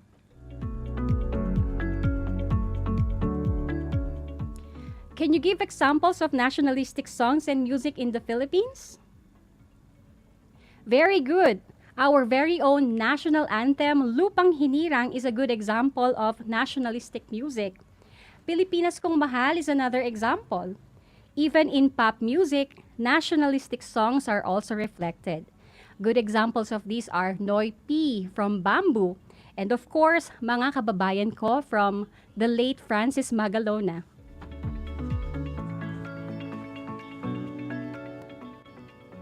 Let's check how much you are learning. Let's have a quick quiz on what we have been discussing. In your learning activity sheet, activity 2, true or false. Read the statement carefully. Write true if the statement describes about romantic period music. Write false if it does not. Number 1, true or false. Romantic period is the period that extended from 1820 to 1910. Number 2, Ludwig van Beethoven bridged late classical period and early romantic period. True or false? Number 3, romantic music was only available for the nobility.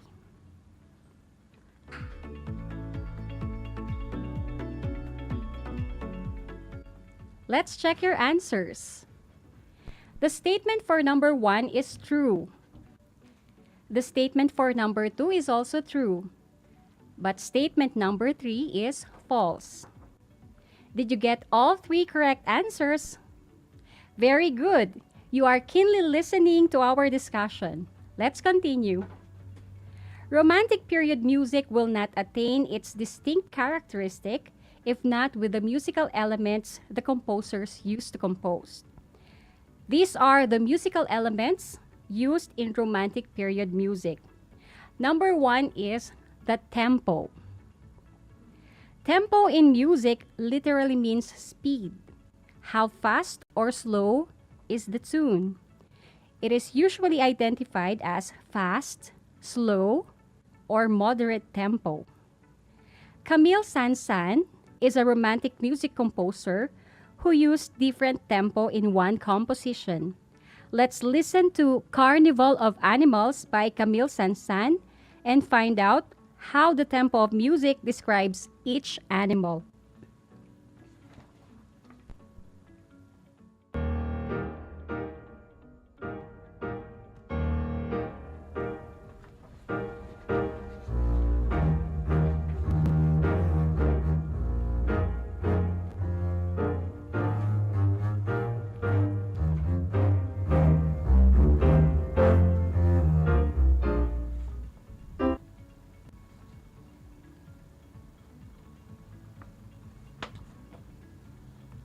In the music Carnival of Animals by Camille Saint-Saëns, the first tempo describes the movement of this giant animal, the elephant, in slow tempo, followed by a majestic moderate tempo describing the movements of the lion. The last part gave us an upbeat, lively, fast tempo depicting the cheerfulness of the birds. Another musical element in romantic period music is the texture. Texture in music refers to how many musical layers play in one song. There are 3 types of texture: The first one is monophony, from the word mono, which means single, and phony, which means sounds. Monophonic texture has only one layer, the melody. With monophony, it doesn't matter how many instruments or singers are present as long as they are all singing or playing the same thing at the same time. Here is the song Row Your Boat in a monophonic style.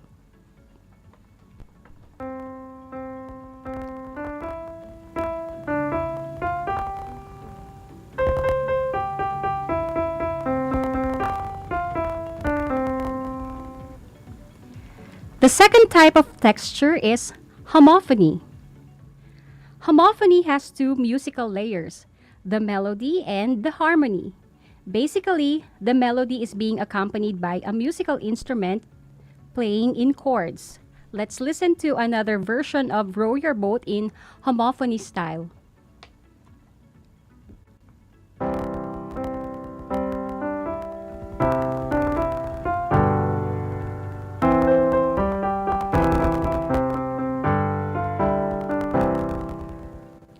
In the music Row Your Boat, melody was accompanied by a layer of piano chord as harmony. This type of texture is called homophony. Most popular music is in homophonic style. The third type of texture is called polyphony. Polyphony in music came from the word poly, which means many, and of course, phony, which means sound. It has two or more independent melodies playing at the same time. Polyphony also occurs when you take the same melody but started staggered interval. This is called the rounds.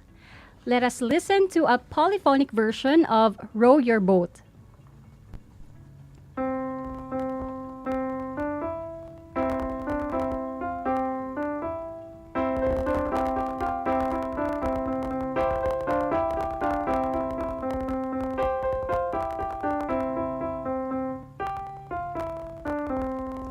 Okay, in the music that you heard, there is only one melody repeated 3 times but started at different intervals.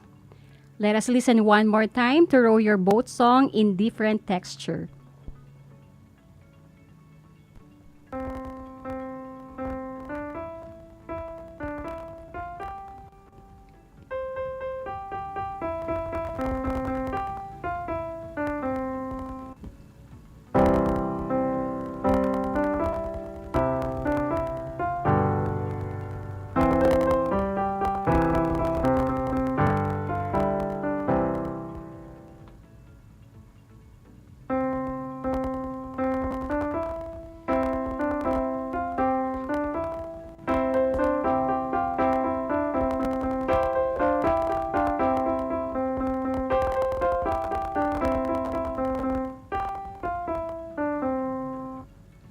The use of tempo and texture sets the mood in music.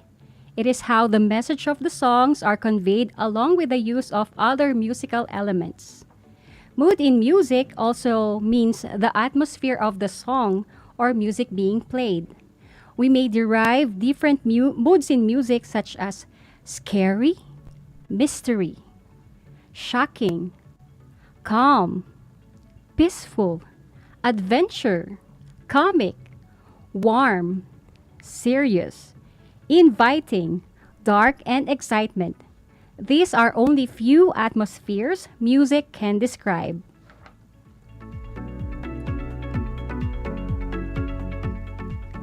Now it's time to test your knowledge about our discussion for today. In your learning activity sheet, Activity 3, Music Analysis, try analyzing the chosen romantic period music according to its texture, tempo, and its mood. Choose among the choices from each element and write your answers in a clean sheet of paper. Are you ready? Number 1.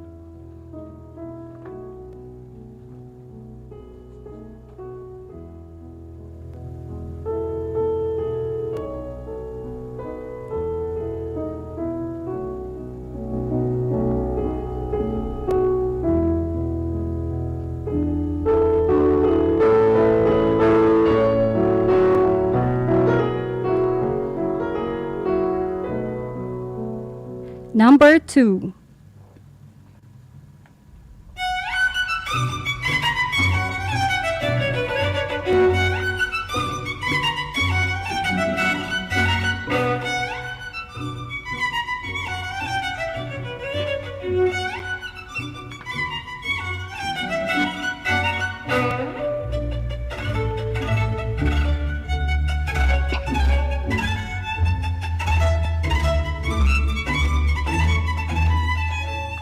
Number 3.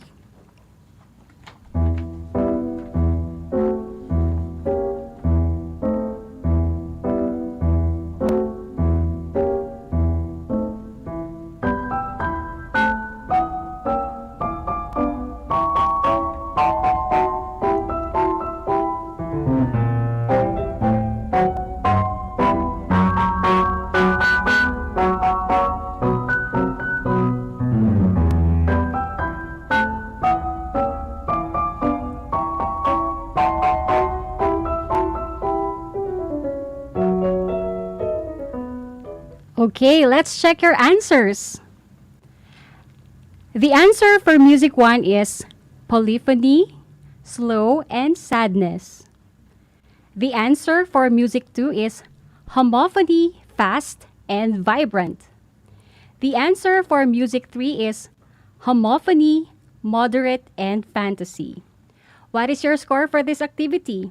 If you get all 3 correct answers, very good.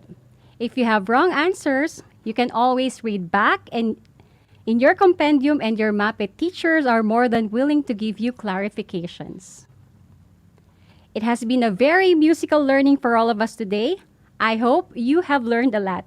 Again, this has been Ma'am Celine, your Music 9 anchor teacher, leaving you with the life lessons we have learned from the music of the Romantic period. Music is the universal language of mankind.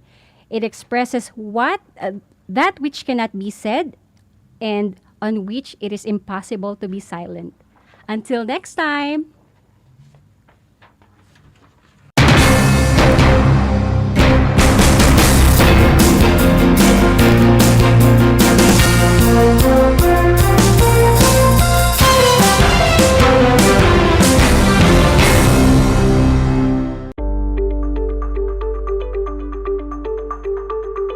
Sa pagnanais na mapigilan ng ating pamahalaan ang pagdami ng bilang ng mga kaso ng COVID-19, binuo ang One Hospital Command Center o OHCC upang mas mabilis na matugunan ang medikal na pangangailangan ng ating mga kababayan.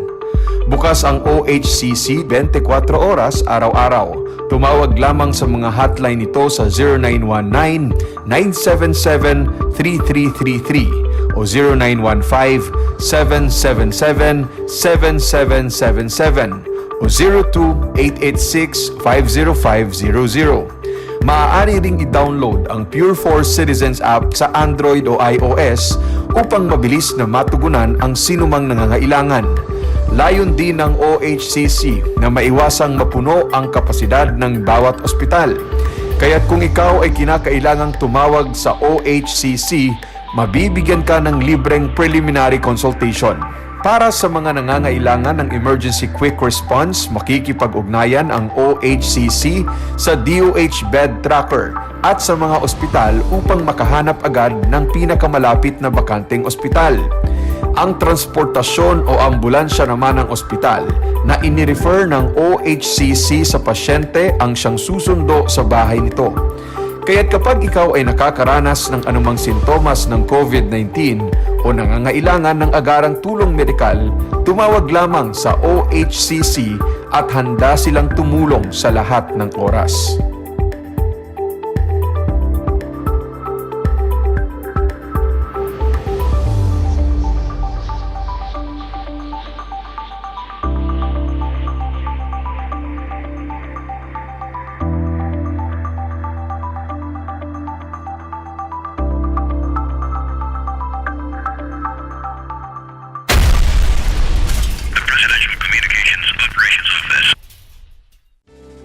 Tuwing sasapit ang alas 5 ng hapon, parangalan natin ang ating mga kababayan na nasa unahan laban sa COVID-19. Lumabas tayo sa pintuan ng ating mga tahanan. Dumungaw tayo sa ating mga bintana at atin silang bigyan ng masigabong palakpakan. Gumawa tayo ng ingay, ipagbunyi ang ating frontliners at ipahayag ang ating walang hanggang suporta sa kanilang kabayanihan. Gusto ko lang pong i-take itong opportunity ito para magpasalamat sa lahat ng mga doktor at nurses, especially yung mga nag-alaga po sa akin, sa buong Asian Hospital at sa lahat po ng ating frontliners. Umawit tayo at sumayaw at ipakita ang ating talento bilang pagsaludo sa mga bayaning nasa unahan. Talunin natin ang COVID-19. Sama-sama nating pagalingin ang ating inang bayan. Kaya natin to. We heal as one.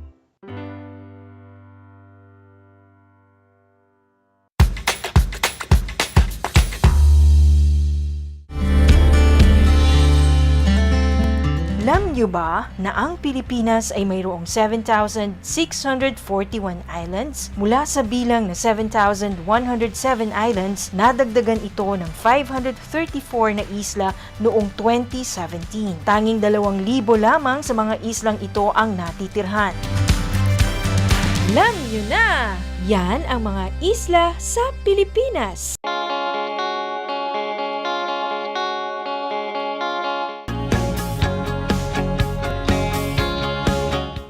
Buhay mga bata, sa mga batang nasa ika-5 baitan. Hello! Magandang araw din sa inyo, mahal naming magulang. Ito ang Aral TarlakHenyo ng SDO Tarlac Province dito sa RTV Tarlac, Channel 26 at DZTC, Radio Pilipino, Tarlac. Happy learning, grade 4. Welcome to Aral TarlakHenyo here on RTV Tarlac, Channel 26. Simulcast over DZTC 828, Radio Pilipino, Tarlac. Hello mga kabida kong Mars! Kamusta na kayo? Look good, feel great through grooming and clothing. Kung alam mong maganda yung itsura mo, then you will feel great. 'Di ba?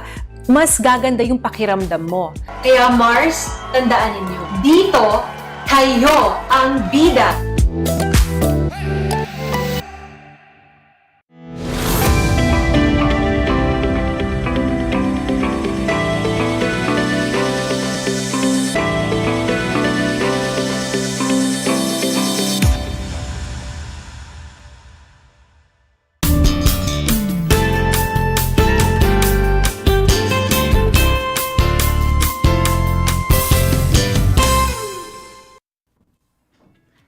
Welcome to Aral TarlakHenyo here on RTV Tarlac, Channel 26, simulcast over DZTC, Radio Filipino Tarlac. I am Nurse Russell, your nurse broadcaster for today's health segment called Health Hour. So ayan, binabati ko ho lahat ng mga nanunood, mga viewers natin dyan sa TV, and even yung mga nakasubaybay pa rin hanggang sa ngayon sa ating FB Live. And syempre pati na rin ho yung mga listeners natin over the radio. Ayan, time check lang ho tayo, no? It's already 5 p.m. So meaning to say, pahinga muna tayo dun sa mga module kasi dito ho sa Health Hour, ang pag-uusapan natin ay mga health-related topics. And to think ho, di ba, holiday bukas, we will have a long weekend. So ang gagawin lang ho natin ngayon is to sit back and relax our mind kasi ang pag-uusapan naman ho natin ay napaka-interesting and very timely na topic. Ito ho yung ating mental health. Ayan, so alam naman ho nating lahat na under pa rin tayo sa pandemic. And sinasabi nga ho na kailangan sa mga ganitong panahon, hindi lamang pinapanatiling malakas at malusog ang ating pisikal na pangangatawan. Kailangan meron din ho tayong malakas at malusog na kaisipan na tinataglay for us to be more complete and healthy individuals. And maswerte nga ho tayo ngayong hapon dahil makakasama ho natin yung focal person ng school mental health sa DEPED Tarlac Province. No other than, yan, my sister in service, my kumare, Nurse Jewel O. Espinosa or Nurse Joe. Hi! Good afternoon, kapatid Ross. At isang napakagandang hapon sa ating mga listeners and viewers dito sa ating Aral TarlakHenyo. It's really, really very exciting to be here at nabigyan tayo ng pagkakataon to sit down and talk once again. Oo nga sabi mo sa akin kanina ka pa excited, no? Oo, hindi ko alam kung yung excitement na yun ay dahil kinakabahan ka or talagang gusto lang natin na ma-reach out yung ating mga listeners. Kasama dyan yung mga parents natin, even the teachers. At speaking of teachers, may I throw a very loud shout out sa isa sa ating mga minamahal na guro ng Capas National High School. Sabi niya, nanonood siya sa Channel 26, RTV Channel 26, Ma'am Maribeth Gragasin Ramos. Thank you for following us, Ma'am Beth and family. Yeah, good afternoon po, Ma'am Beth. Okay, Nurse Joe, I'm sure curious na yung mga learners, yung mga viewers natin ngayong hapon na to. So, para simulan na natin ang ating pag-uusap, bigyan mo naman kami ng introduction, kahit brief lang na introduction doon sa ating school mental health. Siguro, might as well, kapatid, mag-history na tayo. Balikan natin ang history. Kailan na ilunsad no, ang Oplan Kalusugan sa DepEd? No, it was actually launched for the first time noong 2018, to be exact, July iyon. Okay. And during that time, meron siyang 5 tinatawag nating flagships. Yes. Na kung naalala mo, 5 flagships lang siya noon. Nandyan yung medical, dental and nursing services, school-based feeding program, WINS or Wash-in Schools, National Drug Education Program, at yung tinatawag nating Adolescent Reproductive Health. Na nung time na yon, ako ang focal person. Pero dumating si 2019, no? Remember, nag-relaunch tayo 2019. Iyan naman po ang advent ng tinatawag na 6th flagship. So maliban pa dun sa 5 flagships, abay nadagdagan pa siya ng isa. At yan si school mental health. At ako'y sobrang natuwa, no, nung 2019 na yon kasi before pa, kung hindi na ilalaman ng ating mga listeners at viewers, mga teachers at saka learners, bago pa dumating si school mental health, nag-gather na tayo at gumagawa na tayo ng mga simple talks sa mga group of students, even sa mga group of teachers, pagka sila ho ay nagsa-study cell, no? Yung mga Slack na tinatawag, at pag sila ay nagkakaroon ng inset na seminar, yung ganon. So, nakakatuwang isipin na nabigyan ng pagkakataon ang ating ahensya na palaganapin yung awareness regarding regarding mental health. Yes, tama, oo. At syempre, meron tayong pinaghuhugutan kung bakit inopen ng ating agency ang school mental health as the 6th flagship. Ito pong 6th flagship na mental health, school mental health, ay naka-anchor dun sa ating tinatawag na RA 11036 or yung tinatawag na Mental Health Act of 2018. So, ang nakapaloob doon, basically, no, ang ating education, yung pagtuturo natin sa bata, kailangan nai-integrate doon pala ang mental health. At nagiging mas malapit, no, sa mga communities ang mental health practices. At iyan naman ho yung ating pong ginagawa, no? Excited na excited tayo whenever we do our job pagdating sa school mental health. Ayan, so nakita natin, no, meron na pala talagang batas, Republic Isa batas Act, na. So meaning to say, talagang ganyan ka-agresibo ang ating pamahalaan sa pagpapalaganap ng mental health awareness. Oo, yun. So, di ba nakita din naman natin na yung ating kagawaran, hindi lamang concern doon sa mga education ng learners, concern din siya doon sa physical and mental well-being ng mga ng bawat isa, no? Not simply the learners alone, kasama ho ang mga guro. Mga teachers, yan. So kaya nga nailunsad yung binabanggit mo kanina na Oplan Kalusugan sa DepEd or yung ating OK sa DepEd. Ayan. So nabanggit mo din kanina na yung school mental health siya yung 6th or latest addition na flagship ng okay sa DepEd. Yes, milestone ito, di ba kapatid? Yes. Milestone ito. So ito lang, may tanong lang ako, Nurse Joe. Ano ba yung ini-expect ng mga guro or ng mga learners natin, even yung mga parents, na mga activities, ng mga gawain doon sa school mental health pagdating na doon sa kanilang mga paaralan? Ay, marami. Ayan, sige. Kung activities lang ang pag-uusapan, marami yan. No? Umpisahan natin doon sa tinatawag nating One Health Week. Okay. Hindi ba pagka One Health Week, isang buong linggo, Monday to Friday, marami tayong activities. Sama-sama yung mga flagships. Nandyan na sina school-based feeding program, nandyan sina adolescent reproductive health, NDEP, no? Sama-sama na nag-gather yung mga bata at umiikot-ikot tayo kung natatandaan mo sa bawat school to observe the One Health Week activities. It's a week-long activity at sobrang exciting. Now, ginawang all year round ang okay sa DepEd, right? Pero kami ay nagse-celebrate. May sineselebrate kami sa school mental health. Sa hindi ho nakakaalam, no, sineselebrate po ang World Mental Health Day. Tuwing kailan? Tuwing 10th of October. Ayan, October 10, tama. Oo. October 10. Tandaan niyo ho yun, mga listener, meron tayong World Mental Health Day sa October 10. October 10. And usually, what we do, ginagawa namin siyang Mental Health Week. Na kung saan marami tayong mga ginagawang activities dyan. No? Kung naaalala ng mga learners natin sa Capas National High School, sa Mababa na ba National High School, may mga poster making na ginagawa. Ayan, no? Pinapakita sa screen, no? Every 10th of October, sineselebrate natin World Mental Health Day. But, we make sure na week-long activity ito kasi ang dami nating gustong gawin at na-excite ang mga bata. What activities ang nakapaloob dito? Pwedeng nagkakaroon tayo ng symposia, series of symposia sa mga learners, no? All the way from grade 7 hanggang senior high, hanggang grade 12. And I recall, no?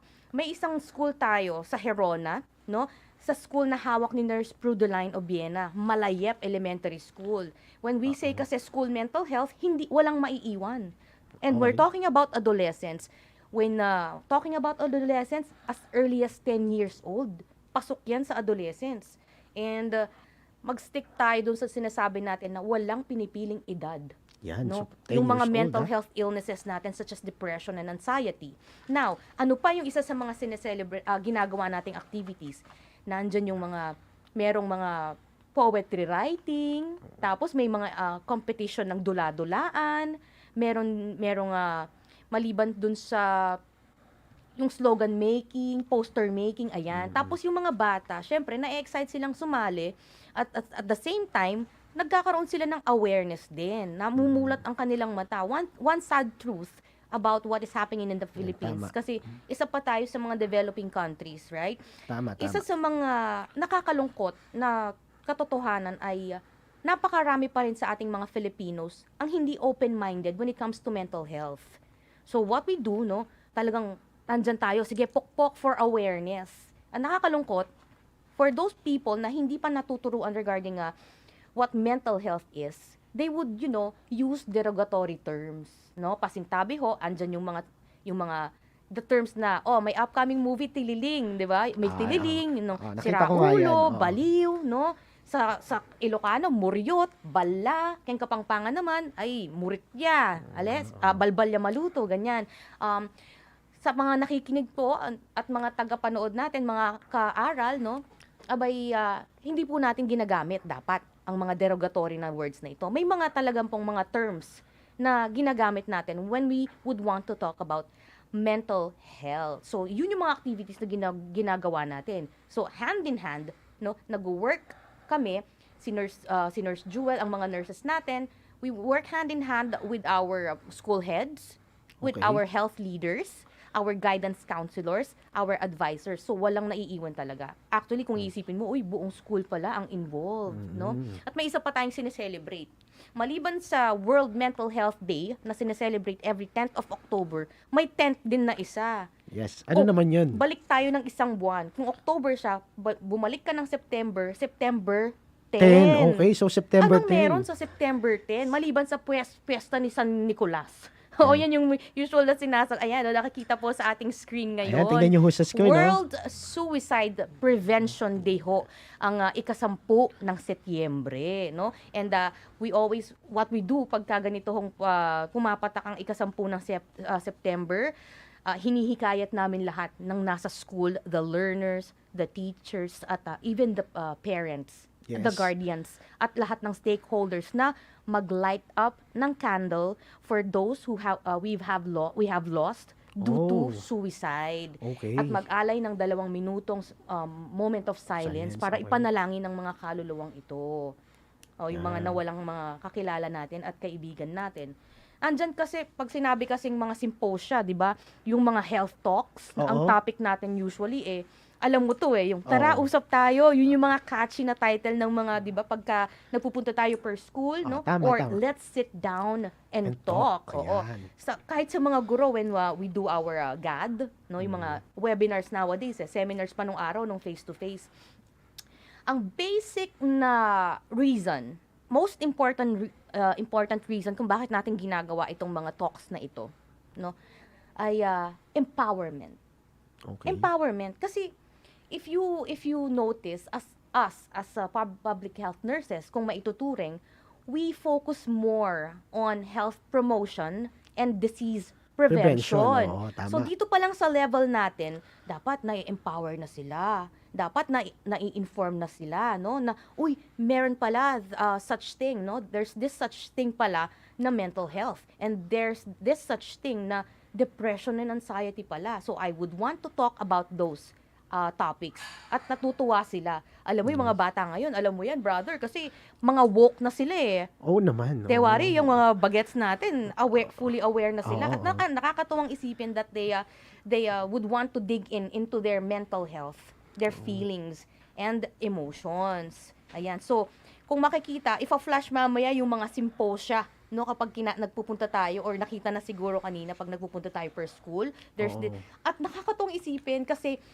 naikot natin yung mga biggest schools dito sa buong probinsya natin. So imagine kung gaano kalaking population na yung mga nabigyan natin ng information, learners and even teachers, no? Nandyan na si Capas National High School, no? My very own, si Tarlac National High School, si Benigno S. Aquino National High School. Ayan ako. I think that's from that's at Tarlac National High School. Neto lang March of 2020. Early March of 2020, kung naalala mo, bago tayo na put under ECQ, at least nabigyan ako ng chance na magkita-kita kami ng mga learners ng Tarlac National High School, no, headed by Madam Peng. So yung mga participants mo dyan, mga anong grade level usually, lahat sila siguro, no? Lahat, pinalabas ni Sir Eman. Si Sir Eman Ferrer, ang guidance counselor dyan. Very, very active. No? We work hand in hand with our guidance counselor. So, pinalabas niya grade 7 hanggang grade 12. Nice. Napuno yung kanilang covered court. At medyo hindi nagkasya. But then, they managed to sit sa semento kasi gusto talaga nilang makinig. Yan. So, ayan yung mga activities natin. Ito, sa Mabilog yan. Sa Mabilog Elementary School. Somewhere in Concepcion. Elementary. So, as early as elementary, no, talagang kailangan na rin, sinasali na sila, ni-inform na sila. This school, no, ang nurse dyan si Nurse Nurse Lorelai Gutierrez, ang pinalabas nilang mga learners dito, kung nakita mo ang cute-cute nila, grades 5 and 6. Yeah, kasi nandun pumapalo yung mga 10. Yeah, yung age bracket ng 10 and above. At nag-enjoy ako doon. Yan. So nakita natin no, na napakadami pala talaga ng mga activities pagdating doon sa school mental health. Ayan nga, inisa-isa na nga ni Nurse Joe. So siguro ang pinaka-importante lang kaya ginagawa natin yung mga activities talaga na yun is to promote awareness pa din.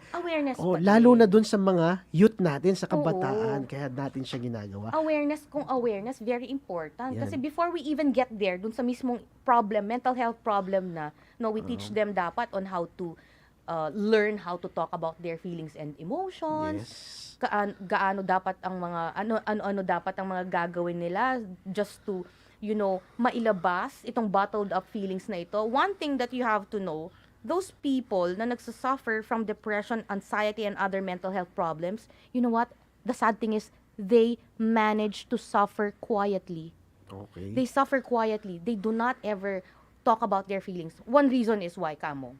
Bakit? Sige. Kasi there's still this what we call stigma Yeah, stigma. on mental health. Sila yung natatakot matawagan na sira ulo may tililing, Yeah, di tama. ba? At ma-judge ng tao Yan ang na problema bilang kasi sa mahihinang atin. klase ng Oo. tao, ganun. What else? May mga nai-interview tayo, may mga natatanong tayo ng mga learners na, oh, bakit ngayon ka lang nagsabi? No, bakit ngayon ka lang nag-open?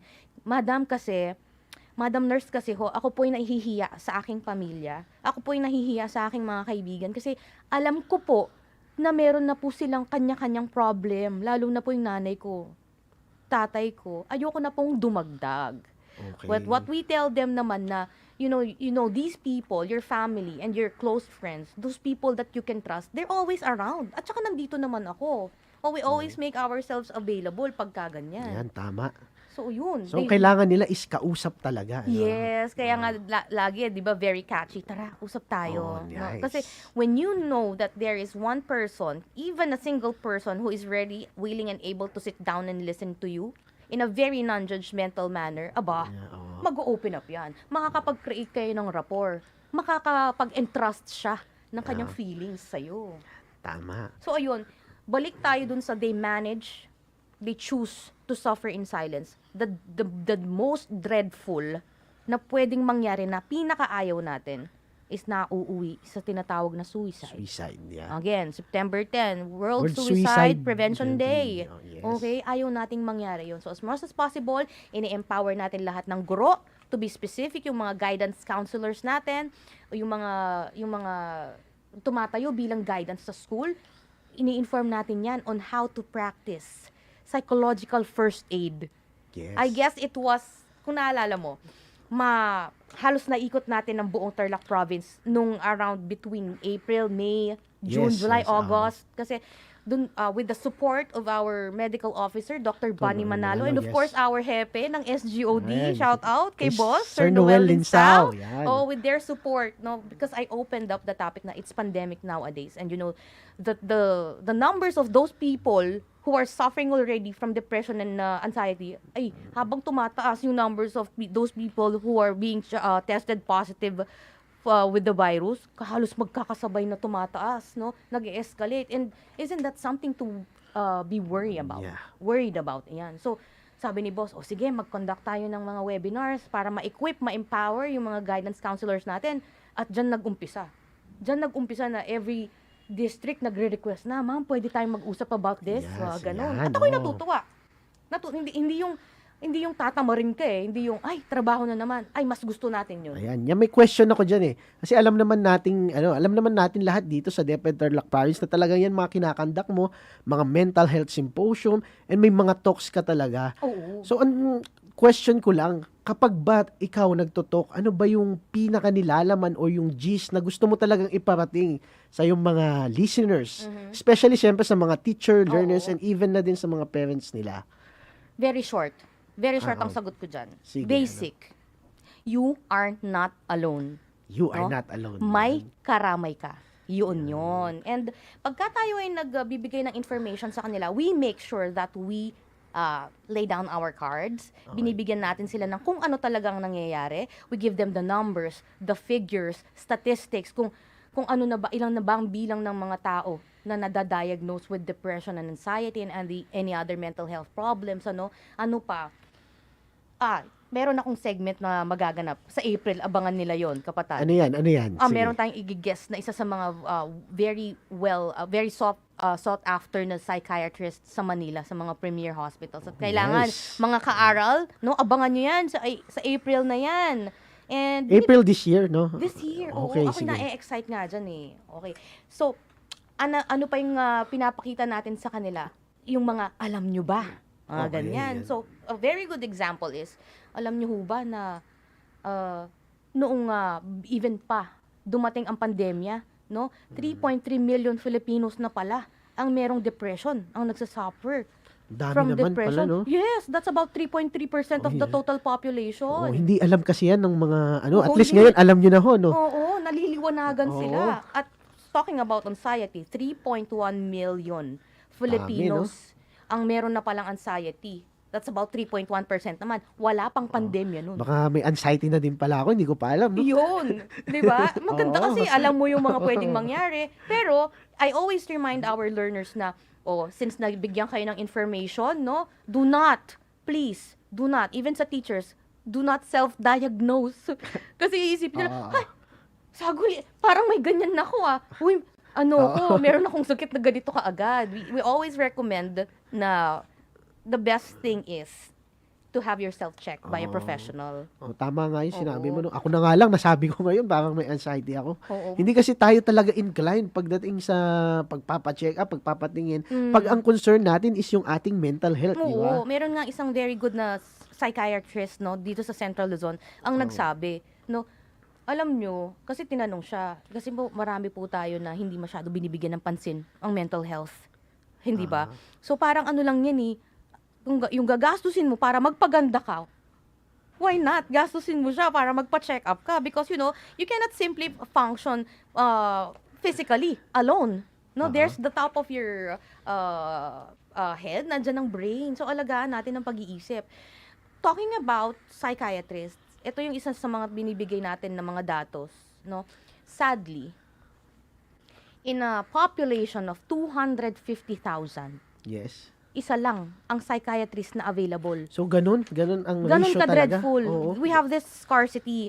Oo. So, iyan ang mga nilalatag natin sa kanila. At sila'y natutuwa pagka nalalaman nila ito. So, kaya malaki talagang tulong na in-impart mo. Ikaw na lang, malaking tulong na binabahagi mo yung kaalaman mo sa mental health. And, at ito pa, kapatid, gusto kong i-share na, di ba sabi natin kanina, you are not alone, may karamay ka. Meron tayong mga numbers dito na pwedeng tawagan, no? Sige, yung bigay natin National Center for Flash Mental natin. Health, ayan, or what we Ayan. call crisis hotline, may hashtag dyan no? Talk to someone. It's free, do? Ayan ho, naka-flash po sa screen natin yung mga numbers na pwede nyong tawagan. Ito, isa sa mga paborito ko, yung susunod. Yes, Sige, I tingnan nga natin. personally asked the Natasha Goldborn Foundation kung pwede na makahingi ng hopeline numbers nila. At pumayag sila. Kung mapapansin mo, di ba may mga nakapaskil Yes. sa schools ng Oo. hopeline. Hopeline. Ayan, congratulations dun sa mga schools na nag-post ng hopeline sa inyo. Ayan. Ayan, nasa screen ho natin yan, naka-flash. Tingnan ho natin yung mga numbers na pwede nating tawagan. Yan, at Naku makausap. brother, mukhang nauubusan na tayo ng oras. Pero abangan nyo na lang po pagka tayo ay bumalik. Oo nga No, sa ating pag-uusap, per school yan. Actually, ang Kita-kita dami ulit. pa talaga, ang dami ko pa talagang gustong itanong sa'yo.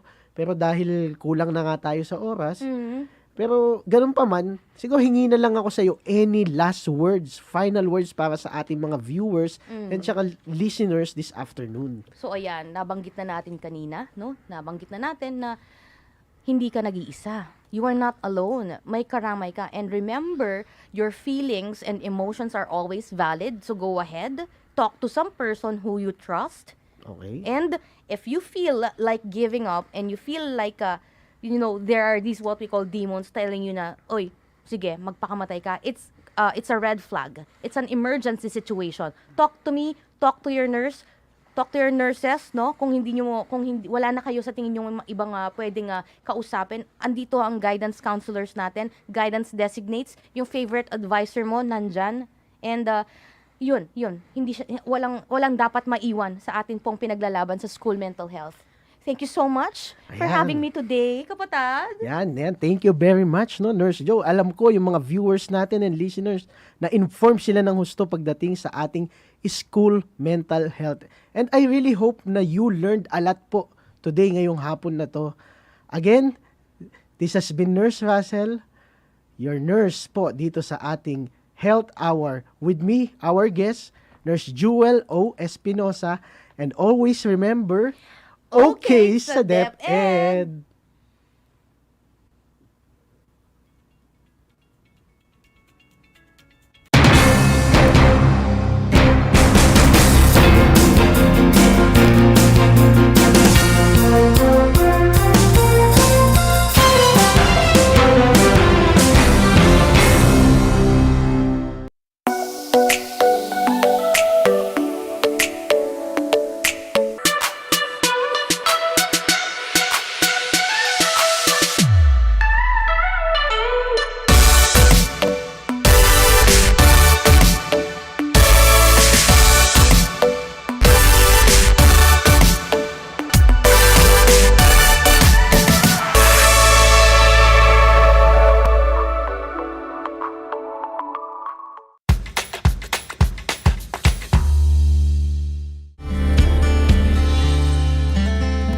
Alam niyo ba na ang Pilipinas ay mayroong 7,641 islands? Mula sa bilang na 7,107 islands, nadagdagan ito ng 534 na isla noong 2017. Tanging 2,000 lamang sa mga islang ito ang natitirhan. Alam niyo na! Yan ang mga isla sa Pilipinas.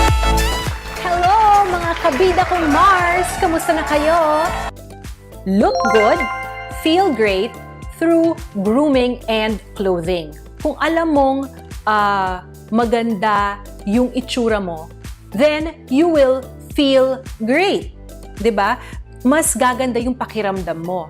Kaya Mars, tandaan ninyo, dito, kayo ang bida.